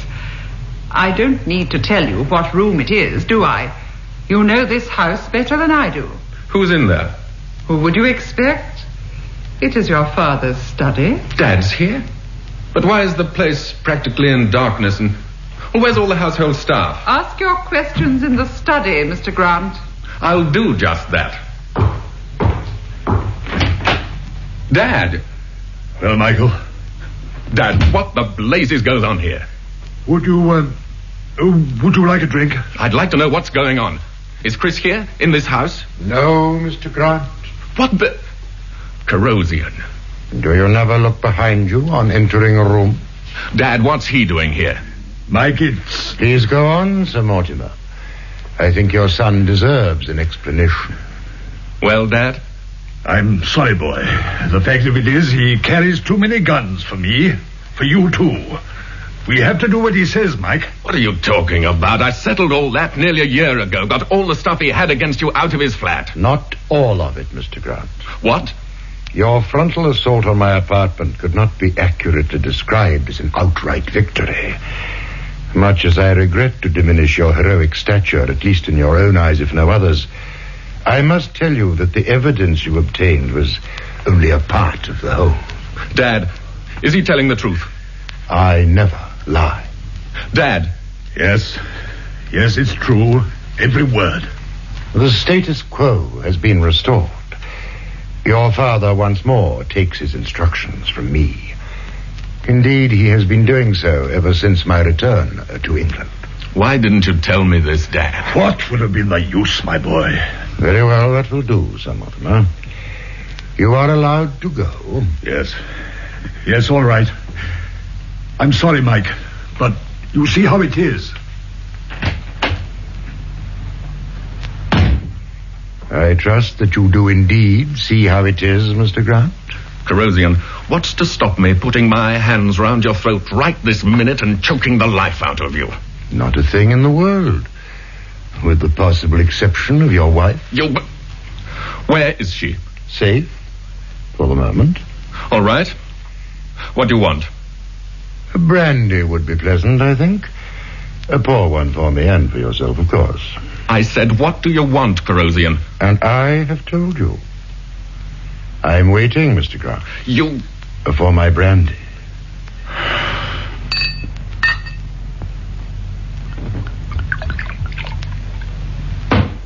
There it is. I would prefer you to hand it to me. All right. Thank you. Now, what do you want out of me? That girl, Julietta, said it wasn't money. Perfectly true. Not money and not revenge. I find myself in a forgiving frame of mind. Your father has learned his lesson, as you saw. He is quite content to obey me. As for you, I am prepared, as I said, to forget your gallant effort on his behalf. What's past is past. I am concerned far more with the future. And it involves me? In a way. You and your wife are a part of it. A small part, but not unimportant. Incidentally, she's charming. I like her. Corrosion. Oh, reassure yourself. She's quite unblemished. I cannot guarantee that state of affairs to endure, however, unless, like your father, you obey me in every particular. Well, what do I have to do? Nothing too arduous. Simply return to Uplands and stay there until further orders. You made me come all this way from Dorset just to send me back there? I made you come all this way from Dorset so that you could receive a full and explicit appreciation of the situation. I've got that all right. I should also explain to you that if I judge it necessary, an attempt may be made at Uplands to kill you. Kill me? I said an attempt. You won't be hurt in any way. But if I decide it should take place, I shall expect you to react in the appropriate manner, to be very frightened, very worried. I don't get this. I'm supposed to go back to the hotel, stay there like a sitting duck and yell blue murder if someone uses me for a target? What's it all in aid of? My plans at this stage call for a decoy, a sitting duck, as you so neatly put it. You should fill the role excellently. But why? What is it you're planning? That has nothing to do with you. But it is something rather interesting.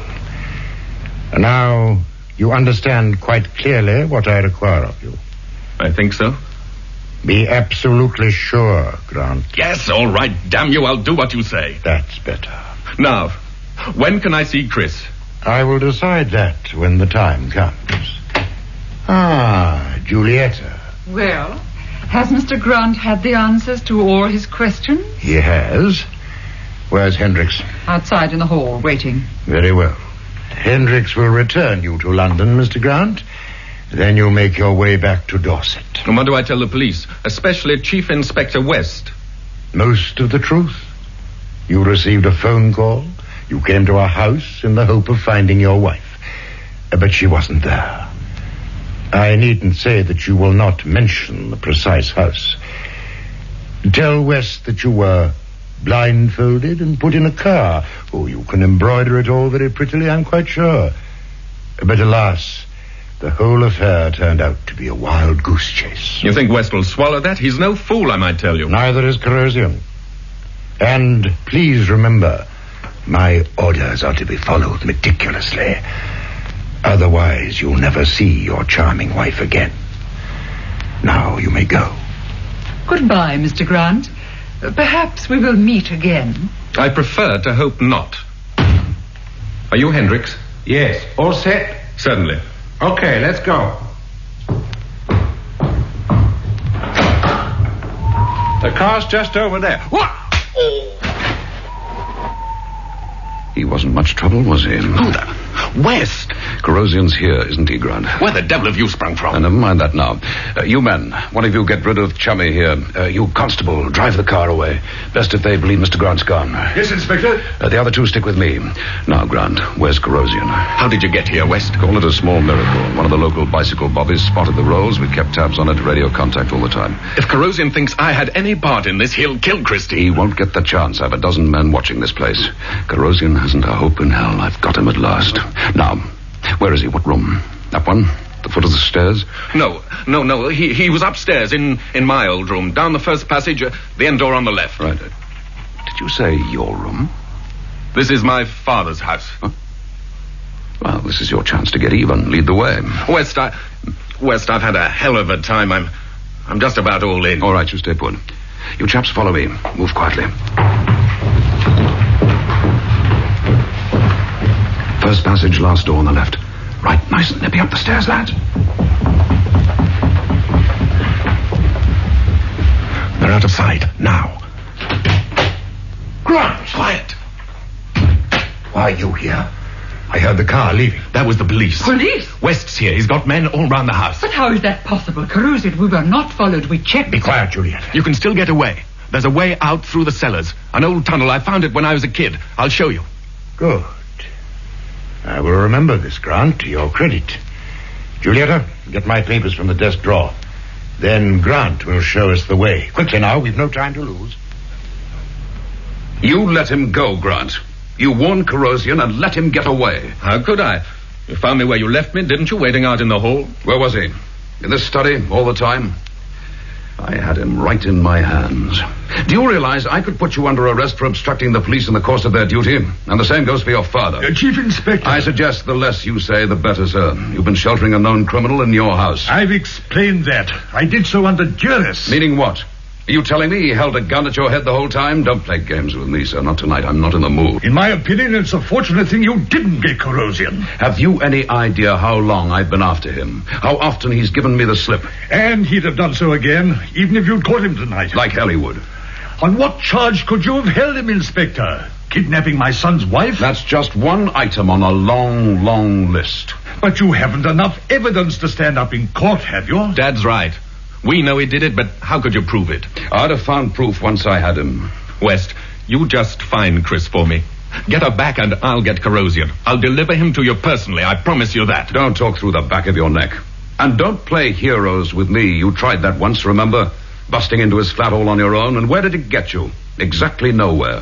For all your personal private eye caper, your father's still under Corrosion's thumb. That sticks out a mile. And now you're in the same boat. West time. Oh, don't say it. Just don't tell me you're sorry right at this moment. That would be more than I could take. I'll trouble you, gentlemen, to leave this room. I'm going over it from top to bottom. Thank you.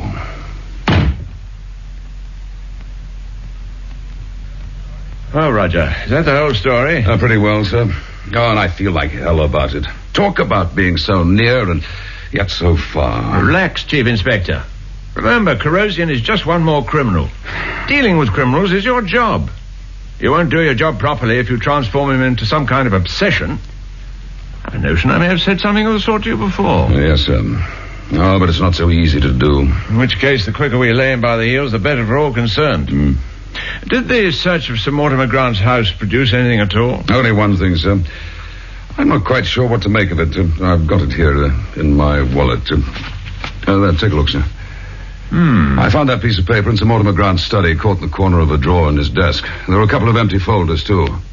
Corrosion had obviously been using the room as his office. And this was torn from a larger sheet of paper, by the look of it.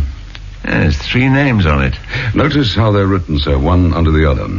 Part of a list, eh? The beginning of one. And the names themselves. Dana, Riversley, Barai. Yes, hardly the common or garden variety. Not too difficult to identify, is it? Sir Arnold Dana, one of our foremost industrialists. And not exactly short in the bank balance. Runs well over the 2 million mark, I'd say. Lord Riversley owns more of London than you can cover in half a day's walk. And Laszlo Barai, Hungarian origin, naturalized British subject, special economic advisor to the Ministry for National Expansion. Yes, no great wealth there, though, from what I understand. Small private income. And his salary, of course. Yes. That's the stumbling block. How do you mean, Roger? At first sight, sir, I thought those 3 names must be part of a wholesale blackmail list of corrosions. Only Barai doesn't quite fit, does he? Well, I don't know so much. Not in the same class as Dana and Riversley, of course. But little fish are sweet, as they say. Even to corrosion, I imagine. You could be right, I suppose. Reasonable enough on the face of it. But what? Oh, nothing definite, sir. Just a nagging notion I have that it's not really the whole answer. I'd like to talk with each of these 3 eminent gentlemen, with your approval, sir. Go ahead, by all means. What's the state of the polls where the Grants, father and son, are concerned? Sir Mortimer's still in his house, where I left him. Young Grant was on his way down to Dorset. Back to the hotel, eh? Yes. Unless I'm very much mistaken, he'll be sitting at Uplands waiting for further orders from corrosion.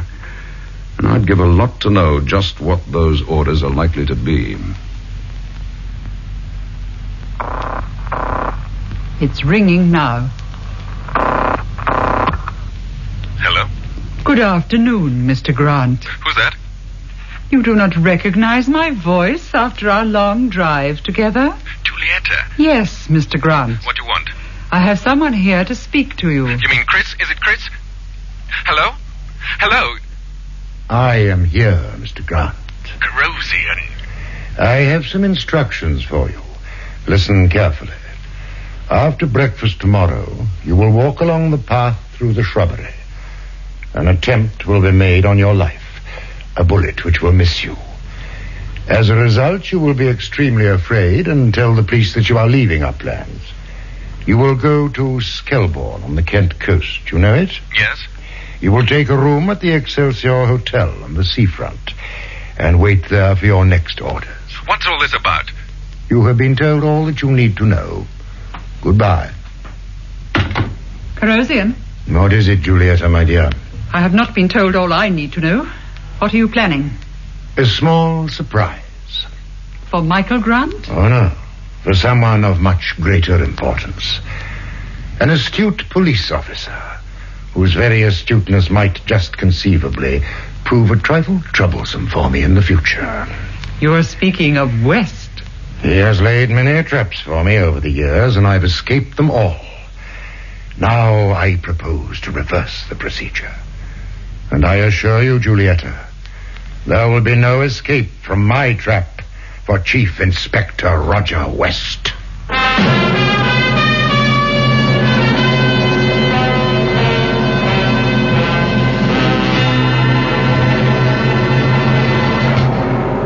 You've been listening to Patrick Allen and Sarah Lawson in the 3rd part of Battle for Inspector West by John Creasy.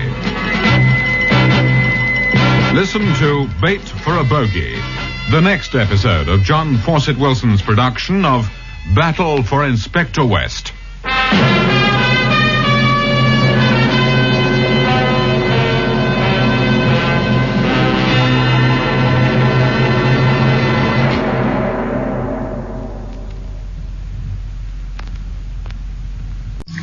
The Battle for Inspector West, Part 4.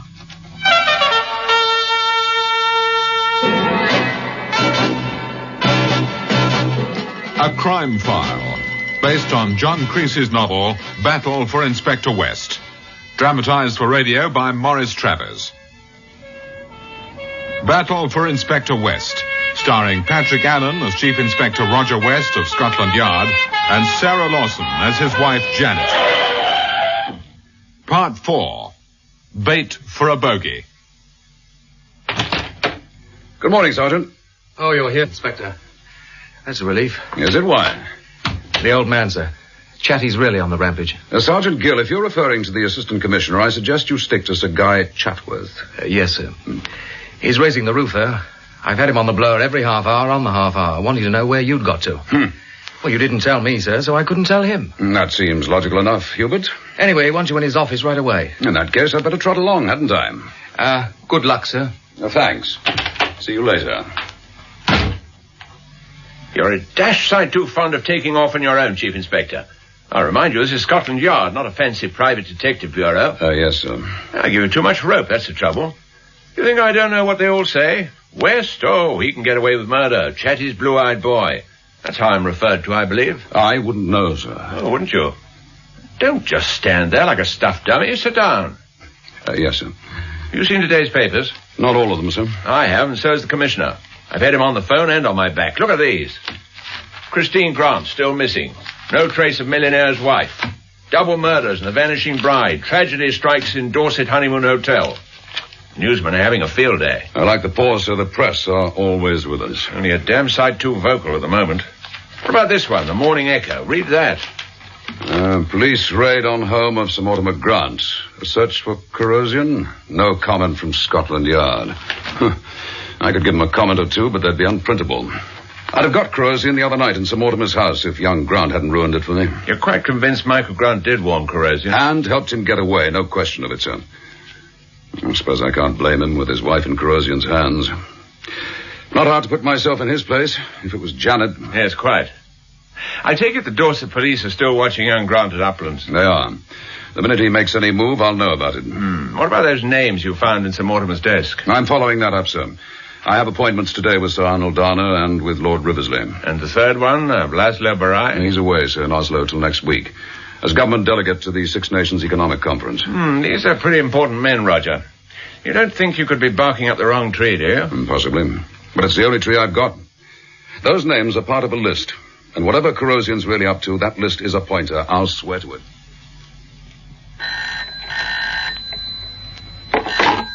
Yes? Yes, this is corrosion. Who's that? No, I do not want your name. Give me your number. Oh, not the number of the telephone you're calling from. The one on your pass. Yes, the red disc. 32. Very well. I'll make your report. I see. West has talked to them both. Dana and Riversley. Yes, you were perfectly right to inform me. You've done well. But the matter of Chief Inspector West is already in hand. Goodbye. All right, let's have it, Roger. We'll take the big industrialist first, shall we? Oh, Sir Arnold Dana's very big and very industrious. He was flying off to the northeast on an inspection tour of some of his factories. He gave me exactly 10 minutes. Did you get anything out of him? A cigarette, the offer of a scotch, and a 9.5-minute lecture on how this country ought to be run on sound commercial principles. And the remaining half-minute? 30 seconds was all he needed to say he knew nothing about anyone called corrosion. He had no truck with people on the wrong side of the law, and what the devil was I doing wasting his valuable time? What about Lord Riversley? I fared further, but no better. He wasn't any more help than Dana. I'd like a watch put on both of them, sir. And on Laszlo Barai when he returns to London. You think it's warranted? Just in case, I've already got a man keeping an eye on young Grant's father-in-law. Oh, have you? You think Arthur Morley's liable to be further involved in all this? Oh, could be. Corrosion's forced him into playing go-between once. It could happen again. I'll tell you something, Roger. I don't, as a rule, find myself feeling any sympathy for murderers, but in Morley's case... I know what you mean, sir. It's all a nasty business, of course, strangling his wife, mother of his child, and all the rest of it. But in a way, rather pathetic. The unreasoning jealousy thing, you mean? Well, the man was an artist of sorts.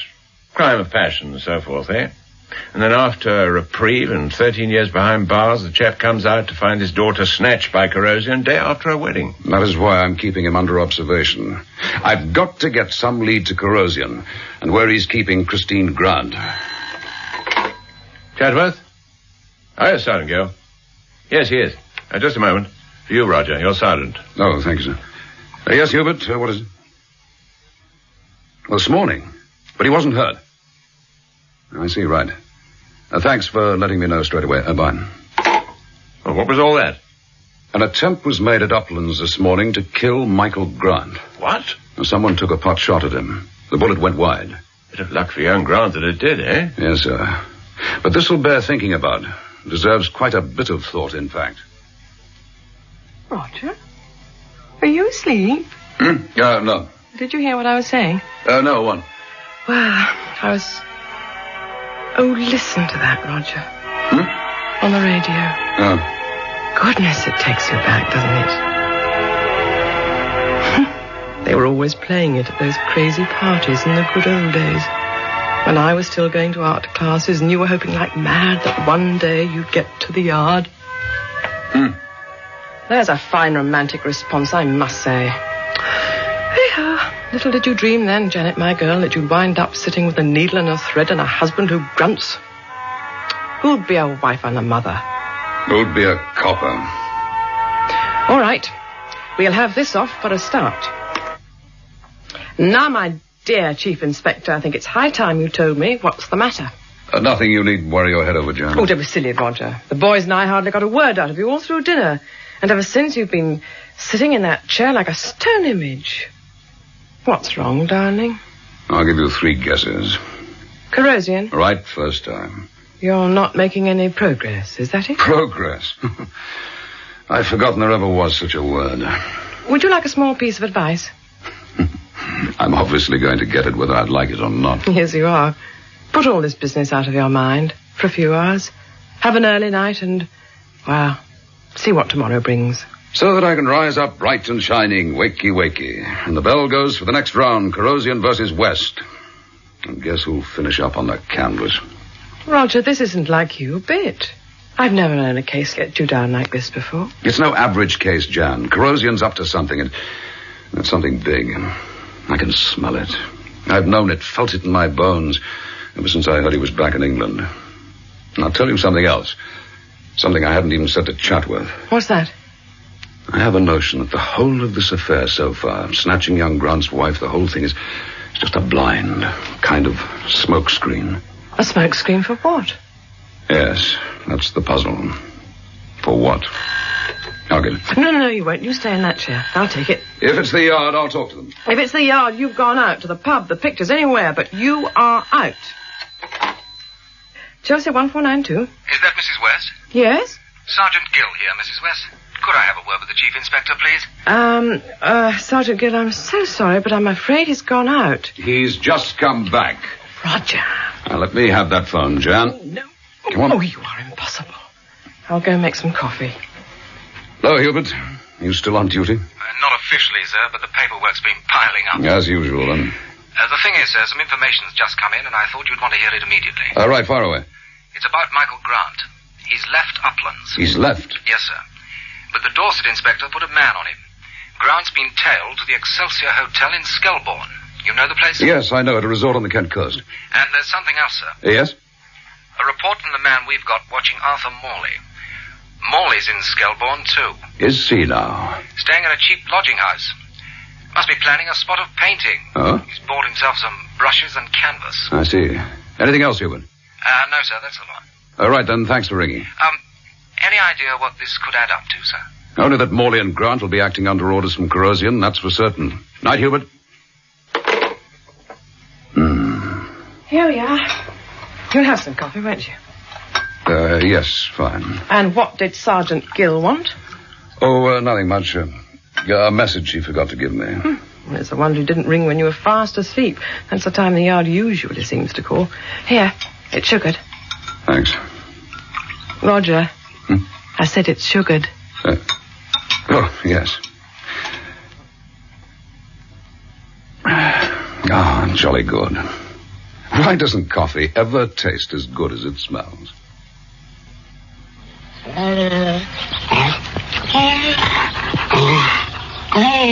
Yes, you like it when Julietta plays with you, eh? My big, fierce Lucifer. My strong, savage devil dog.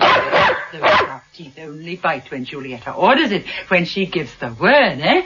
But like this, when we play, he's no more than a puppy. Only a puppy. Julietta? Carosian, how long have you been standing there? A few moments. I have been watching. Of all the Alsatians, this one is your favorite, isn't he? Yes. No, enough, Lucifer. Playtime is over. Quiet now. He obeys you implicitly. As I obey you, Carosian. You're a woman of great beauty, Julietta, my dear. But by far the most beautiful thing about you is what I have made. What Carosian has created. Devotion. Obedience with no obstruction from puerile emotion. I drink to you, Julietta. You are pleased, Carosian. I can see it. I confess I have some cause for satisfaction at the moment. My arrangements for Chief Inspector West are almost complete. Michael Grant is in Skelbourne, waiting for his next instructions, and Arthur Morley is also at the resort. And Captain Marco has been given his orders. You are using the motor cruiser. It will heave to offshore by dawn. And so the strands of my net are spread. Do you think Roger West will step into it? You, my dear Julietta, with the assistance of your favorite will make perfectly certain that he does. You hear that, Lucifer?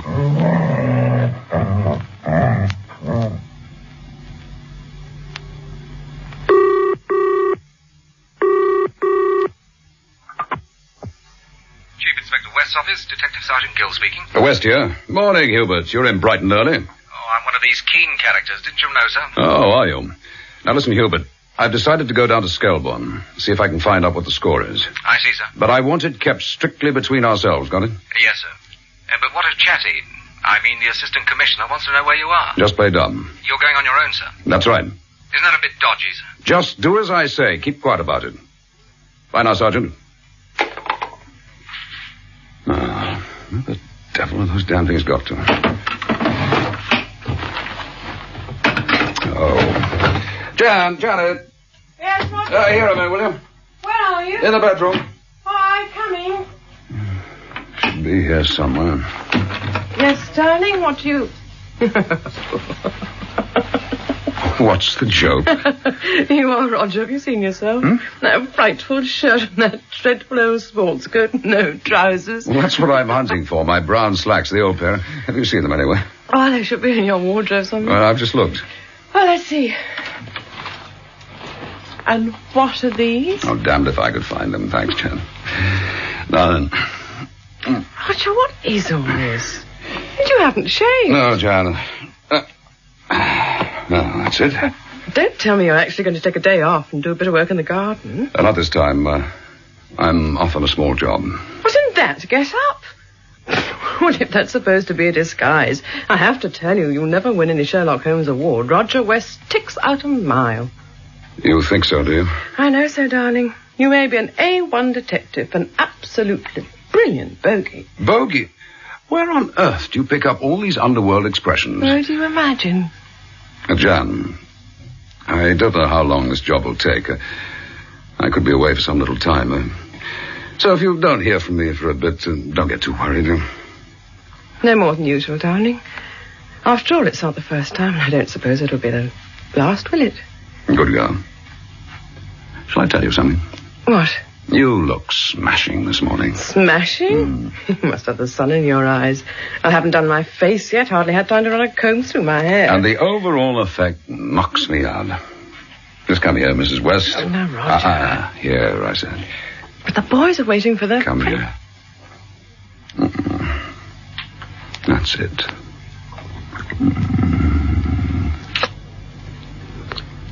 Oh, that was a bit overwhelming for this time of the day. In case I haven't mentioned it lately. I love you, Jan. And in return for that undying declaration, I'll expect a whacking great breakfast. So down you go to the kitchen and sharpish. Well, let's hear the rest of it, Sergeant Gill. That's all there is, sir. I see. I just hope I've done the right thing, sir. I feel a bit of a traitor. The more I think about it, the more it bothers me, the Chief Inspector going off like that. I should damn well think it would. He was pretty insistent you shouldn't know about it, sir.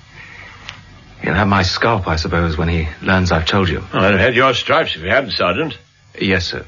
I have a good mind to have him anyway. Why the devil didn't you come to me at once? He'd be on his way to Skelburn by now. Then you do think I might be right, sir? That it could be a trap of Corrosian's? Well, anything's possible where that individual is concerned. And if it is a trap? Roger West's gone marching straight into it, taking the bait, hook, line, and sinker. All the obstinate, pig-headed... Gill, get after him. West has hounded Corrosian more than any man alive. If he falls into his hands now... Go on, men, get moving, and I'll contact the Skelburn police. Let's just hope we can be in time. Good morning. Oh, good morning. A fine day. It's a beautiful day. I see you don't object to an audience while you paint. Not in the least. In fact, I had quite a crowd a little while ago. Most of them children. Now that lady and gentleman and yourself, of course, are all that's left. Kids get bored that easy nowadays, don't they, Fred? Aye. It's natural. Children have more and better things to do at the seaside than watch someone dabbling about with a brush and canvas. You dabble to some purpose, if that picture's anything to go by. Very kind of you. My hand has sadly lost its cunning, I'm afraid. I haven't held a brush for over 13 years. Oh, well, you never know. I call it a lovely picture, don't you, Fred? Aye, not wrong with that. Just like a photo it is. Hey, Fred, there's one of them Alsatians coming this way. Let's go, love. I hate them brutes. Nasty, horrible, Adam. Go with them, quickly. I beg your pardon. Please, I know who you are, Inspector West, and you know perfectly well I'm Arthur Morley. There's no time. Quickly, before that young woman and the dog... It's too late. Right now, Lucifer. So, this is the celebrated Chief Inspector Roger West. You must be confusing me with someone else, young lady. My name's Jack Robinson. Hardly an imaginative choice, and the disguise is not very effective. I don't know who you are, Miss... I'm called Julieta. The Alsatian's name is Lucifer. He has been very carefully trained, like your police dogs. If I utter one certain word, he will leap at your throat, Roger West. Oh, that's a charming thought. I am sure in the circumstances you would prefer simply to accompany me. Where to? Glance out to sea. You will observe a motor cruiser. You can't very well miss it. A handsome vessel, do you not agree? Very opulent. Whose is it? Was that a silly question? It belongs to Corrosian, yes. As you do, I take it. You could say that. Be patient. Be patient, Lucifer. We will go in a moment. There is a launch waiting to take us out to the cruiser, Roger West, at the end of that jetty. It sounds as if I'd been expected. You have. Why do you imagine Michael Grant was told to come to Skelburn? And Mr. Morley here also.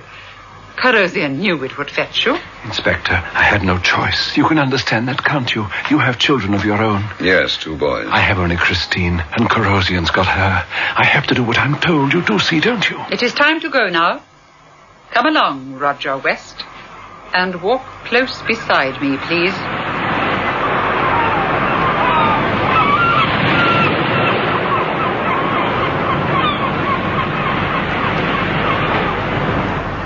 Not far now. We are almost at the jetty. Yes, Lucifer, soon, my beauty. He loves to ride in the launch. But you have not spoken a word ever since we left Mr. Morley. Are you always so silent, Roger West? When I'm thinking, yes. Share your thoughts. With your friend, Lucifer. With me. I doubt if your ears would be any more receptive.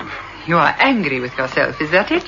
For falling into Corrosion's trap. My mind was on someone else entirely, as it happened. Could it be, by any chance, a woman? And by every chance. My wife, if you must know. How disappointing of you. In my presence, men do not usually think about other women. Their wives, least of all. We are here. Get into the launch, please. Prager, start the motor. Go ahead, Roger West. Ladies first. Not in this instance. There he is. Come on, you chaps. Police? Sergeant Gill, what the devil? Keep them away, or I give Lucifer the word. And Prager is armed. He will shoot. Stay where you are. This fellow's got a gun. Someone will get hurt. Do as I tell you and stay back. That's an order, Sergeant Gill. Into the launch now. Hurry. Come, Lucifer. Now, Prager.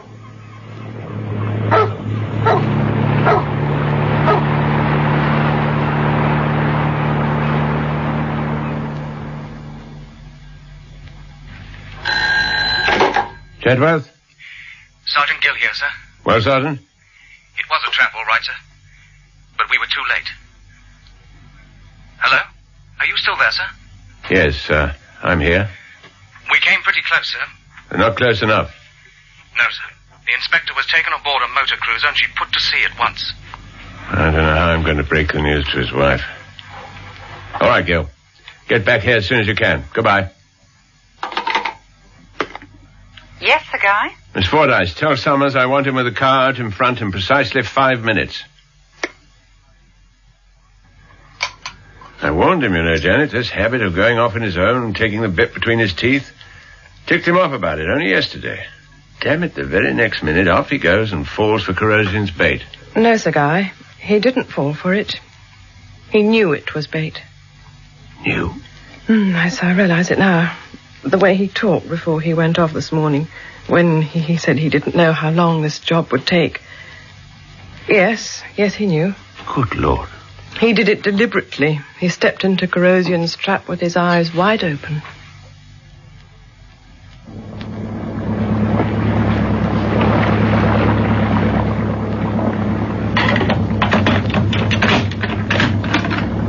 Well, Miss Julietta, now what? Have you been growing bored, Roger West? Not a bit of it. Sitting inside a locked cabin is quite my favorite way of passing the time. You might do something about the view from this porthole. You do not care for looking at the sea? A little of that goes a long way as far as I'm concerned. How far are we going, incidentally? Or shouldn't I ask? I think not.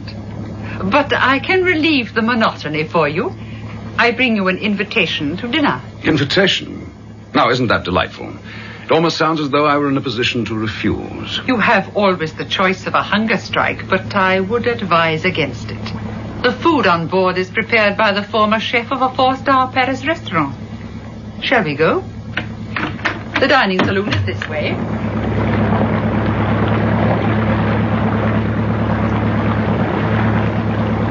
This door. Give me your opinion of the decor. Do you like the color scheme? I selected it. Pale green and gold. Very luxurious. And the table looks inviting. Do you not agree? There is nothing to show up silver so well as fine linen, I believe. And those bohemian goblets, too. I'm especially fond of them. I noticed the table's set for 3. Oh, did I neglect to mention that we would not be dining alone? Who's making up the party? I am, Mr. West. Well, Corrosion. Pour a drink for all of us, Julietta, my dear. Not for me. Don't be churlish, Chief Inspector. Or were you offended that I wasn't present to welcome you aboard? But there are times in one's life, and this, for me, was such an occasion, when the anticipation of a pleasure is almost keener than the thing itself. That was my only reason for deferring the moment of our meeting. I am sure you will not begrudge it to me. I've been wanting to come face to face with you myself for quite a time. But not precisely in these circumstances, I imagine. However, we must not spoil what promises to be an excellent dinner with such disagreeable thoughts. Let us take our drinks to the table. Yours is the chair on my right, Chief Inspector, as befits the guest of honor. Let me fill your glass, Mr. West. I've had enough. But I insist. I have a toast to propose. To the end of a long history of inconvenience which you have caused for me. The wheel, as they say, has turned to my advantage. It might still have a twist left in it to mine. You would be deluding yourself to rely on it. Have you enjoyed the meal? The food lived up to my recommendation, I hope. No complaints. But I have one. You make a poor dining companion, my friend. We have hardly heard a word from you. Perhaps Mr. Michael Grant should have been invited to join us, Julietta. Though I doubt if his conversation would have proved any more enlivening. Grant? You mean he's here on board? He is. And his wife? Is this where you've been keeping the girl? No, she is safe elsewhere. But, as I have assured her husband, quite unharmed. Unharmed? After being thrown into a nightmare, terrorized out of her life, is that what you call unharmed? Young Grant, poor devil, going through half a dozen different grades of hell. You feel sorry for him? What's so remarkable about that? But he helped Corrosian to escape from you. Or did you not know that? Of course he knows it, Julietta. But as you see, the inspector is a man in whom the human sympathies run rampant. That's the last thing you could be accused of, isn't it, Corrosian? Is something wrong, Chief Inspector? You don't look at all well. My head feels funny. Spinning. The food. Something in the food. Quite so. A small added ingredient, Chief Inspector.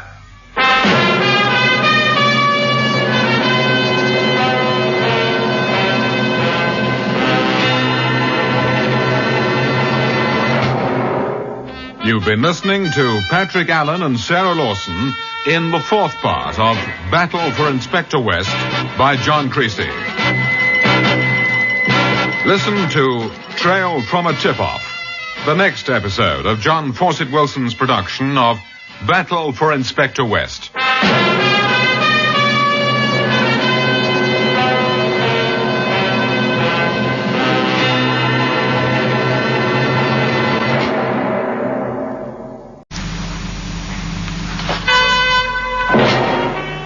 Calling Chief Inspector West. Calling Chief Inspector West. Stand by for West.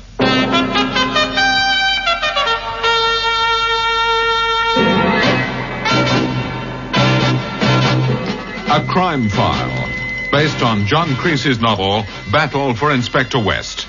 Dramatized for radio by Maurice Travers. Battle for Inspector West, starring Patrick Allen as Chief Inspector Roger West of Scotland Yard and Sarah Lawson as his wife Janet. Part 5. Trail from a Tip-Off. Does your throat feel dry, Roger West? What? There is coffee here, if you would like it. I would like it, Miss Julietta. Why not just Julietta? Let us not be so formal. Here you are. And good morning to you, Roger. Or did you think you would never wake to another morning? Never wake. Oh, yes, last night. That's if it was only last night. It was. Does it all come back to you now? With a rush. The motor cruiser, the dining saloon. Help yourself to sugar, Roger. On second thoughts, I'd rather skip this coffee, thanks all the same. Do not be so suspicious. It is quite unadulterated, I give you my word. Which is more than could be said for the food I ate last night. Were you afraid you had been poisoned? As I recall, I was in no position to come to a considered opinion. All I remember is a spinning head and then, wham, blackout. You broke one of my beautiful Bohemian goblets. I apologize. You might tell your friend Corrosian from me. You may tell him yourself, Chief Inspector. I think I will join you in some coffee. Julieta, if you please. Of course. And what did you wish to tell me, West? Only a suggestion. Next time you decide to dope my dinner, choose something that leaves less of a nasty taste in the mouth. Ah, thank you, Julieta. West, you were drugged for 2 reasons. First, to demonstrate how easily I could have taken your life. And second, or so I presume, to transfer me from that cruiser of yours to, well, wherever I happen to be at this moment. Quite correct. Also quite clever of you, Roger. Now, just where have I been brought to, I wonder? Rather an imposing room, this one. Very much the old stately home vintage, huh?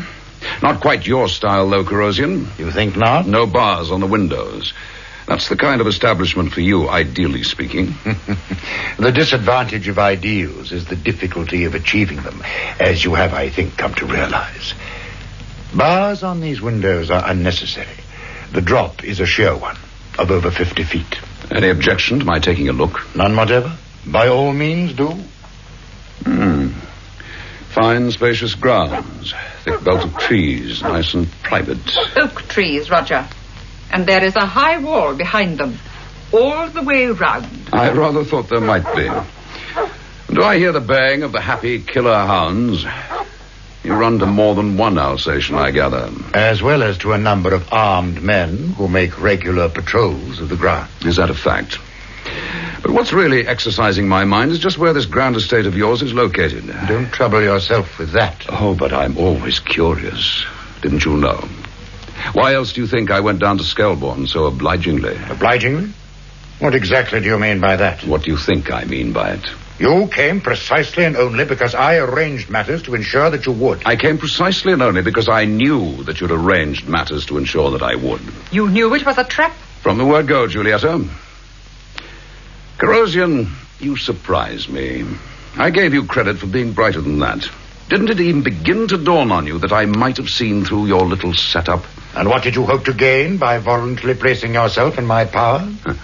I'm a confirmed reformer. I thought I might make you see the light, turn you from the error of your wicked ways, persuade you into giving everything to charity and joining the Salvation Army. Roger, I like you. Yes, I like you. Be quiet, Julieta. And as for you, West, don't be flippant. Unless you regard your life as a subject to be treated lightly. Far from it. But you won't kill me. Not yet a while, anyway. What leads you to believe so? Don't take me for a complete idiot. You've had all the chances you could ask for to snuff me out. If you haven't done it, that's because you've got something else in mind for me. If I know anything about the way you operate, probably something a damn sight nastier than a straightforward killing. Roger West, I like you more and more. It seems possible, Chief Inspector, that I have slightly underestimated you. Just slightly. We shall talk again later, at greater length. At the moment, there are matters which call for my attention. I shall need you, Julieta. I'm coming. Au revoir, Roger. We shall talk again later also. I think I will enjoy that. All right, Sergeant Girl, come in. Yes, sir. Well, anything new to report, Sergeant? Only the check on Michael Grant, sir. He left Dorset, as we know, for the Excelsior Hotel in Skelbourne. And on orders from Corrosion, as we can be pretty damn sure. He hasn't returned to the Excelsior or to Dorset. What about here in London? His flat in Belgrave Square. Haven't overlooked that, have you? No, sir. But there's no sign of him there either. Seems pretty certain he was on board that motor cruiser, too. So now Corrosion's got Christine Grant and her husband, as well as Roger West. And we've not a clue as to where he's been taken. No, sir. Is Mrs. Grant's father still being watched? Arthur Morley, yes, sir. But there's been no further move from him. That's to say, nothing suspicious. And the 3 VIPs that West wanted put under observation? We've got men on 2 of them, sir. Sir Arnold Dana and Lord Riversley. The other one, Mr. Laszlo Barai, isn't back yet from Oslo. Yes, economic conference or some such. All right, Gil, see that a man's put to watch him the moment he returns to London. But the first priority is Corrosion's HQ. Without a lead to his hideout, we're stymied, Sergeant. That's the only word for it.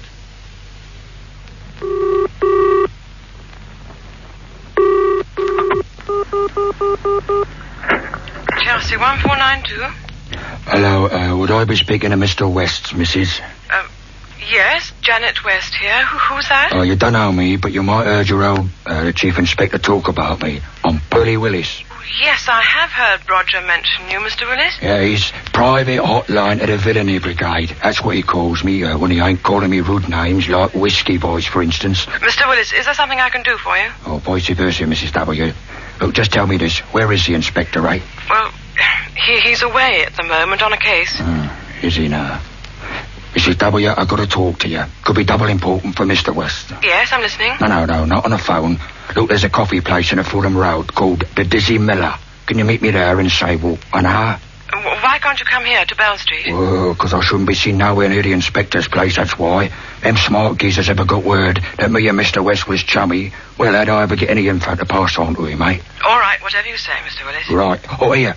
How will I know you? You better tell me what you look like. Well, I have dark hair, grey eyes, and I'm wearing a lime green dress and jacket. Favourite. Fulham Road, Dizzy Miller, in an hour.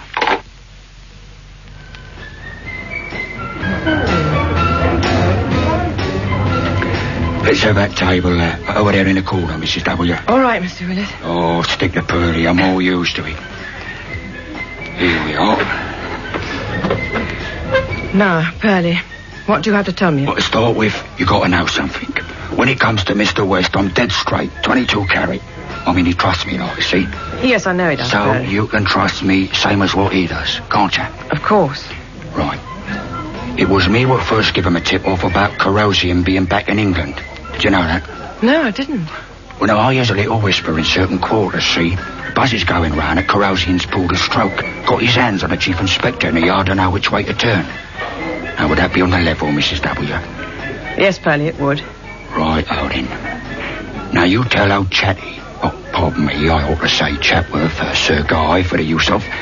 You tell him to keep his mince pies well and truly on a certain Mr. Jack O'Dempster. Jack O'Dempster? He's a corrosion man. Or he was till corrosion shopped him. Jack got sent up for 3 years, but he's out of the nick now, and I run into him today in a boozer down Shedwell way. Yes, but what is he to do with... Wait a minute. Now, just listen, Mrs. W. Jack O's got it in for corrosion, and no mistake. The grassing on him, see? Brought out for his blood he is. Now, here's a bit what really counts. Yes, Pearly? He swears he knows just where to find corrosion. What's more, he reckons to be taken off for wherever that might be any old time now. Now, you tell the yard boys that, all right? Yes, of course I will. But, Pearly, why don't you tell them all this yourself? Of course, Mr. West, the only copper I'd ever give a time of day to, that's why. You know, last time I done porridge, you know what he done? So after my old lady used to visit her, slip her a quid or two and talk to her. And you be sure and tell Chatworth to keep the odds on Jack O'Dempster double careful. Tell him not to let him out of their blooming sight. Now, you get me, Mrs. W. You tell him. You have done what, Detective Sergeant? Lost Jack O'Dempster, sir. I see. Our one lead, the one hope we had of finding Chief Inspector West, and you've lost him. Sergeant Gill, I should very much like to know how you managed to achieve that. The man I put on the job, sir, Dempster, gave him the slip somehow. Somehow? What kind of officer did you depute for the task? A copper with one leg and blind in both eyes? That's hardly fair, sir. Chatworth? What? Sergeant Gill? Oh, yes, he's here. Well, you can give the message to me, thank you. Where? I see. Goodbye. That was a message from your blind, one-legged copper, Sergeant. It seems he may have pulled the chestnuts out of the fire, for which he and you may be duly grateful. He's traced Dempster to London Airport. Dempster caught a plane for Ireland. Ireland? To Shannon. You'll be on the next possible flight, Gill. Yes, sir. In the meantime, I'll contact Dublin Police Headquarters, tell them you're on the way, ask for their cooperation. As those civic guard chaps can be rather touchy, not that I blame them. I'd feel the same myself if any of their fellows turned up on our doorstep unannounced. Well, get on with it, Sergeant. Get moving. You may be seated, West.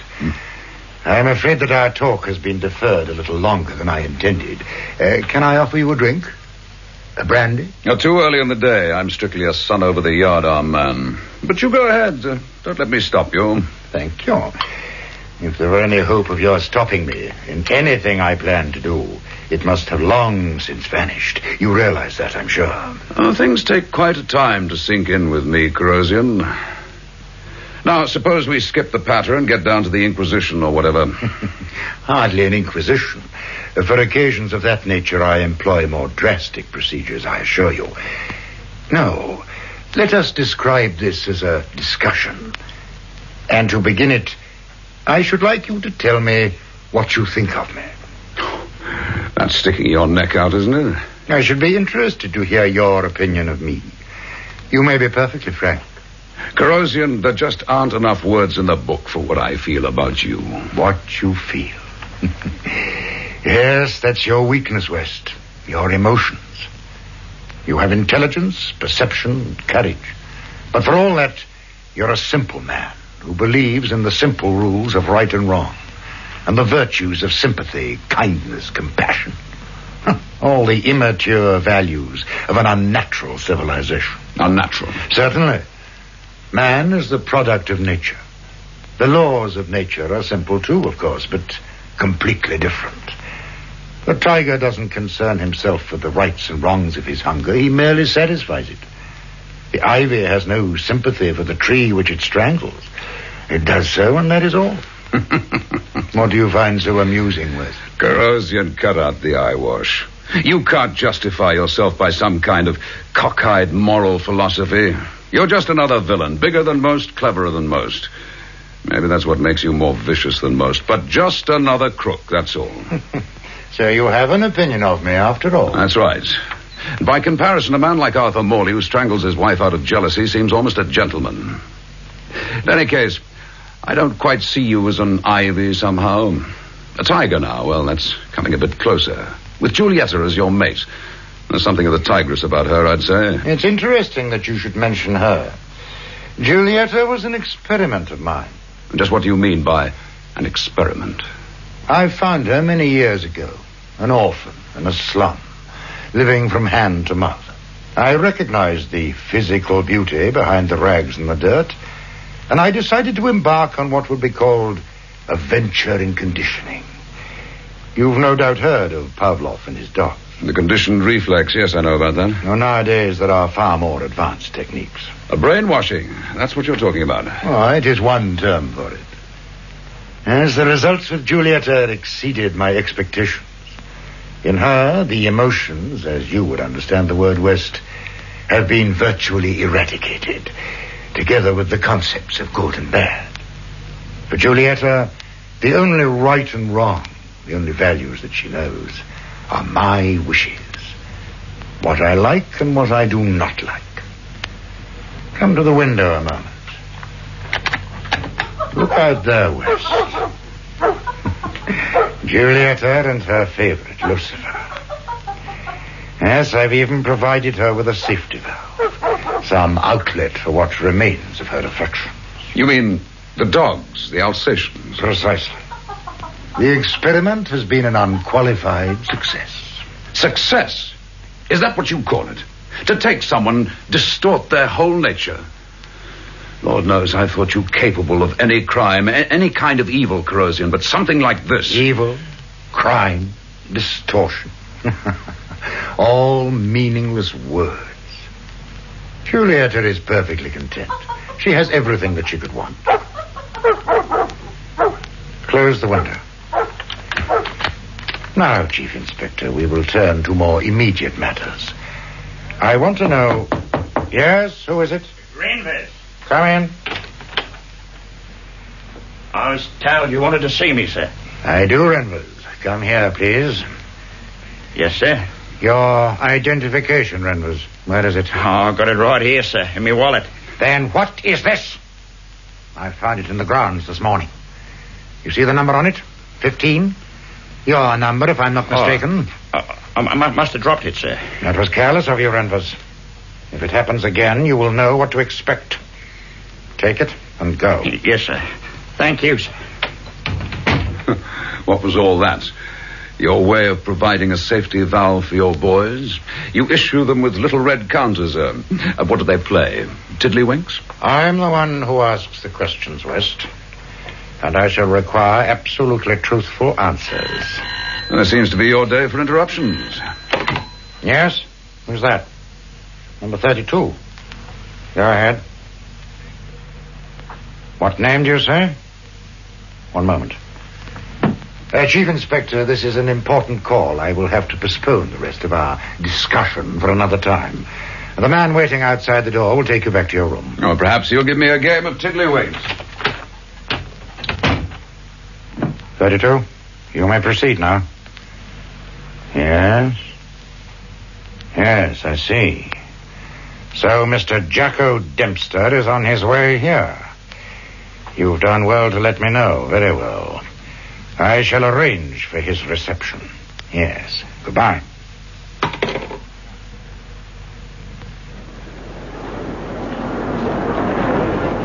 Pardon me, sir. Would I be having the honour to address Detective Sergeant Gill of Scotland Yard, by any chance? Well, I don't know about the honour, but I'm Hubert Gill. And you are... Desmond Anthony Malone, Superintendent of the Civic Guard and at your service. Welcome to Shannon Airport and the Republic of Ireland, Sergeant. Thank you. I'm very glad to meet you, Superintendent. You'll be gladder still when you hear what I got to tell you. I've got a line on the boy you've come after. You have? Yes, Mr. Jacko Dempster, or someone as like him as a pea in a pod according to the description, hired himself a car and headed its nose south from here. Any idea where exactly? Well, the tale he told was that he wanted to look at the lakes of Killarney. I have a car waiting for the Sergeant Gill, so shall we be on our way then?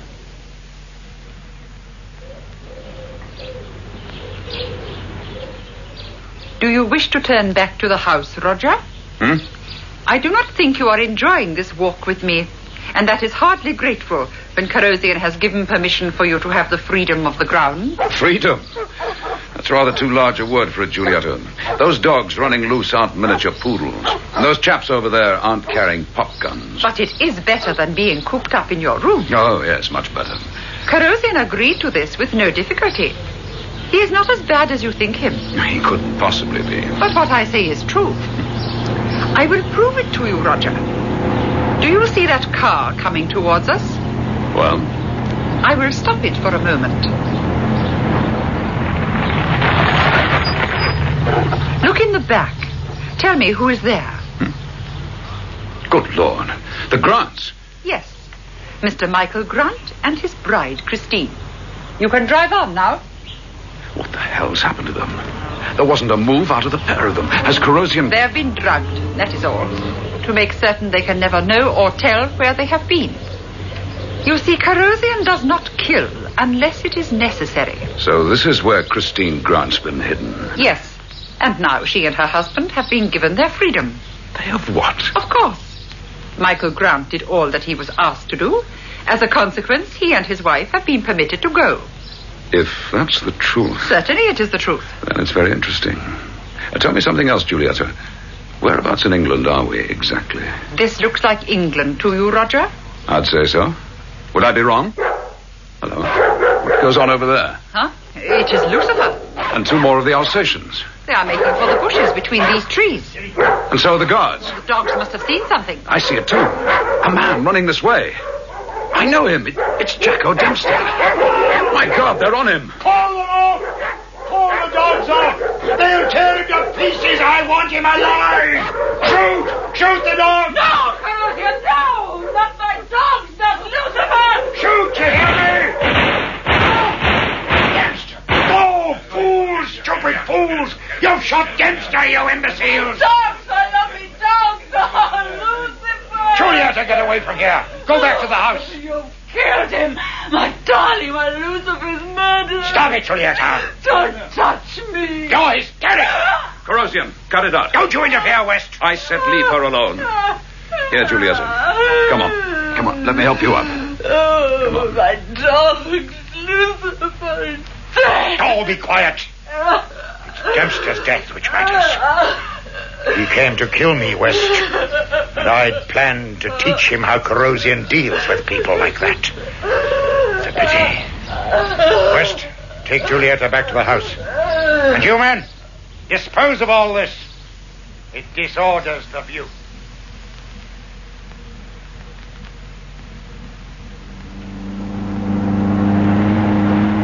Well, we're making fine time, Sergeant Gill. We'll be reaching Killarney well before dark, by my reckoning. I only hope we can pick up Dempster's trail when we get there. Aye, and that'll be leading you to Corrosian, eh?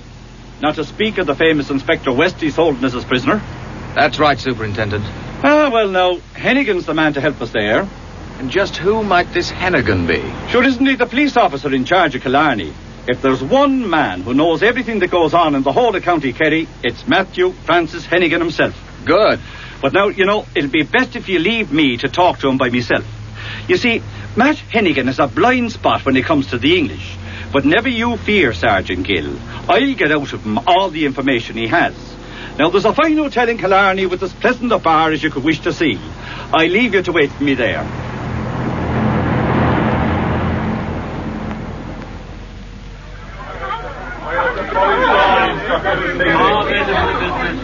Superintendent Balloon, over here. Well, and here we are. And there's nothing like talking to give a man a thirst. And nothing like a bar for the quenching of it. Hey, Todd, a pint of your best there. And the same for me friend here. What luck with Hennigan, Superintendent? Well, now, it's all very interesting, Sergeant, to be sure. We had a fine, long conversation, and most of it to do with Canara. Canara? Now, who, what, or where would that be? 'Tis a house, me friend. Thank you, Todd. A grand big house tucked away near the coast a little way from here, with its grounds stretching down to the sea. On the coast, eh? And they do say there's a fine craft comes and goes, a gleaming white motor cruiser. Motor cruiser? Superintendent, who owns it? And this Canara place?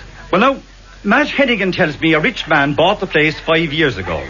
There's no one knows much about him, for he has all his own people, and the tradesmen never go inside the grounds. Everything's delivered to the lodge. 'Tis said the gentleman has his own private plane, and armed men to guard the grounds. And there's talk of dogs roaming about the place. Fierce, savage creatures. Alsatians? Aye, so Hennigan says. Superintendent, what about Jacko Dempster? Any trace of him? Matt Hennigan tells me he heard of a man answering to the description of Dempster, who went towards Canara this morning and climbed the Great Wall. And after that, he wasn't seen again. By the Lord, that's it then. Corrosion's hideout. We found it. No, don't get excited, me fine dashing sergeant. But, Superintendent... For if what you've in mind is a raid on Canara, it'll take a small army. And we'll need to go careful, Sergeant Gill. As careful as mice with a cat round the corner. Shut the door, West. This talk of ours has been too long delayed, but that is now to be remedied. Yes, you've been having quite a busy time of it, haven't you, Corrosion? What with the Dempster business and Julietta? Oh, incidentally, how is she? She's locked herself in her room since the incident. I have not seen her. And at the moment I cannot concern myself with a woman's hysteria over the death of some dogs. West, my plans are reaching their final stages. Well, bully for you. But I have one question for you to answer. And don't think of lying to me. As I never lie myself, I dislike it intensely when others indulge in the habit. Now, how much have you learned of my projects? Well? Damn all, if that gives you any satisfaction. Except... Yes? Except that I'm more than halfway certain the whole Grant business, snatching Christine Grant and all the rest of the capers, has been just a cover-up right from the beginning. You're not unintelligent, West, as I've already said. And what, in your opinion, was the Grant affair designed to cover up? I haven't a clue. All I know is that it's big, with some big people involved. Perfectly correct. It is to be a huge exercise, the greatest of Corrosion's career. A £10 million operation, Inspector West. 10 million? And there's nothing that you or anyone else can do to stop it. Nothing at all. That is something for you to contemplate in the long watches of the night, West. Now you may go.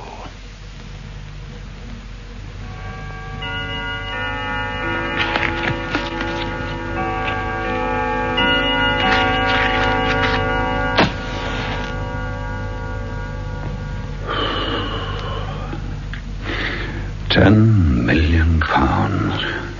What the hell can it be? What's he up to? What on earth? Who's that? Shh. Who is it? Roger? Julietta. What the devil? Oh, wait a minute. I'll switch on a light. What are you doing here at this time of night? You are still dressed. Good. Yes, I've been doing some thinking. The dark usually helps, but not this time. Now, why are you here? I will help you, Roger. And by the look of you, you're the one who needs help. You're shaking like a leaf. We can help one another. But first, you must do what I want. You are big enough, Roger. Strong enough. With my help, you can do it. Do what, Giulietta? I want you to kill him. Kill Corrosion for me.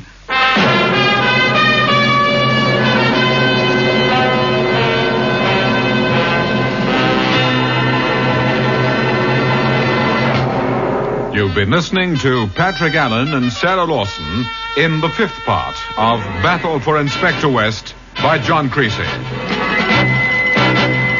Listen to Explosion in Red, the next episode of John Fawcett Wilson's production of Battle for Inspector West.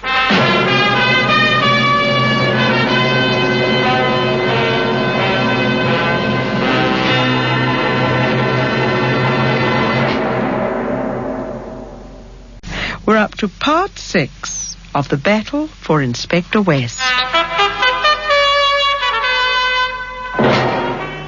Calling Chief Inspector West. Calling Chief Inspector West.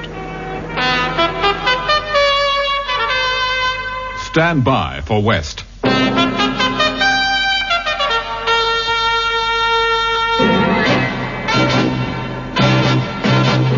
A crime file.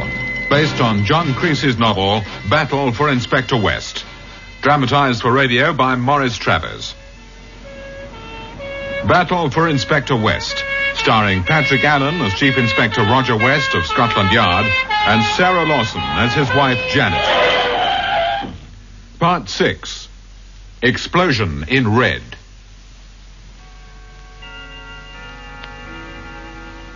Tell me you will do it, Roger. Tell me you will kill Corrosion for me. For both of us tonight. Now. Is that what brought you here, Giulietta? In the middle of the night? Say you will do it. Say it. Now, quiet. Calm down. Someone might hear you. You can do it, Roger. You are not afraid of him like all the others. Even though you are his prisoner, you do not talk to him like a man who is afraid, and you walked into his trap deliberately. Giulietta, calm down. I have unlocked your door. I'm giving you a chance. Corrosion has made a fool of you, escaped from you so many times. Now you can have your revenge, and I will help you to escape after you have killed him. Why do you want me to kill him, Giulietta? I hate him. Hate him. And that's a sudden switch. He's a monster. A cold-blooded monster. He killed my dogs. You saw it. You were there. He ordered 3 of the Alsatians to be shot. And my Lucifer, the most beautiful of them all. He's done worse to people, Giulietta. Oh, yes. Look at what he has done to me. Do you know what he has made of me? His experiment. He told me about it. He is proud of it, to have taken away all the feelings of a woman in me. The dogs were all that he left for me to love. Look at me, Roger. Tell me, has he destroyed me completely? Look at me and tell me, am I so different from other women? You're a lot more beautiful than most. You think I am attractive, desirable? Hold me. Hold me in your arms, Roger. Ah, there now. It's all right, Giulietta. Everything's all right. No, I am a woman. You must hold me as a man should hold a woman. But later, yes, after you have killed Corrosion. Listen, Giulietta. First, I have to know what his plans are. This £10 million operation of his. Tell me about it, all the details. Oh, what does that matter? Once he is dead, there will be no operation. Come, I will show you his room. Wait a minute. What about the guards? Oh, at night there's only one man on guard, and he's downstairs by the front door. Come, Roger. What are you waiting for? Why do you hesitate? Because I don't take the law into my own hands. I'm a policeman. My job is to bring Corrosion to justice. You do not intend to kill him? No, Giulietta. But you must. You will. Or you will die yourself. I have only to scream. The man from downstairs will come running, and Corrosion will come too, and you will die. One scream from me. I'll apologize for this in advance. Sorry, Giulietta. Very sorry. Now, onto the bed. That's it. A gag to keep you quiet.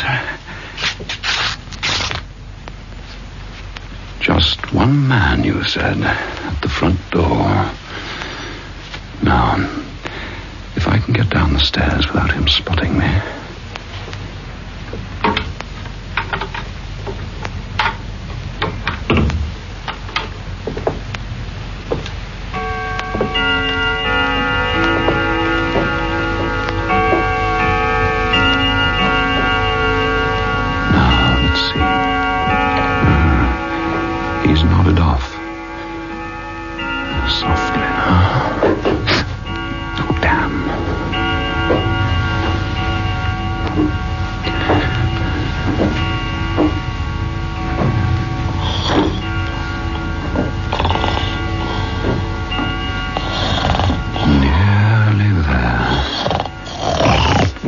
Let's put you to sleep properly. Now, the door.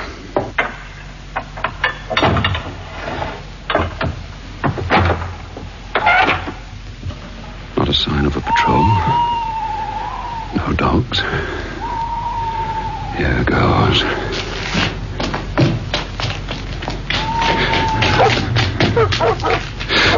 Make a dash for the wall. There he goes! Get him, boys! Get him!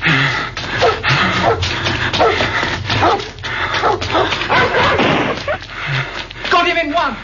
This way, Inspector. Gil. Over here, into the trees. Gil, what the place is... Surprised to see me, sir? Oh, damn glad to see you.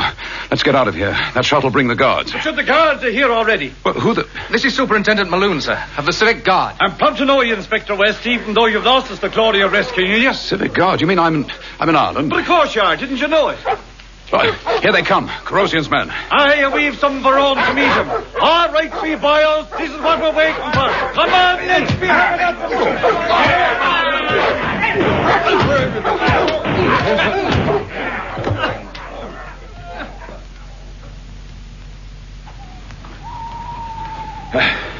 Well, what's the tally, Sergeant Gill? 2 Corrosion men wounded, 10 captured, most of the Alsatians done for. With only 3 casualties on our side, Inspector West, and them hardly worth a mention. How about you, sir? Are you okay? I never felt better, Hubert. That was one scrap I really enjoyed. I could see your heart was in it. I'll be saying, Patrick, that's what I call a fine, hearty night's work. And it's not over yet, Superintendent. Now we take the house, and this time we get Corrosion once and for all. Well, come on. Let's gather the troops. Hold your horses, Chief Inspector. I have a feeling you're going to be disappointed. Listen, do you hear what I'm hearing? Superintendent!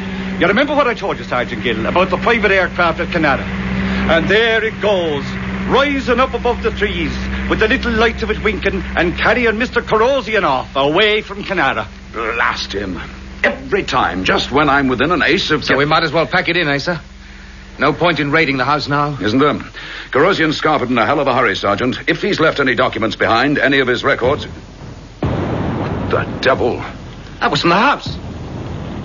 It's on fire. And will you look at it? Yes, I'm looking. A blazing inferno, so it is. Or we'll not have a chance of getting in there, Chief Inspector. And as for your hopes of finding any papers... That's right. Corrosion's taken care of that, too. He's thought of everything, hasn't he? Every single damn thing.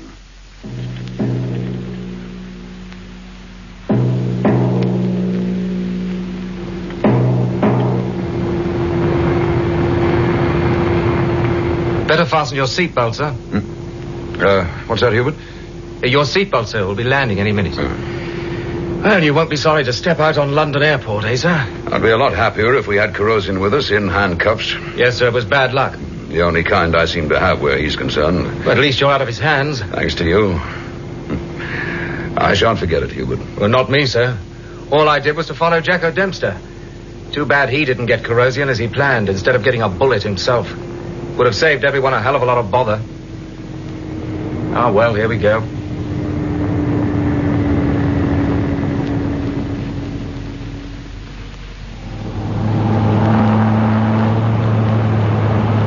Hubert, you didn't tell me how you got onto Jacko Dempster in the first place. Constable, red lights. Sorry, Inspector. Oh, watch it in future. Traffic lights are meant for police cars, too, you know. Even if they are on special duty. Must say it was decent of Chatworth to send a car to the airport for us. He's not a bad old stick at times, arse a guy, I have to admit. Oh, I'm sure the Assistant Commissioner will appreciate your commendation. You were asking about Jacko Dempster, sir. Yes, what put you onto him? Well, a tip-off, actually. From an old friend of yours, in fact. Pearlie Willis. Pearlie? He called you? Oh, is that likely? Everyone knows you're the only copper at the yard Pearlie ever has any truck with.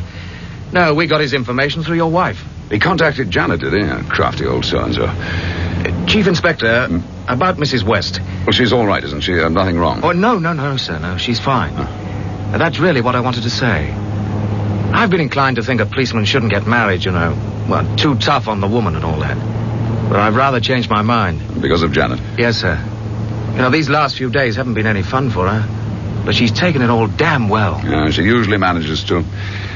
There aren't many like Janet around. And if that sounds to you like a clear-cut case of prejudice, Hubert, my lad, you're dead right. Constable, the next turn after the pub, it's a shorter way into Bell Street. Yes, sir. And don't take me right up to the door. I'd like to walk to the house, so just drop me at the corner.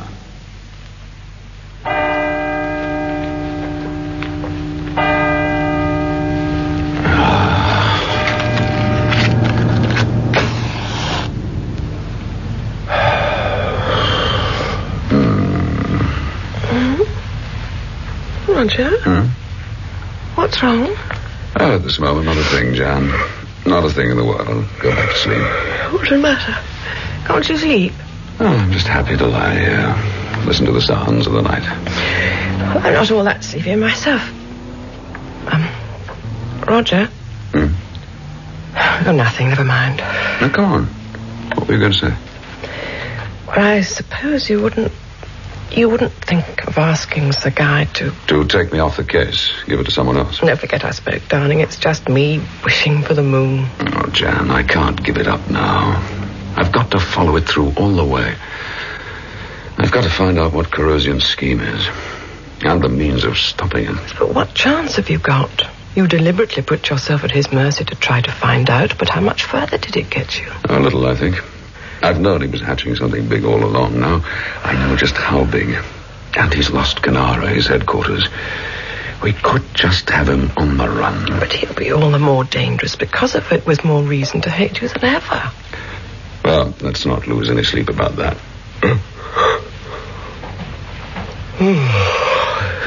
No, in fact, let's not lose any more sleep. I'm in for a long session with Chatworth in the morning, so... where's the ashtray?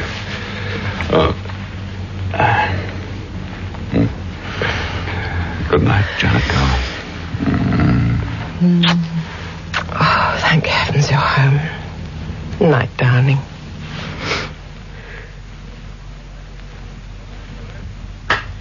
Miss Fordyce? Yes, the guy? No calls, please, while Chief Inspector West is with me.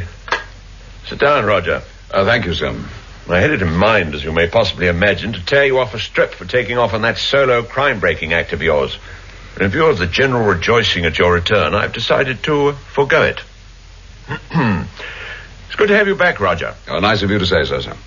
You're also back in your usual high favor with the gentlemen of the press. I suppose you've seen the papers, the Canara stories on all the front pages. Oh, the way it reads, you'd think we'd scotched Corrosian for good and all. We're still a long way from that desirable objective. Well, let's have your report. From the moment you took it upon yourself to stick your head into his noose. Right from the beginning, Chief Inspector, if you please. So, that's it, sir. That brings you right up to date. The men we captured at Canara are due to arrive in England today. They'll be questioned, naturally. But I don't think they'll have anything of real value to tell us. Small fry only, eh? So we're no nearer to knowing Corrosian's game, except that he has his sights on a £10 million target. And I've been racking my brains about that from the moment he told me. I'm damned if I can fathom out what it could be. I'm worried, sir. I've got to admit it. Because you think he's going to pull it off? Also because he'll be more vicious now, more cold-blooded than ever. Oh, even Janet could see that. Oh, incidentally, I noticed when I left home that you'd got a man on guard at Bell Street, sir. Yes, 2 of them, front and back. Thought it might be as well. I'm grateful, sir. I'd like them kept on for a while, if you've no objection. Of course not. Now, about Corrosian, all we seem to have in the way of a clue are these red discs you mentioned. They're a kind of identification for his men. Each one has a number on it. I was with Corrosian when he hauled a man over the coals for losing one. They're obviously an integral part of the operation. Detective Sergeant Gill's putting out orders to hold any man seen with one for questioning. Yes, very good. Sir, what about the Grant couple? Ah, yes. You're quite convinced that kidnapping Christine Grant was just a blind? Oh, Corrosian as good as admitted it to me. Do we know where Michael Grant and his wife are at this moment, sir? Certainly we do. Here in London, at his flat in Belgrave Square. What? But I've managed to keep that out of the papers for the moment. However, I've had Grant questioned. The report should be on your desk. Have you seen it yourself, sir? Naturally. Anything there to help at all? Doesn't seem so. Young Grant's story coincides with what you were told by the Giulietta woman. Grant states that he and his wife were allowed to go because he'd done all that Corrosian required of him. By that same token, Grant's father-in-law should have been left alone as well. Arthur Morley. Or apparently he has been. According to the man watching Morley, he's made no more unusual moves since he helped to play decoy to get you. You know, I've still half a mind to pull him in for that. I think we'd get a conviction, sir. Morley'd make a pretty sympathetic figure in the dock, murderer or not. He served his time. And he was acting under pressure from Corrosian for the sake of his daughter. Quite. By the way, that woman of Corrosion's, Giulietta, what became of her? Any idea? I'm afraid not. I left her gagged and unconscious, as I told you, and Canara went up in flames. A blazing inferno, to quote the good Superintendent Balloon. You think Corrosion just abandoned her there? I wouldn't put it past him. Another victim, in more ways than one. It's hard not to feel sorry for her, you know. But what I really need is a lead on where Corrosion's gone to ground.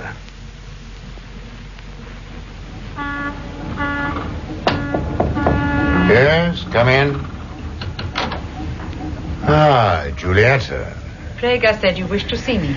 And you come promptly, like the obedient, loyal creature you are. Corrosian. A loyalty which suffered a small lapse, however, back in Canara. But we will not discuss that for the moment. Join me here at the window, if you'd be so kind. Very well.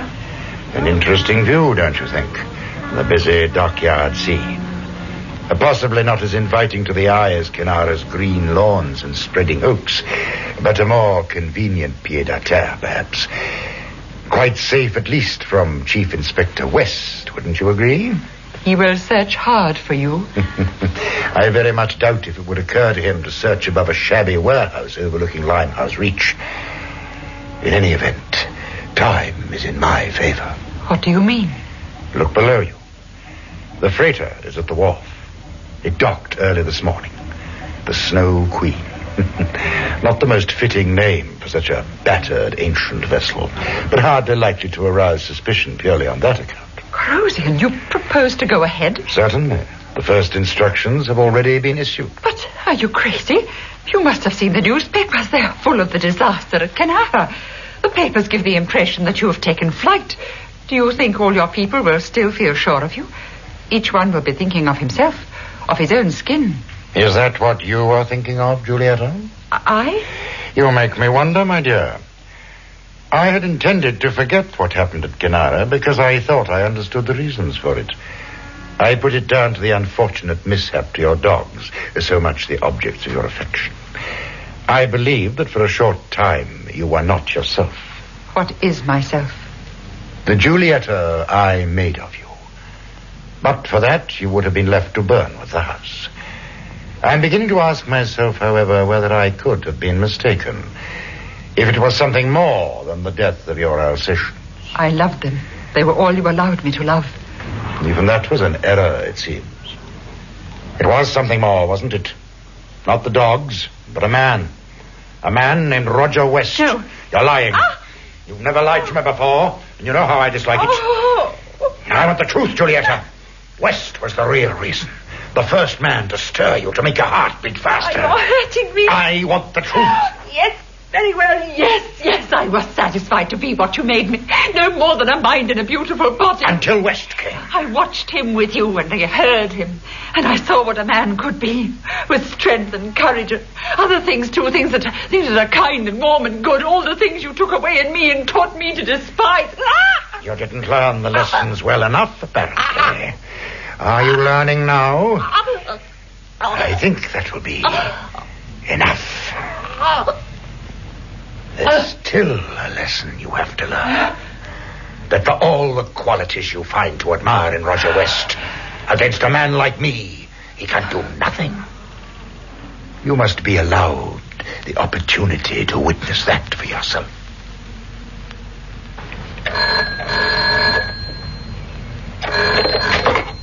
Chief Inspector West's office, Detective Sergeant Gill speaking. Yes, he is. One moment, Inspector. It's QR Division, sir. Inspector Weimer. Oh, right. Hello, Jack. What can I... Well, thanks very much. Not so sure I'm glad to be back. I'm up to my ears in bump. How's everything south of the river? Huh? Is that so? You bet I'm interested. Have your boys keep tabs on them as much as possible, will you? Right, bye. The rats seem to be creeping out of their holes. Pardon, sir? Jack Weimer's chaps have noticed quite a number of Corrosion's one-time associates back in their old haunts, and there appear to be some new faces floating around as well. Chief Inspector West. Yes, hold on. For you, Hubert. Sergeant Norris. Oh, I know what he wants. Hello, Pete. Look, we'd better scrub lunch today. I'm all tied up. Reports. We'll be at it for quite a while, that's certain. We'll make it some other time, eh? Okay, bye. One saving grace, Hubert. Reading reports is a lot less of a chore than having to write them. Too true, sir. A heartfelt reply, if I ever heard one. Well, just to cheer you up, my lad, remember, you've got years of typist crap ahead of you. Oh, thank you, sir. I thought I was joining the force to chase villains. Catching them's more to the point. And it's a hell of a sight easier said than done, especially when it comes to the big ones like our friend Corrosion. If I just had even the vaguest idea of... Well, let's get on with these, shall we? Yes. Report on our VIPs. There are only two of them, I see. Sir Arnold Darner and Lord Riversley. What about the one on Laszlo Barai? No, there isn't one, sir. He's still in Oslo. But the Six Nations Economic Conference finishes there today. He's due to fly back to London tomorrow. Well, these two don't seem to have been up to anything out of the ordinary while I've been away. No, sir. And about the nearest thing I can find here to a startling development is the fact that Lord Riversley's hired himself a new chauffeur. Could be Chatworth was right, and I am barking up the wrong tree here. I suppose you can't know for certain the paper you found their names on had anything to do with Corrosion, can you? It has nothing to do with knowing for certain, Sergeant. You get a feeling. Call it a copper's instinct. All right. What have we got next? The latest report from the man on Arthur Morley. Nothing suspicious there from what Chatworth told me. That's right. Next one, then. This is the report of the interview with Michael Grant. Hubert, what's Arthur Morley do with himself all day? Oh, very little. He's got a room off the East India Dock Road, takes a walk most mornings, has lunch every day in a small cafe not far from his room. Does a bit of painting in the afternoons. Done anything about getting himself a job? Not so far. Doubt if I would myself after spending 13 years in the nick for murder. Has there been any contact between him and the Grunts since they came back to London? No, sir, nothing like that. So more than likely he doesn't even know that... What's time? Just on 12:30, sir. Right, so we'll knock off for lunch. Knock off? No. But I was sure we'd You can tell your friend Sergeant Norris you'll be able to lunch with him after all. But before you grab that phone, give me the address of that cafe Morley goes to, would you?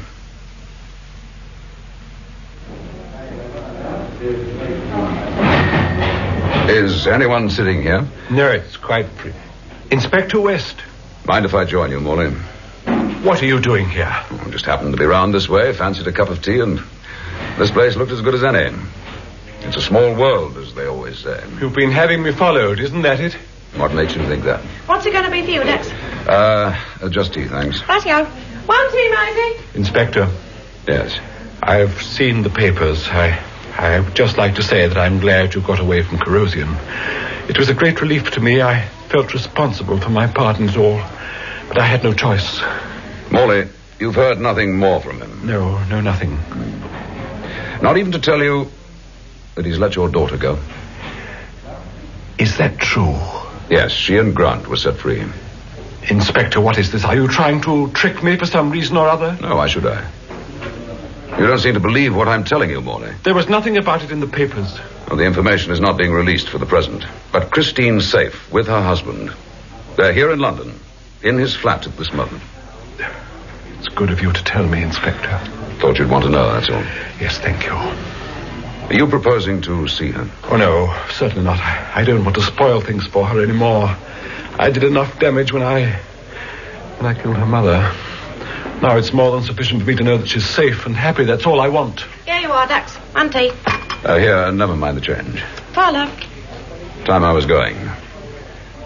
Bye, Morley. Yeah, what about your tea? Cool. Some people have got money to think about it. Let's go back by way of the embankment, Constable.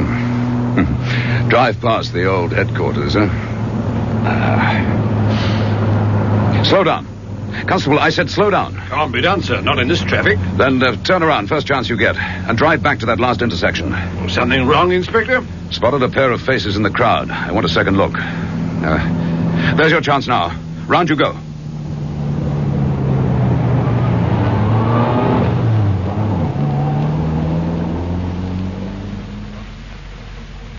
What? I'm making no mistake, Inspector. I saw them myself. Yes, in your manner. The Cotter brothers. Have your chaps keep their eyes peeled. Right, bye. Why the concern about these characters, sir? 2 good reasons, Sergeant.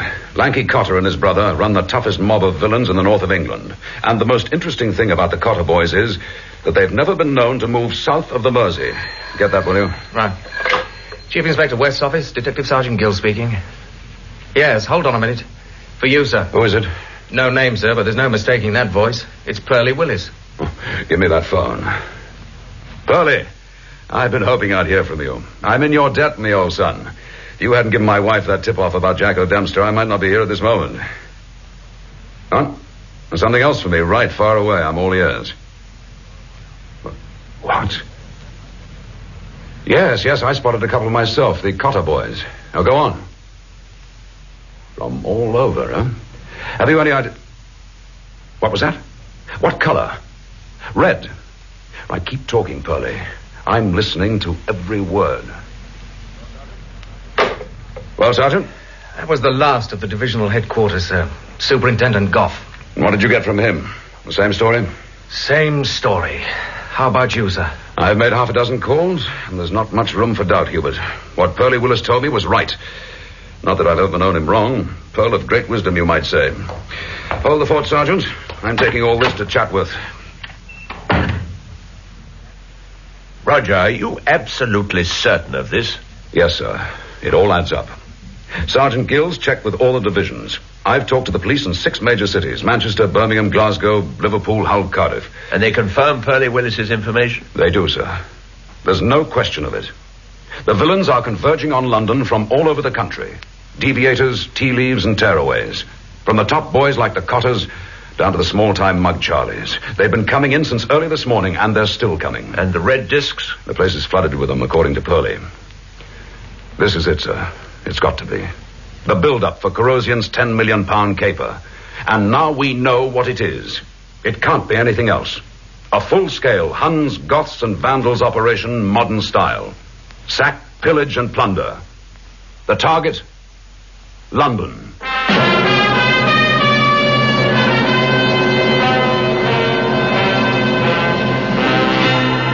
Our story continues at...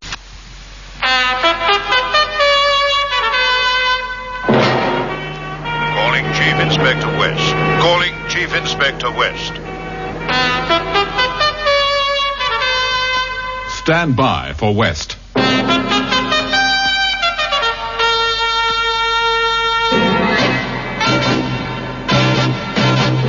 A crime file, based on John Creasy's novel, Battle for Inspector West. Dramatized for radio by Maurice Travers. Battle for Inspector West, starring Patrick Allen as Chief Inspector Roger West of Scotland Yard and Sarah Lawson as his wife Janet. Part 7, Mastermind at Midnight.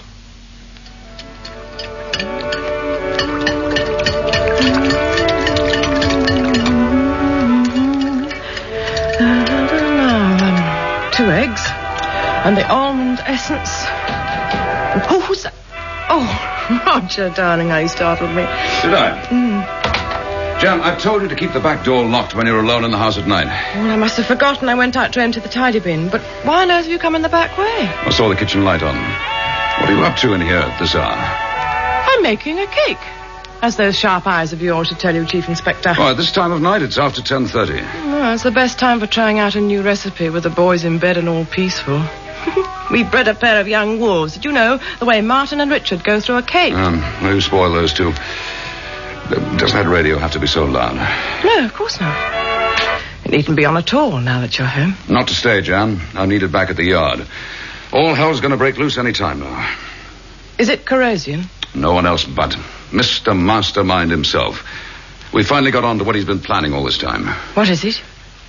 It's a wholesale invasion, Jan, by criminals from all over England. They've been swarming in since this morning, villains of every shape, size, and description. At this moment, I'd say the crooked characters outnumber the police. The place is crawling with them. That's Corrosion's big scheme, Jan. To ransack London. What? Now, when the balloon goes up, there won't be much we can do to stop him. Because we found it out. Too late. Champagne at midnight. The operation is about to be launched, and we must drink to it, my dear Giulietta. I do not care for champagne, Corrosian. You know that. For once, you must make an exception to your rule. I insist, my dear. I'm sure you won't refuse me. Very well.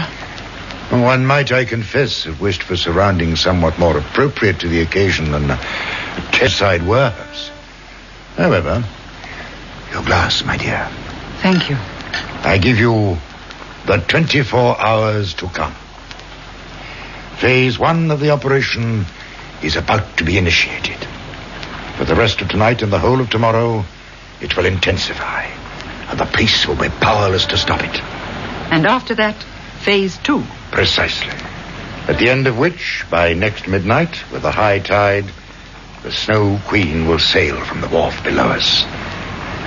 I promised you should judge for yourself, Giulietta, which is the better man, Chief Inspector Roger West or Corrosian.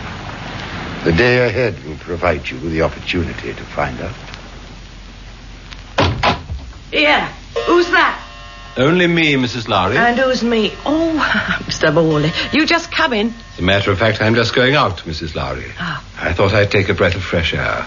It's rather close in my room tonight. Oh, you wouldn't get me wandering around the streets at midnight. You be careful now, Mr. Morley. Oh, I doubt if anything very alarming is likely to happen to me on a little stroll.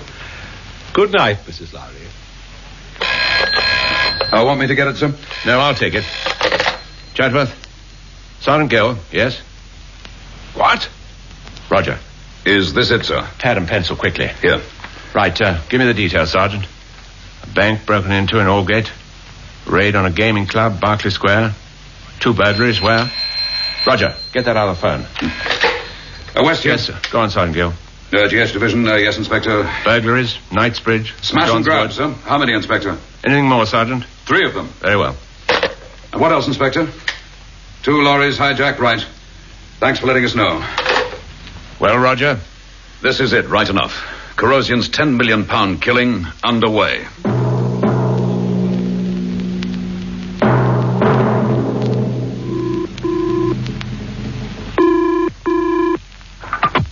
Chelsea 1492. Jan, Roger here. Oh, Roger. I've been listening to the early morning news. It's unbelievable. Bulletins were being handed to the announcer one after the other. Yeah, it's crime with the lid off, Jan, and it hasn't stopped all night. They've hit everything, and in a dozen different places at once. Diamond merchants in Hatton Garden, warehouses full of furs, nightclubs, private houses. Staggering. Oh, did you hear the emergency bulletin about keeping all the kids at home for the day? Yes, I did.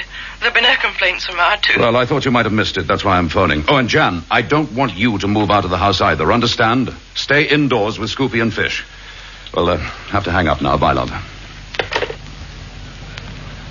I thought you'd better know this, Roger. I've called off the men you had watching those bigwigs of yours. Well, call them off, sir. That's what I said. There's been no sign of any suspicious behavior by Sir Arnold Darnell or Lord Riversley. As for the third one, the government economic advisor fella... Laszlo Barai. Yes, you can forget about putting a man on him, too. But I've already deputed a man out to London Airport to shadow Barai as soon as he flies back from the Oslo conference. Then you can damn well depute him back. Those 3 may have been part of some list of Corrosians, but with the situation as it is, that's become irrelevant as far as I'm concerned. Look, but sir, and that goes for the man tailing Arthur Morley, too. There may have been some point in it while Morley's daughter was in Corrosian's hands, but Christine Grant has been set free. She's safe. And we're up against the biggest thing in crime waves London has ever experienced. The force is understaffed, stretched to the limit, and we need every available man. Then why keep me pinned to my desk, sir? I'd a damn sight sooner be out with the squad cars and... You're more valuable where you are, Chief Inspector. I want you checking every report, every item of information. Think of yourself as a human computer, if you like. Maybe if enough information is fed to you, you'll come up with the one fact we need more than any other. Where Corrosian has got to. There is still no sign of any decrease in the crime wave which has overwhelmed London.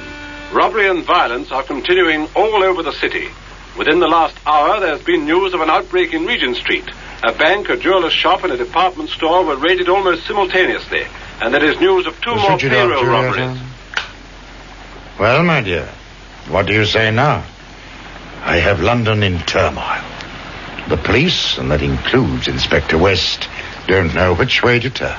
It certainly seems so, Corrosian. You were afraid that the loss of our Canara headquarters would shake the confidence of all those concerned. But you see, Giulietta, that greed can be an even stronger force than fear. The entire operation, phases 1 and 2, will proceed exactly as planned. And what of me, Corrosian? What are your plans for me? For the moment, they are in abeyance. What does that mean?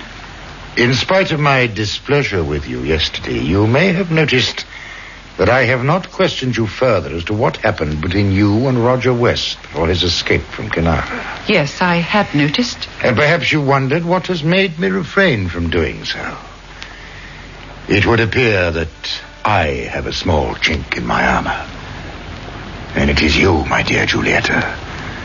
I find myself wanting to believe that everything, including the feelings you admitted for West, stemmed merely from a temporary unbalance. I'm hoping to see you once more as the Julieta I have known, the woman I molded, with beauty and intelligence, but with a mind untrammeled by the commonplace emotions of commonplace creatures. Corrosian. We shall not discuss it further for the time being. But later, when the second phase of the operation is completed, and before the Snow Queen catches the midnight tide, then, my dear, we shall settle the matter once and for all. Here we are, sir, the latest batch of reports. Well, if they keep coming in at this rate, this office won't be big enough to hold them. You're dead right, sir. Do you mind not looking so damn cheerful about it, Sergeant? I don't feel cheerful. The villains have really got the bit between their teeth. Strong rooms, safe deposits, shops, stores, restaurants. You'd think there was no such thing as a copper in London. Corrosian's not letting up for a minute. And there's precious little to show on our side of the ledger. We have made some arrests, sir. Exactly 23 at the last count. All of them carrying Corrosian's red identity discs. But it's just a drop in the bucket, Hubert. Well, let's see these reports. Look at this one first, sir. It's about Arthur Morley. Morley, show me. Who's this, Mrs. Lowry? She's his landlady, sir. It seems Morley went out for some fresh air last night. At midnight, she said, and he hasn't come back. She got worried after listening to the news and phoned the yard. What have you done about it? Well, nothing yet, sir. I thought I'd better wait for you. We'll put out a general call on him, Sergeant. Don't know what the chances are with all this commotion that's going on, but you never can tell. Chief Inspector West. Chetworth, get up here, Roger. What's happened, sir? This one's right out of the blue. It's Lord Riversley. He's disappeared. Be right with you, sir. It appears that Riversley had a luncheon engagement. He went off in his car. It was found on Hampstead Heath. Minus his lordship and the chauffeur. All that was found on the floor under the driver's seat was a small red disc, a Corrosian identity disc. Oh, damn and blasted. It was in the last report. I saw it with my own eyes that Riversley had hired a new chauffeur. Oh, it never occurred to me for a minute that he might be a Corrosian man. I don't blame yourself, Roger. If anyone's responsible, it's me. I made the decision to call off the man you had watching Riversley and the other two. The others? Dana and Barai? Check on them. Get on that phone, Chief Inspector. You check on Dana, I'll do the other one. And let's not waste a minute.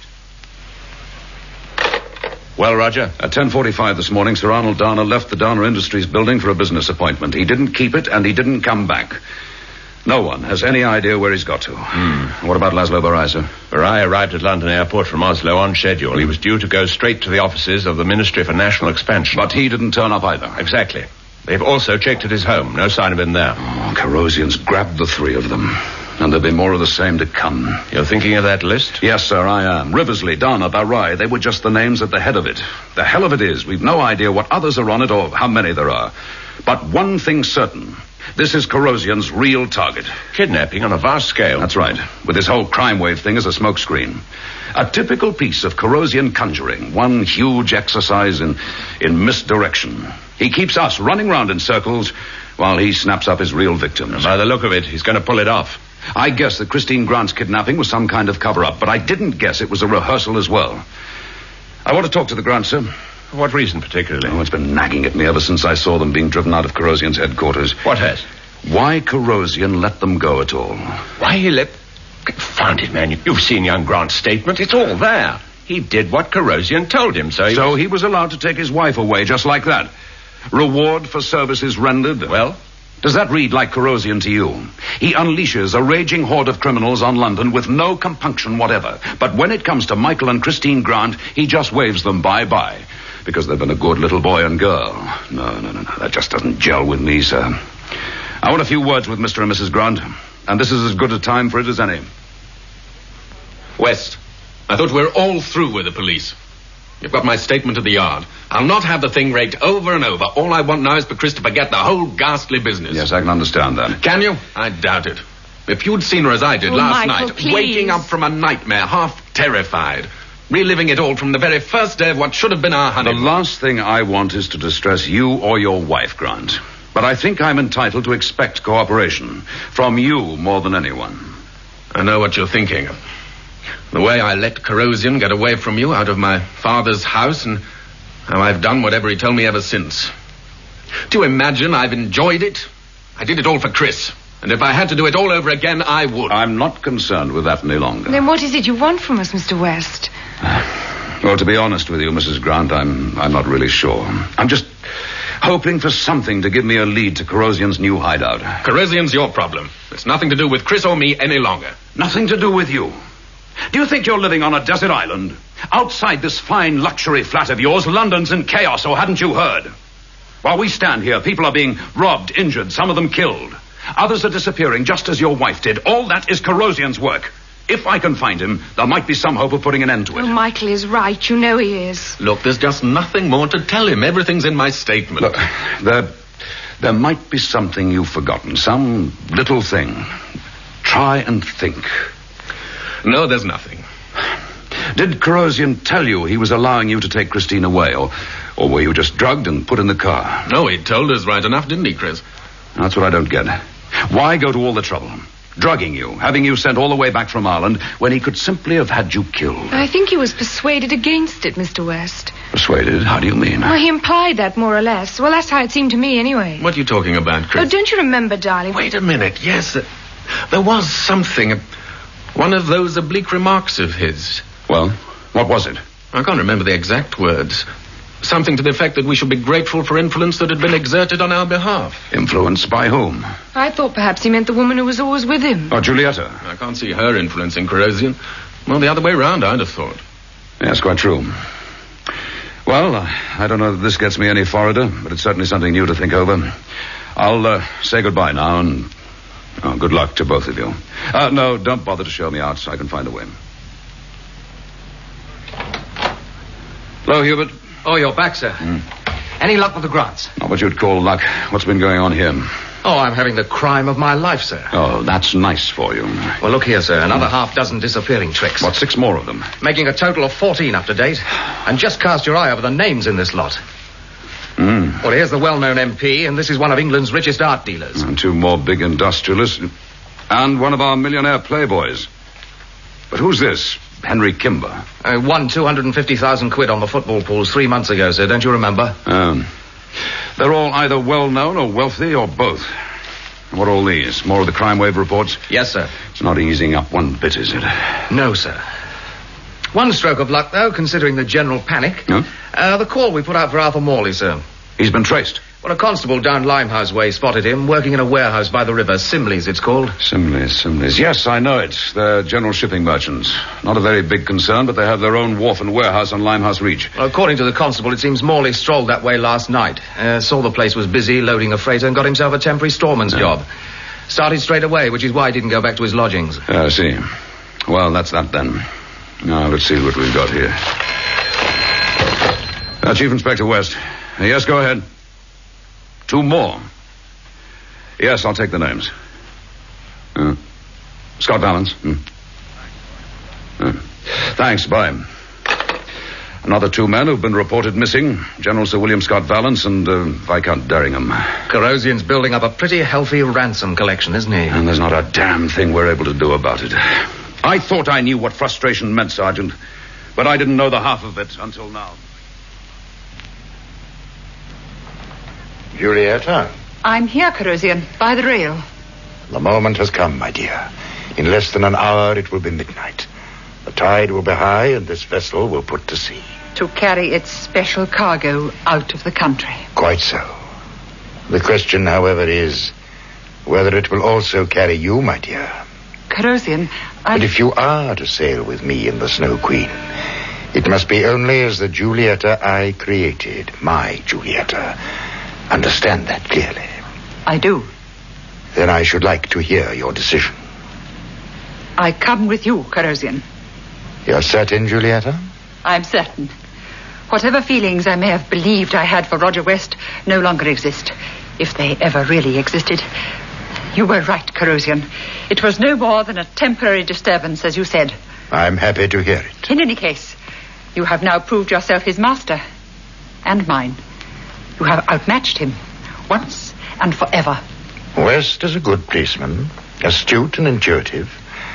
But all his astuteness cannot tell him that Simley's really belongs to me. And his intuition can hardly stretch to 40 marked crates in A hold of the Snow Queen, which contain 40 unconscious men. The men he is searching for. Here, under our feet, my dear. Say that again, Roger. How many? 40 of them, sir. That's the total to date. Good Lord. It's been going on the whole day. But, of course, most of them weren't missed till early evening. For the past 4 hours, the names have been coming in with a rush. Society, big business, politicians. Corrosion's just taken his pick. What's got me at a loss is where the hell he can keep so many men hidden. He's going to get away with it, Roger. By all the signs and portents, clear away with it. I'm damned if he is, sir. I'll find him somehow. I know there's something at the back of my mind, some hint. I just can't seem to get hold of it. Well, keep trying. Try like the devil. I'll leave you to it. Right, something. Like a word that's on the tip of the tongue. I beg your pardon, sir? No, talking to myself, Hubert. Toss over the cigarettes, will you? Right. Thanks. West here.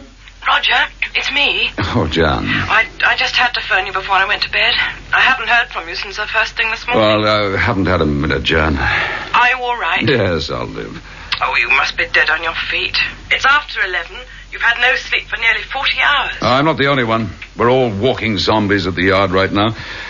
Everything okay at home? Well, quiet now, but it's been hectic with the boys inside the house all day. Oh, those two have so much energy they make me feel decrepit.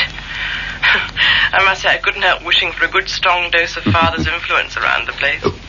What did you say? I said a father's influence was just what's... That's it. Janet, my girl, bless you.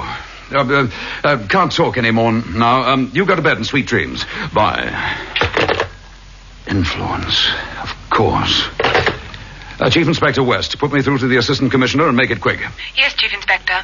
Sergeant Gill? Yes, sir? I've got a job for you. Chatworth? Roger West, sir. Mind hanging on a minute. Hubert, that freighter loading at Simley's Wharf. I want to know what time it's due to sail. Get cracking. Right, sir.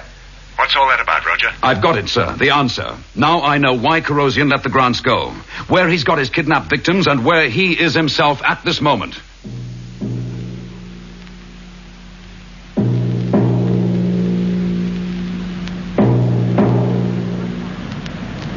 How long till we sail, Corrosion? Only another 30 minutes, my dear. I wish it were now, this moment. There's no need for nervousness, Julieta. Nothing can stop us. No, of course not. 10 million pounds. Corrosion, are you sure it will be paid, and safely? Of course. Not one of our passengers will be released until the total of the various ransoms has been lodged in Switzerland in the special numbered bank account. And all the proceeds from the crime wave? Oh, no, my dear. That is the reward for all those who contributed to it, and so enabled us to collect our cargo. It has all run so smoothly. Your operation has been a complete success. Not his alone, Miss Julieta. Who's there? Good evening. Morley. Arthur Morley.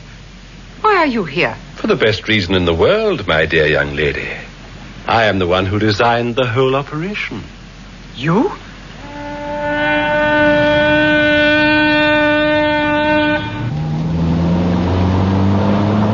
Arthur Morley? Yes, Hubert. Working in with Corrosion all the time? Make that one assumption and everything else adds up, Sergeant. Why Corrosion let Christine Grant and her husband go free? Because her father used his influence.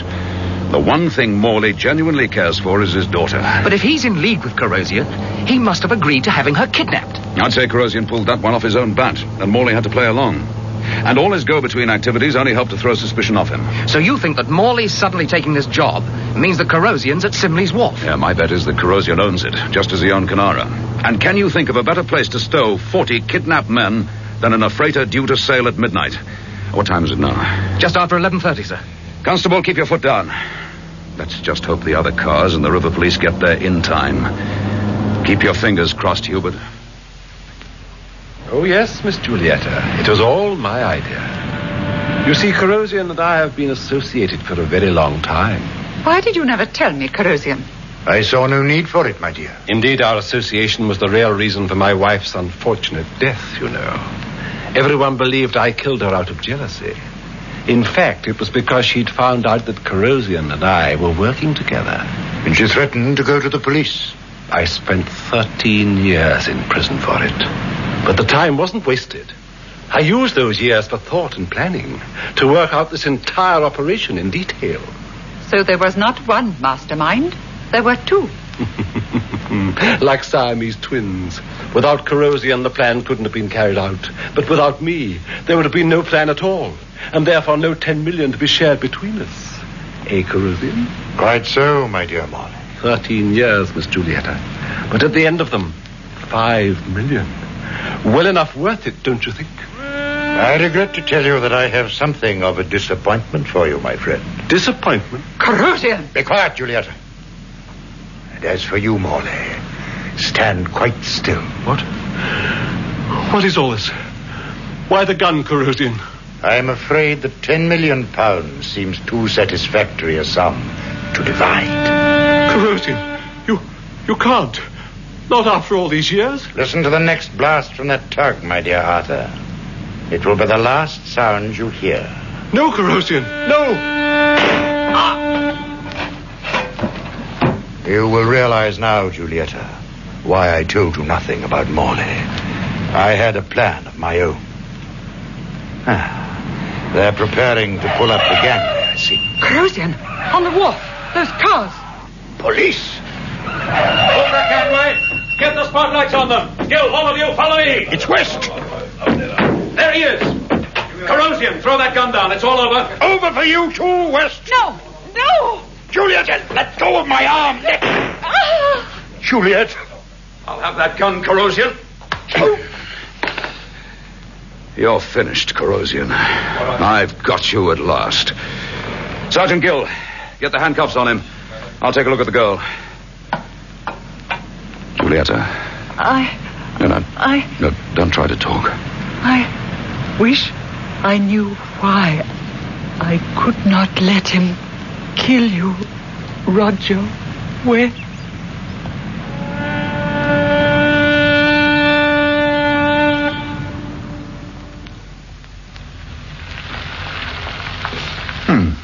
Let's see now.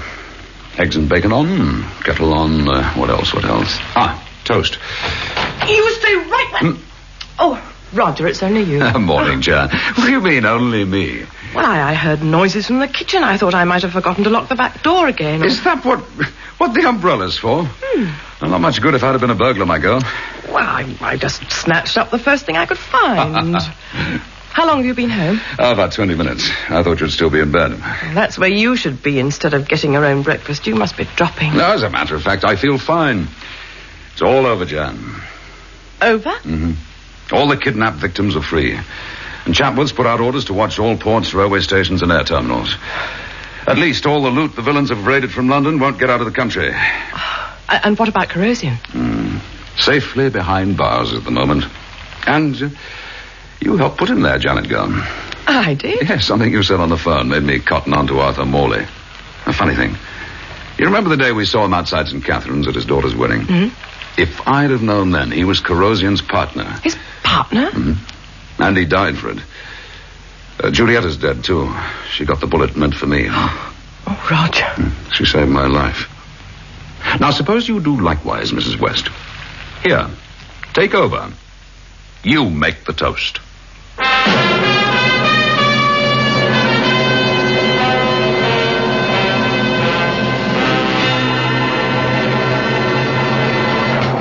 You've been listening to Patrick Allen and Sarah Lawson in the final part of Battle for Inspector West by John Creasy.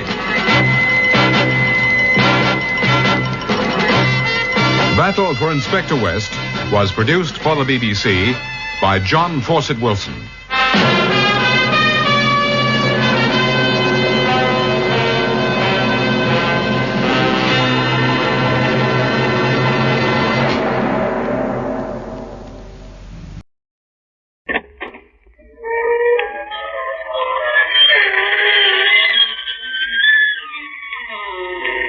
Good evening, friends. This is your host to welcome you through the creaking door into the inner sanctum for another gamble of ghoulish goings-on. Come in. We're celebrating an anniversary here tonight. Our pet vampires, Oscar and Bertha, have been dead just 100 years. They're such a devoted couple. With them it was love at first sight. In all their years of unholy wedlock, they've argued only once, over the training of their backward son, Abner. Oscar blames the little vampire's shyness on Bertha. She kept insisting that Abner was much too young to be taught the facts of death. Say, you should see the new home that Oscar just dug for his family. Complete with hot and cold running victims.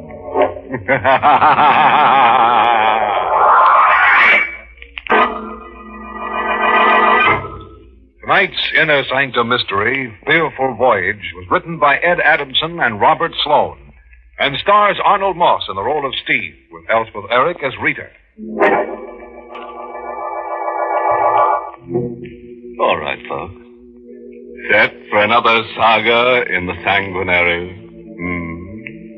Well, make yourself comfortable. Sit right next to me. Here, in this coffin. And don't worry about the price of the seat. There's no cover charge. Now let's get to the story as it's told to us by Steve Chapman. Flashes of lightning rip through the black sky in angry silver streaks. The snarling wind whips the sea into a jagged, tossing mountain range of gray water. The fishing boat founders on the reef, its wooden sides crying out against the punishment of the lashing waves. And there on the deck of the dying ship, the lone fisherman faces the relentless fury of the elements. Doesn't have to be this way. She can save me, but she won't. She just stands on that rock and looks down at me and laughs. This is just the way she wants it. She just stands up there and laughs at me because she wants me to be as dead as she is. Oh, if I could only go back. It was only 2 days ago. Just 2 days ago. If I could only go back to where I was 2 days ago.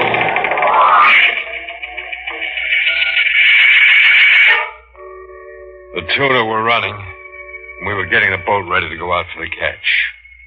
I had 2 men in my crew, both good fishermen. Carlos was weaned on tackle, and he could smell out a school of fish 100 miles away. My other hand, Johnny Martin, could handle a line with the best. The engine's in good shape, Steve. All right, Johnny. Carlos, how about the supplies? All stored below, Steve. This time I bring extra bottle of wine. Import stuff. Yeah, it fetch me a girlfriend's cellar. No, Johnny. This real import stuff. Come from Lisbon. Cost me $8 this much fine wine. Yeah. I'll show you later. Okay, Carlos. Okay. Hey, look. Why don't you two go over to the cove for a drink? We won't be getting underway for an hour. Hour? But Steve, we are ready now. Rita's coming down. Oh.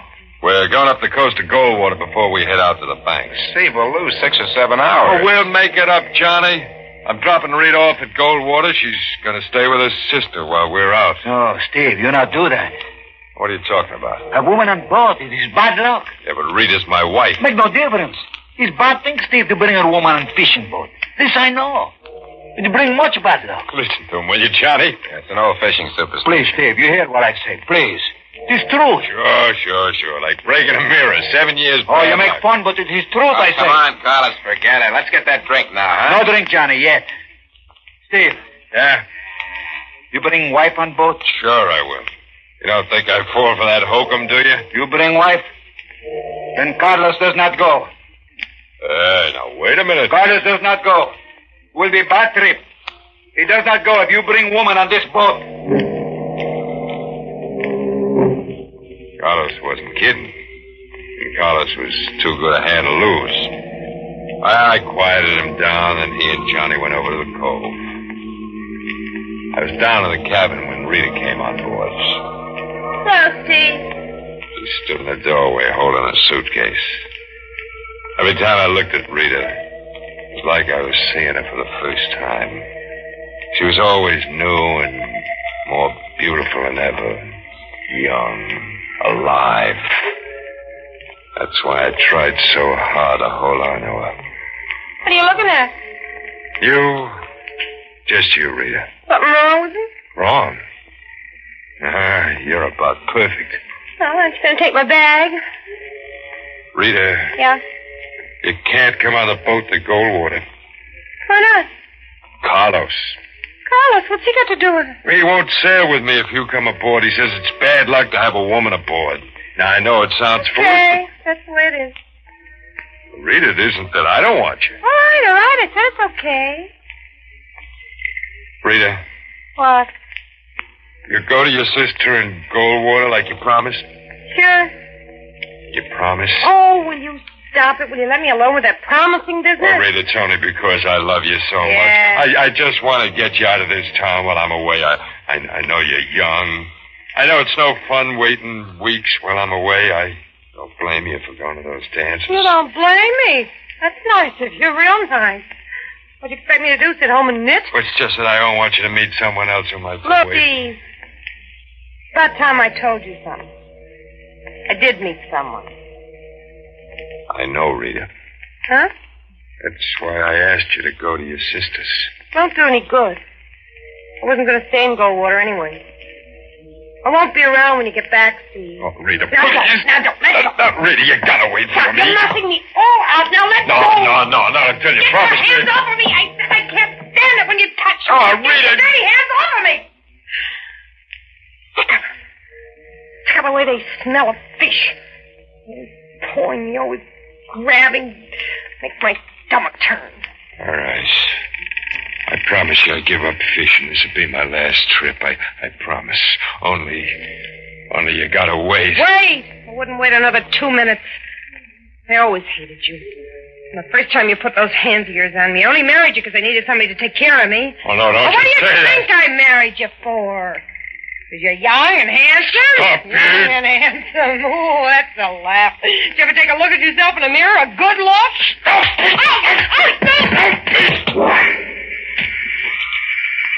I had to make her stop talking that way. So I hit her. She staggered back across the cabin up against the beam. Then she slumped to the floor. I stood over her. A ribbon of blood flowed out of her blonde hair, moved toward my feet. I touched her and I spoke to her. But she was motionless and silent. And dead. Rita was dead. And I killed her. But I didn't mean to. I loved her, but what could I tell them? They wouldn't believe me. I knelt there looking down at her. And then I heard the whistling. Carlos and Johnny were coming back. I lifted Rita in my arms and carried her across the cabin to the chest. I put her in there. I slammed closed the lid of the chest just as Carlos and Johnny come down the stairs to the cabin. Well, Steve, Rita get here? Yeah, Johnny. She does not come with us, Steve. No, Carlos. It's better that way. Maybe it is. Hey, Steve. Huh? That's Stu's suitcase over there. That's Rita's, isn't it? She forgot it, maybe. I bring it to her right now. Oh, no. What she got? Wait, we're shoving off right now. What, the bag of Rita? Well, she brought some stuff down for me, some things I forgot. Get the motor started, Johnny. Okay, Skipper. Well, Carlos, what are you standing there for? You heard me. We're shoving off. I hear you, Steve. I hear you.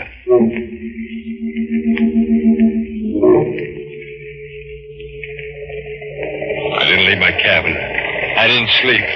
I just sat there for hours, my eyes fixed on that chest.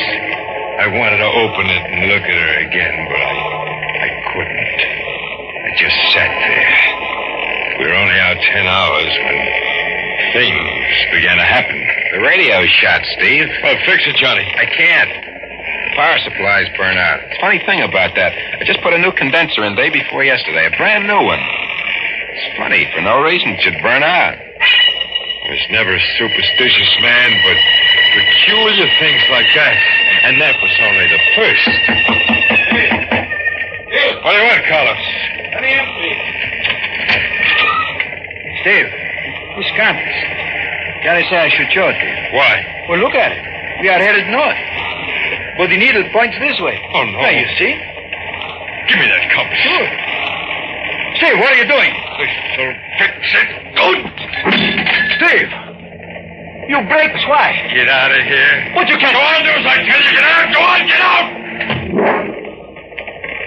I never was a superstitious man, but peculiar things like that. Carlos was right. But there was something Carlos didn't know. A woman can curse a ship even after she's dead. Rita's body was in that chest. And that's just where that compass needle pointed. Right straight to Rita.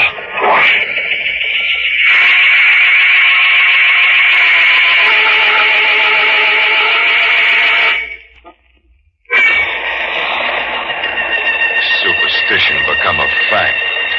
A real living thing.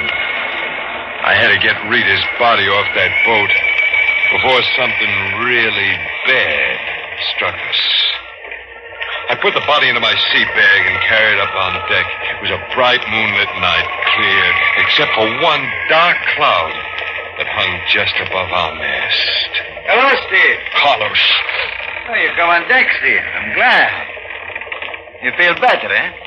Thought you were in your bunk. No, I do not sleep, Steve. That sea bag. What about it? What you do with it?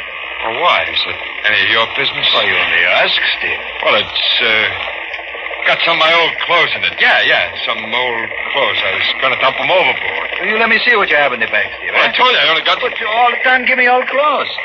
Some very good. This coat I wear. I take before you throw it away, you remember? There's nothing in here you can use. Well, how do you know? You don't let me see. I told you there's nothing in here for you, nothing that's any good. Now, will you get out of here? Huh? Look. What's the matter? Look on the deck. It comes from that bag. Blood. Steve.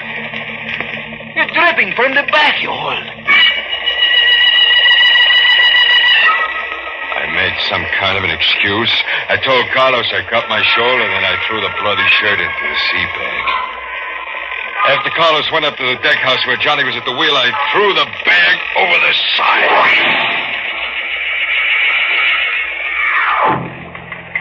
I went below to my cabin. I almost felt good again. All my worries, all my fears went over the side with that bag. Now the curse was lifted. Now everything would be all right. I thought, but it didn't turn out that way. I heard the ship's motor die out. Boat came to a stop. I hurried across the cabin, opened the door, went upstairs to the deck. Steve. The motor stopped. Yeah. Well, what happened? I cut it off. You cut it? Well, why? There's someone in the water. What? Off the port side. Carlos is going out in the lifeboat to get her. Her? Yes, Steve, it's a woman. Well, get Carlos. Call him back. But, Steve... Do what I tell you. Get him back. Then you start that motor. Steve, you can't do a thing like that. I said we're getting out of here. It isn't right. You can't let that woman drown. We can't let her die. She is dead. She's dead, John. No, Steve, she isn't. Come on over to the side. You can see her swimming out there in the water. It's only the moonlight. It's just the way things look in the moonlight. Plays tricks on your eyes, Johnny. Steve, I saw her. She's alive. It was Rita. I knew it was Rita out there. I knew she was dead. Johnny left me and crossed to the port side of the boat. I looked up. The same black cloud was over the mast, and then I heard it. I wanted to believe it was the wind, just the wind, but it wasn't. I knew it was Rita. It was her voice. I clapped my hands to my ears to shut out the terrible sound, but it struck through my fingers like a knife and jammed into my brain. And then I blacked out.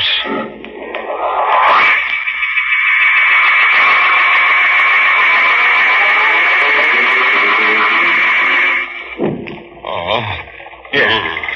Here, Steve. You drink this one. Carlos. You fall downstairs. You get sick, eh, Steve? Yeah, Carlos. I get sick, I guess. We have a woman. She's here. Woman? Oh, yeah. Now, I remember. Carlos. You brought her on board? Yeah. You know what that means, Carlos. You told me yourself it's bad luck. I know, but this we cannot turn. We cannot let the woman drown in the sea. Yeah, but she couldn't drown. She was dead already. I tell you, she was dead. I know her. You... Do I look dead to you? Carlos. Well, do I? I go to deck house with John. No, Carlos, don't leave me here with her. You talk to her. No, Carlos, come back. You're afraid of something, Steve. Is it me? You're dead. Now, why do you keep saying? Well, because, I know you're dead. I would have been, but Carlos and Johnny saved me. Well, you don't look the same, but that's a trick to fool them. I know who you are. No, you don't. Yes, I do, and I know why you come back, Rita. My name isn't Rita. It's Edith. Edith Lawson. I told the whole story to Johnny and Carlos. My plane crashed into the ocean. That's simple. They believed it. Because they don't know. You can trick them. Steve, you're sick. I know why you come back from the dead. You want to see me destroyed. You can't fool me because I know who you really are. You seem so sure of that. Sure. It's that dress you're wearing. I remember it, Rita. I gave you that dress for your birthday. I had to get her off the boat again, some way. Johnny, that fool Johnny, told her to rest in his bunk. If I could only made him understand somehow. I went up on deck. The superstition was being fulfilled right in front of my eyes. The black cloud above the mast spread itself out into a giant blanket, snuffing out the light of the moon and the stars. Cold wind came moaning out of nowhere. I had to do something before it was too late. I went forward to the deck house where Carlos was at the wheel. Carlos, he would understand. I don't understand, Steve. What are you trying to say? That woman, Carlos, she's cursing this boat. Look how it's blowing up. Yes, Steve. Big storm coming. Well, she's doing it. It's because she's on this boat. We'll all be killed. Nothing we can do, Steve. Yes, there is. We can get rid of her. Steve! Don't you see we gotta? If we're gonna come out of this storm alive, we gotta get rid of her. Oh, not a thing like that, Steve. Carlos, listen to me. I'm gonna tell you something. That woman, she's not who you think she is. She's my wife, Rita. No, Steve. Yeah, she is.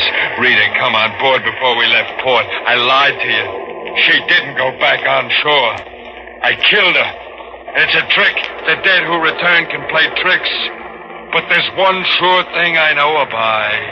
That dress she's wearing, I gave it to her as a birthday present. Steve, I gave the woman that dress. What? She was wet. I look in your closet and cabin for something for her to wear. I find the dress in Rita's suitcase. What? In the suitcase, you say, Rita, bring your things, Steve. Well, then... I knew when I see the blood fall on deck from that sea bag. But you never said anything. She was a bad woman, Steve. No good. But she's come back, Carlos. No, Steve. Rita's dead. She's come back. I tell you, she's down below in Johnny's bunk. She's bringing this storm on. She's going to have us all killed. I know what we'll do, Carlos. No, Steve. You want to die? This bad thing to kill. I have it all planned. You throw a blanket over her so Johnny won't hear a scream. Steve, please, I cannot do this. I have a piece of lead pipe in the cabin. I'll take care of the rest with that. No, Steve. I will not help you. No matter what storm brings, I will not help you kill. I had to do it myself. The passageway to Johnny's bunk was dark. As I got closer, I could hear her breathing. Then I threw the blanket over her. And as I held the blanket down, she started to kick and struggle. Then I raised the pipe and...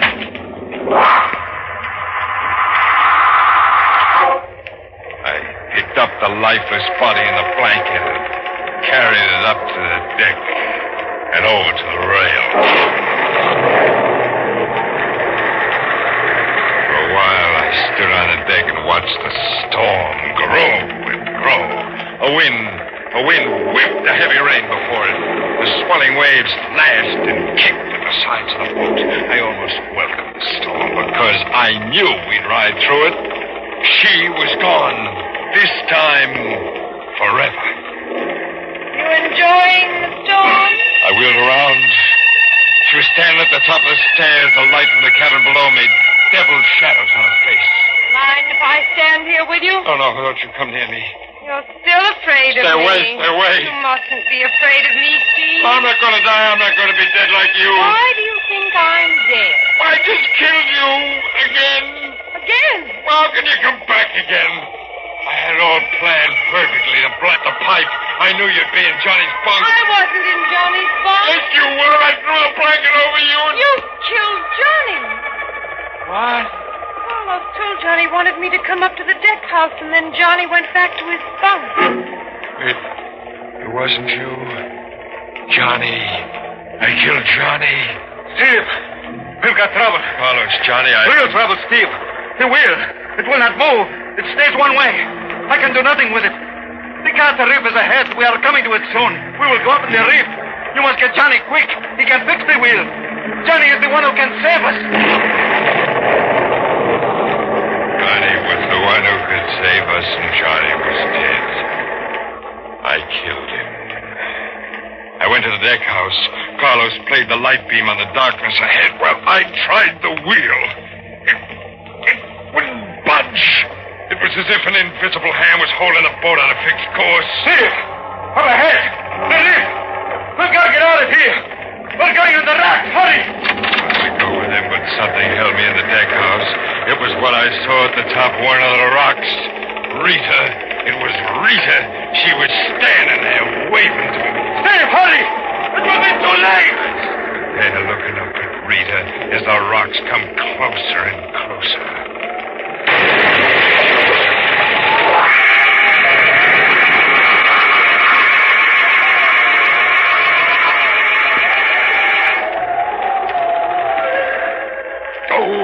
Steve, you hurt bad. Yeah, pretty bad, Carlos. Gotta get me out of here. Quite right, Steve. I cannot move the beam. God, the boat's going under. You can't let me die like this. I'm sorry, Steve. I can do nothing. The woman, Edith Lawson. I must save her. She's hurt, too. I must get her in the lifeboat. Carlos, don't leave me. Goodbye, Steve. Goodbye. Carlos, please come back and help me.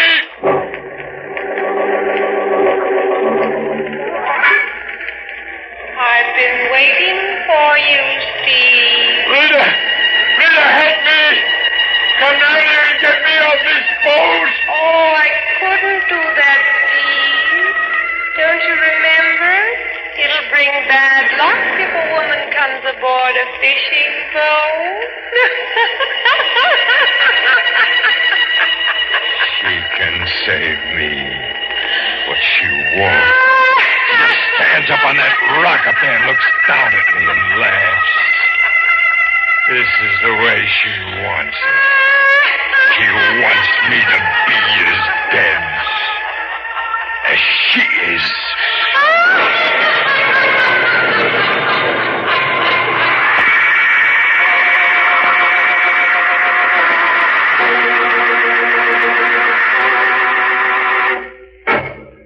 Well, that about packs in Steve Chapman.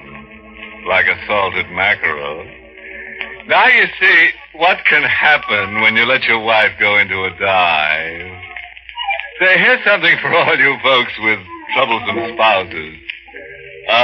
Watered down theme song composed by the three ancient mariners. Hook, line, and sinker. Now, let's see. How's it go? Oh, yeah. Pack up your wives in your old sea bag and drown, drown, drown.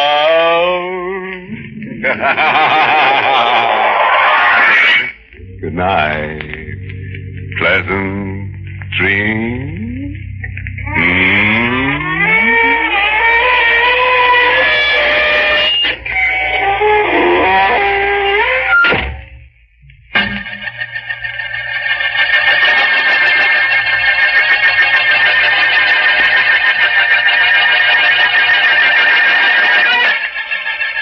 Inner Sanctum was heard in the United States over CBS, the Columbia Broadcasting System.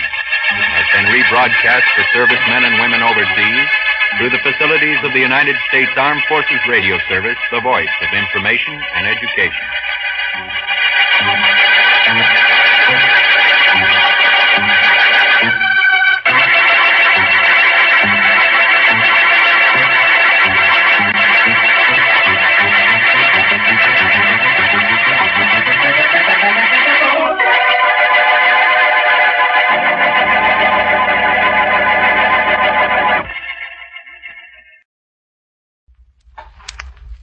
Wrigley's Spearmint Gum is your standard of quality for complete chewing satisfaction.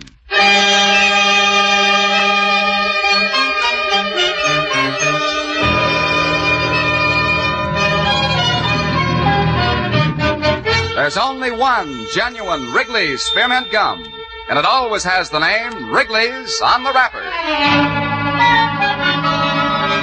Wrigley's Spearmint Gum presents Island Venture.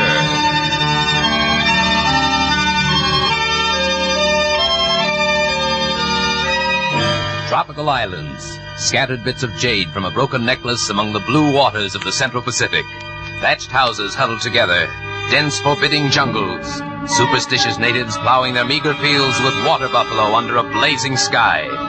To this setting, Gil Perry and Trigger Brett, two ex-Navy men, have returned to establish an airline. Our story tells the problems and experiences of these two modern pioneers, whose strength of purpose and Navy training have given them the skill and enterprise with which to create their peacetime success.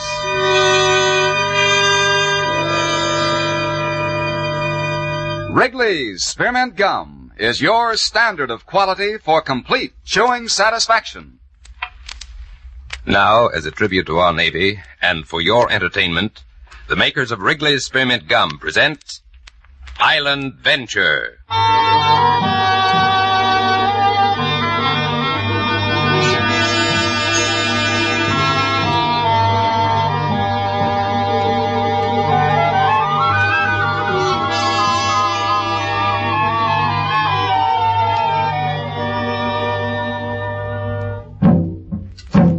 Oh God, Conlion, guardian spirit of Ganaga, hear us. Judge these men who sit before you. Judge them, O spirit of the hidden world. Wicked serpent of Ganaga, judge them. Speak to us. Answer us, O Conlion.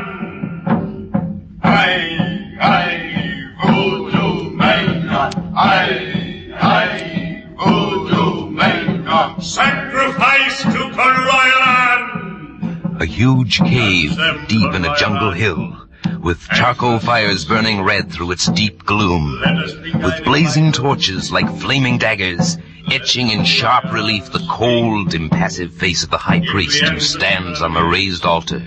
A white robe drapes his body, and a long sword, in the image of a writhing snake, is held in both hands straight before him.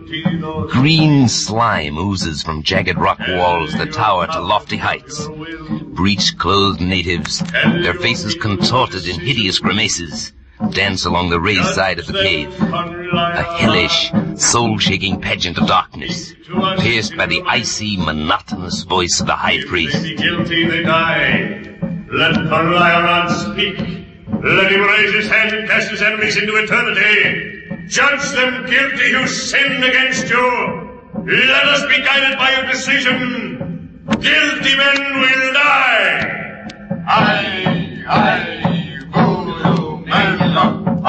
Below them, on the floor of the cavern, 6 men crouch in fear and hopelessness beside the charcoal fires.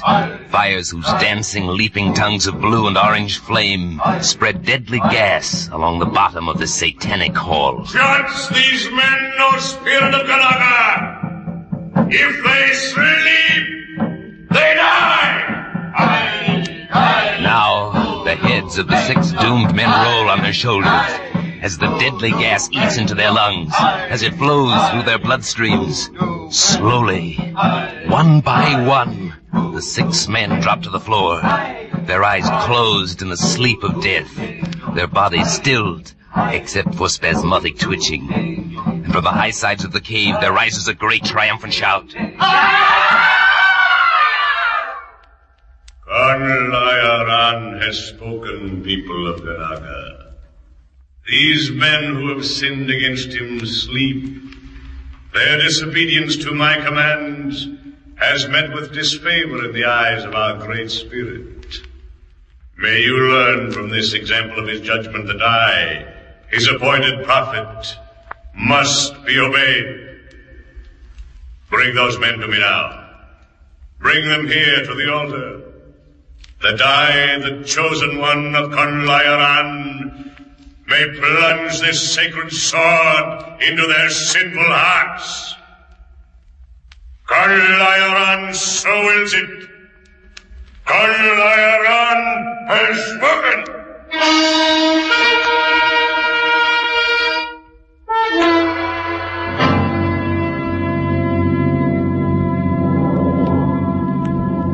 What's with you, Gil? You ain't hardly opened your yap all morning. Right at the moment, I'm thinking about where we're going, about Ganaga, and about how much business we may get out of Jules de Caen. Don't you ever think of nothing but business? Sure. How to get it? Well, there's Ganaga now, dead ahead. Oh, yeah. Who's this LeConte guy, anyway?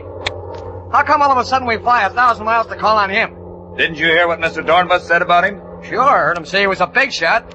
That he got a street or something named after him in Europe or someplace, but what's that? In some of them countries, they name a street after you one week and chase you down at the next. LeConte comes from someplace around South America. He's the biggest, most prosperous planter in this neck of the Pacific. And if we get his business, we'll be cutting ourselves a nice hunk of cake. I'll bet you we get the heave-ho. If he's that rich, he's got his own planes. All right, my optimistic pal. But take a look over the side, will you? And see, can you spot a nice level place to set this crate down on? I can't see nothing down there level enough to sit down on. Let's have a look at the beach. The fact that we haven't seen a decent landing strip kind of explodes your pearl of pessimism that LeConte has planes, doesn't it? Or doesn't it? Oh, he might have float planes. Hey! Hey, have a gander at that house right under us. Yeah. LeConte's probably. Dornbus said he lived in a castle. It looks like Grand Central Station. Only maybe Grand Central's a little smaller. How come he's got a house that big? Maybe he takes in boarders. How's this beach look to you? Good. Sit her down.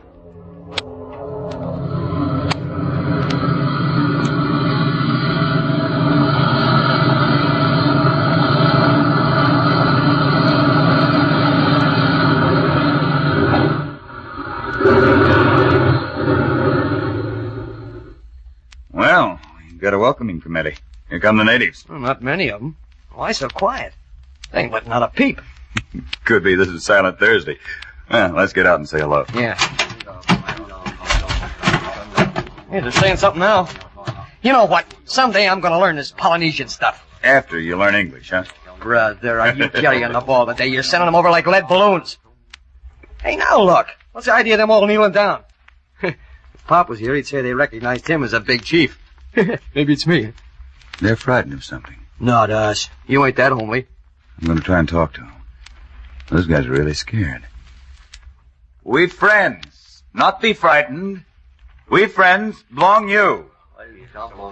You savvy friends? You there, big fella. You savvy friends? Me savvy, master. You flower flagmans. Flower flagmans, good. Flower flag man, huh? He knows we're Americans. It isn't us they're scared of. Flower flagmans, good. Me like. People like. People like Marines. The Marines must have been on this dump during the war. Yeah. You Marines? You help Kakiri, maybe so. You help, master? We're not Marines, Kakiri, but if we can do something... Hey, coming down the beach, Gil, another bunch of natives.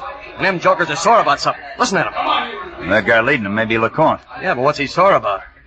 And what's he doing with a whip? Please, you help, master. Please help from Kulan, please. Kulan? Is that the guy with the whip? Him man with whip, Kakiri? Yes, master. Him bad. Please help, master. Please, him bad. Kakiri! You man! Get away from that plane! Please, you help, master. Please. I said get away from that plane, Kakiri. Get back where you belong. He ain't hurting nothing. Mind your own business. Back where you belong, Kakiri. All of you. You've been told not to come out here. I do nothing, master. Don't Kakiri do back nothing. to me. When I speak, jump. Jump, you understand? Hey, lay off with that whip. Yeah, what's the idea, fella? Guy wasn't doing nothing. Help, master, please help. Keep your mouth shut, you lazy dog. I said move. I said move now. And I said lay off with that whip. Lay off. Before I take it away from you, Watch it, Gil, watch it. He's got a gun. That's right, mister. I've got a gun.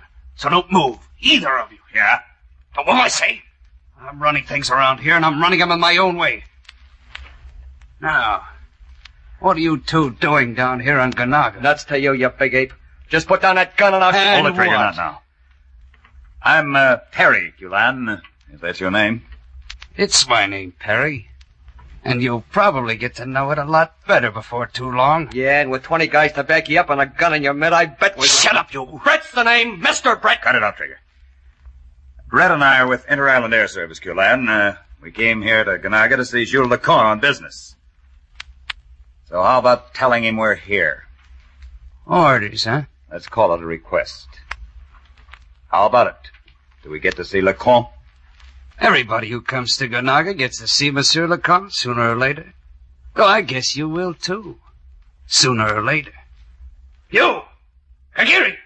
Arrest you lazy rats! I told you to get out of here! I told you to get back to work! Back to work! Get going!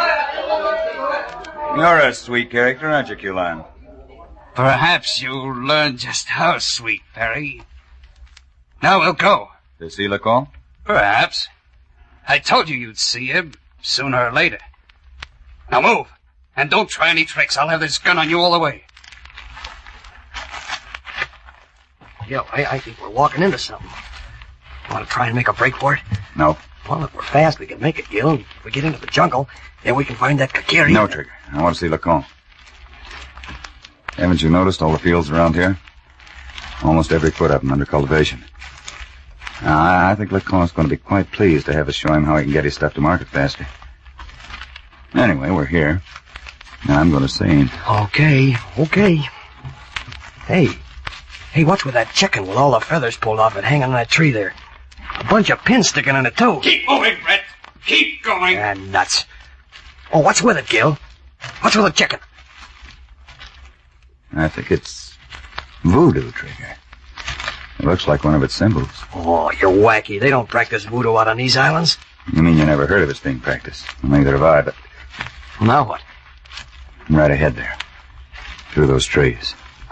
You mean that pole with the iron ball on top? Yeah. It's a voodoo altar, all right. I've seen pictures of them.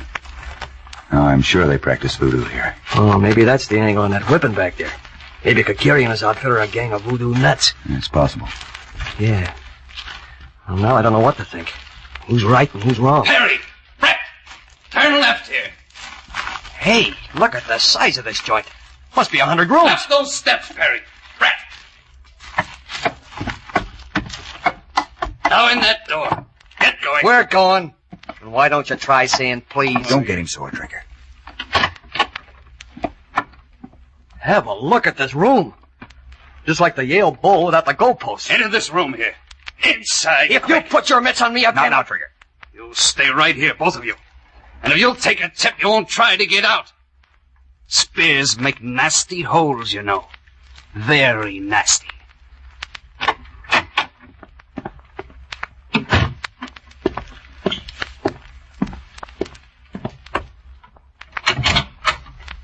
Monsieur Lacan.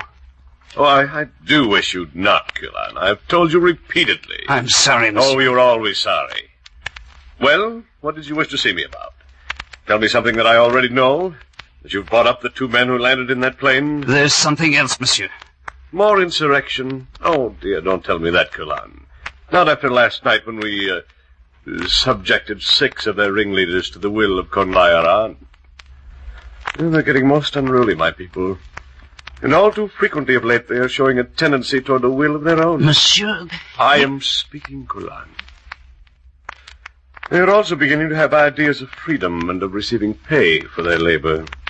It was most unfortunate for my people the American Marines came here. Monsieur, that's what I want to talk to you about. Culan, I hope I never have to remind you again that I am speaking. Oh, where was I? Oh, you completely disrupted my train of thought. Well, what have you to tell me, Culan? Out with it. The natives, monsieur. When those 2 men stepped out of their plane, Kagiri and his group were kneeling on the ground before them. I was too far away to hear what they said. Oh, you're always too far away. Go on. I couldn't hear what Kagiri was saying, monsieur, but it was evident that he thought the 2 airmen were superior beings. Yes, their khaki clothing, of course. Primitive association of ideas. Yes, monsieur. Kagiri probably thought they were Marines, and if he spreads the story to the island people that the Marines are back, it may cause another serious revolt. We must do something about it, monsieur. We? My cigarette is out, Culan. Yes, monsieur, but... Light it, Culan. Yes, monsieur.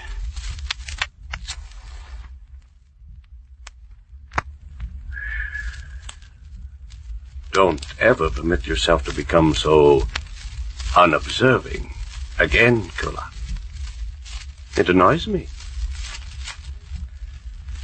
Those two airmen, what are their names? Perry and Brett, monsieur. They said they came here to Konaga to see you about business. Well, do you doubt it? No, monsieur. Well, then why bore me with unnecessary details? You know, Kulan, I rather like the idea that my people think these two airmen are Marines. I think it's the answer to some of my most pressing difficulties. If, through the great might of Konlairan, I can destroy them, if through his might I can bring to them the sleep of the guilty, then, Kulan, then, I am sure that the power of our worshipful spirit, as invested in me, his humble follower, will never again be doubted. Yes, you did well to bring the men to me. Thank you, monsieur. And dear, I knew I should never have complimented you.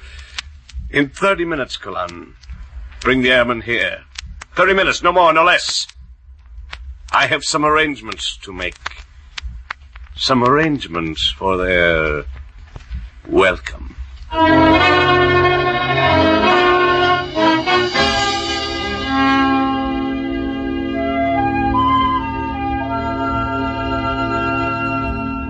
Oh, I think your idea of shipping my produce by air is a most admirable one, Mr. Perry. Most admirable. I'm very honored and grateful that you saw fit to fly so many miles to tell me about it. Then we may plan on getting some of your business, Monsieur Lecomte? But of course, my dear fellow, of course you may count on it. As I said, I'm in your debt that you've offered me the opportunity. Won't you have another cup of tea, Mr. Brett? Allow me, please. Oh, there's one thing I'd like to ask you about, Monsieur Lecomte. Oh, anything, my boy, anything at all. My life here on this island is an open book. On our way up here from the beach, along the trail... You saw some strange objects? Yes. I laughed, but it really isn't a laughing matter. No, far from it. Some of the natives, not all of them, of course, but a considerable number, are adherents to a pagan cult. Voodoo, huh? You could call it that, I suppose, Mr. Brett. Is that Kakiri one of them voodoo guys? Kakiri. Oh, yes, Kakiri. I was trying to place the boy. Is he an adherent? Well, perhaps so. But I really don't know. Why do you ask, Mr. Brett? He was down on the beach when we landed, and that Kulan lug gave him a whipping. Kulan used the whip? Oh, I'm so glad you told me, Mr. Brett.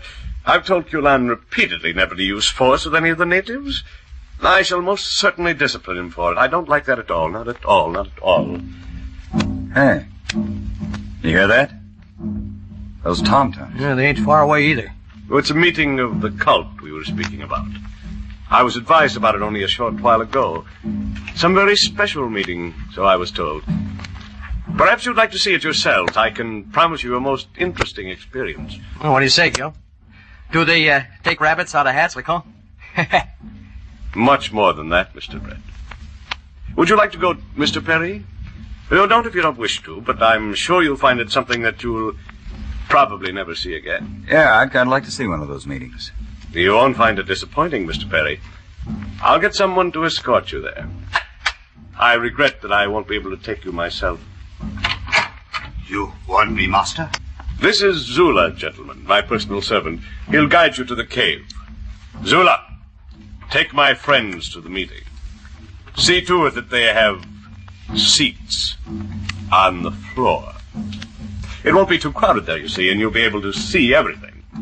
Now, if you will excuse me. Sure, Lecomte, run along. You wish go now, master? Yeah, why not? Lead the way, guy. This way, masters. Follow Zula.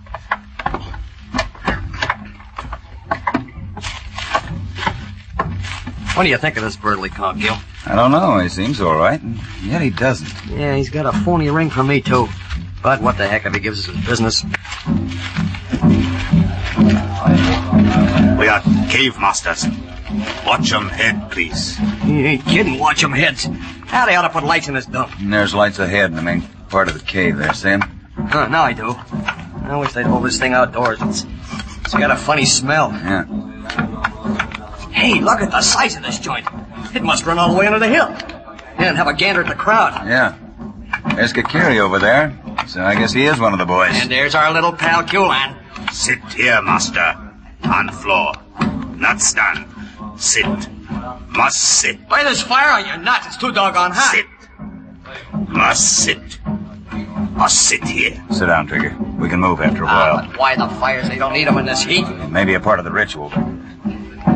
What's the matter? You getting the creeps? I am. I'm wondering why everybody but us is up on the sides of the cave. We're the only two on the floor. The God told us it wouldn't be crowded. He meant it. Hey, take a look at that bird on the altar. He looks like something out of Hollywood. He's gonna make a speech. Oh God, come Lion, guardian spirit of Ganaga, hear us. Trigger, do you recognize that voice? The call. He's the big shot. I knew he was a phony. Spirit of the hidden world, judge these men who stand before you. Listen, you hear what he said? Judge the men who stand before... Well, that's us. We're the only guys here. I'm getting out of here, Gil. I'm afraid we can't, Trigger. What do you mean, can't? You can walk, can't you? There's only one door, Trigger. Guys standing in front of it with spears. What's the idea, Gil? What's this all about? I don't know, but it's not good. I'm afraid it's my fault. I led you into this. Nuts, you led me into it. We gotta figure a way out of this. Hey, you feel funny? Yeah. And you? A little. Kind of like I was flying at 20,000 feet without an oxygen mask. Yeah, I feel... kind of sleepy. Don't sleep, Trigger, don't. It's this fire. Fire? This charcoal fire. It's giving out carbon dioxide. That's what's doing it, fella. We're being knocked out. Yeah. I want to go to sleep. That's all. Just go to sleep. Trigger, no. Fight it. Try, Trigger. Try. You can't go to sleep. I'm sorry, fella. I want to go to sleep. I feel sleepy. Nice and sleepy. No, Trigger, no. I got an idea. This gas hangs low on the bottom of the cave. If we can get higher up to the altar... I can't hear you, guy. I guess the jig's up for old Trigger. I guess the jig's up. There's still a chance, guy. There's still a chance. You hear me? There's still a chance if I can do it.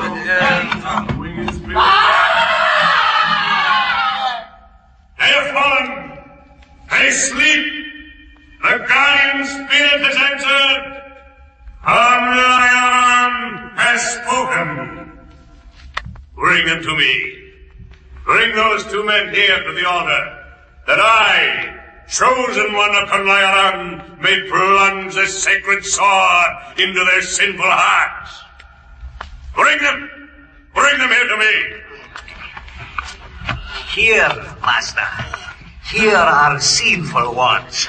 Lay them before me, Tanaka. Lay them on the sacrificial altar, that I may pierce their hearts.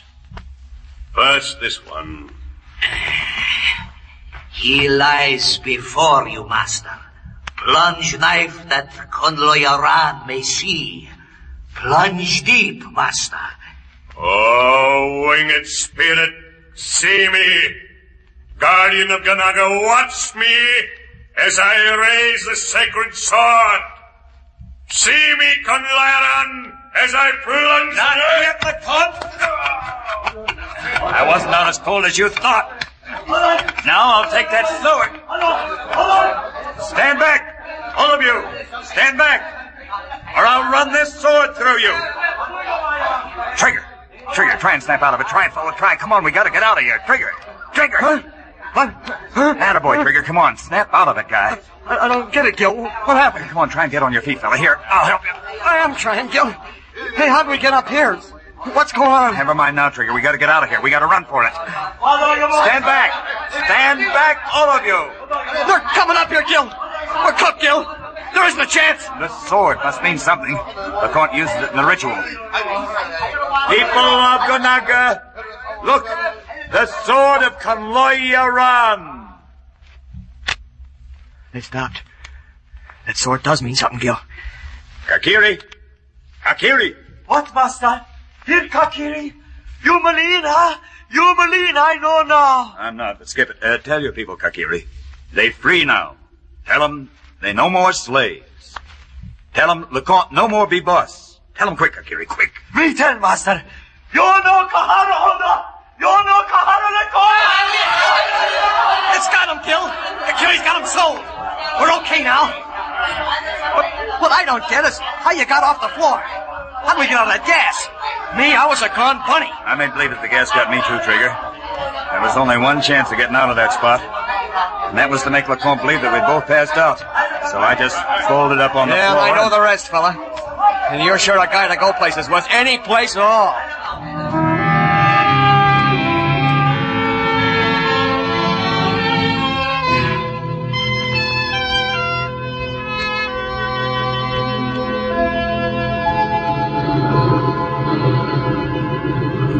Well, let's not fool around too much, Gil. Let's get going. This joint still kind of gives me the creeps. No, there's nothing to worry about now, Trigger. LeConte was the guy who had these people buffaloed with that doggone voodoo stuff of his. And LeConte ain't around anymore, huh? Nope, he isn't around anymore. He and his pal Culan left the island last night in a pretty big hurry with practically all the native population chasing him. Look what's coming. Well, that's Kakiri, leading those natives. I mean, he's a good boy. Me talk you, master, please.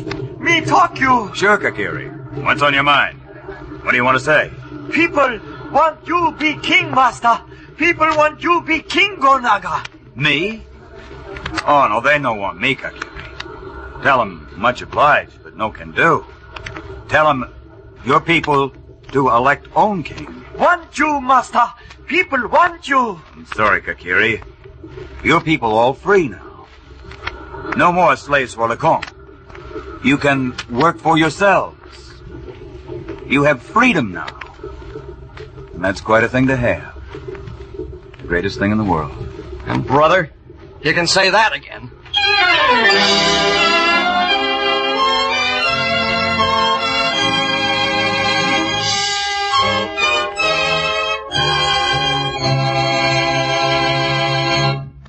Wrigley's Spearmint Gum is your standard of quality for complete chewing satisfaction.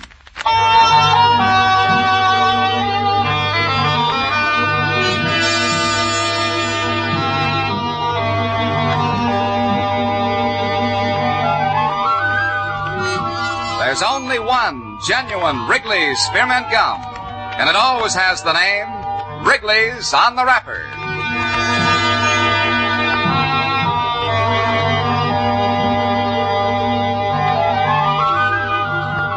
Friends, the makers of Wrigley's Spearmint Gum hope you enjoyed tonight's story of Island Venture. Listen again next week when police search for an escaped convict on Ilopan.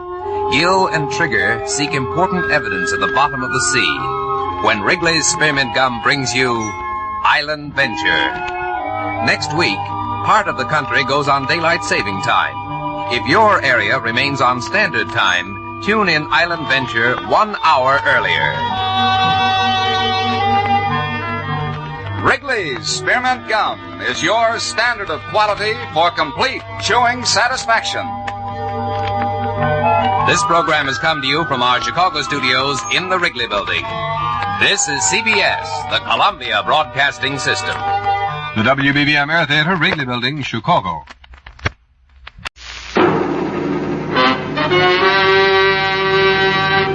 The makers of those increasingly popular cigarettes. Sano, the cigarette with far less nicotine. Encore cigarettes that filter the smoke but not the taste present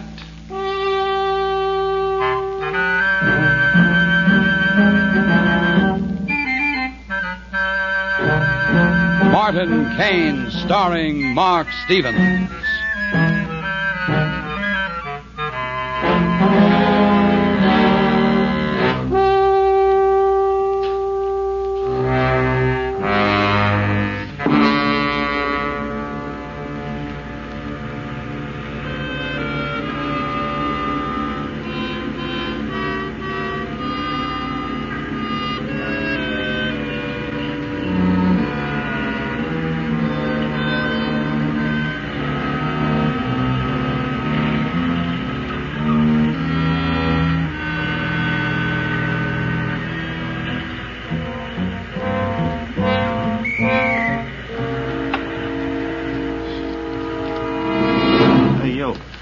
What's your name? What's that?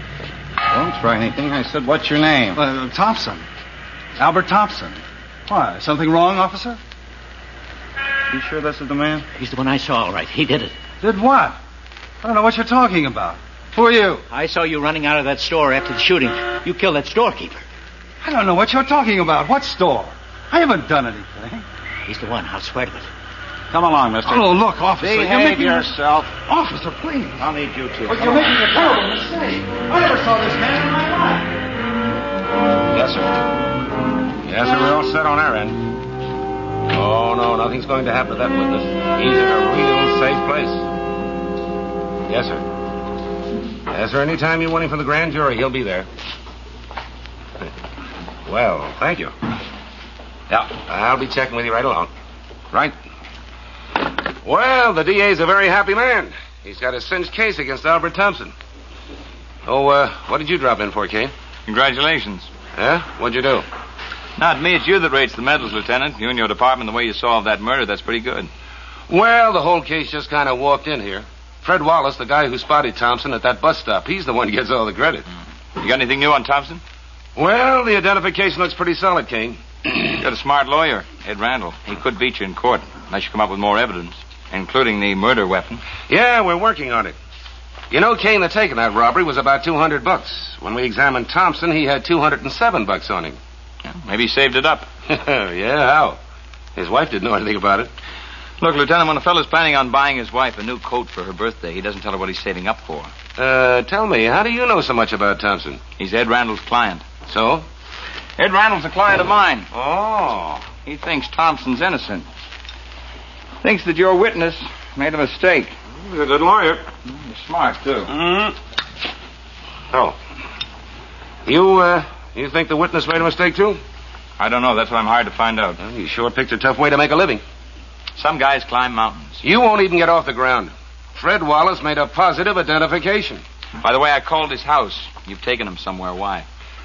For his health gain. Oh, come on, Lieutenant. Thompson couldn't hurt anybody. He hasn't got any mob connections. He's just a little guy that fell in a great big hole. I want to see Wallace. You're wasting your time, Kane, and that's straight. You're convinced that Thompson's guilty. I can't be, not yet. Well, I'm only about 90% convinced because we still haven't found the gun. However, Fred Wallace kind of makes up for it. I still want to see him.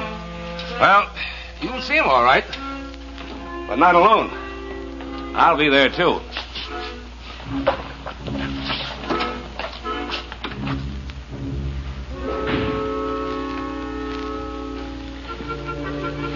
Everything all right, Mr. Wallace? Fine, fine.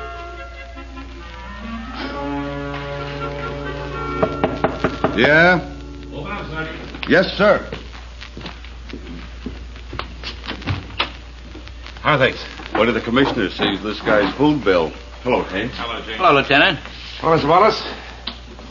This is, Martin Kane. How do you do, Mr. Kane? Hello, Mr. Wallace. Kane's a private detective. Right now, he's working for Thompson's lawyer. I see. He'd like to ask you a few questions. Oh?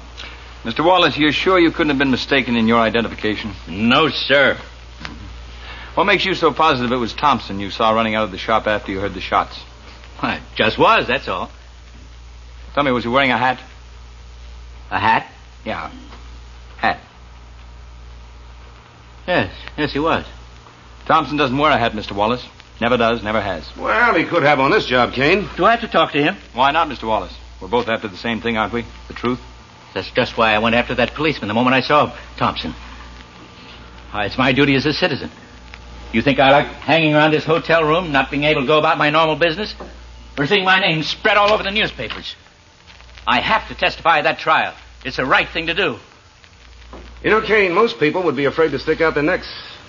We could use more men like Mr. Wallace. Yeah. Civic virtue is a great thing, Lieutenant, as long as it doesn't convict the wrong man. Why would I do a thing like that? Just a mistake, Mr. Wallace. A simple, ordinary human mistake. It happens all the time, every day, just like it happened here. You couldn't possibly seen Thompson run out of that store. He was clear across town at the time. That's what he says. I saw it. Tell me, Mr. Wallace, what was the weather that day? What kind of a question is that? Would you answer it, please? I don't see what difference it makes. I think it was a nice day. Yes, it was a nice warm day. The man who ran out of the store, was he wearing a top coat?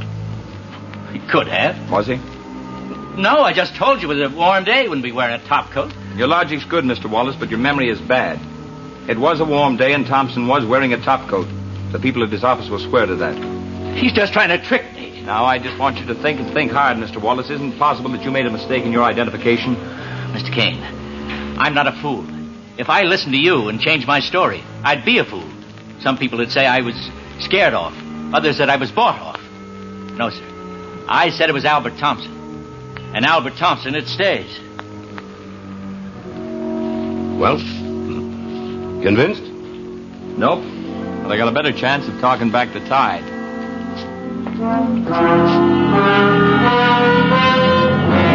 Albert's in here, Mrs. Thompson. Thank you, Mr. Randall. Why don't you go right on in, and I'll wait out here for Mr. Kane.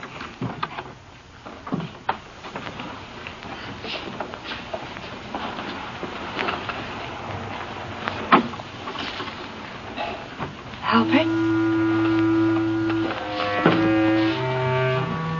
Hello, Helen.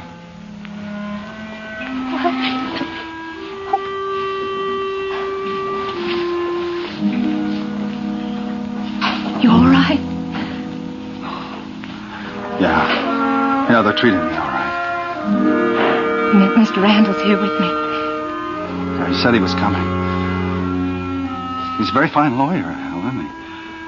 He tried to get him to lower the bail. He's still working very hard. Yeah, I know.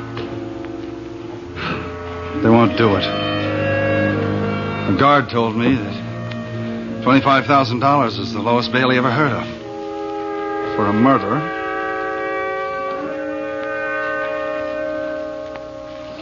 Mr. Barnes came to see me from the office.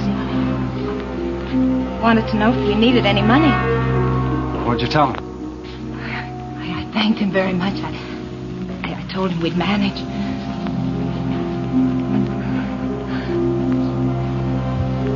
Well, but he said all your friends believe in you.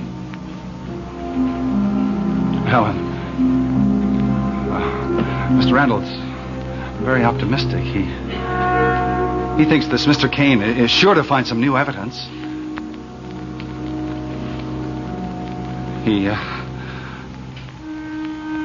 I may not even have to go to trial, Helen.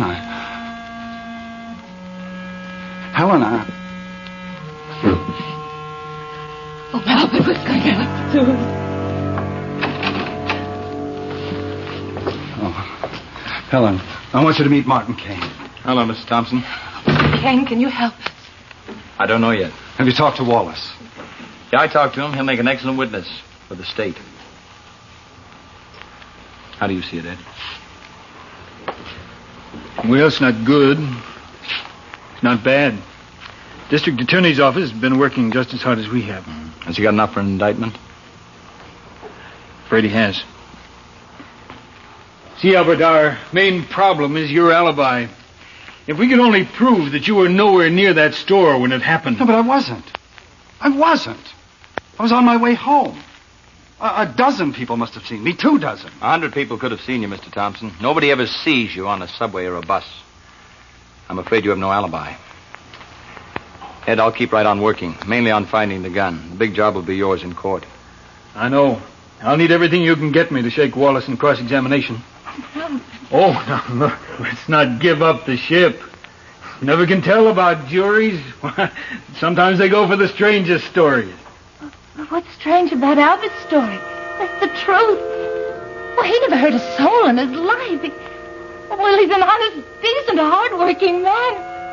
Well, what jury would believe he's a murderer?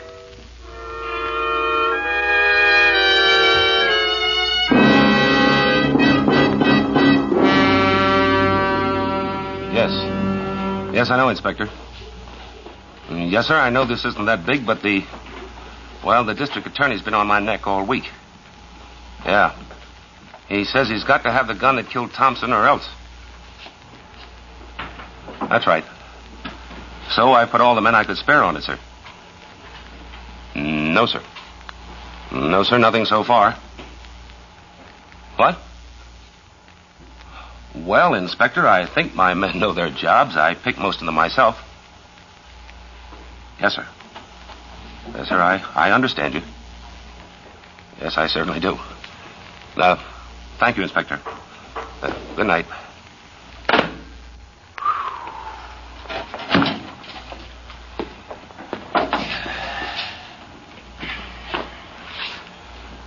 Want some, Kane? Warm out tonight. Not for a private detective. What do you want? I want some help. Still working for Ed Rendell? That's right. Well, come around and see me when you quit. Maybe that'll be too late. For Albert Thompson? No, for you, Lieutenant. You want to find the gun, don't you? What do you think? I get it, or I get fired. I don't know whether it'll be the inspector first or the DA. Maybe neither. If you want to help me. Hey, Kane. Are you holding out on me? Hey, do you know where that gun is? I know where that gun isn't, and I know a little fella that doesn't know anything at all about it. Albert Thompson. Now, Kane, say what you've got to say. All right, you won't find the gun until you find the man who used it, and it wasn't Albert Thompson. You've already proved that. Yeah, how? You've had your best men out looking for the gun, and they can't find it. They've questioned every enemy, every friend that Thompson ever had.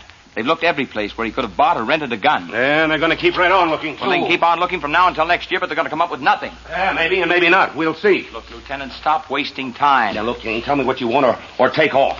Get me a rundown, a description of every stick-up artist that looks like Thompson. Oh, for crying out loud. Well, how many can there be? 50, 100, 500, I don't know, and I can't spare a crew on the files to find out.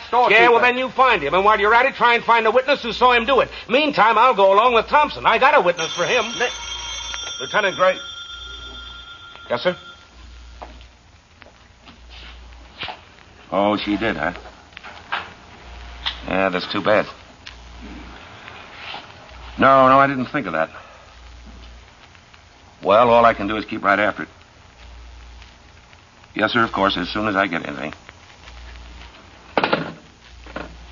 District Attorney. They just took Mrs. Thompson to Bellevue. A complete nervous collapse. Not much you can do about that, is there? Kane, everything we've got so far says that Thompson did it. You show the DA one solid fact on the other side of the ledger, and Thompson's practically a free man. Look, will you give me the rundown? I'll try to get that fact, and you show it to the DA.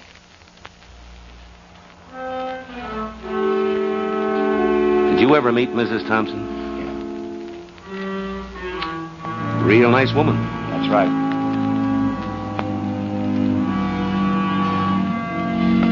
Sergeant, meet me in the photo gallery in 5 minutes. This better be good, Kane. For everybody's sake. Especially for my clients. If we miss, we get another... He doesn't get another chance, Lieutenant. This is his last time at bat.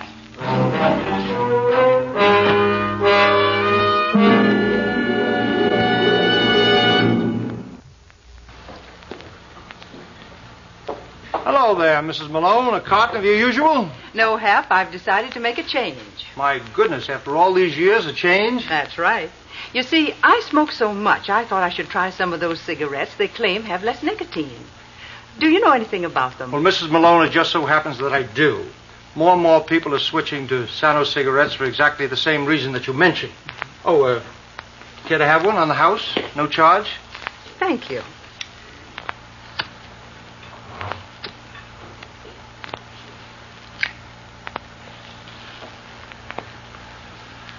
Well, from that sample, I'd say people are switching to Sano cigarettes not just because they contain less nicotine, but because they like them. That's right, Mrs. Malone. And speaking of nicotine, do you realize that you've never seen any? Really? But I thought the stain test showed just the amount of nicotine in a cigarette. Ah, no, you see other substances, but not nicotine. Nicotine is absolutely colorless when it's removed from the tobacco. Removed from the tobacco?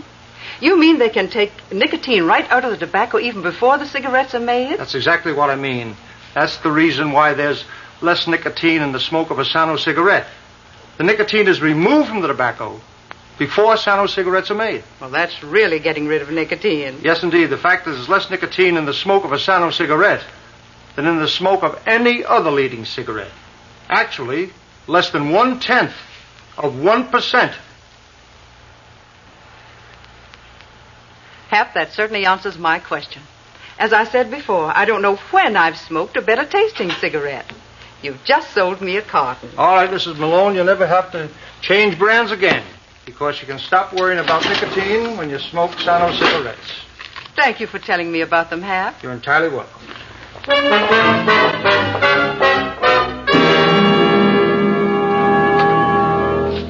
Well, Kane, I hope you pay your taxes. I had 3 men working on that list all night. Thanks, Lieutenant. Only 9 names, huh? That's right, out of about 400. We eliminated everyone who didn't correspond at least roughly to Thompson's physical description. Only 2 possibilities. 3 are in prison, 2 are on the West Coast, 2 were in the hospital at the time, and the other 2 are right here in New York. Carl Shaw, Larry Spencer. With a complete rundown on each. Oh, Kane, this isn't a lending library. If I tag one of these guys, I'll buy you a set of cast iron bookends for your birthday. You'll be hearing from me. My first possibility, Carl Shaw was working in the garage. He told me a straight-sounding story about not being crooked anymore. He had a wife and kids now. His past was really behind him. And so on and so on. I thought he'd never stop telling me how he'd become a new man. But all I wanted to hear from him was his alibi for the time of the killing. And he had one. He was working here. The fellow at the next bench could prove it. Carl Shaw was in the clear. What'll it be, Mr. Kane? A little information, Charlie, on a guy named Larry Spencer. Well? He comes around. Regular customer? He was till a couple of weeks ago. Then last night he showed up again. How come? Says he was away, vacation. He wouldn't have gone away around the day after Columbus Day, would he? Maybe. What? On October 13th, the druggist was killed in a heist. Yesterday, they indicted a man named Albert Thompson for the murder. The 28th. Between those 2 dates, Larry Spencer decides he needs a vacation. That's quite a coincidence, isn't it? Oh, excuse me, Mr. Kane. Charlie. I've got customers, Mr. Yeah, I know you got customers. You got customers because you still got a license. Remember when I proved that those high school kids didn't pick up their booze here? I remember. What's Spencer been up to lately? I don't know. Honest. You got any money? Oh, I let him run a tab once in a while. The last one had me worried. Oh, why? Well, when he didn't show up those couple of weeks, I figured he was gone for good. And yesterday he came in and settled up. Okay, Charlie. Thanks a lot.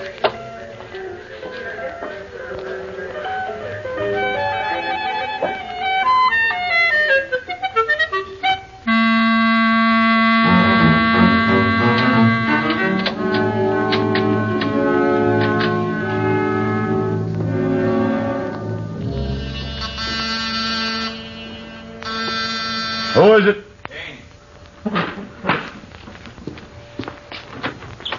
Hi, Kane. Lieutenant Gray phoned me. Come on in. Hello, Mr. Wallace.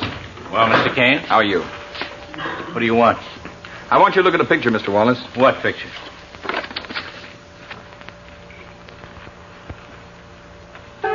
Well? Who's this? Where'd you get this? The guy named Larry Spencer. He's got a police record. He's got a hobby also of holding up storekeepers. Are you sure, Mr. Wallace, this isn't the man you saw run out of that store? What are you trying to do to me, Mr. Kane? Never mind what I'm trying to do to you. Think of Albert Thompson. Are you sure this isn't the man you saw run out of the store after the shooting? No. I told you once before you're not going to make a fool of me. Not now or not on the witness stand. I'm not changing my story.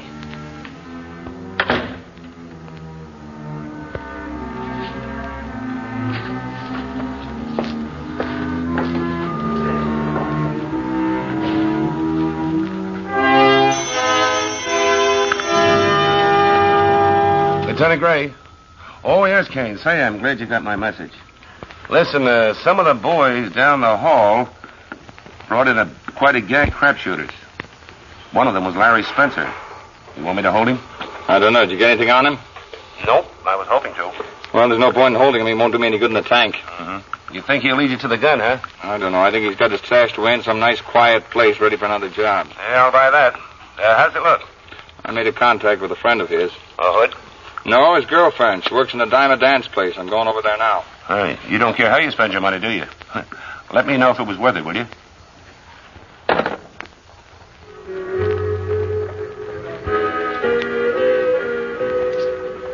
Sandy sure forgot about Spencer fast. She's been dancing with that new guy all evening. He wouldn't need to give me any tickets. I dance with him for free. Well, I hope Spencer doesn't come in, that's all. Sandy'd be awful sorry. So would that dreamboat. Spencer'd kill him. Larry Spencer'd kill him? Why, you kidding?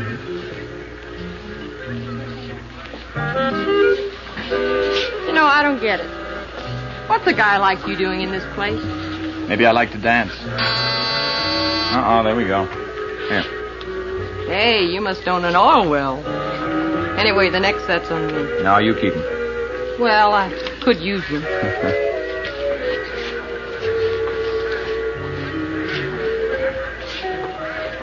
You getting tired? A little. Want to sit down? No. I like dancing with you too much. It's not a job. I like it. Oh, that last one was sure living it up. 1 ticket. Hey, Sandy's still dancing with that guy. Can you blame her? Maybe somebody ought to tell Larry Spencer about it. Oh, mind your own business. Say they look nice together.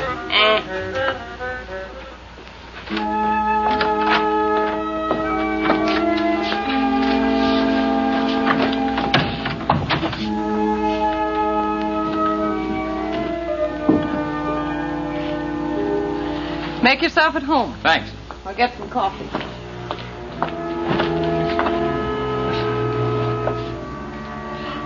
You're awfully nice. I'm glad you're here.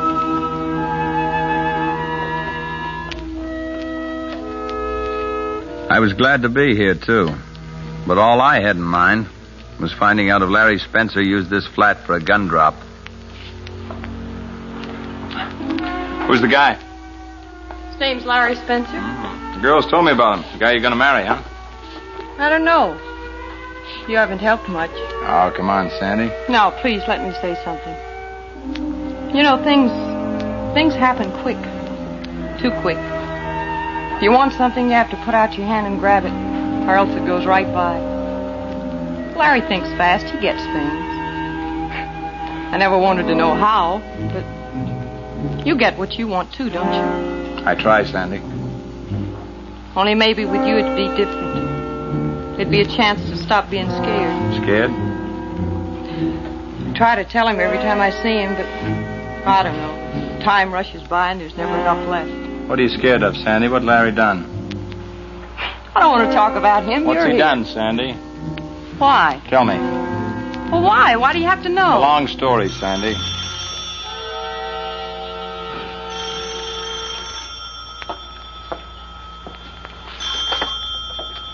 Hello? Oh, yeah. Yeah, there is someone here. Who told you?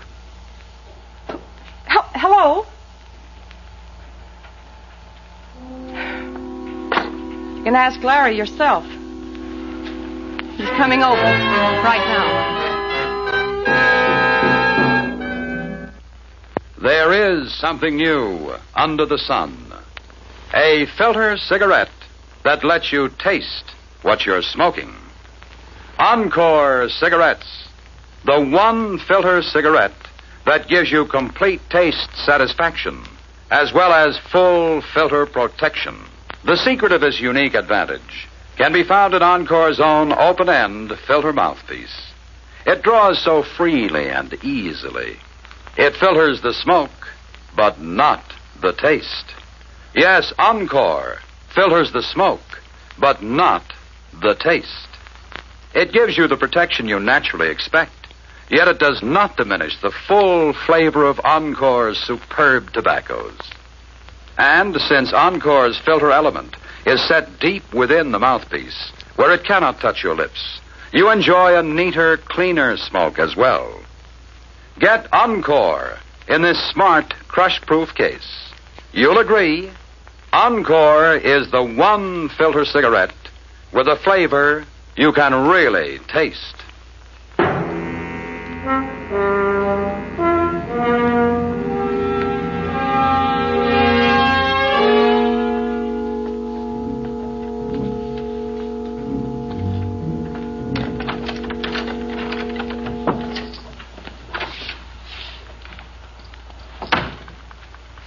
you want? I'm waiting for you. Who is he? Friend? Oh. Get out. If I ever catch you around here again, I'll break your face in. You hear me? I hear you. Who is this guy? Let me go. I said who is he? What do you want? I want you to change places with a nice little guy that's being framed for murder that you committed. You're nuts. Pretend I went out and came back. Go on, beat my face in. Let me alone. I'm going to start paying you off now.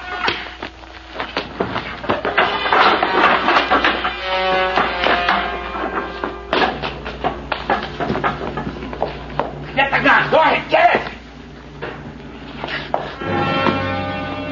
Sandy, help me.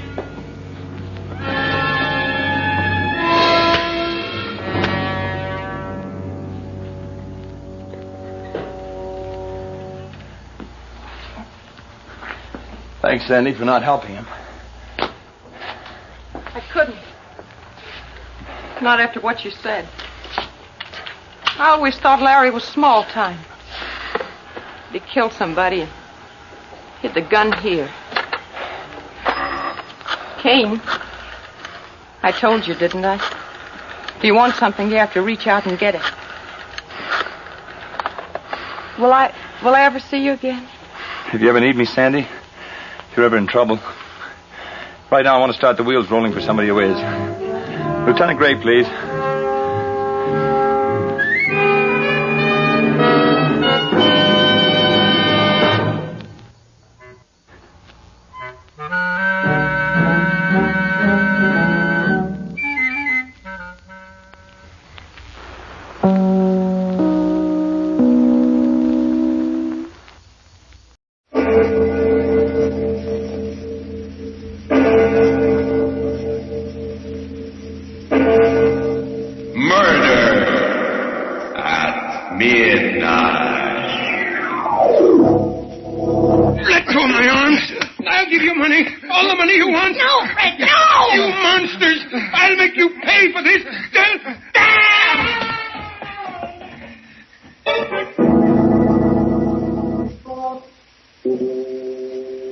Midnight, the witching hour when the night is darkest, our fears the strongest, and our strength at its lowest ebb.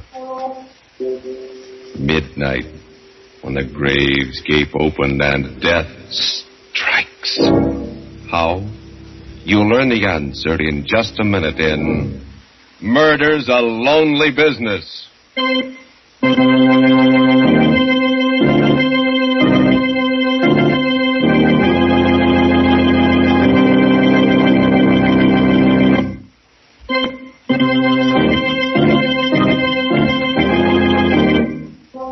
And now, Murder at Midnight.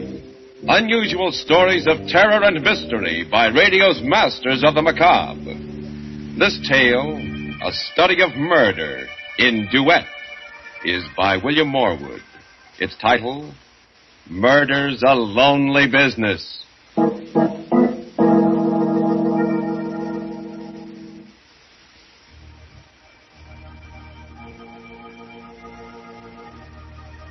At a cemetery, a burial is taking place. For as much as it hath pleased Almighty God of His great mercy to take unto Himself the soul of our brother, The two chief mourners, Fred and committed Grace body to the Tilson, ground, stand beside the open grave. earth to earth, And as he looks at his ashes wife, to ashes, bitter thoughts dust course to through dust. Fred's mind. and sure and certain Look hope at her. of the resurrection. Look at her standing there, through our dabbing her Lord eyes with a Jesus handkerchief. Christ, who shall take Tears. our vile body, Real tears after what she did. like unto His glory After what she made me do. according to the working whereby She doesn't know what sincerity is, or love, or pity either. She's hard. Hard all the way through. Almighty God, And I never knew. Never even suspected to. Till we killed him. And now, that's the way she acted. I'll never forget it. Never. A nightmare always. How can I go on living with her? How can I ever trust her again? What am I to do? Oh, Lord, I'd give anything for a drink. To think I ever married that sniveling creature. I believe he's really crying. Really sorry. As if he cared a hoop about his Uncle Edward outside of the money he could get out of him. He was ready enough to help put the old man out of the way the other night. Now his nerve's gone. All he can think about is a drink. That's the only time I feel safe with him. When he's drunk. And not always then. The way he's been carrying on lately, Lord knows what he'll say or do next. I'll have to watch him every minute of the time. He's a fool. Through thy mercy, I O our despise Lord, who livest and reignest with the Father and the Holy Ghost, ever one God, world without end. Amen. Amen. Amen. Goodbye, Uncle Edward. They're throwing dirt on your coffin now. But you won't mind. You're cold and silent now. Very different from the way you were 3 nights ago. 3 nights ago. Was that all it was? Another lifetime, but... Yes, that's right. Driving up to his house in the dark. Letting ourselves in. Uncle Edward! He must be up in his study. I guess so. Servant's night out. Uncle Edward? The door above opened, and Uncle Edward started down the marble staircase. In my mind's eye, instead of Uncle Edward, I could see my friends, a whole crowd filling the room, and myself in a gorgeous gown descending to greet them. A much more fitting picture than the stodgy form of Uncle Edward as he came down toward us. Well, this is a surprise. I thought we'd drop in, Uncle Edward. It's been a long time. 6 weeks, to be exact, Fred. How are you, Grace? Wonderful, thanks, Uncle Edward. I'm glad to hear it. You look a little off your feed. Come on into the library. You'll be more comfortable here. Oh, a drink, Fred? Why, Don't be polite. From what I hear, you're rarely seen without one these days. You sound as if you'd had spies watching us, Uncle Edward. It's entirely possible. What? I've certainly been interested in your activities. For instance, I hear you can be found at a gambling house almost every evening, Grace. Oh, only the fashionable ones, where everybody goes.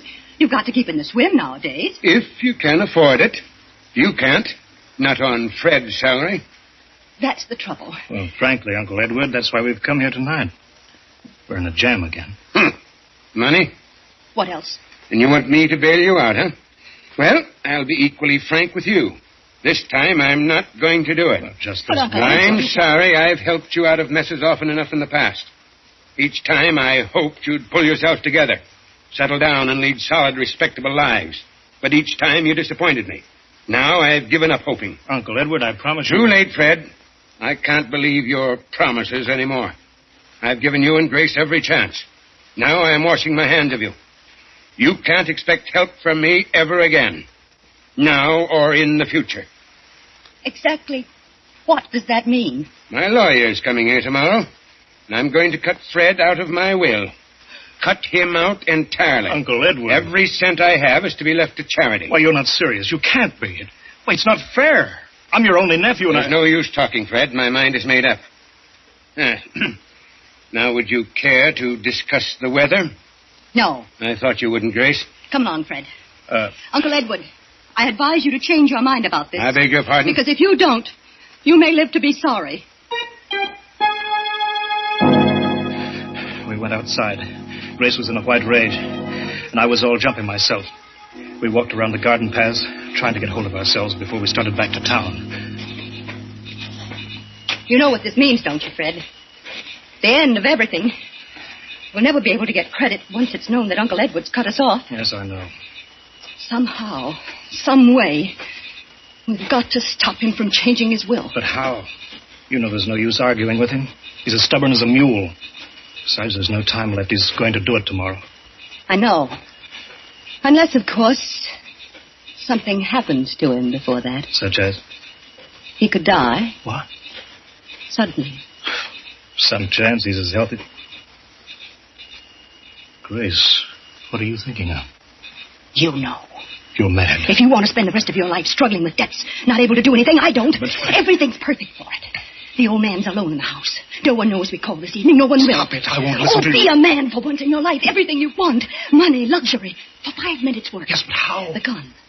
The gun he keeps in the desk in his study. You've seen it. Yes, but... We'll take the money, valuables, to make it look like a robbery. Well, what are you afraid of? The sight of a little blood? Grace, I don't know you when you talk like this. I know what I'm after for both of us. It's our only chance of a future.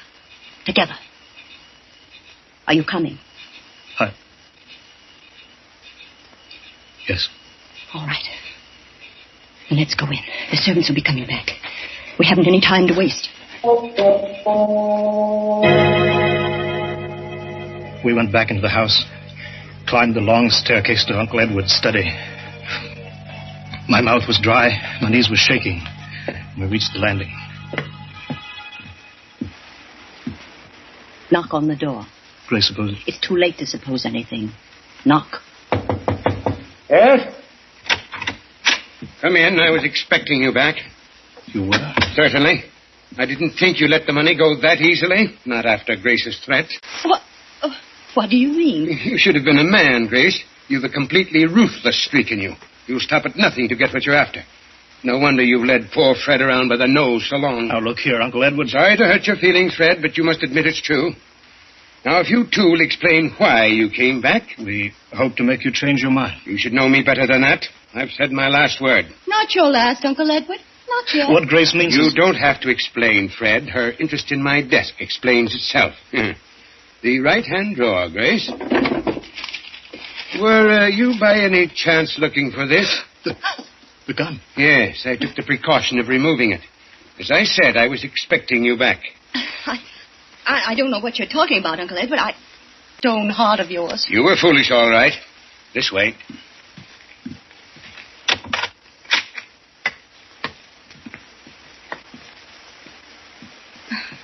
This reminds me of the old days, when Fred and I were first married, when we used to come and visit you. You used to see us to the head of the stairs when it came time to go. Just like this. That was a long time ago. I wish those days could come back. Impossible. Well, good night, Fred, and goodbye. Aren't you going to shake hands with your only nephew? Well, since it's for the last time, goodbye, Fred. Hold him, Fred. He's on, Fred. Let go of me, Grace. Fred, you got what? No. I'll give you money. All the money you want. No, Fred, no. You monsters. I'll make you pay for this.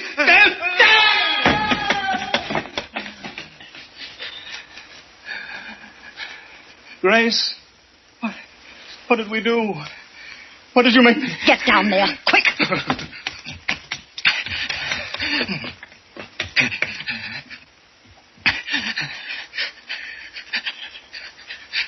There's no pulse. His heart... He's dead. Grace, when did you find him? An accident. The old man tripped on the stairs and broke his back. The money's ours, Fred. Everything we wanted. What's that? Grace, you heard? Oh, you fools. So you think it's yours, do you? Nothing is yours but death. Because you're going to pay.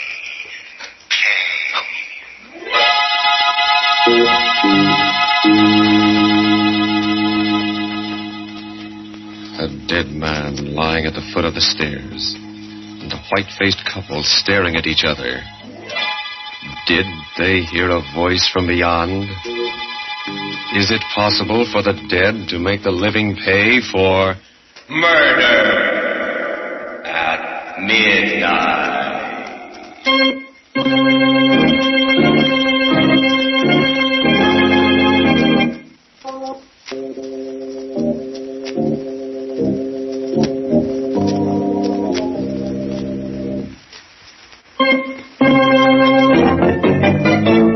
And now, here is Grace Tilton to continue our story. It went according to plan. The inquest raised no ugly questions or suspicions. And then after Uncle Edward's funeral, we settled down in the great old mansion. I could have been happy, so happy, except for Fred. He'd taken to drinking again. you had enough, Fred. Another little drink won't do me. Excuse me. You're such an idiot. The way you've been acting ever since... We did in poor Uncle Edward? Don't be afraid to say it, Grace. We're alone now. Why did you give up your job so suddenly? I'm a rich man now. No need to work. But it looks so suspicious. And the way you've let yourself slip. That dirty shirt. You haven't shaved in 2 days. Don't tell me you're ashamed of me. I can't ask anyone to the house. And I had such plans for us. Entertaining, parties, making a name for ourselves. Sorry, that's not my idea of a career. In heaven's name, what is? Drinks. More drinks. Then another one. I won't let you turn into a drunken bum. I won't be disgraced like that. I'll do exactly what I like, and you won't stop me. Don't forget, my love. We share a little secret together. I'm not forgetting. No matter what happens, you're tied to me for the rest of your life. I wouldn't be too sure of that, Fred. If I get a chance at what I want, you won't stand in my way. Nothing will. What did she mean by that?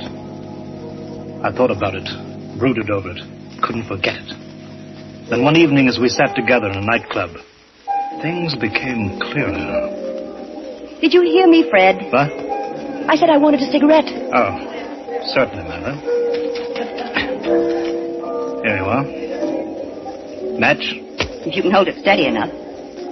Why do you have to get soused every time we go out? A tribute to your intoxicating charms. Oh, don't be so... Oh, why, there's Ronnie. Good old Ronnie. Dowager's delight. Now, if you'll only look over this way. With that dress you're wearing? You will. Ronnie! Oh, Ronnie! The change that came over her. Smile. Sparkling eyes as he came over to our table. Well, hello there. This is a pleasant surprise, bumping into you again, Tilson's. Getting to be a regular routine. The theater, the races, everywhere I go with Grace. Yes, we seem to share a lot in common, Fred. Sit down, Ronnie. What do you have to drink? Oh, nothing, thanks. I've had my quota for the evening. Well, I'm glad someone knows when to stop. Maybe Ronnie's got other vices. I have, Fred. One of them's dancing. Do you mind if I take Grace out on the floor for a turn? Why ask me? I'm sure Grace will agree to anything you say. Fred, now what kind of a nasty... Oh, come on, Grace. Fred didn't mean anything. Well, see you later, old boy. They danced well together. As I watched them, I remembered the things I'd heard about Ronnie. Of his rich wife who died so conveniently. And the fortune he'd run through. I saw Grace look into his eyes. Their lips moved. The suspicion grew on me till it became a certainty. They were plotting my death. The veins stood out in my forehead. My hands grew cold. But I knew exactly what I had to do. I had to strike first. I had to kill them before they killed me. If only I knew what they were plotting. If only I could hear they were whispering to each other. Oh, Grace, darling, you're so silent. It's Fred. How dare he act that way? Oh, he's a very unpleasant person. Of course, he's under the weather. But that's no excuse. Just means he doesn't give a rap for you. Never has. Well, don't let's talk about him. Right. Music's lovely. Yes. So are you. Ronnie. You dance like an angel. I could hold you in my arms forever. Oh, we're just made for each other. You know that, Grace, don't you? I'd rather not think about it. But you must. Have you considered what we talked about the other day? It's impossible. Why? I love you more than anything in the world. We have the same tastes and ambitions. We could be a wonderful success together. But... You love me, too, don't you? Oh, yes, yes. Well, then what's stopping us? What's so precious about the life of a drunken bum? Fred's my husband. Husband? Do you love him? Even respect him? No. I did feel sorry for him, but not anymore. Not after tonight. I hate him. That's more like it. Well, then there's nothing to interfere. Except... The danger? Leave that in my hands. You have just one job to do, Grace. And that? Get Fred up to my place in the mountains for a vacation. I guarantee he'll never come back.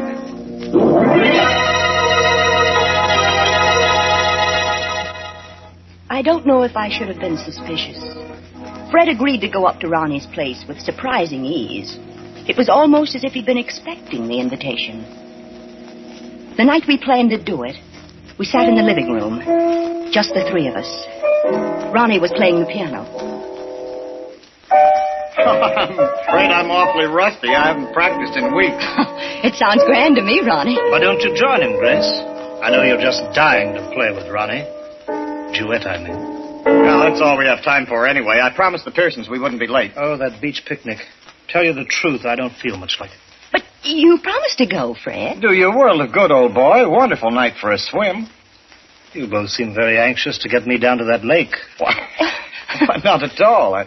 If you want Grace and me to go alone. All right, I'll come. But I've got to go upstairs for my bathing suit. Wait for me here.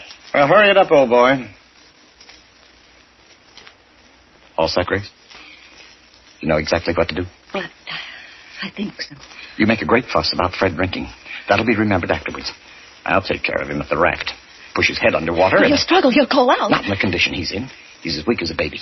Be all over in a few minutes. I'll swim back. Ronnie. Yes? Isn't there some other way? We love each other so much. Can't we just... Run off together? Let's be realistic, darling. We need the money. His money. Love in a cottage isn't our style. I suppose not. Where is he? What's keeping him so long? I'm just as glad. Come on, Grace. I want to make sure there's an extra bottle of whiskey for him in the car. This way, darling. Through here, into the garage. Give me your hand, Ronnie. Now, darling, everything's going to be all right. Just being with you.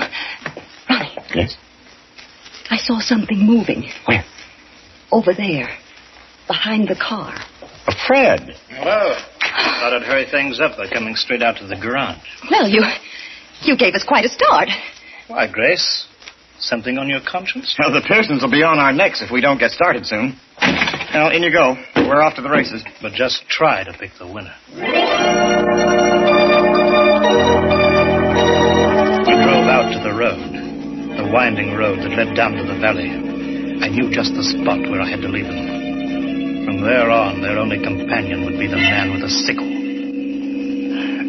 Slow down, Ronnie. Huh? I'm not going to the picnic after all. My head's splitting. But it's too late to drive you back, Fred. You won't have to. I'll walk. Just let me on. Very well.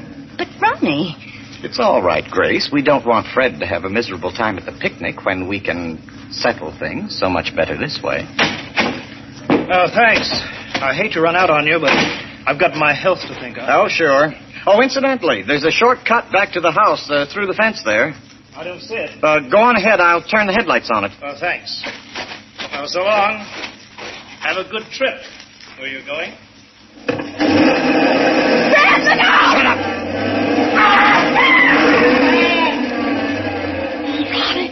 Ronnie, you ran him down. You killed him. That's what we wanted, isn't it? But not here. Not out here on the road. It'll look like a hit-and-run accident. We'll double back at the bottom of the hill and pretend we came from another direction. Oh, we won't get away with it, Ronnie. It's no use. They'll catch us this time. Snap out of it, Grace. Sorry, but you've got to get hold of yourself. Yes, I must. I can't go to pieces. My hands are trembling. Where are you going? Take the wheel. You're going to drive. No, I can't. Now move over. Go on. No. Now drive. Your life depends on it. Both our lives.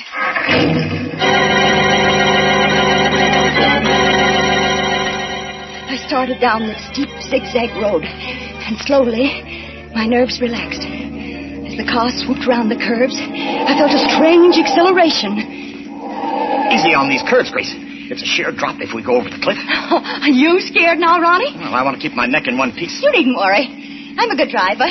Fred always... What's the matter? Nothing. Keep your mind on the road. There's a hairpin bend ahead of here that... Hey, look out. Okay, I see it. I pushed on the brake. The pedal went all the way to the floor, but nothing caught. Nothing. No, Grace. Now, do you know what I was doing there in the garage? I disconnected the brakes. He did it! Fred! The fence, Grace. The fence. Disconnected them! Yes, Grace. I meant to kill you and Ronnie. Grace, slow down. Oh, Ronnie, for heaven's sake, do something! Slow down. It was too late now.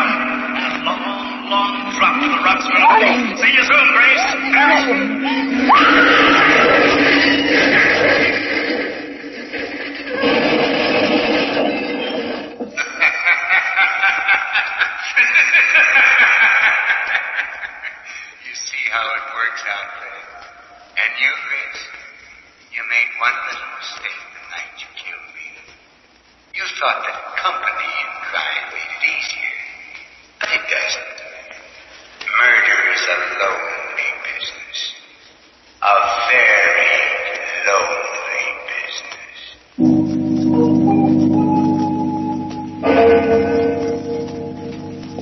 body lying crumpled in the middle of the road, and 2 more in the shattered wreckage of the car at the foot of the cliff.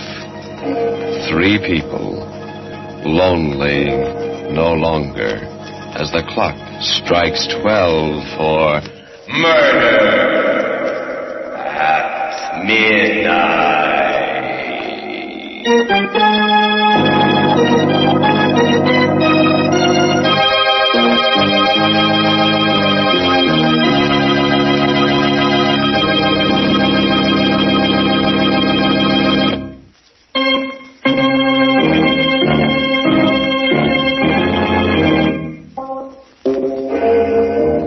Remember to be with us again when death plays host and the clocks strike 12 for murder at midnight. The part of Grace was played by Helen Shields. Wendell Holmes was her husband. Carl Emery, her lover. With music by Charles Paul, Murder at Midnight was directed by Anton M. Leader.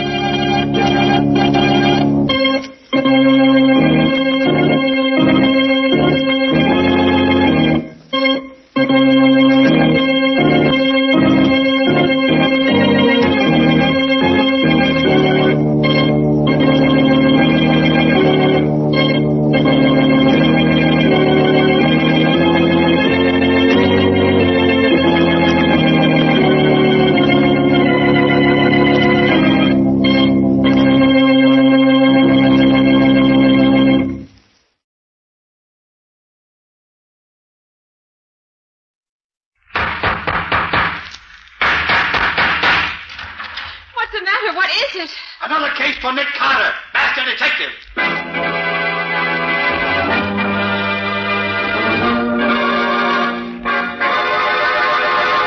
Yes, it's another case for that most famous of all manhunters, the detective whose ability at solving crime is unequaled in the history of detective fiction.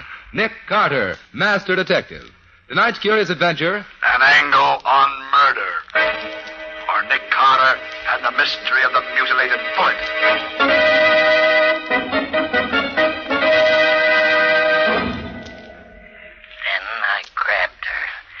I wound my fingers around her throat. And I squeezed her windpipe tight. Tighter and tighter. What's the matter, Patsy? Oh, Nick, put the lights on. All right. And I said I wanted to hear the recorded confession you made of that mad murderer who killed his wife. I didn't think I'd have to listen to it in the dark. Well, that's the way we got him to confess in the first place. Oh, I'll take it, Patsy. Okay, Nick. Nick Carter's office. I'd like to talk to Mr. Nicholas Carter. This is Nick Carter speaking. Oh, hello, Nick. This is John Hamill of the Bankers Associates. Oh, hello, John. How have you been? Nick, I'm in trouble. I can't discuss it over the phone. How soon can you meet me? Where? On West Street, around the corner from the Greystone building where my offices are. Please get there as fast as you can. All right, John. I'll be there in 10 minutes. Thank you.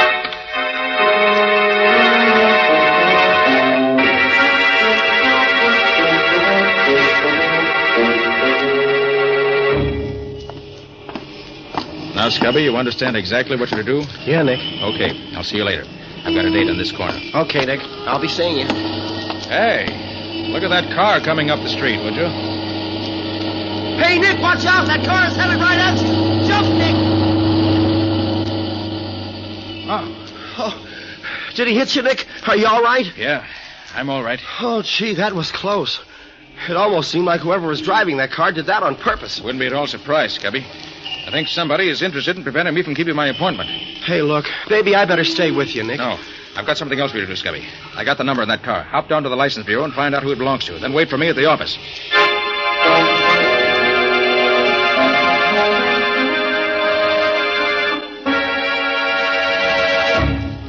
Oh, Nick. Sorry I'm so late. Oh, hello, John.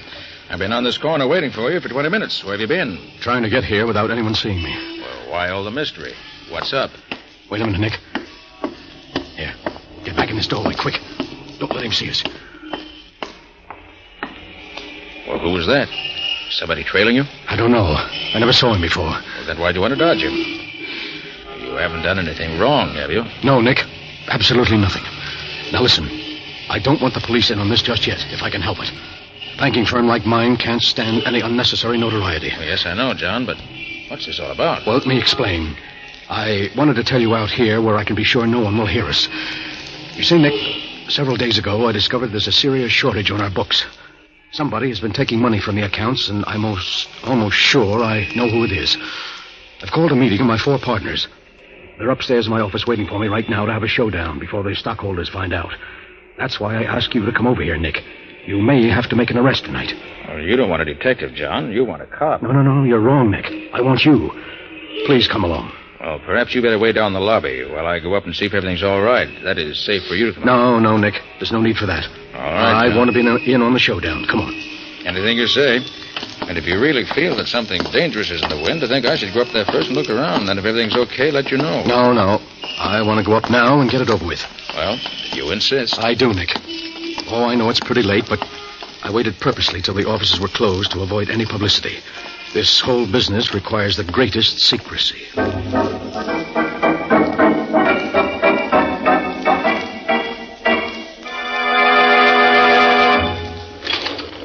24th floor. Oh, this is our floor, Nick. After you, John. Oh, thank you. Kind of dark in this hallway, isn't it? Yes, the lighting isn't any too good here, but John, are you hurt bad? Nick. What is it? What's happened? Why is it John? Quiet, please, quiet. Gentlemen, John Hamill is dead. John Hamill's dead, but that's terrible. How did it happen? That's what I want to know. You seem to know him. Who are you? Well, I could ask you the same question. Who are you? I'm Nick Carter. Nick Carter, the detective? Yes. Oh, well, my name's Tom Burdick. I'm one of Hamill's partners, and these are the others. Mr. Carter, I'm Emil Garrick, and this is Arthur Nelson and Alan Cornish. How do you do, Mr. Carter? You're Cornish, huh? Yes, Mr. Carter. What do you know about this? Nothing. I was in my office all the time. Oh, that's not true, Cornish. I saw you go out in the hall just a few seconds before Hamill was shot. That right, Cornish? Yes, I did go out for a moment. But when the shot was fired, I was back in my office. But why question me? Why don't you ask Burdick where he was, or Nelson McGarrick? Well, I can easily explain where Mr. Nelson and I were.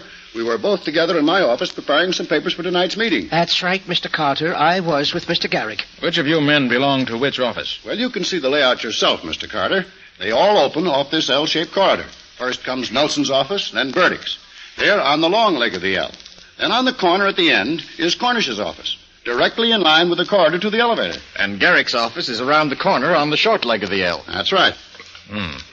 That's out of sight of the elevator completely, isn't it? Sure, you can't even see the corridor from my office. So I see. Then, Cornish, your office is the only one which faces the corridor. I'd like to have a look at it. All right. This way. This is my office, Mr. Carter. Peculiar order, yeah? Let's see. Well, what have we here in this umbrella stand? A gun. Oh, what? And it's been fired very recently. I should say, gentlemen, this was the murder weapon. That's Mr. Cornish's umbrella stand. What do you know about this, Cornish? I don't know anything about it. But that gun belongs to Mr. Cornish. That's right, Mr. Carter. I've seen it in his desk many times. I recognize that fancy handle. Say, what are you fellows trying to do? Well, sure, it's my gun, but I haven't seen it for 3 days.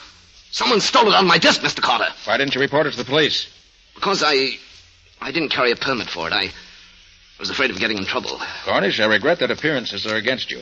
I'm afraid I'll have to turn you over to the police. You won't turn me over to the police? Well, what happened to the light? Cornish, let him out. Turn those lights on, somebody. Here you are, Mr. Carter. There he goes, Carter. It's Cornish. He's escaping down the hall. Stop, Cornish. Stop or I'll shoot.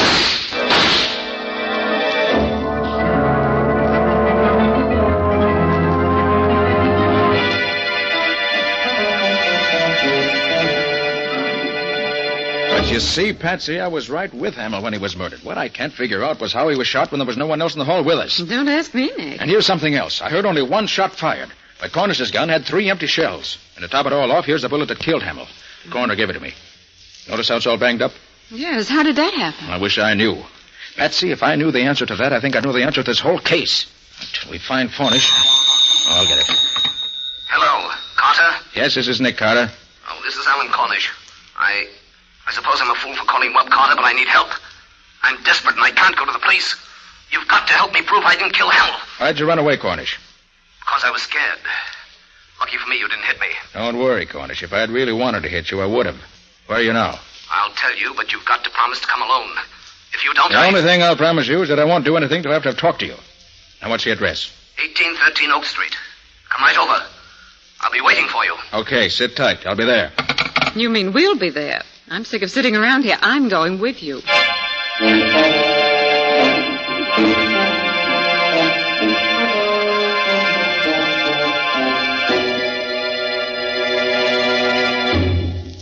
"1813 Oak Street. This is it, Betsy." Gosh, what a creepy-looking place. Certainly not very attractive. Oh, come on, let's go in.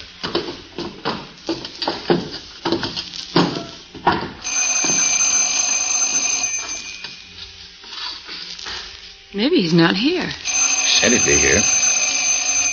Wonder if... Well, the door's open. Should we go in? We can't keep our date with Cornish if we don't. Gosh, it's dark in here. Nick, do you suppose it could be a trap? Never can be quite sure, Patsy. Here's the door. Stand behind me. You see anything in there, Nick? Wait till I get my flashlight. No. Looks deserted. Oh, come on, let's try another room. Gee, this place gives me the jitters. It's practically deserted. Maybe he's in here. Stand back, Patsy. No, nothing in there. Maybe he got scared after he called you and slipped away. We'll soon find out. There's another door. Over there.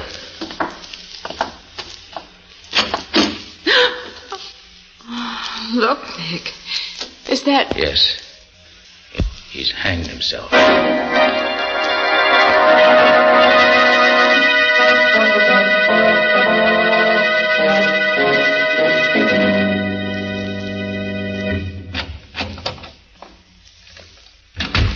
Well, Nick, I don't know why we came back to the office again tonight.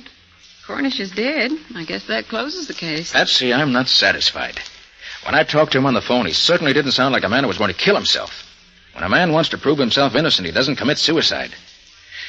No, Patsy, there's something about that hanging that's bothering me, and I can't lay my finger on it. You probably figured that was the best way out. To kick over the chair and end it all. Patsy, remind me to give you a raise. And what did I do? I've got it. Look, Patsy, Cornish was a short man. Well, so what? Patsy, Cornish couldn't have hanged himself. Well, why not? Don't you remember, Patsy? The only furniture in that room was a bed. And Cornish was so short he never could reach that noose from the bed where it was. Of course, Nick. The bed was on the other side of the room. Patsy, Cornish was murdered, which eliminates him as a suspect. Probably he was killed by the same man who killed Hamill. Oh, but who, Nick? Who? Wish I knew. Hiya, Nick. Hiya, Patsy. Well, if it isn't the missing link. Scubby, did you find out anything about that car that nearly ran me down this afternoon? Oh, you bet, Nick. Good. But what a time I've been having. Wait till you hear what I have to tell you. Well? I had to get the license commissioner out of bed to get it, but, oh, boy, it was worth it. Hey, do you know who that car belongs to? Tom Burdick, Hamill's partner. Good boy, Scubby. Did you get his address, too? Yeah, some deserted neck of the woods out in Long Island. I've got the address here somewhere. Fine. Come on, Scubby. You and I are going to pay him a visit.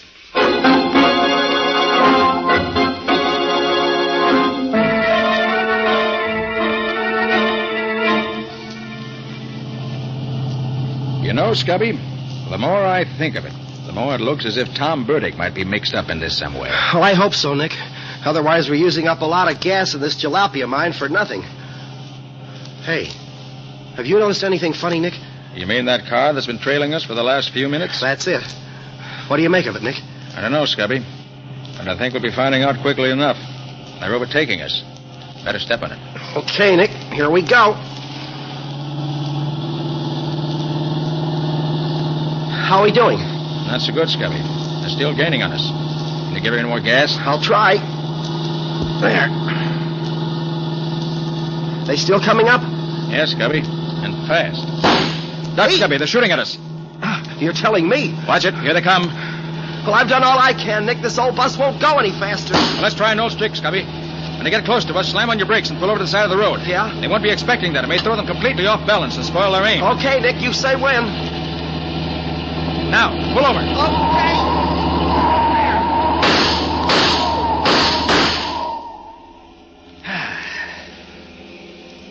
Oh, boy.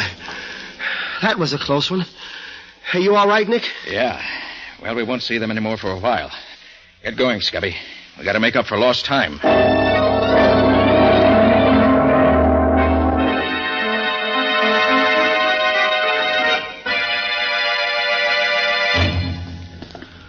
Well, Nick, I've got to hand it to you. You have the darndest way of getting into a cellar. Well, we had to get into Verdict's house somehow. This cellar with its trick entrance from the garage looked like the safest way. Especially with those two vicious-looking dogs posted at both the front and back doors to the house. Well, they sure were big ones, too. I'd hate to meet one of them.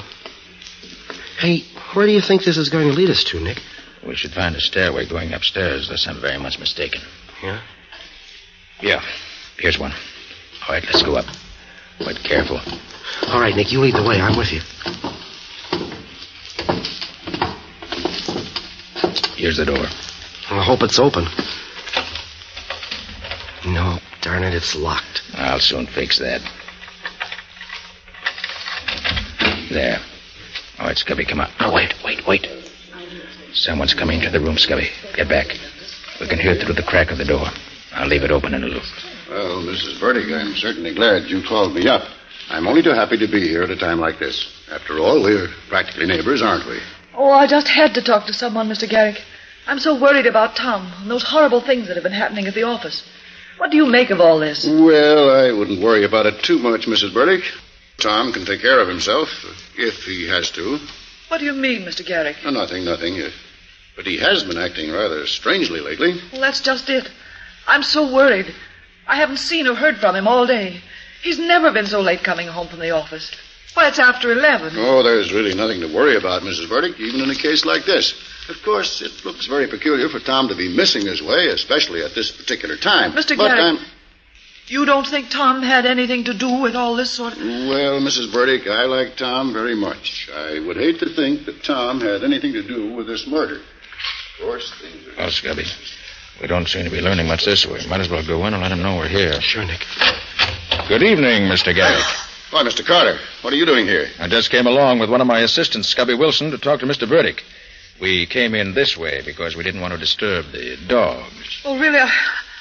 Who are you? Oh, Mrs. Burdick, this is Mr. Nick Carter. He's in charge of investigating Hamill's death. Mr. Carter, the detective? Nothing's happened to Tom, has it? I don't believe so, Mrs. Burdick. I just want to ask him a few questions when he arrives. Well, maybe that's why Tom hasn't come home. Maybe he's afraid of... Maybe that's he now. Wait, I'll go look out the window to see if that's his car. Carter, I must warn you to be careful. Burdick's a dangerous man.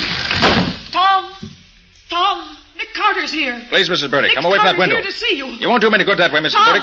Tom, Stop it, you hear me? Please. Hey, that's his car, Mr. Carter. Look, he's getting away. Come on, Scubby, let's get after him. Okay, I'll go with you, Carter. Hurry up. I want to know why he runs away when he hears my name.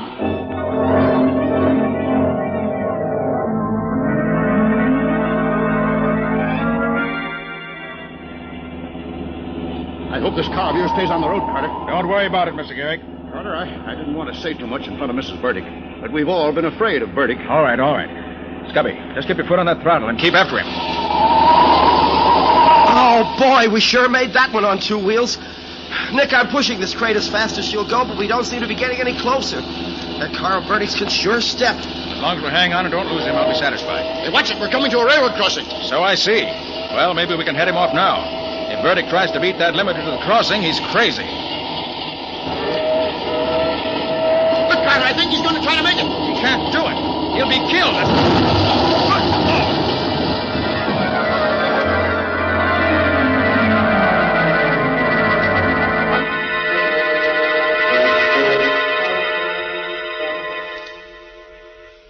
Oh, Nick, that nurse that just came out of the operating room is signaling you. Oh, yes. She wants me to go into Burdick. You wait for me here, Scubby. Okay, Nick.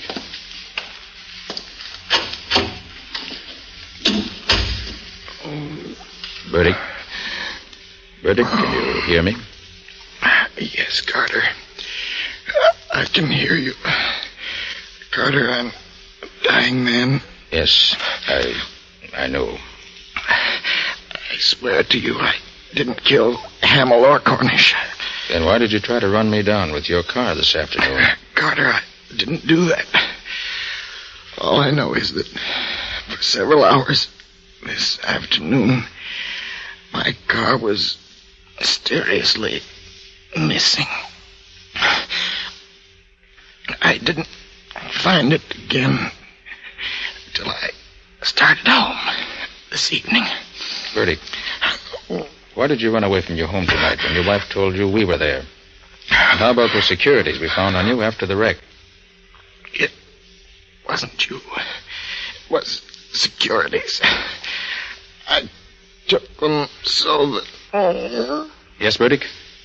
Why did you take them?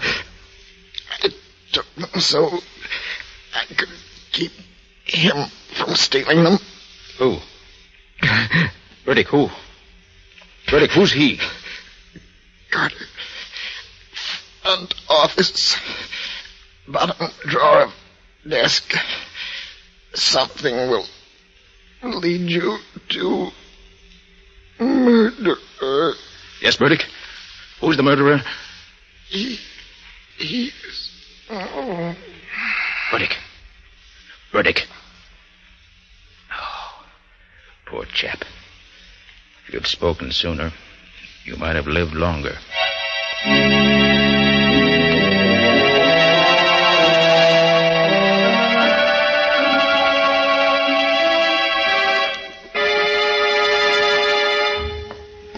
Nick. Oh, Nick, I got here as quick as I could. Have you found anything yet? I think so. Scubby Burdick wasn't lying to me. I found this in the bottom drawer of the desk in the front office here. A book. Well, is that what Burdick meant? Just look at that title. Studies of various angles of bullets in flight. Well, so what, Nick? Scubby, that's the way Hamill was killed. It all adds up perfectly. Now I know why I heard only one shot when I found 3 empty shells in the murder weapon. 3 shots were fired, but 2 of them were fired at a different time from the third. Well, do you know where the other 2 bullets are, Nick? I do. Follow me out in the hall and I'll show you. Yeah? You see, Scubby, as soon as I found that book in the flight of bullets, I did a bit of looking around, and I finally found them. Well, where are they? In the office here? No, Scubby, in the corridor. Right over there in that dark corner, embedded in the wall beside the elevator shaft, about a half a dozen feet from where Hamill was killed. Well, what are they doing over there? Scubby, this was a very ingenious crime. And if you watch carefully, I'll show you just how ingenious it really was. Now, you notice that Cornish's office is the only one facing the corridor leading from the elevator. Yeah. So what? Well, in order to shoot someone coming down the hall, the murderer, if he were in any office but Cornish's, would have to step from his office out into this corridor and be seen, right? Yeah, right. But our murderer was very clever. I got the answer when I located the book, and when I found these embedded in the wall beside the elevator shaft. The 2 missing bullets? Right. Well, hey, they're all banged up. Precisely, just like the murder bullet. And that's what gave me the answer. You see, Scubby, Yeah. the murderer never left his office. He stood inside the front office, the one around the corner, on the lower leg of the L-shaped corridor, and aimed at that steel pillar built into the wall over there. When the bullet hit the steel face of the pillar, it was deflected into Hamill's lungs. Look here. You see these marks in the face of the pillar here? Where? Oh, yeah. Those are the bullet marks. Oh, well, gosh, Nick, that's fantastic. Hey, are you sure you're right? Positive. Don't you see, Scubby? That explains the other 2 shots that were fired. They weren't fired at Hamill, and they weren't fired at the time the murder was committed. They were practice shots used by the murderer to be sure he had the correct angle from which to shoot Hamill. Gosh, Nick, I've certainly got to hand it to you. Yes, but we still have to get the murderer. But how? And who is it, Nick? I rather think that if we step back in the office and wait, we'll find out soon enough, Scubby.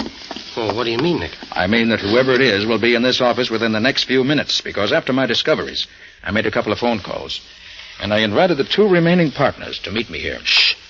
Here comes someone now. Oh. Oh, how do you do, gentlemen? Oh, hello, Garrick. I got your phone call, Carter, and I got here as fast as I could. Garrick, have you seen this book before? Studies of various angles of bullets in flight. Why, yes, now that I think of it, I think I have. Does it belong to you? No, it doesn't. But I remember that one day when I was with Mr. Nelson, he stopped in front of a bookshop and looked at it. Rather closely, now that I think of it. Yes, I'm sure it was Nelson. Very interesting. Now tell me, Mr. Garrick, when the murder was committed, are you positive that you and Mr. Nelson were in this office together? That's right, Mr. Carter. Can you show me exactly where each of you stood at the time the shot was fired? Well, now let me see. I was here, facing the window, and Nelson was, well, standing right about here by the door. Mm-hmm. I see. Did you notice in which direction he was facing at the time? Yes, I remember. This way, facing the corridor. In other words, the way he was standing, you could see him only in profile. That's right. Well, there's no question but that's how it was done, Scubby. The murderer planted himself in this office so that he could establish a strong alibi. He then took the gun from his pocket, unseen by the other person in the room, who could see him only in profile, and then fired it at that steel pillar. Then as he ran into the corridor with the rest, after Hamill was dead, he dropped the gun into the umbrella stand in front of Cornish's office. Well, Carter, do you mean that Nelson is the one How who... do you do, gentlemen? Did I hear my name mentioned? Yes, Nelson, you did. Why did you kill Hamill and Cornish? Please, Garrick, don't be ridiculous. Oh, Nelson, does this book look familiar to you? This book? No, I can't say that it does. You sure you'd never seen this book before? Now that you mention it, I may have glanced at it in a bookshop at one time or another, but then I look over a lot of books. I like to browse. I see. Nelson, see how you approve of this story of Hamill's murder. Yes? The killer knew of Cornish's criminal record, and he figured he could embezzle some of the firm's money and pin it on an innocent man. Then when he found out that Hamill was becoming suspicious and was having the accounts checked, he became panicky and afraid that it might not work out the way he had planned. So he decided to kill Hamill. Then when he happened to overhear Hamill's conversation with me over the telephone, he hurriedly borrowed Burdick's car without Burdick's knowledge and tried to get rid of me. That's an interesting way out, Mr. Carter. Have you also a theory as to who the killer is? I have. By the process of elimination, it has to be either you or Mr. Garrick or an unknown. And I've already proved that I didn't do it. It must have been an unknown then, Mr. Carter. I certainly didn't kill Hamill. I had nothing to do with the murder. When the shot was fired, I was right here in this room with Mr. Garrick. He can testify to that. He has already, Mr. Nelson. In fact, Mr. Carter, I was standing right here facing the window when the shot was fired. Oh, no. That's where I was, Mr. Carter. Standing there at the window. Now, please, Garrick. Please, now, gentlemen, please. I... You don't have to argue about it. I know who was at the window, and I know who fired the fatal shot. Scubby, take a look at the flyleaf of this book. Well, what are they, Nick? They look like the scribbles that some guys draw when they have nothing else to do. Oh, doodles, they call them. Exactly. While I was looking through the various offices, I found some papers with these same doodling marks on them in one of the desks. And these marks were made by the murderer. Garrick, I arrest you for the murder... Watch out, Nick, he's got a gun! Well, Scubby, pick up the pieces. Oh, boy. There's the murderer, Garrick. He's also the man who tried to murder you and me last night on the road to Burdick's home. Well, I'll be... You see, Scubby, Burdick has his suspicions about Garrick. That's why we found those securities on him. He took them so that they wouldn't fall into Garrick's hands. He'd suddenly found out that Garrick was an unscrupulous crook. And that was the reason he ran when Mrs. Burdick called him. He saw Garrick at the window and was afraid of him. Well, Nick, I must say he had me fooled when he said that Nelson was standing at the door of the office here when he was really there himself.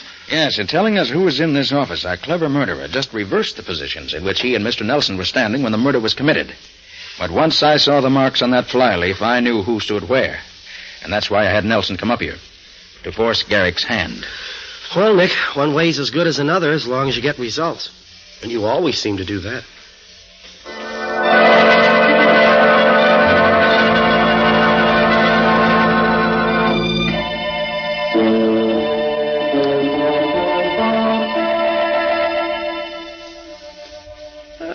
So you finally decided to come back, did you? Yes, Patsy, it's all over.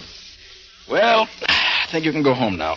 Why, Mr. Carter, are you sure you can spare me? Why not? You've been so busy on this case all night, Mr. Carter, you may not have noticed that it is now a new day. And a good secretary is always on the job the first thing in the morning. Shall I take a letter, Mr. Carter?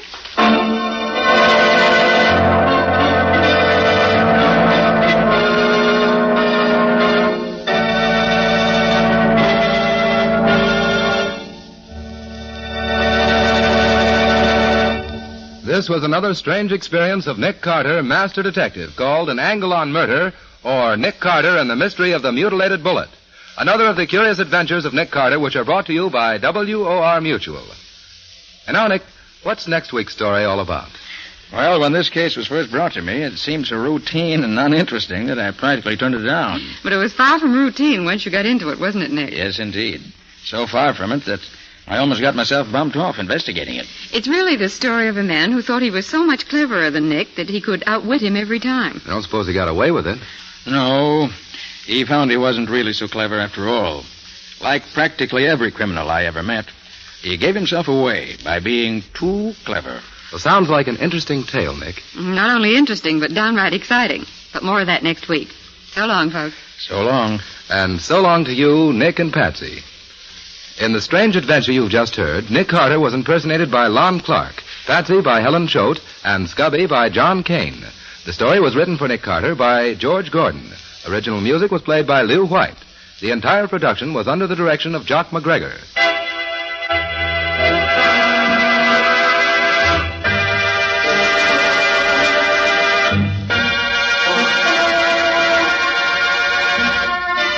Next week, listen to another curious experience of Nick Carter entitled The Body on the Slab, or Nick Carter and the Mystery of the Missing Husband.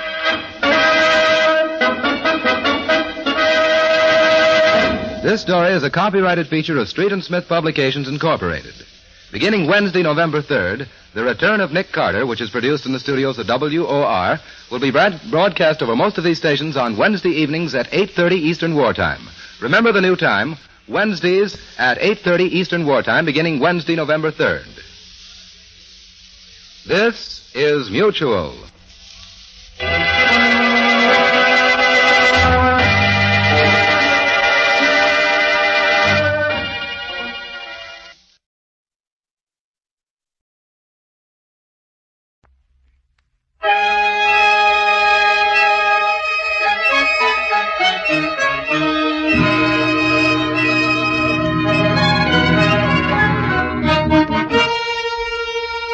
Wrigley's Spearmint Gum presents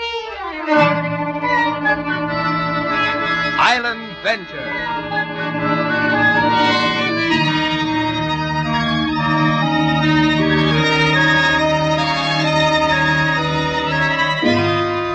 The makers of Wrigley's Spearmint Gum invite you to listen to another story in the island venture of Gil Perry, modern pioneer, ex-Navy hero, who has gone back to the islands of the Central Pacific to start an air service. Gil and his friend Trigger Brett are typical of the men of the Navy who fought through to victory and now are bringing their courage, their dauntless spirit, and their sound Navy training with them into peacetime enterprises. In just a minute now, Wrigley's Spearmint Gum will bring you Island Venture.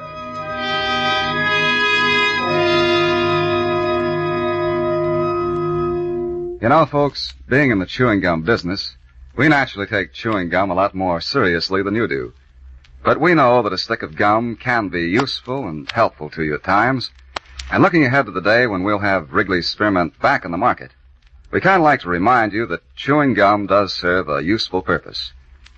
One of the things chewing gum does, for example, is to help you get more fun out of your work. That's because chewing gives you a feeling of comfort and satisfaction, helps keep your mouth moist, makes the job seem easier and pleasanter. And folks, when we talk about chewing gum, we mean any gum, not just ours. There are a number of good chewing gums in the market now. And we're going to add Wrigley's Spearmint to that number just as soon as possible. We haven't brought this good old favorite back yet because we felt that those of you who want Wrigley's Spearmint want enough of it to go around more fairly and equally.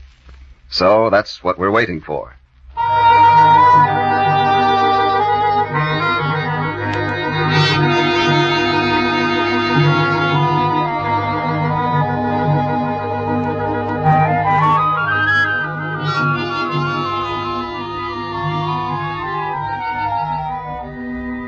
Hey, Gil. Hold that box till I move this one in. Okay, Trigger. Say, what's in these things anyway, lead? Oh, you know what the lead is, Trigger. Many times I've told you. Yeah. They're books for George Cartwright's mission school on Eros, Trigger. You're kind of heavy, huh? Yeah, you ain't kidding.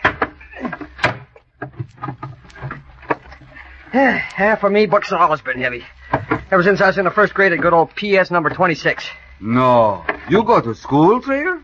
Yeah, I went to school for 9 years. No. Oh, that must be world's record, I think. Almost, anyways, huh, Senor Gil? 9 years in the first grade. Maybe Trigger wanted to stay in the same class with his old man, Pop. That's all the books, Trigger. 16 boxes, right? Yeah, Pop's the student. How many, Pop? And your thumb don't count for two. Lay off, you two. We're in a hurry this morning. Morning, he calls it. It won't be light for 2 hours yet. Come on, stop beefing. You know why we're making an early start today. We gotta make 2 stops. These books for the Cartwright mission on Eros, and those 40 boxes of dynamite for the Columbia mines in Rendell. And it'll still be dark before we get back here. Well, that's a cinch, unless you stop your yapping. Oh, here's Fat Sam and his boys with that dynamite. Show them where to store it, will you, Trigger? Yeah. I'll check the fuel tanks. and I want to be ready to leave in half an hour. The pearl gray of pre-dawn shrouds the island of Vilopan. A chill night wind rustles the palms. Low clouds mask the far horizon. The deep booming of the surf, as it breaks white on the coral reefs, rolls over the island like slow thunder. And the smoke of cook fires rises from the cluster of thatch-roofed houses and pours in long, thin banners across the wakening jungle. The big silver and red plane is loaded now. Its hatches closed and dogged tight. Its engines roar.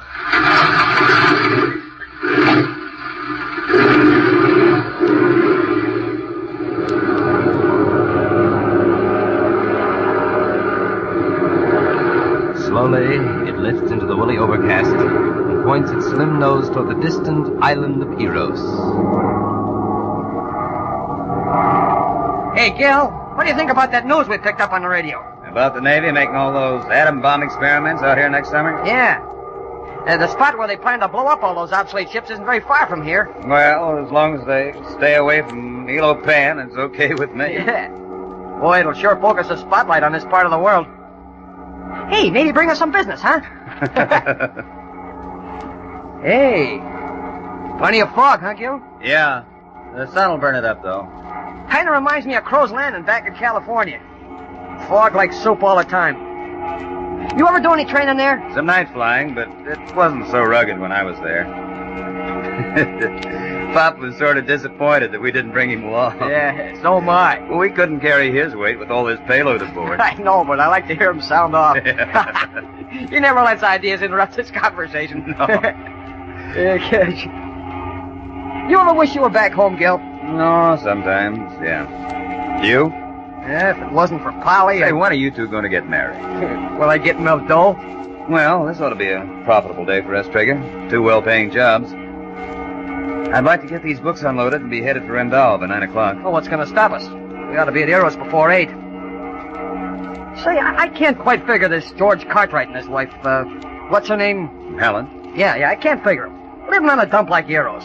Nothing but sago swamp and crocodiles camping on your front porch. Fever and crocodiles. Oh, boy, what a life. Well, missionaries don't worry about things like that, Trigger. And the Cartwrights are really doing a job. George is looking after the people's health and Helen after their morals. Like what? Teaching them hymns? Like trying to raise their living standards. I had a letter from my brother the other day. He says he's trying to raise his living standards, too. Trying to get his wife to quit her job in the factory and come back to the kitchen. From nuts to soup, he called it. Eros is a tough island to make a living on. The natives have to work in the jungle swamps cutting sago palms, and the crocodiles get plenty of them. Yeah, me, I don't go for playing with crocodiles. Well, neither do the natives. But George tells me that there's a lot of dough in that sago stuff. They make tapioca out of it, you know.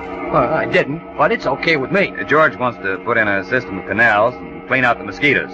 Eros would really go places then. He's talked to a big outfit about it, the Pacific Development Company. And they're interested, too. Well, what's holding them back? The natives. They're witch-ridden. Devil worshippers. Yeah, a lot of people out here are devil worshippers. What devil do the good folks on Eros worship? They call it the cult of stones. That I like. That's not a joke, son. The natives believe that every stone is inhabited by a devil spirit. They heap up the stones in little mounds and worship them. You've seen the mounds, haven't you? Sure, but I didn't know what they were. I should have told you before, I guess. Because if you touch one of those mounds, it's curtains. Touch a pebble and the angry spirit leaves it, enters the body of some jungle animal or snake, and kills the man or woman who crosses his path. Hey, you talk like you believe that stuff. No, I don't believe it, but I know the hold that black magic has on these islanders. The witch doctors have ruled them for centuries. So you better watch your step, fella. George thinks that he's making a little headway against this witchcraft, but, yeah, I don't know. Ignorance is potent, Trigger. That's what I told the 6th grade teacher before I quit school. But now Hey, Gil, ahead there. Huh? Ain't that the outer reef of Eros breaking through the fog? Yeah, I thought this fog had cleared before we got here. This landing isn't going to be too much fun. Well, there'll be some ceiling under the soup. You can mush her in full flaps. Fasten your belt. We might hit hard.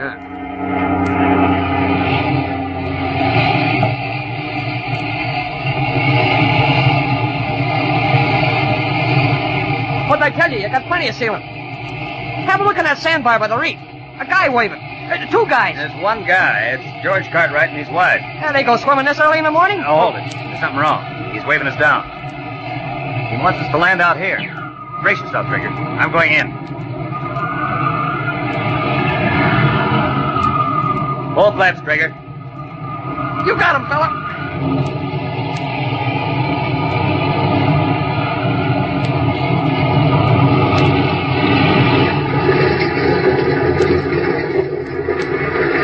Hey, there's green water to starboard. You can bring her in close.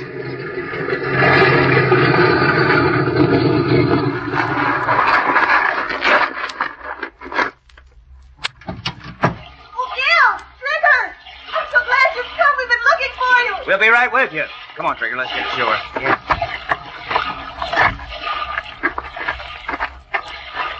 What's wrong, George? We're in a jam, Gil. You mean serious? I mean doggone serious. The natives. What's wrong with them? We're wrong with them. We and everything we stand for. 5 years' work gone to pot. They've turned against us to a man. You're forgetting Queso, George. He's our houseboy. Oh. If it hadn't been for him, we wouldn't be alive. Oh, Gil, it was terrible. It was awful. Listen. The drums. Well, what's it all about? What cooks? Spill it. It was my fault, Gil. Oh, it wasn't. Helen, you couldn't help it. I thought we had this witchcraft licked, Gil. For 5 years we've been fighting it, and I thought we had it whipped. But the witch doctors were only waiting for the right time. That's all, just waiting. Came last night at the mission house sing. Oh, Gil. All night hiding in the jungle with those drums beating. Now, pull yourself together, Helen. You're all right now. We'll take you off of here. Yeah, if you ask me, we'd better shove. Those babies are getting near. And that ain't no welcome to Eris they're playing. I've heard those drums before. Yeah, Helen, hop aboard. And you too, George. There's no point... No, I can't leave until Queso gets here. They know now that he warned us, and they'll kill him when they catch him just like that. Well, how long before this Queso gets here? Where'd he go? He's got an outrigger canoe, Gil. We were afraid this fog could hold you up, and we were going to try and get away in his canoe. He'll be here in 10 minutes, or 15 anyway. Well, in 15 minutes, those drummer boys won't be here, and All then... those drums are 2 miles away, Trigger. Which is close enough. How'd this all happen, George? What went wrong last night at the mission house?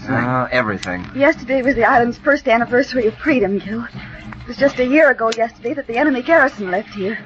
I wanted to make the day remembered. I taught one of the boys the pledge to the flag, and I wanted them to sing the national anthem.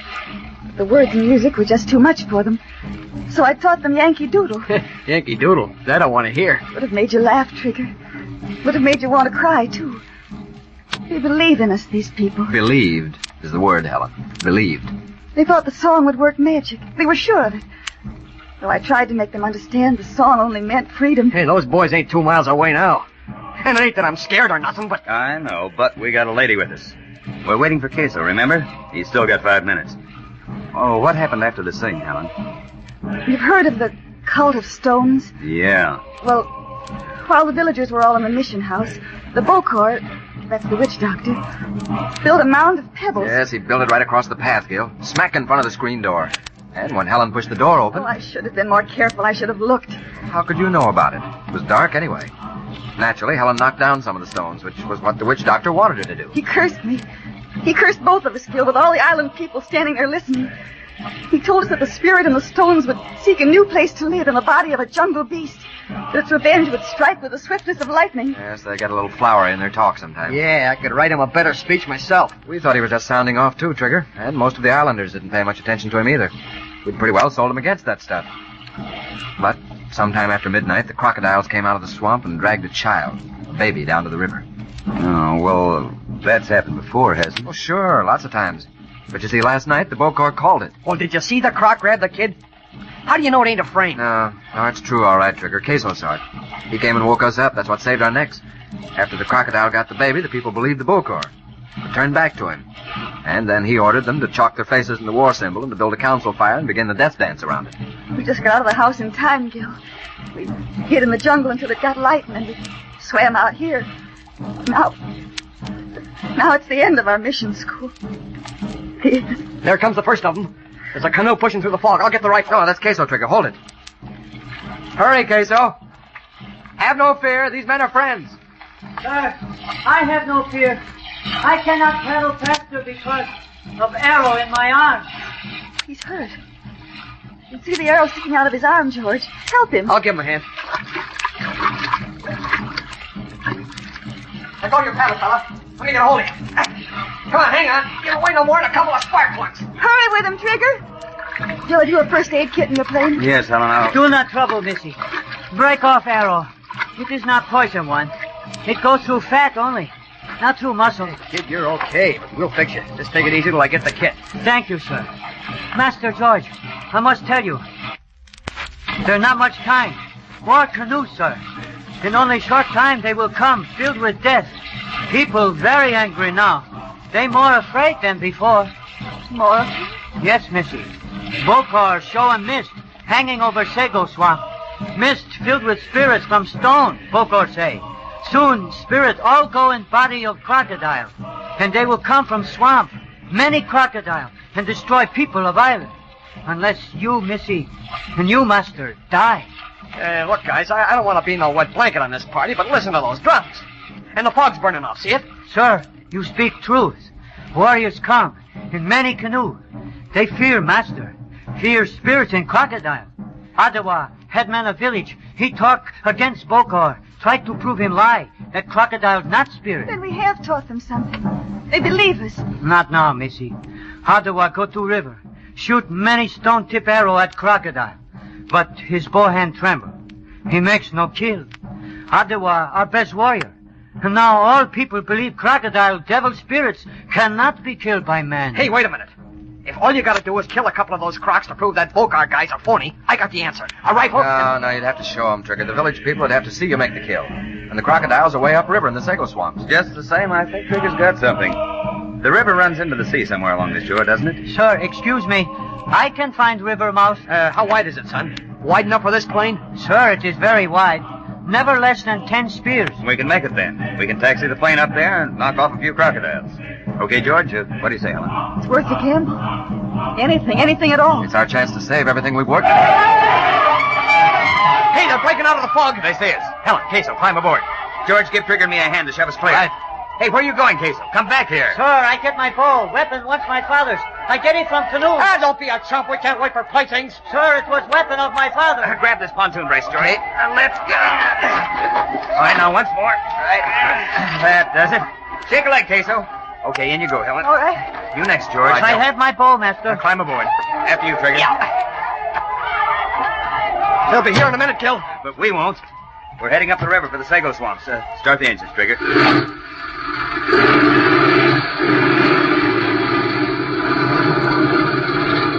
We're okay now. We're safe. All right, Queso. We're counting on you. Which way's that river mouth? I show you, sir. Follow reef. Keep always toward rising sun.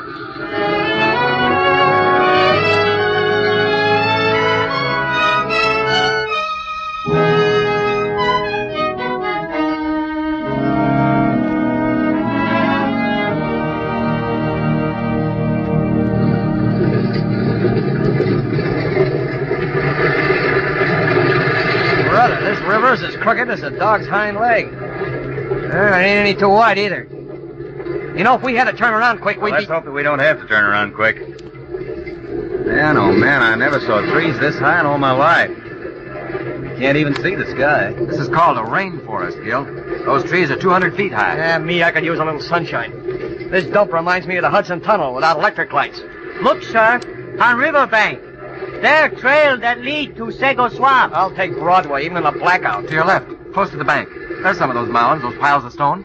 They look innocent enough. They've caused so much trouble. How much farther to this sago swamp? I don't know, Gil. I've been in here over the pack trail, but never up the river. Sir, very soon we reach parting of river. There begins Sago Swamp.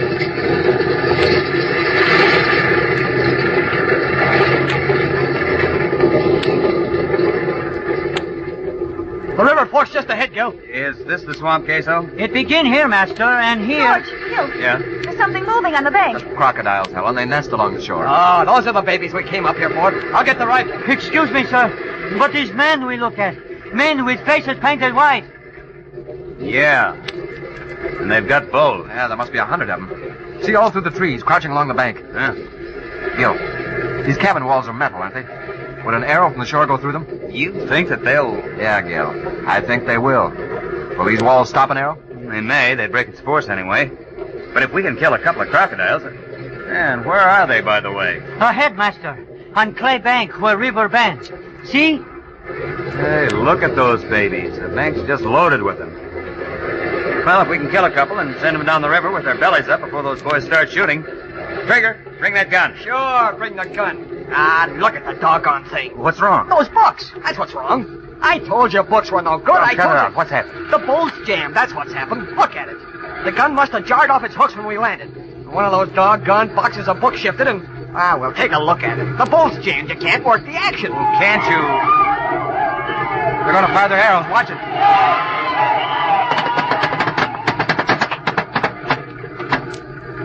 None of them came through. The bolt action won't work, but there's a shell in the chamber. And I can get one shot at those bow and arrow boys. Sugar, you can't shoot at those men. What do you mean, can't?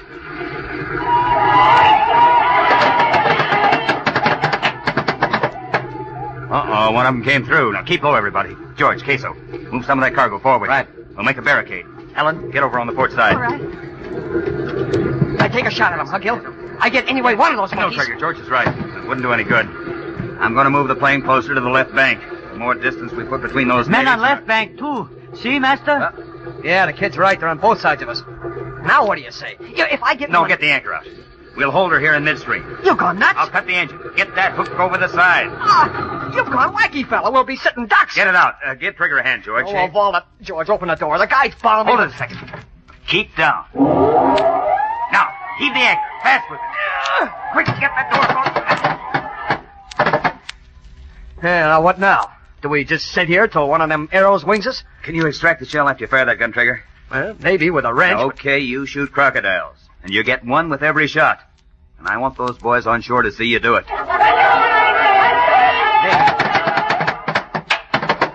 Gil, you think that's going to stop those babies now? That witch doctor's got them all steamed up. They want killing It's now. the only chance we've got. If you can kill a few crocodiles, the odds are with us. Don't you think so, George? Yes, if we can make that witch doctor lose face, he's all washed up. He's got the islanders thinking the crocodiles can't be killed by man, so if we do it... All right, I kill him. Shoot through the window, Trigger. You've less chance of stopping one of those arrows there. Now hold it. I'll pull that window open for you.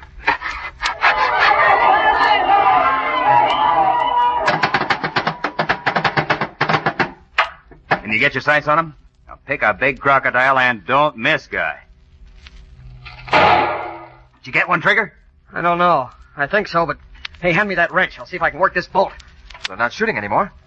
But they're building a fire. Why the fire, Queso? They heat palm oil, sir. They tie cotton pad on arrowheads, dip in burning oil. Fire arrows, sir. They will set fire to plane. Oh, that tears it. That washes us up. We gotta get out of here, but fast. Quit working on that gun, Trigger. Cut the anchor loose. Don't try to pull it up. George, Queso, move those boxes there. Right, Gil. The plane won't steer unless you trim. Now step on it, everybody. Here's okay. The anchor line's cut, Gil. Okay, here we go. Keep down, Helen. All right.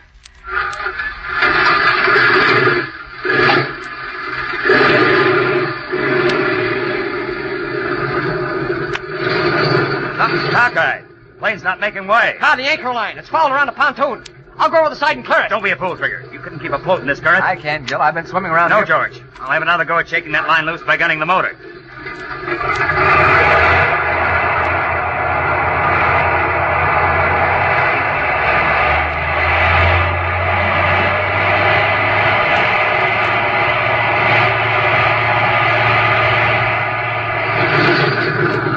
It's no use. We're stuck. Here come fire arrows, sir. If they pierce the gas tank, this plane will go up like a rocket.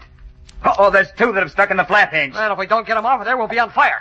This I gotta do, Gil. I'll crawl out in the wing. That's my job, fella. Stand clear. Gil, you're nuts. I'm smaller. I got a better chance. I said stand clear. And don't rock the plane. He's crazy. The guy's crazy. He'll slip off that wing. Hey, Gil, duck. Here come some more arrows. He's got those burning arrows. Nice going, Gil. Quick now, back. Grab my hand. Hey, George, stand away from the door. Want to get nicked? Come on, Gil. Catch hold. Yeah. Here you are. Come on. Here, Queso, take these arrows. Quick, close the door. Wow. Thank you, sir. These arrows long. They fit my father's bow. Maybe we send arrow far and hard. We maybe kill monster on bank. Master George, he good shot. Hey, that kid's got an idea. How about it, George? Yeah, but I can't do it. I could make the arrow carry that far, but I'm not a good enough shot. Doubt if I could hit one of those crocodiles. I'll try. Brother, if we only had a hand grenade or a stick. That's it, Trigger. You got it. You've hit it right on the button. Oh, we're both a couple of dumb clucks. Well, I'm dumb, too. I don't get it. Dynamite, George, dynamite. We've got 40 cases of the stuff. We were bringing it to Columbia Mines. Now, you said that you could make an arrow carry as far as those crocs. Could you do it with a stick of dynamite tied to it? I think so. It wouldn't weigh much more. You're going to put a lighted fuse in it. Is that the idea? That's it. Trigger, get 3 or 4 sticks of that. I'm on my way, fella. Those fuses would have to be cut just right, so if they explode the stuff a second before it hits the water. That's where I come in, George. I learned to do that in the Navy. Here, tie one of the sticks on, Gil. Yeah. I'll cut a fuse. All right. Stand here, Trigger. Yeah, wait till I get this fuse stuck in the dynamite. Okay, George. I'll light it when we get the door open. You ready, Gil? Kneel down, George. Yeah. Don't expose yourself. I'll say when you're ready. And make it good. This may win your island back. Ready? Light the fuse, Trigger. Let her go, George. The fuse is kind of short. The water snuffed the fuse out. It was too long, Trigger. Yeah. Or try this one. It's shorter. Those fire arrows. They're dropping all around us. If they hit the gas tank... Oh, George, Gil, hurry, please, please. Warrior, shoot from both sides, Master. Many arrows come now. Do something, please, George. Light her up, Trigger. I'm set here. You gotta make this one good, George. You can't miss. I'll do my best. Oh, that one's gonna hit the water, too. It's our last arrow now. Hey, that did it! That got him! Wait till the smoke clears. The monsters. They float belly up. Many crocodiles float down river. Oh, brother, he must have killed 1,000 crocodiles. Missy, Master, see, Boko run. Young man chase him. He'll not come back. I think so, maybe. Yeah, that Bokar guy's all washed up. They'll run him clear off the island. The islanders. Our people, George. They've thrown away their weapons. Look, Helen. They're kneeling all along the banks. Listen. They're singing Yankee Doodle. Oh, I told you. It'd make you want to laugh. And to cry, too. That's their song of freedom. They'll believe us now. They'll listen to us. We won't have to worry about black magic again. And Gil, Trigger, now these people won't need to be poor anymore. I can bring capital in here. I can make a go of our sago cultivation. I owe you two guys a debt that I can never repay. Well, you can make a stab at paying it, fella. If the Pacific Development Company comes in here and builds a business, there'll be freight to haul.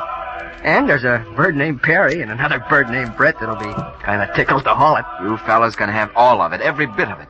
We can go back to our mission, George. We can go back to our work. Now, if you men will excuse me, I'd like to kneel down and say thank you.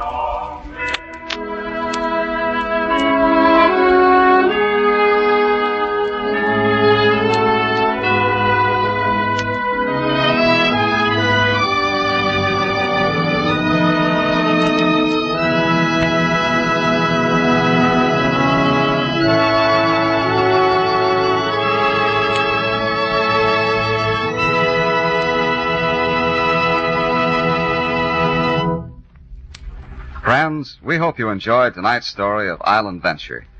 And even though Wrigley's Spearmint Gum isn't back in the market yet, we want to remind you of the value of chewing gum, any good gum. Chewing a piece of gum not only freshens your taste and helps sweeten your breath, but also gives you the enjoyment of the chewing itself. Now, of course, we realize that there's still a scarcity of good chewing gum, but you can get some at times, and we suggest you do. As for Wrigley's Spearmint Gum, well, you can be sure we will add our production of that fine brand to the total amount of good gum available just as soon as possible.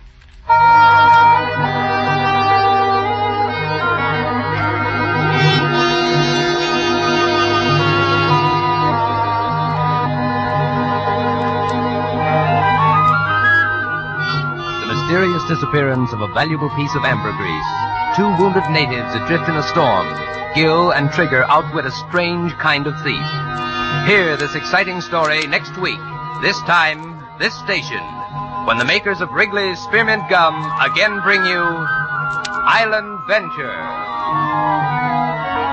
This program has come to you from our Chicago studios in the Wrigley Building. This is CBS, the Columbia Broadcasting System.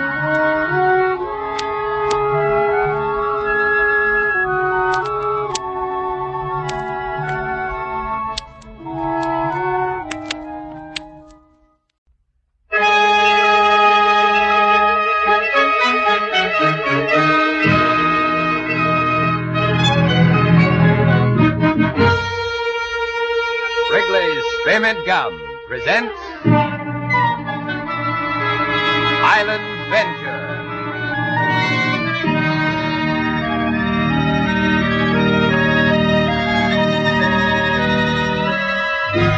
The makers of Wrigley's Spearmint Gum invite you to listen to another story in the Island Venture of Gil Perry. modern pioneer, ex-Navy hero, who has gone back to the islands of the Central Pacific to start an air service. Gil and his friend, Trigger Brett, are typical of the men of the Navy who fought through to victory and now are bringing their courage, their dauntless spirit, and their sound Navy training with them into peacetime enterprises.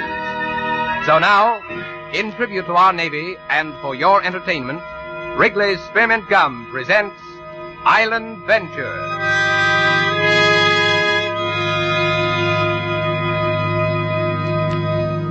Friends, we realize that there are many things in life that are more important to you than chewing gum. But sometimes even a little thing can be useful and helpful in our daily lives. And as we all know, chewing gum does serve such a purpose. Now on your job, for instance, no matter what your daily work happens to be, it's perfectly natural at times to want to get your teeth into something. Chewing on a good piece of gum helps keep you feeling satisfied. And feeling better, of course, you work better. Your job seems easier and pleasanter.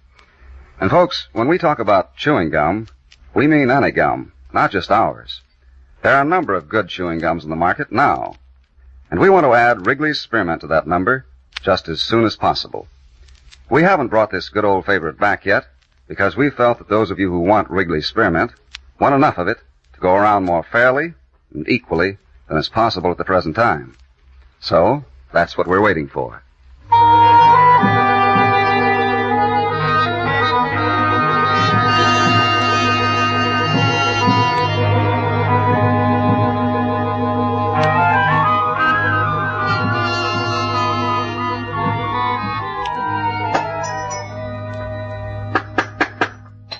I'm going down to meet the Clipper, Trigger. I want to see if we got any mail.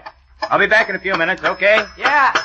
The machinery that Dawn Boss wants us to bring over to Telesozo tomorrow morning is pretty valuable, so maybe you better get it aboard the plane. And it might be a good idea if you moored the plane in the lagoon. The tropical island of Ilopan. Gray-white clouds tumbling overhead. A soft, gentle breeze that brings with it the clean smell of the sea. And the sun pouring gold under the white coral beaches. And flecking the green of the palm leaves with light spots. A long, low, tin-roofed hangar. A young man with a black frown on his face, tinkering with the landing gear of a silver-winged plane. The Senor Gil is going to meet the Clipper, huh, Trigger? Yeah. To get the mail, huh? Yeah. Oh, what's the matter with you, Trigger? You sick? No. You have a headache? The cat fever? No, I ain't got a headache and I ain't got cat fever. You have a big grouch, I think. Hey, you have a fight with my Polly? Look, Pop, beat it, will you, Scram? Get out of here. Leave me be. What have you said to my Polly? What you have said to make her get the mad with you? I didn't say nothing to her. I haven't even seen her. All I do is work. That's all I do, just work. Get the plane ready so we can leave the motor for Telezozo, he says. Get it moored in the lagoon, he says. Get the cargo aboard, he says. And, this he, what does all this saying? That's the Senor Gil, perhaps, huh? Oh, my heart, she bleeds for you, Trigger. That Senor Gil is one big slave driver. One very big one. Why, this morning at 5 or 6 o'clock when I opened my eyes... And then turned right over again so the sun wouldn't shine on him. Sure, I turn over. Am I, Roland Luis Fernando Tomas Mendoza, a little rooster what makes the crows at the sun? Oh, no. But what do I see before I make the turns, huh?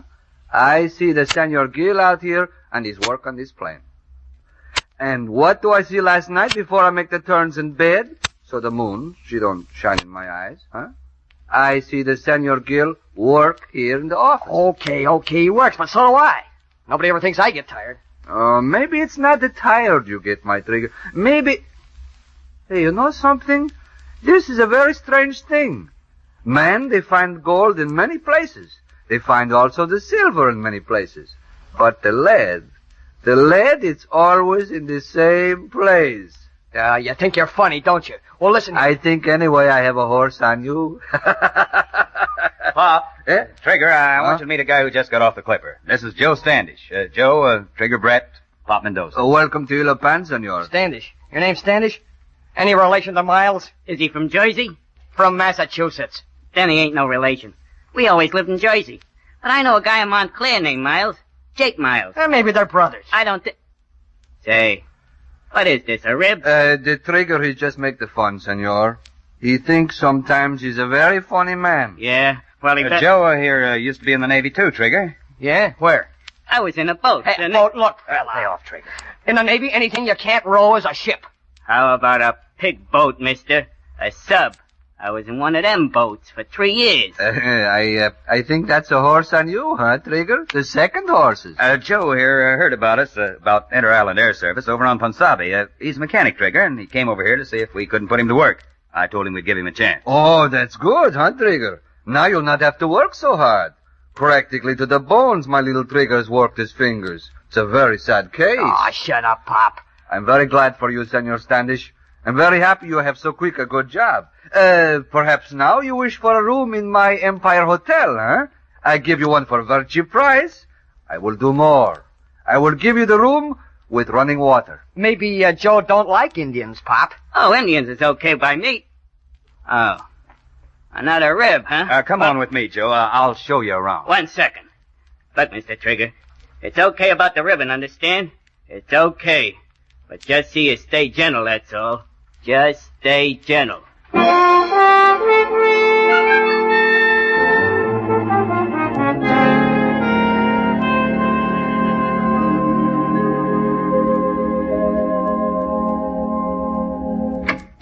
Hi. Where you been all evening? Around. With Polly? Yeah, she's going to plant a vegetable garden. I was sort of helping her plant it. Sort of's how I bet on it, too. What do you know about agriculture? Plenty. If you cut a pea in two and it's red inside, it's a watermelon. That's about what I thought you knew. Anyway, I'm glad to see you're over the Wimmies, or whatever it was that was eating you this afternoon. Oh, I asked Joe to stay aboard the amphibian tonight. I thought with all that stuff on it for Telezozo, and with it moored out there in the lagoon, that somebody ought to keep an eye on things. You trust that guy, don't you? Sure I trust him. How come you don't like him, Trigger? How come I don't like double pneumonia? He's a good guy, if you just give yourself a chance to know him. I'll have plenty of chances. But what's good about him? Just because he's in the Navy? And how do you know he was in the Navy? I saw his papers. Ah, what's papers mean? Anybody can have papers. I lost mine half a dozen times. What are you getting at? Nothing. But a strange guy comes here in the Clipper. He hits you for a job. You like his big brown eyes? He's a good mechanic. I watched him work. Okay, he's good. But what if he does a little off-the-record tinkering on one of the engines? What if one of them conks on us halfway between here and some other island? Well, you're a long-distance swimmer, aren't you? Why stew about a little thing like that? No, I'm sure that Joe's okay, Trigger, so quit worrying about it, will you? No. Yeah. Oh, boy. Me too. Maybe we ought to look over Dornboss's account. Hey, who said that? Nobody. Let's hit the sack.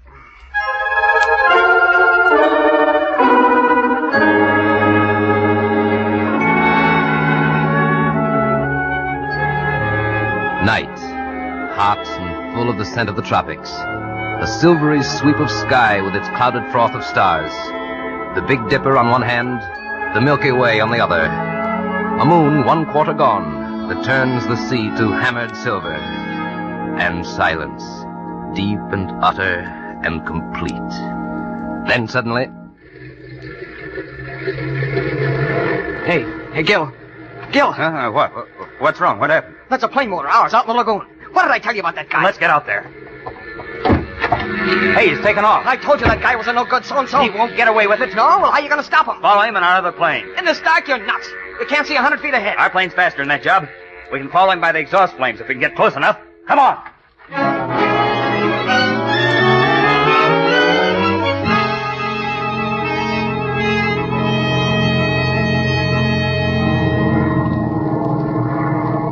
You see him, Trigger? I think so. Off to the right.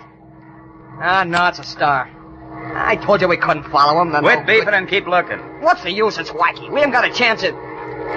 Wait a minute. You see something? No, but I thought of something. What? I didn't put any gas in that job. I was going to do it in the morning. How much was in the tanks? Oh, not more than a half hour flying. He'd notice the gauges, know that he was low. Hey, what's the nearest island? Walgie, isn't it? Yeah, but he can't get any gas there. There's nothing on that island. Not even natives. He could set her down in the cove off Walgie. There's a nice little sheltered one there. What did that get him? He could get some gas in the morning. How? Make it out of seaweed? I don't think that Joe's alone in this, Trigger. He'll use the radio and get help. You mean he's messed up with that same gang we've been running into out here? What else? They could use that plane, and they could sure use that shipment aboard it. Now, to me, this whole thing smells like a cooked-up job. Ah, what I've been telling you about that guy. What did I tell you? Okay, you told me I was wrong and you were right. You satisfied? Now, if you are, let's run over to Walgie and see if we can spot our plane. You can't land there. Ain't a level stretch on that dump big enough. Except maybe the beach. And you couldn't make that in the dark. Brother, are you full of encouragement tonight? I just said go over there and have a look. Any objections to that?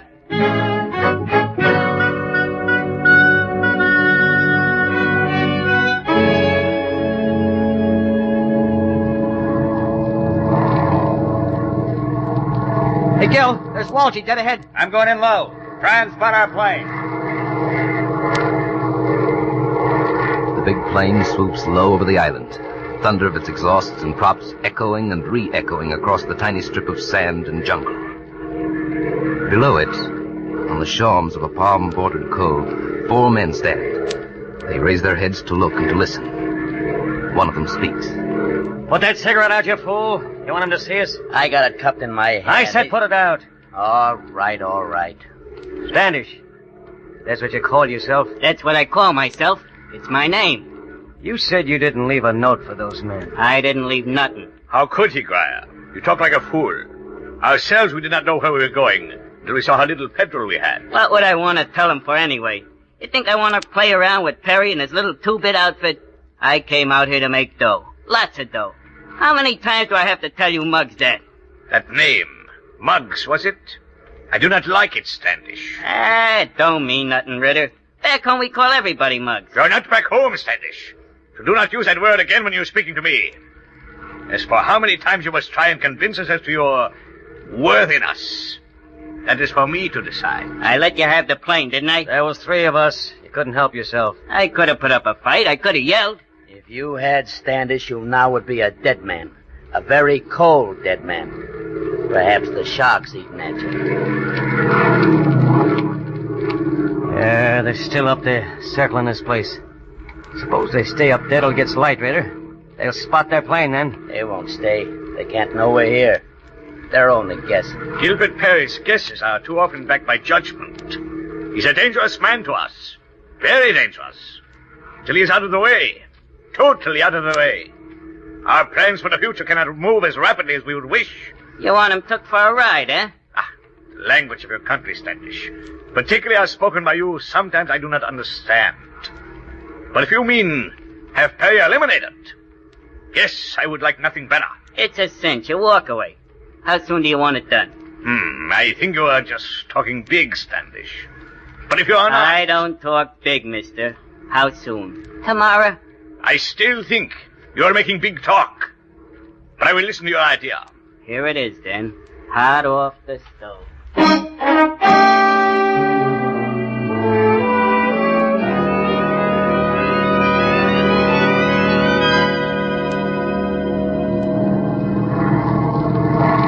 We're just wasting time, Gil. Maybe he didn't get this far. Maybe he ran out of gas and had to land someplace in a drink. I'm afraid you're right, Trigger. And it'd be just luck if we spotted the plane on the water. We're licked, for tonight anyway. We'll have a try again in the morning, as soon as it gets light. Yeah, if we don't get that plane back and that stuff aboard it, we're practically out of business, huh? Not practically out, Trigger. We're all the way out. We're busted. Maybe not, Guy. We might be able to... Hey, Gil. Huh? Coming up off that island. A rocket. Yeah, and there's another one. They're the same type we had aboard our plane, ain't they? Yeah. Well, how do you like that for a prize stinker? The guy steals our plane, he runs out of gas, and when he hears us flies over, he sends up distress rockets. It could be that he was lugged over here against his will. And it could be he's sending up those rockets to let us know where the plane is. Do you ever think of that? I'm thinking of it, but it don't add up. I think it does. Yeah? Then what happens to Joe when those birds who jumped him, if any birds did jump him, see those rockets? He's in trouble, unless he can hide from them. And I think he could hide from them until morning. It wouldn't be so tough in the dark. You got me almost convinced. But just almost. I'm convinced or not, I'm going back and find out. I want that plane and I want that cargo. I gotta have them. I'm with you, fella, but you can't land this wagon there. Not at night you can't. I wasn't going to try. We're going back to Elopan. We're getting Pop in our boat, and we're coming back. If we step on it, we ought to make it back here before sunrise.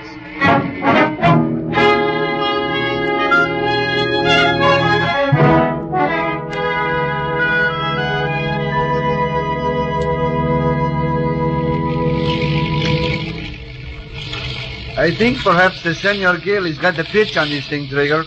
I think that Joe is a okay guy. Me, I still say maybe. You don't like him because he got the horses on you, huh? I don't like him, period. You know, it's not good to make snap judgments, Trigger. Once, my own self, I make a snap judgment about a man. I think I don't like him, and... It couldn't have been yourself. Hey, pipe down, you two. There's Walgie right ahead. Shut off the engine, Trigger. You still think there's a gang here, don't you? You still think that Joe was grabbed? I'll bet on it. Well, if you're right, they've heard us by now. You can hear this egg beater for a mile. That's a chance we take. But maybe we'll get in without anybody hearing us. The wind's off the island. Hey, what do we do when we get ashore? Tow our plane out if we find it? That's one thing. Look, don't tell me we're going to play Boy Scout and rescue poor old Joe. What did you do? Leave him here? Would I? In a second. No, he's just a big, bad, tough cookie, my Trigger. A very, very hard man. Yeah, he scares himself sometimes. Give me a hand with these oars, you guys. Yeah. We row in from here. Row? Row this barge? No, it won't be so bad. Come on, let's get the oars out. All right, guys. Grab that one. I got air. Take one. Yeah. All right. We won't go straight in. We'll pull along abreast of the beach. I want to see if we can spot our plane before we go ashore. Okay. Give way. Starboard a little. Pull in a little closer to shore. Yeah. Try not to make any more noise than you have to. Mind I take a horse loan for 11. Mind I... Hold it. Look in there at the far end. Into that cove. Isn't that our crate? It looks like it. The shadow is anywhere deeper. Yeah, that's it, all right, Gil. It's pulled up almost on the beach. Which proves for my dough that Joe isn't alone here. He couldn't have pulled that plane up by himself. All right, let's head toward it.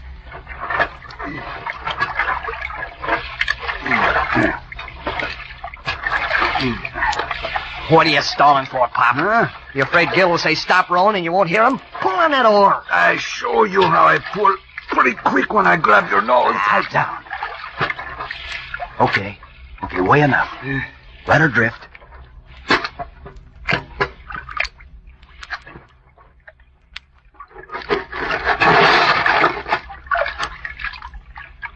Well, no reception committee. Little Joe and his pals, if any, must be taking a snooze. Get ashore. We'll push the plane off. Then... There will be no then, Terry. Oh, well... Easy. There are 4 of us here, and we all have guns. Come ashore. One at a time, with your heads up. Shall we have a go at jumping him, Gil? In this bum light, he might miss. No trigger. Good advice, Perry. Come ashore, quickly. Stand right where you are now. You're close enough. There's the other 3, Trigger. By that bush. Yeah, little Joe, your pal. Well, if it ain't Miles Standish. Fancy meeting you here. Go ahead, Brett. Have your fun. It'll be my turn in a minute. Turn, the gentleman says. Now we get ourselves mixed up with Harvard guys. I'd take it easy if I was you, Brett. Yeah, Trigger, don't go sticking your neck out. Are you mixed up with these men, Joe? What's it look like, Perry? Did you think I'd go for that little job you offered me? I've always played the big time, Perry. You mean once you played the big time, Joe, when you were in the Navy. If you were. Perry, you better keep this boy's mouth shut. Keep still, Trigger. I like to hear the boy talk, Gil. He fascinates me. I'm keeping count of every time you open your big mouth, Brett. Then it'll all be for free when I get over 10, won't it? Or can you count that high? That's enough out of you. Hey, Trigger, don't be a big fool. But for that slap, Senor Joe, I myself, Roland Luis Fernando Tomas Mendoza, will fix your wagon. It will not be today, Fat One. Or any day. We've had enough of talk. Tie them up. We have business to do. This is going to be a pleasure, Ritter. You first, Brett. Down on the ground with you. Yeah, when? Not yet, fella. Me, I think you'll be the one on the ground. No. Give Standish a hand. Move. How are you? There you are, pal. Flat on your back. Took 3 of you. Remember that, Joe boy. And I'll remind you of it again someday. That won't be soon, guy. Not soon. How do you like these knots, sailor? They look like Navy to you? Yeah, it took 3 of you. Now you, Perry. Crier, you tie up the fat boy. He ought to be easy. Just make some barrel swings. Don't try bulging your muscles, Perry. I know that trick. I can't quite figure you, Joe. Why try? You ain't very smart, Perry. Not near as smart as I thought you were. No. I did not think myself that the fast-thinking Gilbert Perry would be taken in by that little scheme of yours, Standish. Sending up them rockets, Perry. These guys kind of don't like you. They want you out of the way, permanent. So I tells them I'll bring you to where they can get at you. I had you pegged as a sucker. And you was. And I, Perry, wish to thank you for being such a sucker. Your elimination, which will come later, yours and your friends, will be quite a feather in my cap. I must ask you to excuse me for a short time. I have a little unfinished business to attend to. But I shall return shortly and resume the ceremonies. No, Gaia. Yeah? Stay here and watch these men. Standish, come with me.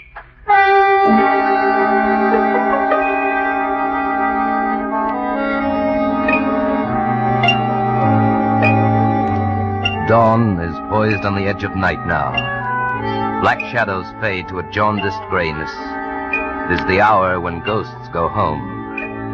A land crab waddles awkwardly across the clearing, halts for a moment, as if to look resentfully at the 3 bound figures on the sand, then scurries on again. Gil Perry moves cautiously and whispers to Trigger Brett. Trigger, are your ropes tight? Tie her and pull my window, Gil. I can't budge. Yours, Pop? Tight like a bullfighter's pants, senor. Yours, too? Mine seem kind of loose. Joe must have been a little tired when he got to me. Can you get loose? I don't know yet. I'm trying. How about it, Gil? I'm getting him, I think. Yeah. I've got my hands free. Nice going. Now, get my legs. Untie 'em. There. I got him, Trigger. I'm loose. You're gonna hop those 2 thugs? That's what I had in mind. Roll over here and get me loose. You can't take those 2 on alone. Come in and loose me too, senor. With the 3 of us... There isn't time. Ritter and Joe may be back any minute now. You're nuts, guy. You can't do it by yourself. They have the guns, senor. Yeah, but one gun's leaning against that tree.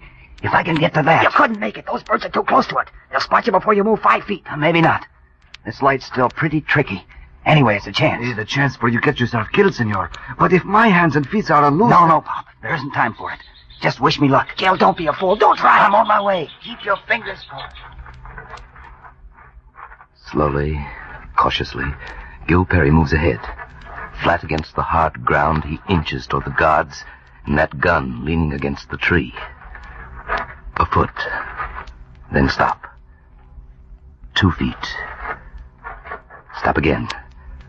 Pop Mendoza and Trigger watch him. Their eyes strain in the gray darkness, their breath pouring from their nostrils and sounding in the tense silence like the rustle of curtains. He's not going to make it, Pop. He's got too far to go. Keep quiet, Trigger. I say a little prayer. Gil is nearer now. 10 feet from that tree. 10 feet from that gun. One of the guard yawns, stretches and turns his head. Chill speeds along Gil's spine. His mouth goes suddenly dry. And down on the beach, Trigger Brett strains at his bound hands. Pop, they're going to spot him. Oh, if I can only get loose. I still say a prayer, Trigger. Maybe. Somewhere in the jungle, a bird screeches. The eyes of the guards turn lazily toward the sound. What I tell you, Trigger? I say a prayer, and the bird, she makes a noise. Look! Gil is on his feet, 3 quick strides, and the gun is in his hands. Don't move, you birds! I said don't move! Drop that gun, Briar! Drop it, quick! Hello, boy, Gil. Kid. Don't take any chances with those lugs. Slug 'em. Hit them for me, senor. Hey, Gil, behind you. Brother and Joe, Gil. Stand still, Perry. Stand very still. Get his gun, Joe. With pleasure. Let's have it, Perry. You're not very smart, are you? We have had enough of this fooling around. It's time now to do away with all of you. You wouldn't shoot guys tied up on the ground. And why not? They are much easier to kill that way. But if you feel squeamish about it, Perry, I will shoot you first. I will not have you tied up again, however, if that will make you feel better. You may stand exactly where you are. You're pretty low, aren't you, Joe? Just about as low as... Shut up, Perry. Let him talk. What's the difference what the bird says? You're the guy I don't want to hear no more, are you? Drop that gun, Ritter. Fast. You fool! Drop it! Now, back over there with your 2 little boys. Move, Ritter. Easy, Grier. Don't try nothing fancy. I don't get this. What's to get about it? It's simple. Here, hold the gun. Hold the gun on these eggs while I untie them 2 pigeons. Why, I still don't get it. You mean that... I don't mean nothing. I'm sorry I had to let it go so far. I'm awful sorry about you, too, Brett. I had to slap you to make it seem real. You slapped who? I thought you might wise up, Perry, when I tied them knots on you loose. I figured you would. I didn't. The only way I knew how to get you birds over here so you could get your plane back was to sell these apples and let me send up them rockets. Hey, wait a minute. You mean this whole thing was an act? I had to do something, Brett. These mugs jumped me in the plane back on Elo Pan. I had to make believe I was playing along with them. Well, shit, guy. You sure had me fooled. And I mean fooled. Me, Roland Luis Fernando Tomas Mendoza. For 1 little minute I was not fooled. Ah, don't give me that stuff, Pop. You didn't know any better than the rest of us what it was all about. Like always, Trigger, you just don't understand English. I have just said that for 1 little minute I'm not fooled. But for 3 or 4 hours, I'm as dumb as you are.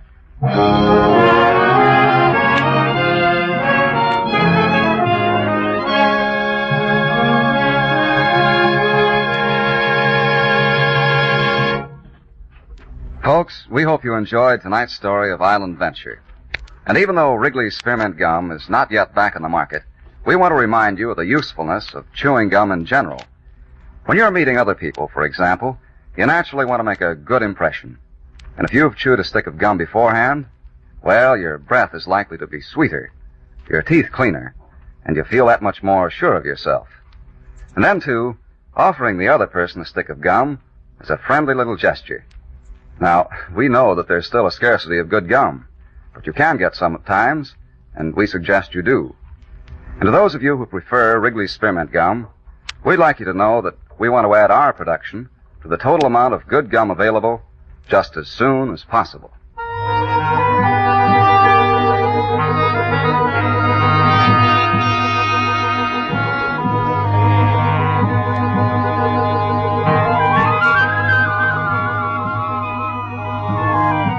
Trigger's singing voice leads him and Pop Mendoza to the brink of matrimony.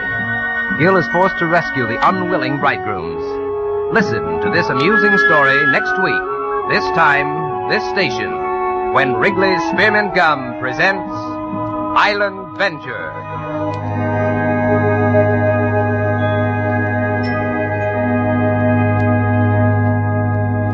Friends, the job of the trained merchant seaman is not nearly done, and it offers stable employment with great opportunities for a career in years to come.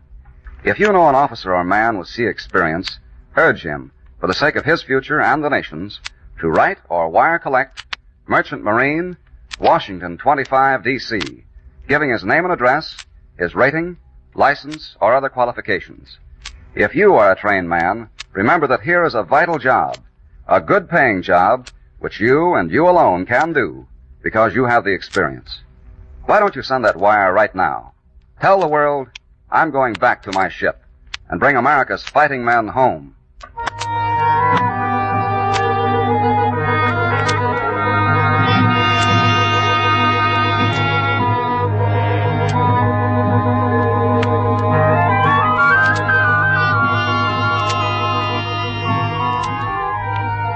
This program has come to you from our Chicago studios in the Wrigley Building.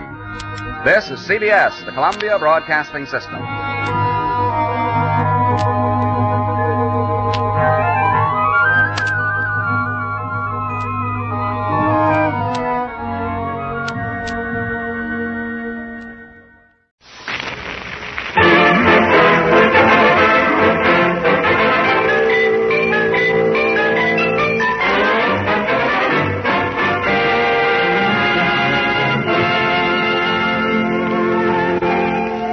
Hello there. This is Michael Piper, private detective. The case we bring you tonight is called the Erie Basin murder. As you know, Canada Dry and their many well-known bottlers of spur have been making these weekly radio visits possible. Well, now, let's see. The whole thing began one afternoon when Kitty and Doc and I were down in Battery Park feeding the pigeons. Kitty noticed a sign on the door of the harbor master's office announcing a public auction of unclaimed effects of sailors. Kitty said she'd like to drop in for a few minutes. So, we went in, leaving Doc parked outside in the cab. Apparently, the auction had been underway for quite some time.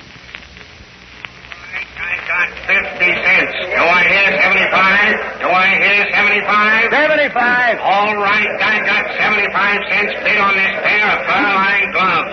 Who'll say $1? Are you done? Are you through? Are you all supplied? Sold for $1. Step to the cashier's window, sir. Don't go away, folks. The auction will continue in just a moment. Oh, Michael, this is amazing. Just look at some of these faces. Yes, kid. If I were casting an adventure picture, I'd certainly stop right here. Oh, good heavens. Netta. I see something over there that I absolutely refuse to believe. What? A two-headed man? No, it's even more amazing than that. Look where I'm pointing. A sailor with a parrot on his shoulder. Holy Pete, so it is. Well, that's snuck out of Treasure Island. Mm-hmm. If that parrot says pieces of 8, I'll know I'm dreaming. Oh. Well, it wasn't pieces of 8, just a plain parrot squawk. Unless it's pieces of 8 in Portuguese. Could be at that. The sailor looks Portuguese. All right, men. Next we have this little box wrapped in oilskin, contents unknown. Now, as far as we know, this box can contain anything from a ham sandwich to the crown jewels of Hindustan. Who'll start? $1, $2, $2.50. Say, that's wonderful. 3 men ready to take a chance. I heard $2.50. Who'll say 3? $3.50. $4. Well. Michael, our Portuguese sailor's bidding on the box. Seems he has some competition from that Swede and the fellow with the scar on his face. Against each other. I've got 4. Who'll say 5? 5, 6, $6.50. 7, 8, 9, 10. $10. Let me have that box. No, este cacho va a ser mío, no ves? Oh, just a minute, mister. This is an auction. Don't get sore just because 2 others are bidding against you. $10 is all I got. Let me have it for 10. $11. Sorry, mister. The gent with a parrot bids 11. I ain't got no more dough. I want that box. Sorry, the highest bidder wins. And now, let's go with this box. Scarface looks kind of mad. The Portuguese gentleman with a parrot has bid $11. Will the Swedish gentleman say 12? Yeah, I bid $12. 13, 20, 50. I got 50. Who'll say 55? Men must be crazy. Either that or they must know what's in that box. Okay, now, quiet, please. Now, this is really worthwhile. Apparently, both of these gentlemen want this box. The Portuguese has bid $50. Will you say? 55. And the Swede says 55. 60. Sold for $60 to the Portuguese gentleman with a parrot on his shoulder. In all honesty, this has got to stop somewhere. Here, senor, the $60. Thank you, sir. And the mysterious box is yours. Muito obrigado. No, you don't get that box. They fix you good. Get away. Stop. Did you make a put to this parrot? Michael, the Swede has a knife. Oh, take that parrot away. The parrot is scratching my face. You will try to knife me, eh? That is my knife. Give me back my knife. You want back the knife, eh? All right. Here's the knife. Take it. He stabbed the Swede. You men, stand back. Step aside. Portuguese knife. Auctioneer, call an ambulance. Michael, the Portuguese is running away. Here, you come back. Somebody stop that man. Come on, Kip. We've got to catch that fellow. All right. Somebody call the police. I don't see him, Michael. Neither do I. He's gone. Doc! Now, where the devil is Doc? I don't see the taxi anywhere. Found that Doc. I told him to wait here till we came out.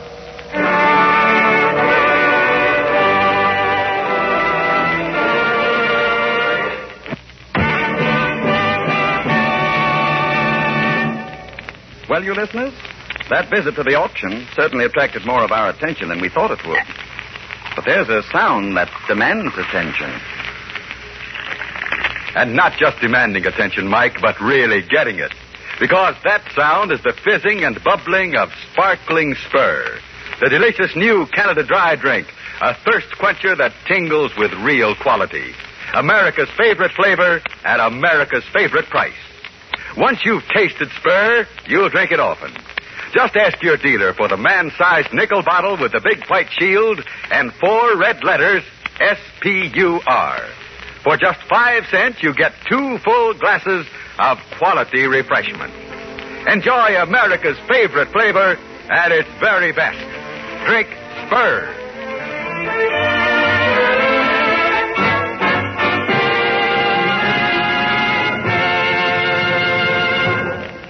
Back now to our story, the Erie Basin murder.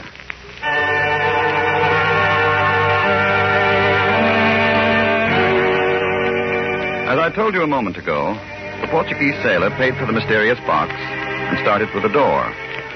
On the way out, he was attacked by the angry Swede, who outbid him. But the parrot flew into the Swede's face, causing the Swede to drop the knife. The Portuguese picked it up, stabbed the Swede in the shoulder, and escaped with the parrot and the package. The wounded Swede was arrested and taken to Belmore Hospital, where he was placed in a small room with bars on the windows. A few hours later, Kitty and Inspector Shield and I went to Belmore to question the Swede. Shield took charge of the questioning. Now, look, mister, this is serious. You better talk. What's your name? Gus Nielsen. And I got to get out of this hospital quick and see a fella. Who have you got to see, that Portuguese? Hey, the Portuguese.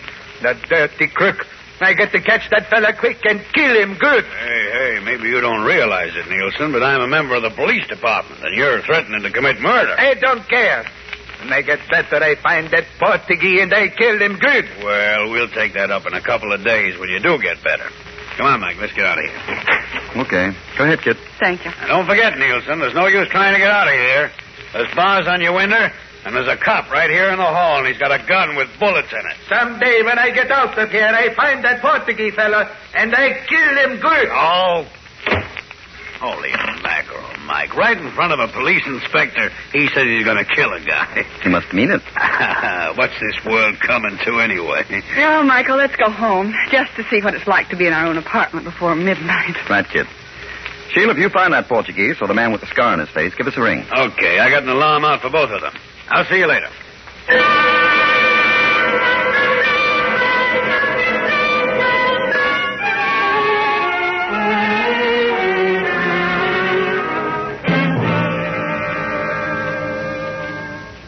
Well, Kitty, it's obvious that the three bidders for that box knew what it contained. I'll never draw a contented breath, Michael, till I know. Good Lord.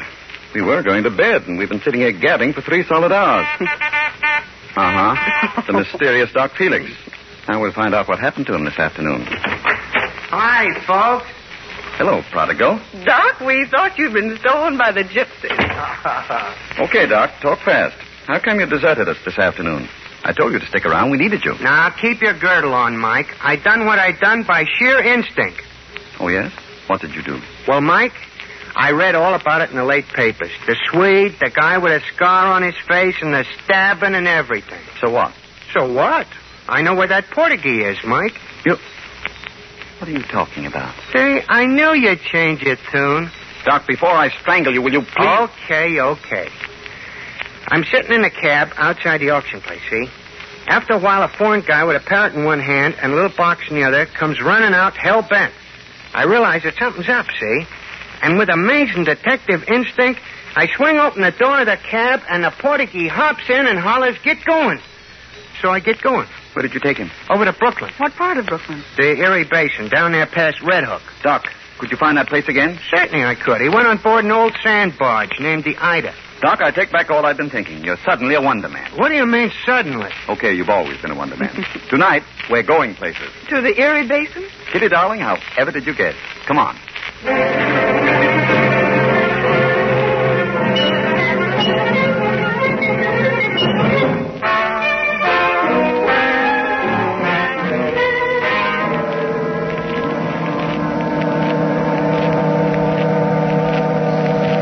There's the Ida. That barge right down at the end of the wharf. Keep your voice down, Doc. Got your light handy? Yep. Right here. Gun? Yeah. Got yours? Yeah. Michael, there isn't even a glimmer of light aboard that barge. No, but we'd better look anyway. Well, if that Portuguese is down there... What's that? The parrot. Guy running this way. Flash your light on. Okay. Stand where you are. Hey, who is it? Detective. It's the man with the scar on his face. What do you want? Stand still. We both have guns. Say, you're going to have some new scars on that face of yours. How did you get so cut up? Yeah, there was a parrot on that barge. It flew at me and clawed me all up. Oh, that's awful. Did you get the box? Huh? What box? The one you were bidding on this afternoon. I don't know what you mean. Where's the Portuguese? Who? Never mind. Search him, Doc. Okay. You, get away from me, you. Shut up. Keep them paws in the air. No box, Mike. No? Here's something, no. Wow. Hey, that's a wicked-looking knife. Let's see. No blood on it. Certainly there ain't no blood on it. Doc, suppose you keep Scarface right here. Kitty and I are going aboard the barge. Okay, Mike. Watch out for that parrot. We will. Here, kid, you can hold the knife. Oh, dear. Must I? Get behind me now. Can't tell what we're going to find here. I'm more afraid of that parrot than anything else. Anybody down in this cabin? I'm coming in and I have a gun. Kid, you stay outside for a minute. I'm going to switch on my light and go in. All right. Be careful, Michael. Here I come. If there's anyone in here, stand where you are and don't move. Is there anybody here? Oh, you don't, Polly. In the closet with you. Are you all right? Yep. Parrot's in the closet wrapped in my hat. Doesn't seem there's anybody here.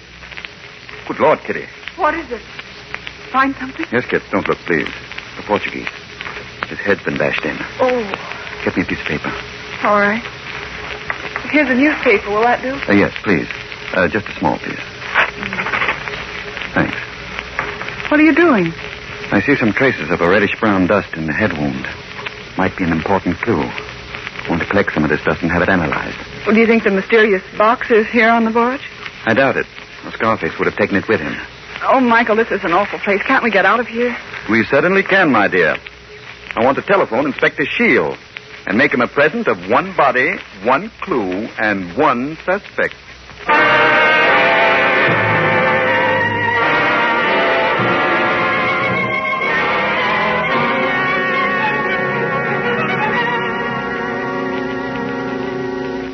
Well, Inspector, has Scarface cracked yet? No, Mike, not a peep. I've been grilling him for 2 solid hours, ever since we brought him here to headquarters. Looks to me like so far that parrot's the only one that squawked. Well, Fred Allen, are you done? Yes, sir. Oh, Inspector Shield, we've had that red dust analyzed. Oh, yeah, and? Common ordinary brick dust. Just what I thought. Our friend Scarface killed the Portuguese with a brick and then heaved it overboard. I'm going to take one more shot at Scarface. Come on in. Go ahead, kid. Thanks. Hey, look, Inspector. Why don't you put me in a cell? Don't keep me sitting here all night. I'll keep you sitting here just as long as I feel like, see? Mr. Piper, help me, will you? Why don't you help us, Scarface? I don't know nothing. I'm afraid Inspector Shield has a powerful circumstantial case of murder against you. Murder? No, I didn't kill that Portuguese. Now, look, my friend. At the auction, you bid on the box and got sore when you didn't get it. Over at the wharf, we caught you running from the scene of the murder. The parrot scratches on your face prove that you were in the dead man's cabin. But I didn't kill him, I tell you. So help me, I didn't. Oh, you didn't, huh? How much longer do you want to sit here? I want to go now. Let me go. Take me anywhere. Scarface. What?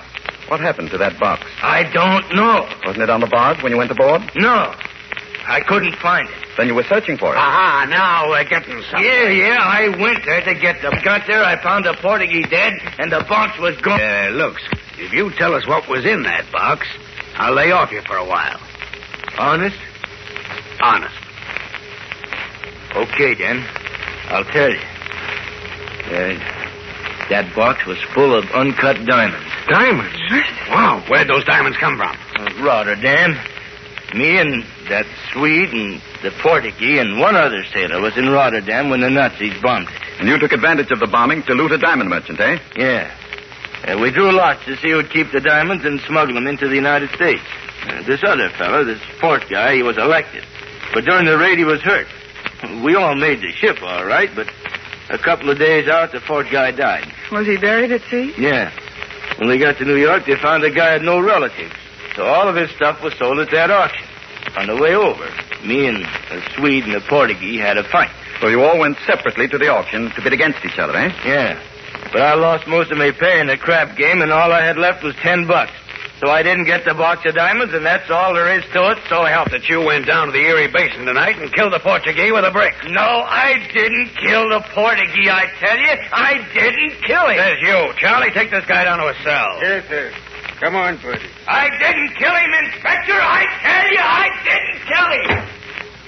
Well, Mike, I guess that's that, huh? Inspector Shield, your case looks fairly watertight. Scarface certainly needs to go some to get out of that. Inspector, I felicitate you. Yeah, what for, son? You get what you've always been calling an open and shut case. Yeah. After all these weeks of making mistakes. Yeah. What now, All right, listen, Doc, you... put the needle away. Gladly. Shield, I think it'd be a good idea if you and I went up to Belmore Hospital. Me, too.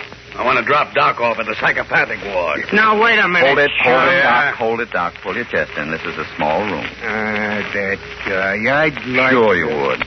Inspector, I want to go up to Belmore and look in on that Swede, Nielsen. Well, what for, Mike? We got all we want to know. We know what was in the box and who killed the Portuguese. The Swede can't tell us a thing. He was in a hospital bed when the murder took place. Sure, I know. However, to button up everything nicely, just humor my little whim and come up to Belmore, eh? Oh, okay, Mike. But holy Moses, I'm losing my beauty sleep. You're losing your what? Oh, come on.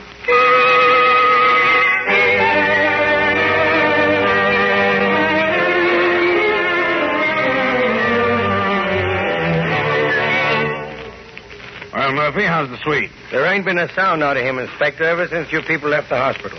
I kept my eye glued to the door of his room, sir. He must be sleeping like a baby. Good. Let's go in and wake him up. Hey, Nielsen, wake up. Huh? Wake up, Nielsen. Switch on the light, Doc. Okay, Mike. Who is it? Inspector Shield and Mr. Piper. Huh? Oh, what do you fellas want? Goodness, it seems a shame to wake him out of a sleep as deep as that. Tell him the news, Inspector. I want to have a look around the room. Nielsen, your friend the Portuguese was murdered tonight. What? The Portuguese murdered? Hey, what happened to the little box? Disappeared. Hey, Mike, what the deuce are you looking for? Nothing special. Oh, this is terrible. Here I am in hospital while some dirty crook gets away with the little box. Inspector, did you find fellow with big scar on his face? I'll say we did. We caught him over at the Erie Basin. What was he doing there? He was playing a short engagement with a parrot. A parrot? The Portuguese parrot. Oh, that scar-faced fellow is a dirty double-crossing crook. He stole that little box. Yeah, and he killed the Portuguese to get it. We know what was in the box. Yeah?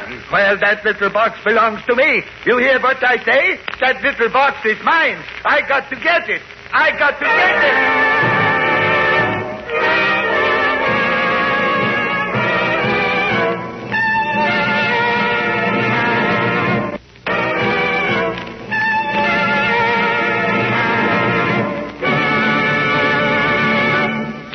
America's favorite flavors.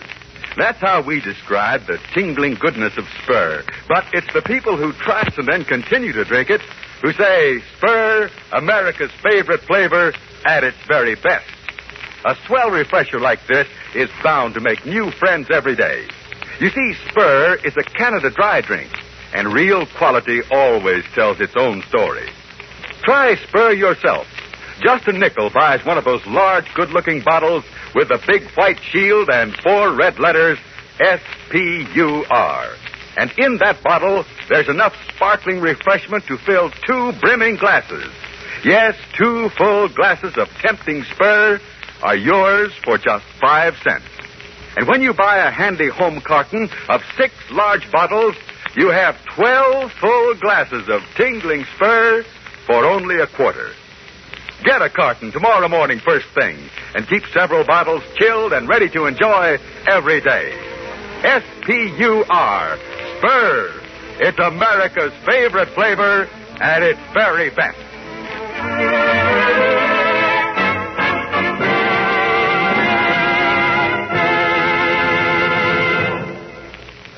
Back now to Michael Piper, private detective. It is just a few seconds later in Gus Nielsen's room at the Belmore Hospital. The Swede is still raging against Scarface for having stolen the box of uncut diamonds. That dirty thief Scarface, he takes little box and hide it somewhere. When I get out of hospital, I catch him and make him tell. Believe me, that little box belongs to me. Look, Nielsen, that's a very nice routine, but it won't wash. What are you talking about, Mike? You can't blame this fella for being sore. Somebody swiped his box of diamonds. You said it. And when I catch that dirty lord... All right, Swede. Take a bow. Your little act is over. Inspector, would you like to see those diamonds? Oh, you bet your sweet life I would. Okay. Suppose you look under Nielsen's mattress. No, where? No. Here. I look under this side. Doc, you take the other. Sure thing. Don't. You get away now. Don't you touch my bed. It must be here somewhere. Certainly. Oh, here it is. Michael, it is the box. Certainly is, Kit. Well, now, how the heck do you explain that? Inspector, I've been framed. Some dirty crook. Want me to shove that pillow down your throat? No, apparently he doesn't. Well, Inspector, there's your murderer. All tucked away in a hospital bed. No. Drag him, Doc. With pleasure. Say, Mr. Nielsen. No, I won't. There we are. Proceed, gentlemen. Mike, are you trying to tell me that this guy walked out of this hospital, went to the wharf, killed the Portuguese, and came back and got into bed? I certainly am. And I suppose he hypnotized the cop outside there in the hall. No, he didn't go out that way. Oh, I see. He went on a diet and squeezed through those bars there on the window. Well, he didn't go on a diet, but you were right about his using the window. But, Michael, those bars... Yes, darling, the bars. Would you like to have one of these bars, Inspector? Strong man. He pulled one of them bars right out. Yes. Here, Shield. Put the sound bar in your memory book. Well, I'll be You said it. Now, listen, you... Just a minute. Doc, never insult a man with a crowbar in his hand. Careful of that bar, Shield. It's Exhibit A. Portuguese bloodstains are on the other end. Holy mackerel, I see it all now. At last. The Swede looks the room over, he finds a loose bar in the window, gets his clothes out of the closet, and goes down the fire escape. Check. And the brick dust was from the bar where it had been broken out of the bricks. Double check. Mike, you're an amazing character. Flatterer. Say, how did you ever come to suspect the Swede? Well, I must admit it was a pretty thin reason. When we caught Scarface, he had a knife on him. Clean knife. I get it. If he had killed the guy, he would have used the knife instead of the brick and heaved it overboard. Certainly. Would have been much simpler. So the Swede was the only other suspect, wild as the idea seemed. Mike, when the Swede got the diamonds, why didn't he scram instead of coming back to the hospital? Oh, he was too smart for that, Doc. If he had disappeared, he would have been the prize suspect. He knew that Scarface would make an attempt to get the box, and consequently be suspected of the murder. And if the Swede were found right here in bed in the morning, well, the police never would suspect him. Yeah, especially the police. Hey, now that's done it. This guy's gone too far. Look, I think you'd better come with me, Doc. Yeah, sure. Good night, Inspector. Good night. Hey, wait a second. Where are you going? We're taking Doc into protective custody. One murder a night is sufficient. Ah. Well, what now, Michael? Who knows, kid? Doc, let's get the taxi and go for a drive. Okay, boss. Got some excitement in mind? No, nothing in particular. Let's keep our eyes and ears open. You can never tell when somebody will need help and call us in. Hey, Kitty? I see what you mean, Michael.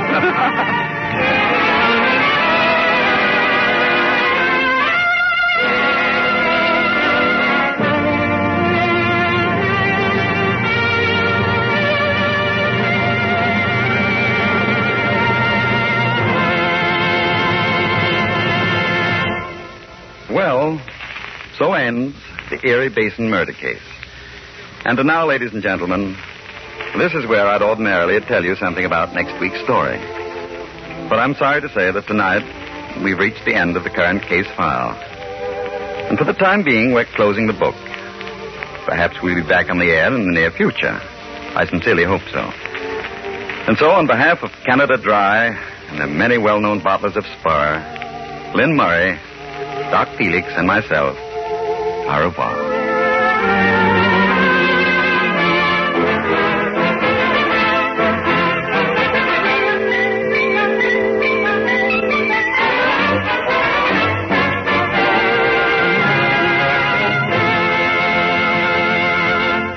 This program came to you from New York. This is the Blue Network.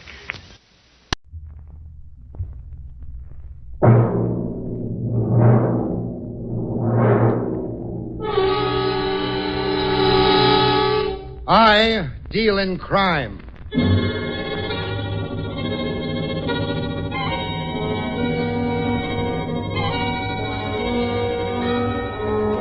The American Broadcasting Company presents I Deal in Crime, starring William Gargan as Ross Dolan. This is Ross Dolan speaking from one of the ringside tables at the Rose Room Dance Palace. Yeah, you guessed it. 50 beautiful hostesses. Count them, 50. If you're wondering what I'm doing in a spot where they tap you a dime for a two-time whirl around a small floor, it's because somebody gave me a lifetime pass. Also because a man named William Davis came to see me. William A. Davis, if you please. He was one of those stuffy little fuss budgets, about 50 years old, and tried to cling to a dull youth by brushing his thin hair over a rapidly spreading bald spot.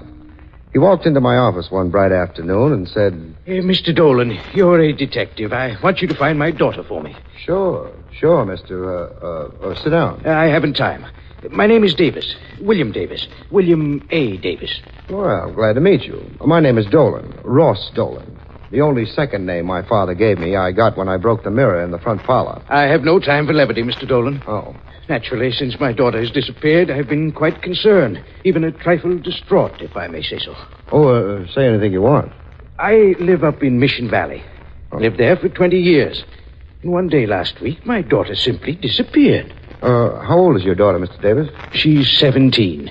A dangerous age. Yeah. Also, you'll find her self-willed. You may have trouble bringing her back.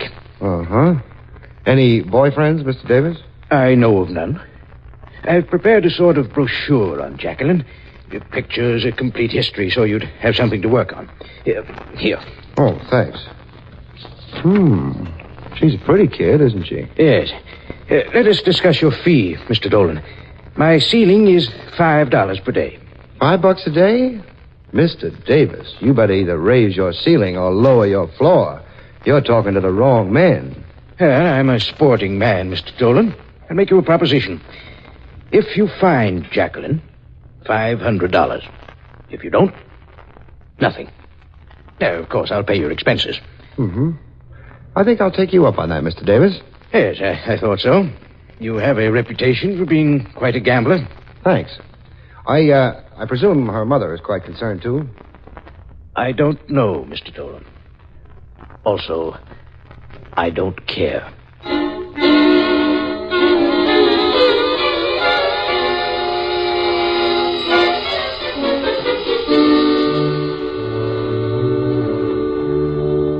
William A. Davis hiked out of there like an upstate Napoleon on his way to Josephine.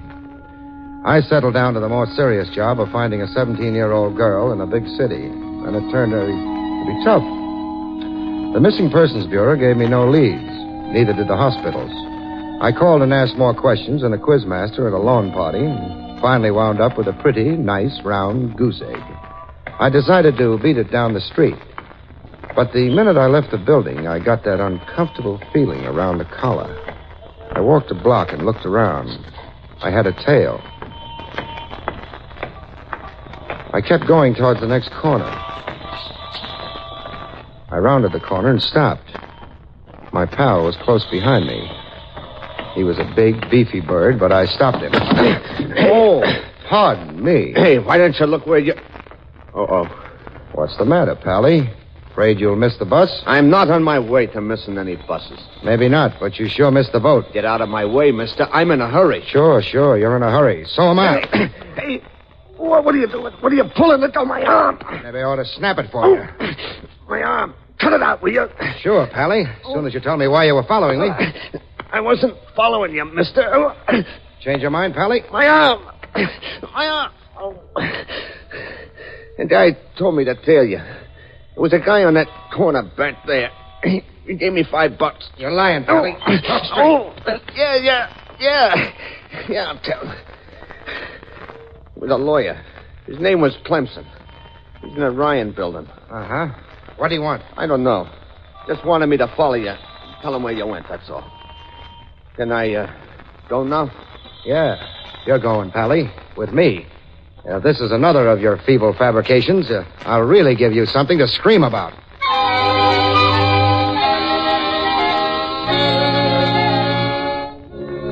The character and I walked over to the Ryan building a couple of blocks away, rode up to the offices of Edgar Clemson, attorney at law. We walked right past a cute little secretary who was busy hiking her nylons up to sea level. Just a moment, sir. You can't go in there. Who said so, sister? Come on, you. Okay. You, Clemson? How did you get in here? Who are you? I got in through the door. My name's Dolan. I brought you something. What do you want? I'm busy. I brought your tail back, Clemson. Next time, get a guy who's a little smaller than a two-car garage and a little smarter than a Ubangi. Really, Mr. Dolan, I don't know what you're talking about. Don't go spreading that around, Clemson, because I know better. You hired this mug here to follow me. He says so. Follow you? Really, Dolan, I'm engaged in the practice of law, not a scavenger hunt. One more crack like that, mouthpiece, and I'll twist your trumpet. The next time you put this dumb lug on my tail, I'll mail you back his arm. Now listen here, Dolan, I got Quiet. Right. You're under the impression you're pretty tough, aren't you, Dolan? Suppose I am. Just remember that I'm a lawyer, Dolan. You get tough with me, and I'll tenderize you like a $2 ham. Now get out of here.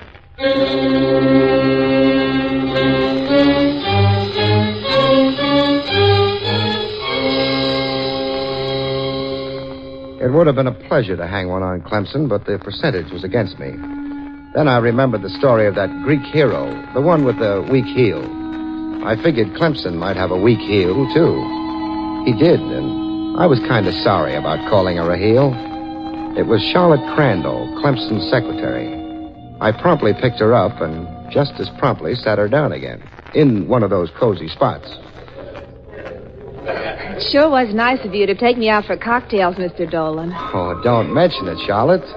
When I saw those nylons, I was a gone gosling. Oh, I'll bet you say that to all the girls. All the girls I know don't have nylon. They don't? Gee, it sure is swell in here, Mr. Dolan. I've never been here before. Where do your boyfriends usually take you? Well, lately they've all been taking me home. That's so. I guess because they don't make much money. Or else they're smarter than... Say, how's your boss?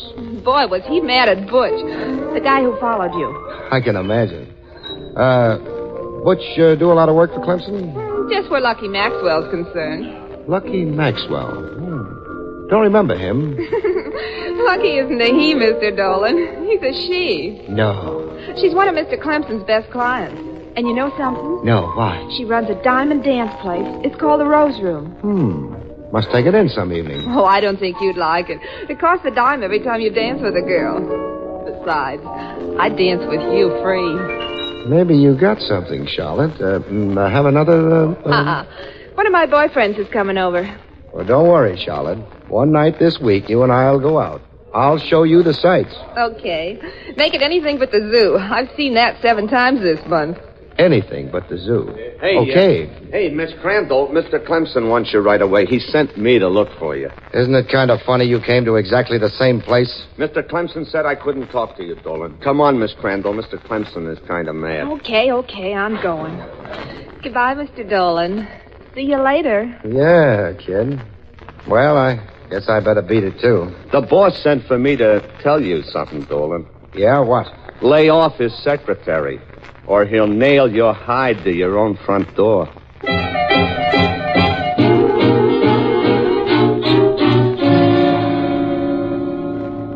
I paid the bill and got out of the spot. I wandered downtown a little deeper, where the stores have open fronts and the proprietors wear only shirts and try to coax you inside. I killed time until it was dark, and then I went for an evening of dancing at the Rose Room. I walked between a garish sign that advertised 50 beautiful hostesses. 50. Best music in town. So I walked up the rickety steps, laid down a couple of bucks, took my 20 tickets, and hiked in. I walked over to the check room. I saw a girl behind the counter who took my breath away. She smiled at me. Well, customer, check your hat. Yeah. Number 711, mister, for you. That's lucky. Yeah. You stand back there all the time, or do you ever come out? Oh, for a good customer, sometimes I come out. Well, I'm a good customer. Well, that's what they all say. Dan? Well, why not? Well, come on, customer. Yeah. Give me your ticket.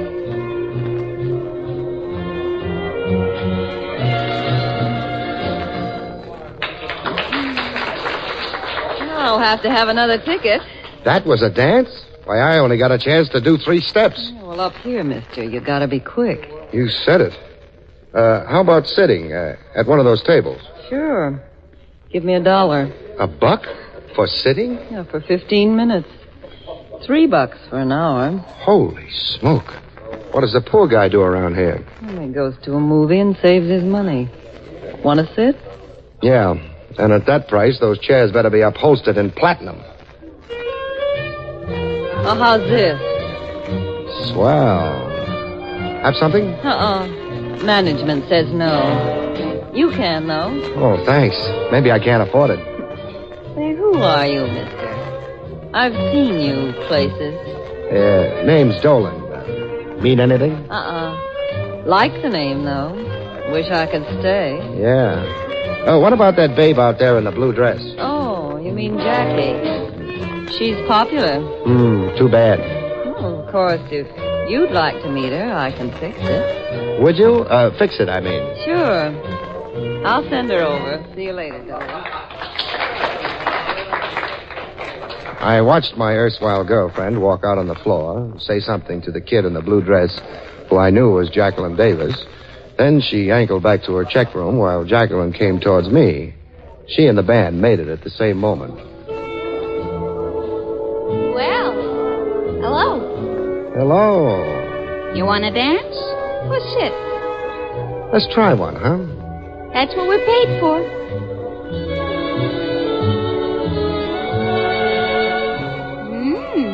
You're pretty good. Thanks, Jackie. Oh, you know my name. Who told you? The doll in the check room. She did? Yeah. Why are we dancing toward the door? It's crowded over there. We're going places, kid. You got me wrong, mister. I don't leave the place. Oh, yes, I think you do. You're Jacqueline Davis, aren't you? So what? So your old man's looking for you. He's playing me a nice fat fee to bring you home.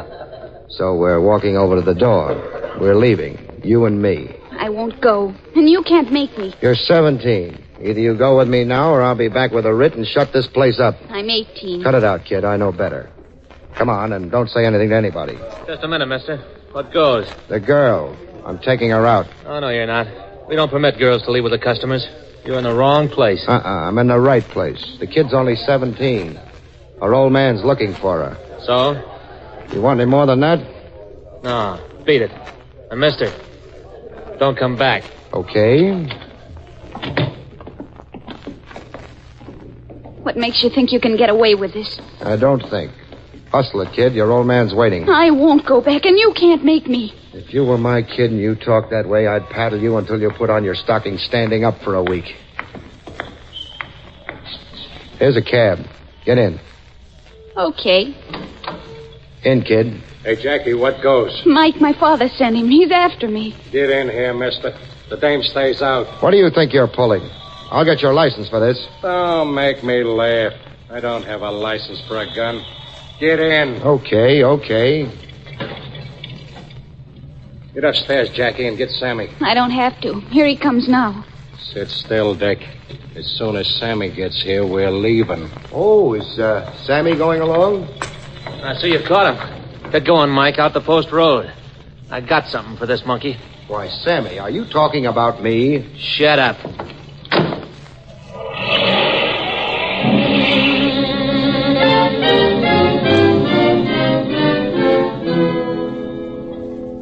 We headed out of town fast.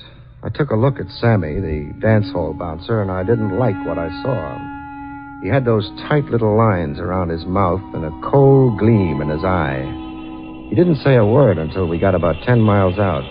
Then in a nice, quiet spot, he opened up. Pull up, Mike. This is it. Okay, Sammy. I suppose this is where you make with the bang-bang and the body in the bushes? No, we're just taking you for this little jaunt to teach you a lesson. How nice of you, Pally. Do I get a diploma? Just be happy you don't get a hit in the head, Dolan. You're mixed up in something that doesn't concern you. Stay out of it. Who's going to make me? Several people. Next time we have to ride you out of town, you'll be a lot unhappier. Now get out. Oh, wait a minute. You mean you took me for this nice ride and now I have to walk home? You sure do, Dolan. And the next time I have to take you for a ride, you won't have to walk. How nice. They'll bring you back in a basket.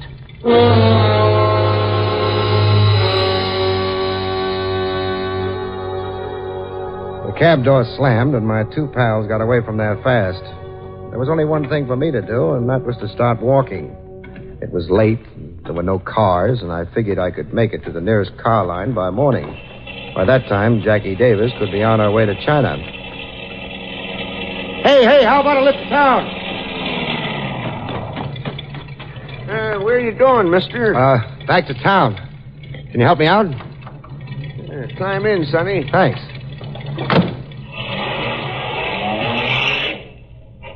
Hey, what are you doing way out here this time of night, Sonny? My doctor told me to take long walks, only tonight I overdid it.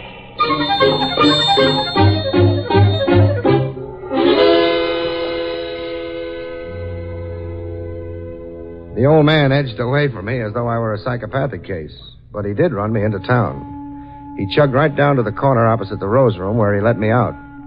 I walked across the street and hid in a dark doorway next door to the main entrance. It was 10 minutes to 12. I made it just in time because Jacqueline Davis was coming down the steps with Sammy. Sammy, what did you do with him? You didn't kill him. Don't be silly, kid. I just took him for a long ride and make him walk back. But are you sure he's not around? Not unless he flew back. He's got a long walk, kid.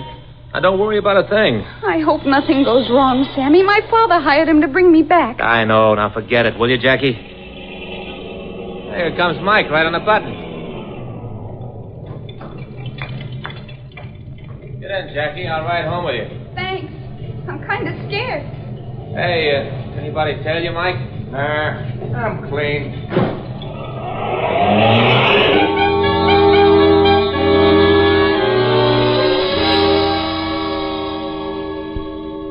Jackie, Sammy, and the driver drove out of there in a hurry. I got a cab and followed. They pulled up in an apartment house. I watched while the girl got out and ran in. Sammy and Mike drove off. I left my cab and walked to the apartment house door. I was surprised to see the name Maxwell on the mailbox.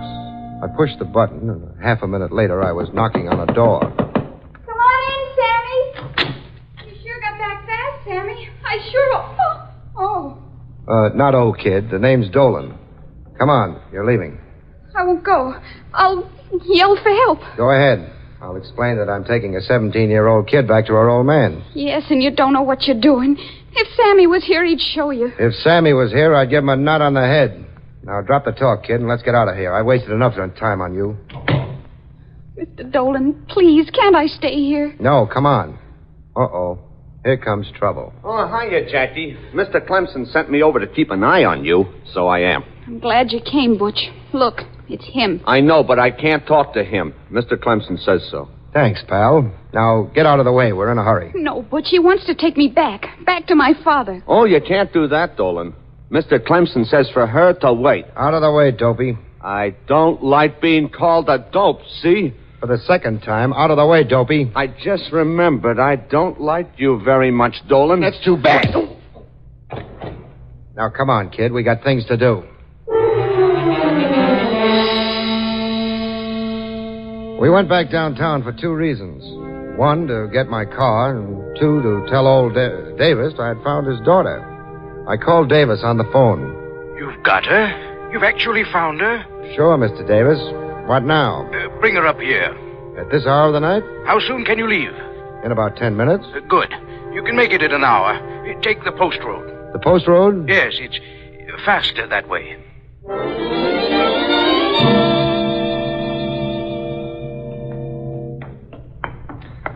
You know how to get to Mission Valley by the post road, Jackie? Even if I did, I wouldn't tell you. Okay, kid. Here's my car. I'll find the way. Wait a second, Dolan. You're not getting in there. Well, if it isn't Sammy the Bouncer. Been riding any more characters out to the sticks? Don't be gay, Dolan. Just get back up to your apartment. Jackie isn't going back to her old man, see? Yeah, Pally, I see. And I see a gun right here in my mitt. Now, we'll see how well you're loaded. No, you don't. Oh, yes, I do. I might be sorry if I didn't take precautions. There. Well, a neat heater you're carrying, chum. 38. Pretty man-sized for a lad like you, so I think I'll take it. Doesn't make any difference. Mike is waiting outside the garage door. I'm not playing duck on a rock for any smart mouth, Pally. Get in the car with the kid. What for? Get in and hurry it. Let me see you get past Mike at the door, Dolan. I'm not getting past. You're doing that for me. On the contrary, Because if you don't, this'll go off right in your face.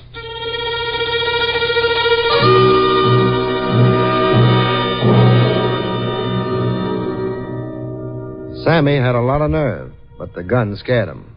We drove out the door. Sammy said the correct thing, and I waved gaily at Mike and beat it out of town. I remembered how kind Sammy had been to me, so exactly 10 miles out, I dumped him off to hoof it back to town. I don't think he liked it. We'll be there in 10 minutes, kid.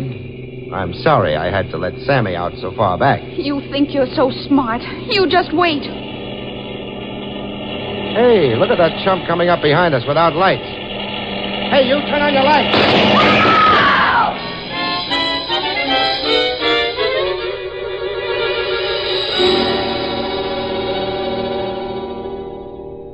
A cream-colored sedan had sneaked up behind us, and as it passed, a series of stabbing flames shot out of the window. One of the bullets hit my front tire, and I wheeled off into the ditch. I sat there for 5 minutes, but the car never came back. He must have been positive that he got us. I changed the tire, and 10 minutes after that, led the girl into the Davis living room. A splendid job, Dolan. Splendid. Thanks, Mr. Davis. But, did I hear shots down the road a while back? Somebody tried to shoot us off the road. And you, my dear. Did you enjoy your trip to the city? Please, Mr. Dolan, don't leave me here. I'm scared. What a way to speak of your own father, Jacqueline. Here, Dolan, I'll write you out a check. Please, Mr. Dolan. He took all of Grandfather's money. The money I was supposed to get. She's talking like a child, Dolan. Come, I'll write you a check. Sure, you'll give him a check. You've got plenty since you drove Mother out of the house. Jacqueline, you don't know what you're talking about. Is that so? Mother told me everything. You stole everything Grandfather left me. Your mother is a... Be quiet, Jacqueline. You're just a big crook. You've always wanted everything for yourself. Come, Dolan, I'll make you out your check. Just a minute, Davis. Jackie, is your mother, does she work down at that joint, kid? She owns it, Mr. Smarty. She's Lucky Maxwell. Jacqueline, I'll teach you to run off to the city and blab to your mother. That'll teach you a few things. That'll be enough of that, Davis. If you want to beat your kid, do it when I'm not around. This is my affair. You keep out of it. I'll get your check. Please don't leave, Mr. Dolan. He'll kill me. Honest, he will. You be quiet, Jacqueline. Maybe I ought to hang around, Davis. You'll get your check and get out. That's what you'll do. Jackie, what kind of a car does your father drive? Why, Jacqueline? It's a cream-colored sedan. Mr. Dolan, you don't think... Uh-huh. You know, Davis, I've made a mistake. I've been working for the wrong person. You drove that car tonight. You asked me to drive the post road so you could knock us off. You were playing a little murder game on the safe side. Put up your hands, Dolan. That's what it is. You hired me to get the kid out in the open so you could knock her off. Too bad you ever learned to think, Dolan. Yeah. Now you'll have to get rid of both of us, won't you? I told you he brought her up here, Mr. Clemson. See? Yes, we thought we'd find you here, Dolan. Mother, what are you doing here? Drop it, Davis. Drop the gun. Haven't you done enough? Yeah, Mr. Davis. You're in enough trouble now. No, you don't. This is my house, and I've got a right to defend myself against all of you. Even you, my dear. You'd really shoot, wouldn't you? Of course I would. No, he won't. Give me that gun, old-timer. I said, give me that gun. Oh, keep away. Keep away. I'll shoot again. No, you won't, old-timer. Now, Mr. Dolan, I got something for you, too. I owe you. That'll be enough of that, Butch. But, boss... That'll be enough, I said. Thanks, Clemson. Don't thank me, Dolan. You're in trouble. I'm going to charge you with assault. That's for hitting Butch. And for kidnapping Sammy as well as Jackie. That'll cool you off. Yeah, and I don't blame you. For once, I was on the wrong side of the fence. Well, nevertheless, Dolan, we heard you outside the door. By doing what you did, you probably saved Jackie's life. Yes, Dolan, so under the circumstances, we're willing to drop any possible charges. If you'll help Miss Maxwell in her suit against Davis. I'll be glad to. Say, sister, didn't I hear Jackie call you Mother? Naturally. I'm not her grandmother, you know.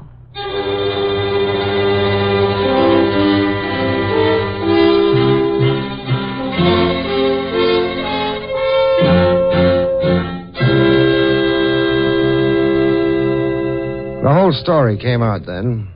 Jackie was to be 18 in 2 days. In spite of the fact that her mother was to have her, old man Davis wanted to keep her.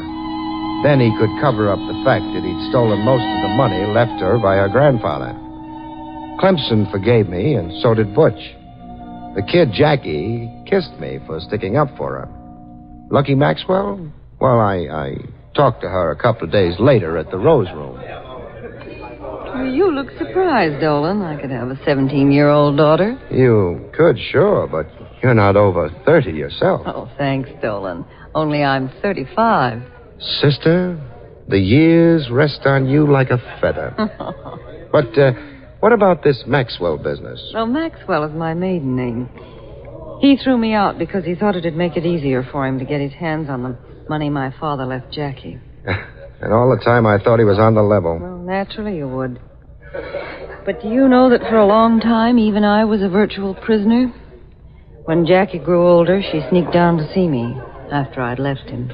But a joint like this? Oh, why not? That way I could keep an eye on her. Oh, by the way, Dolan, he promised to pay you. He can't. But I can. Here, and it's a check. Oh, thanks, Lucky. You know, you should get married again. You're young. Am I? Oh, and you're beautiful. Like a rose. You're breathtaking. Am I? Now, take Clemson. He's pretty good Joe. Yeah, he's my lawyer. There's no romance in legal matters. Well, someone else, then. Sure. Let's dance. Come on. But, I'm too young to get married. Are you? Besides, I left my wallet at home. Yeah, I thought you would. Here's 10 tickets. Let's dance. Yeah, but, After all, what have you got to lose? Oh, not a thing. Not a thing. Pardon me, folks, and, good night.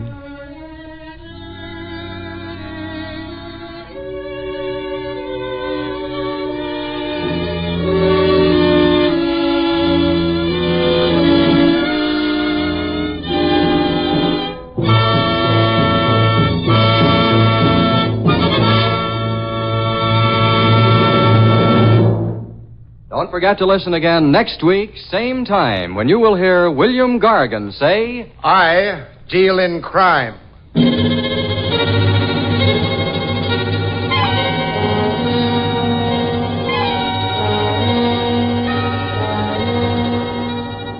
I Deal in Crime, starring William Gargan as Ross Dolan, is a special presentation of the American Broadcasting Company. Written by Ted Hediger, directed by Leonard Rieg, with original music composed and conducted by Skitch Henderson. All characters and incidents used on this program are fictitious. Any resemblance to actual persons or incidents is purely coincidental. I Deal in Crime came to you from Hollywood.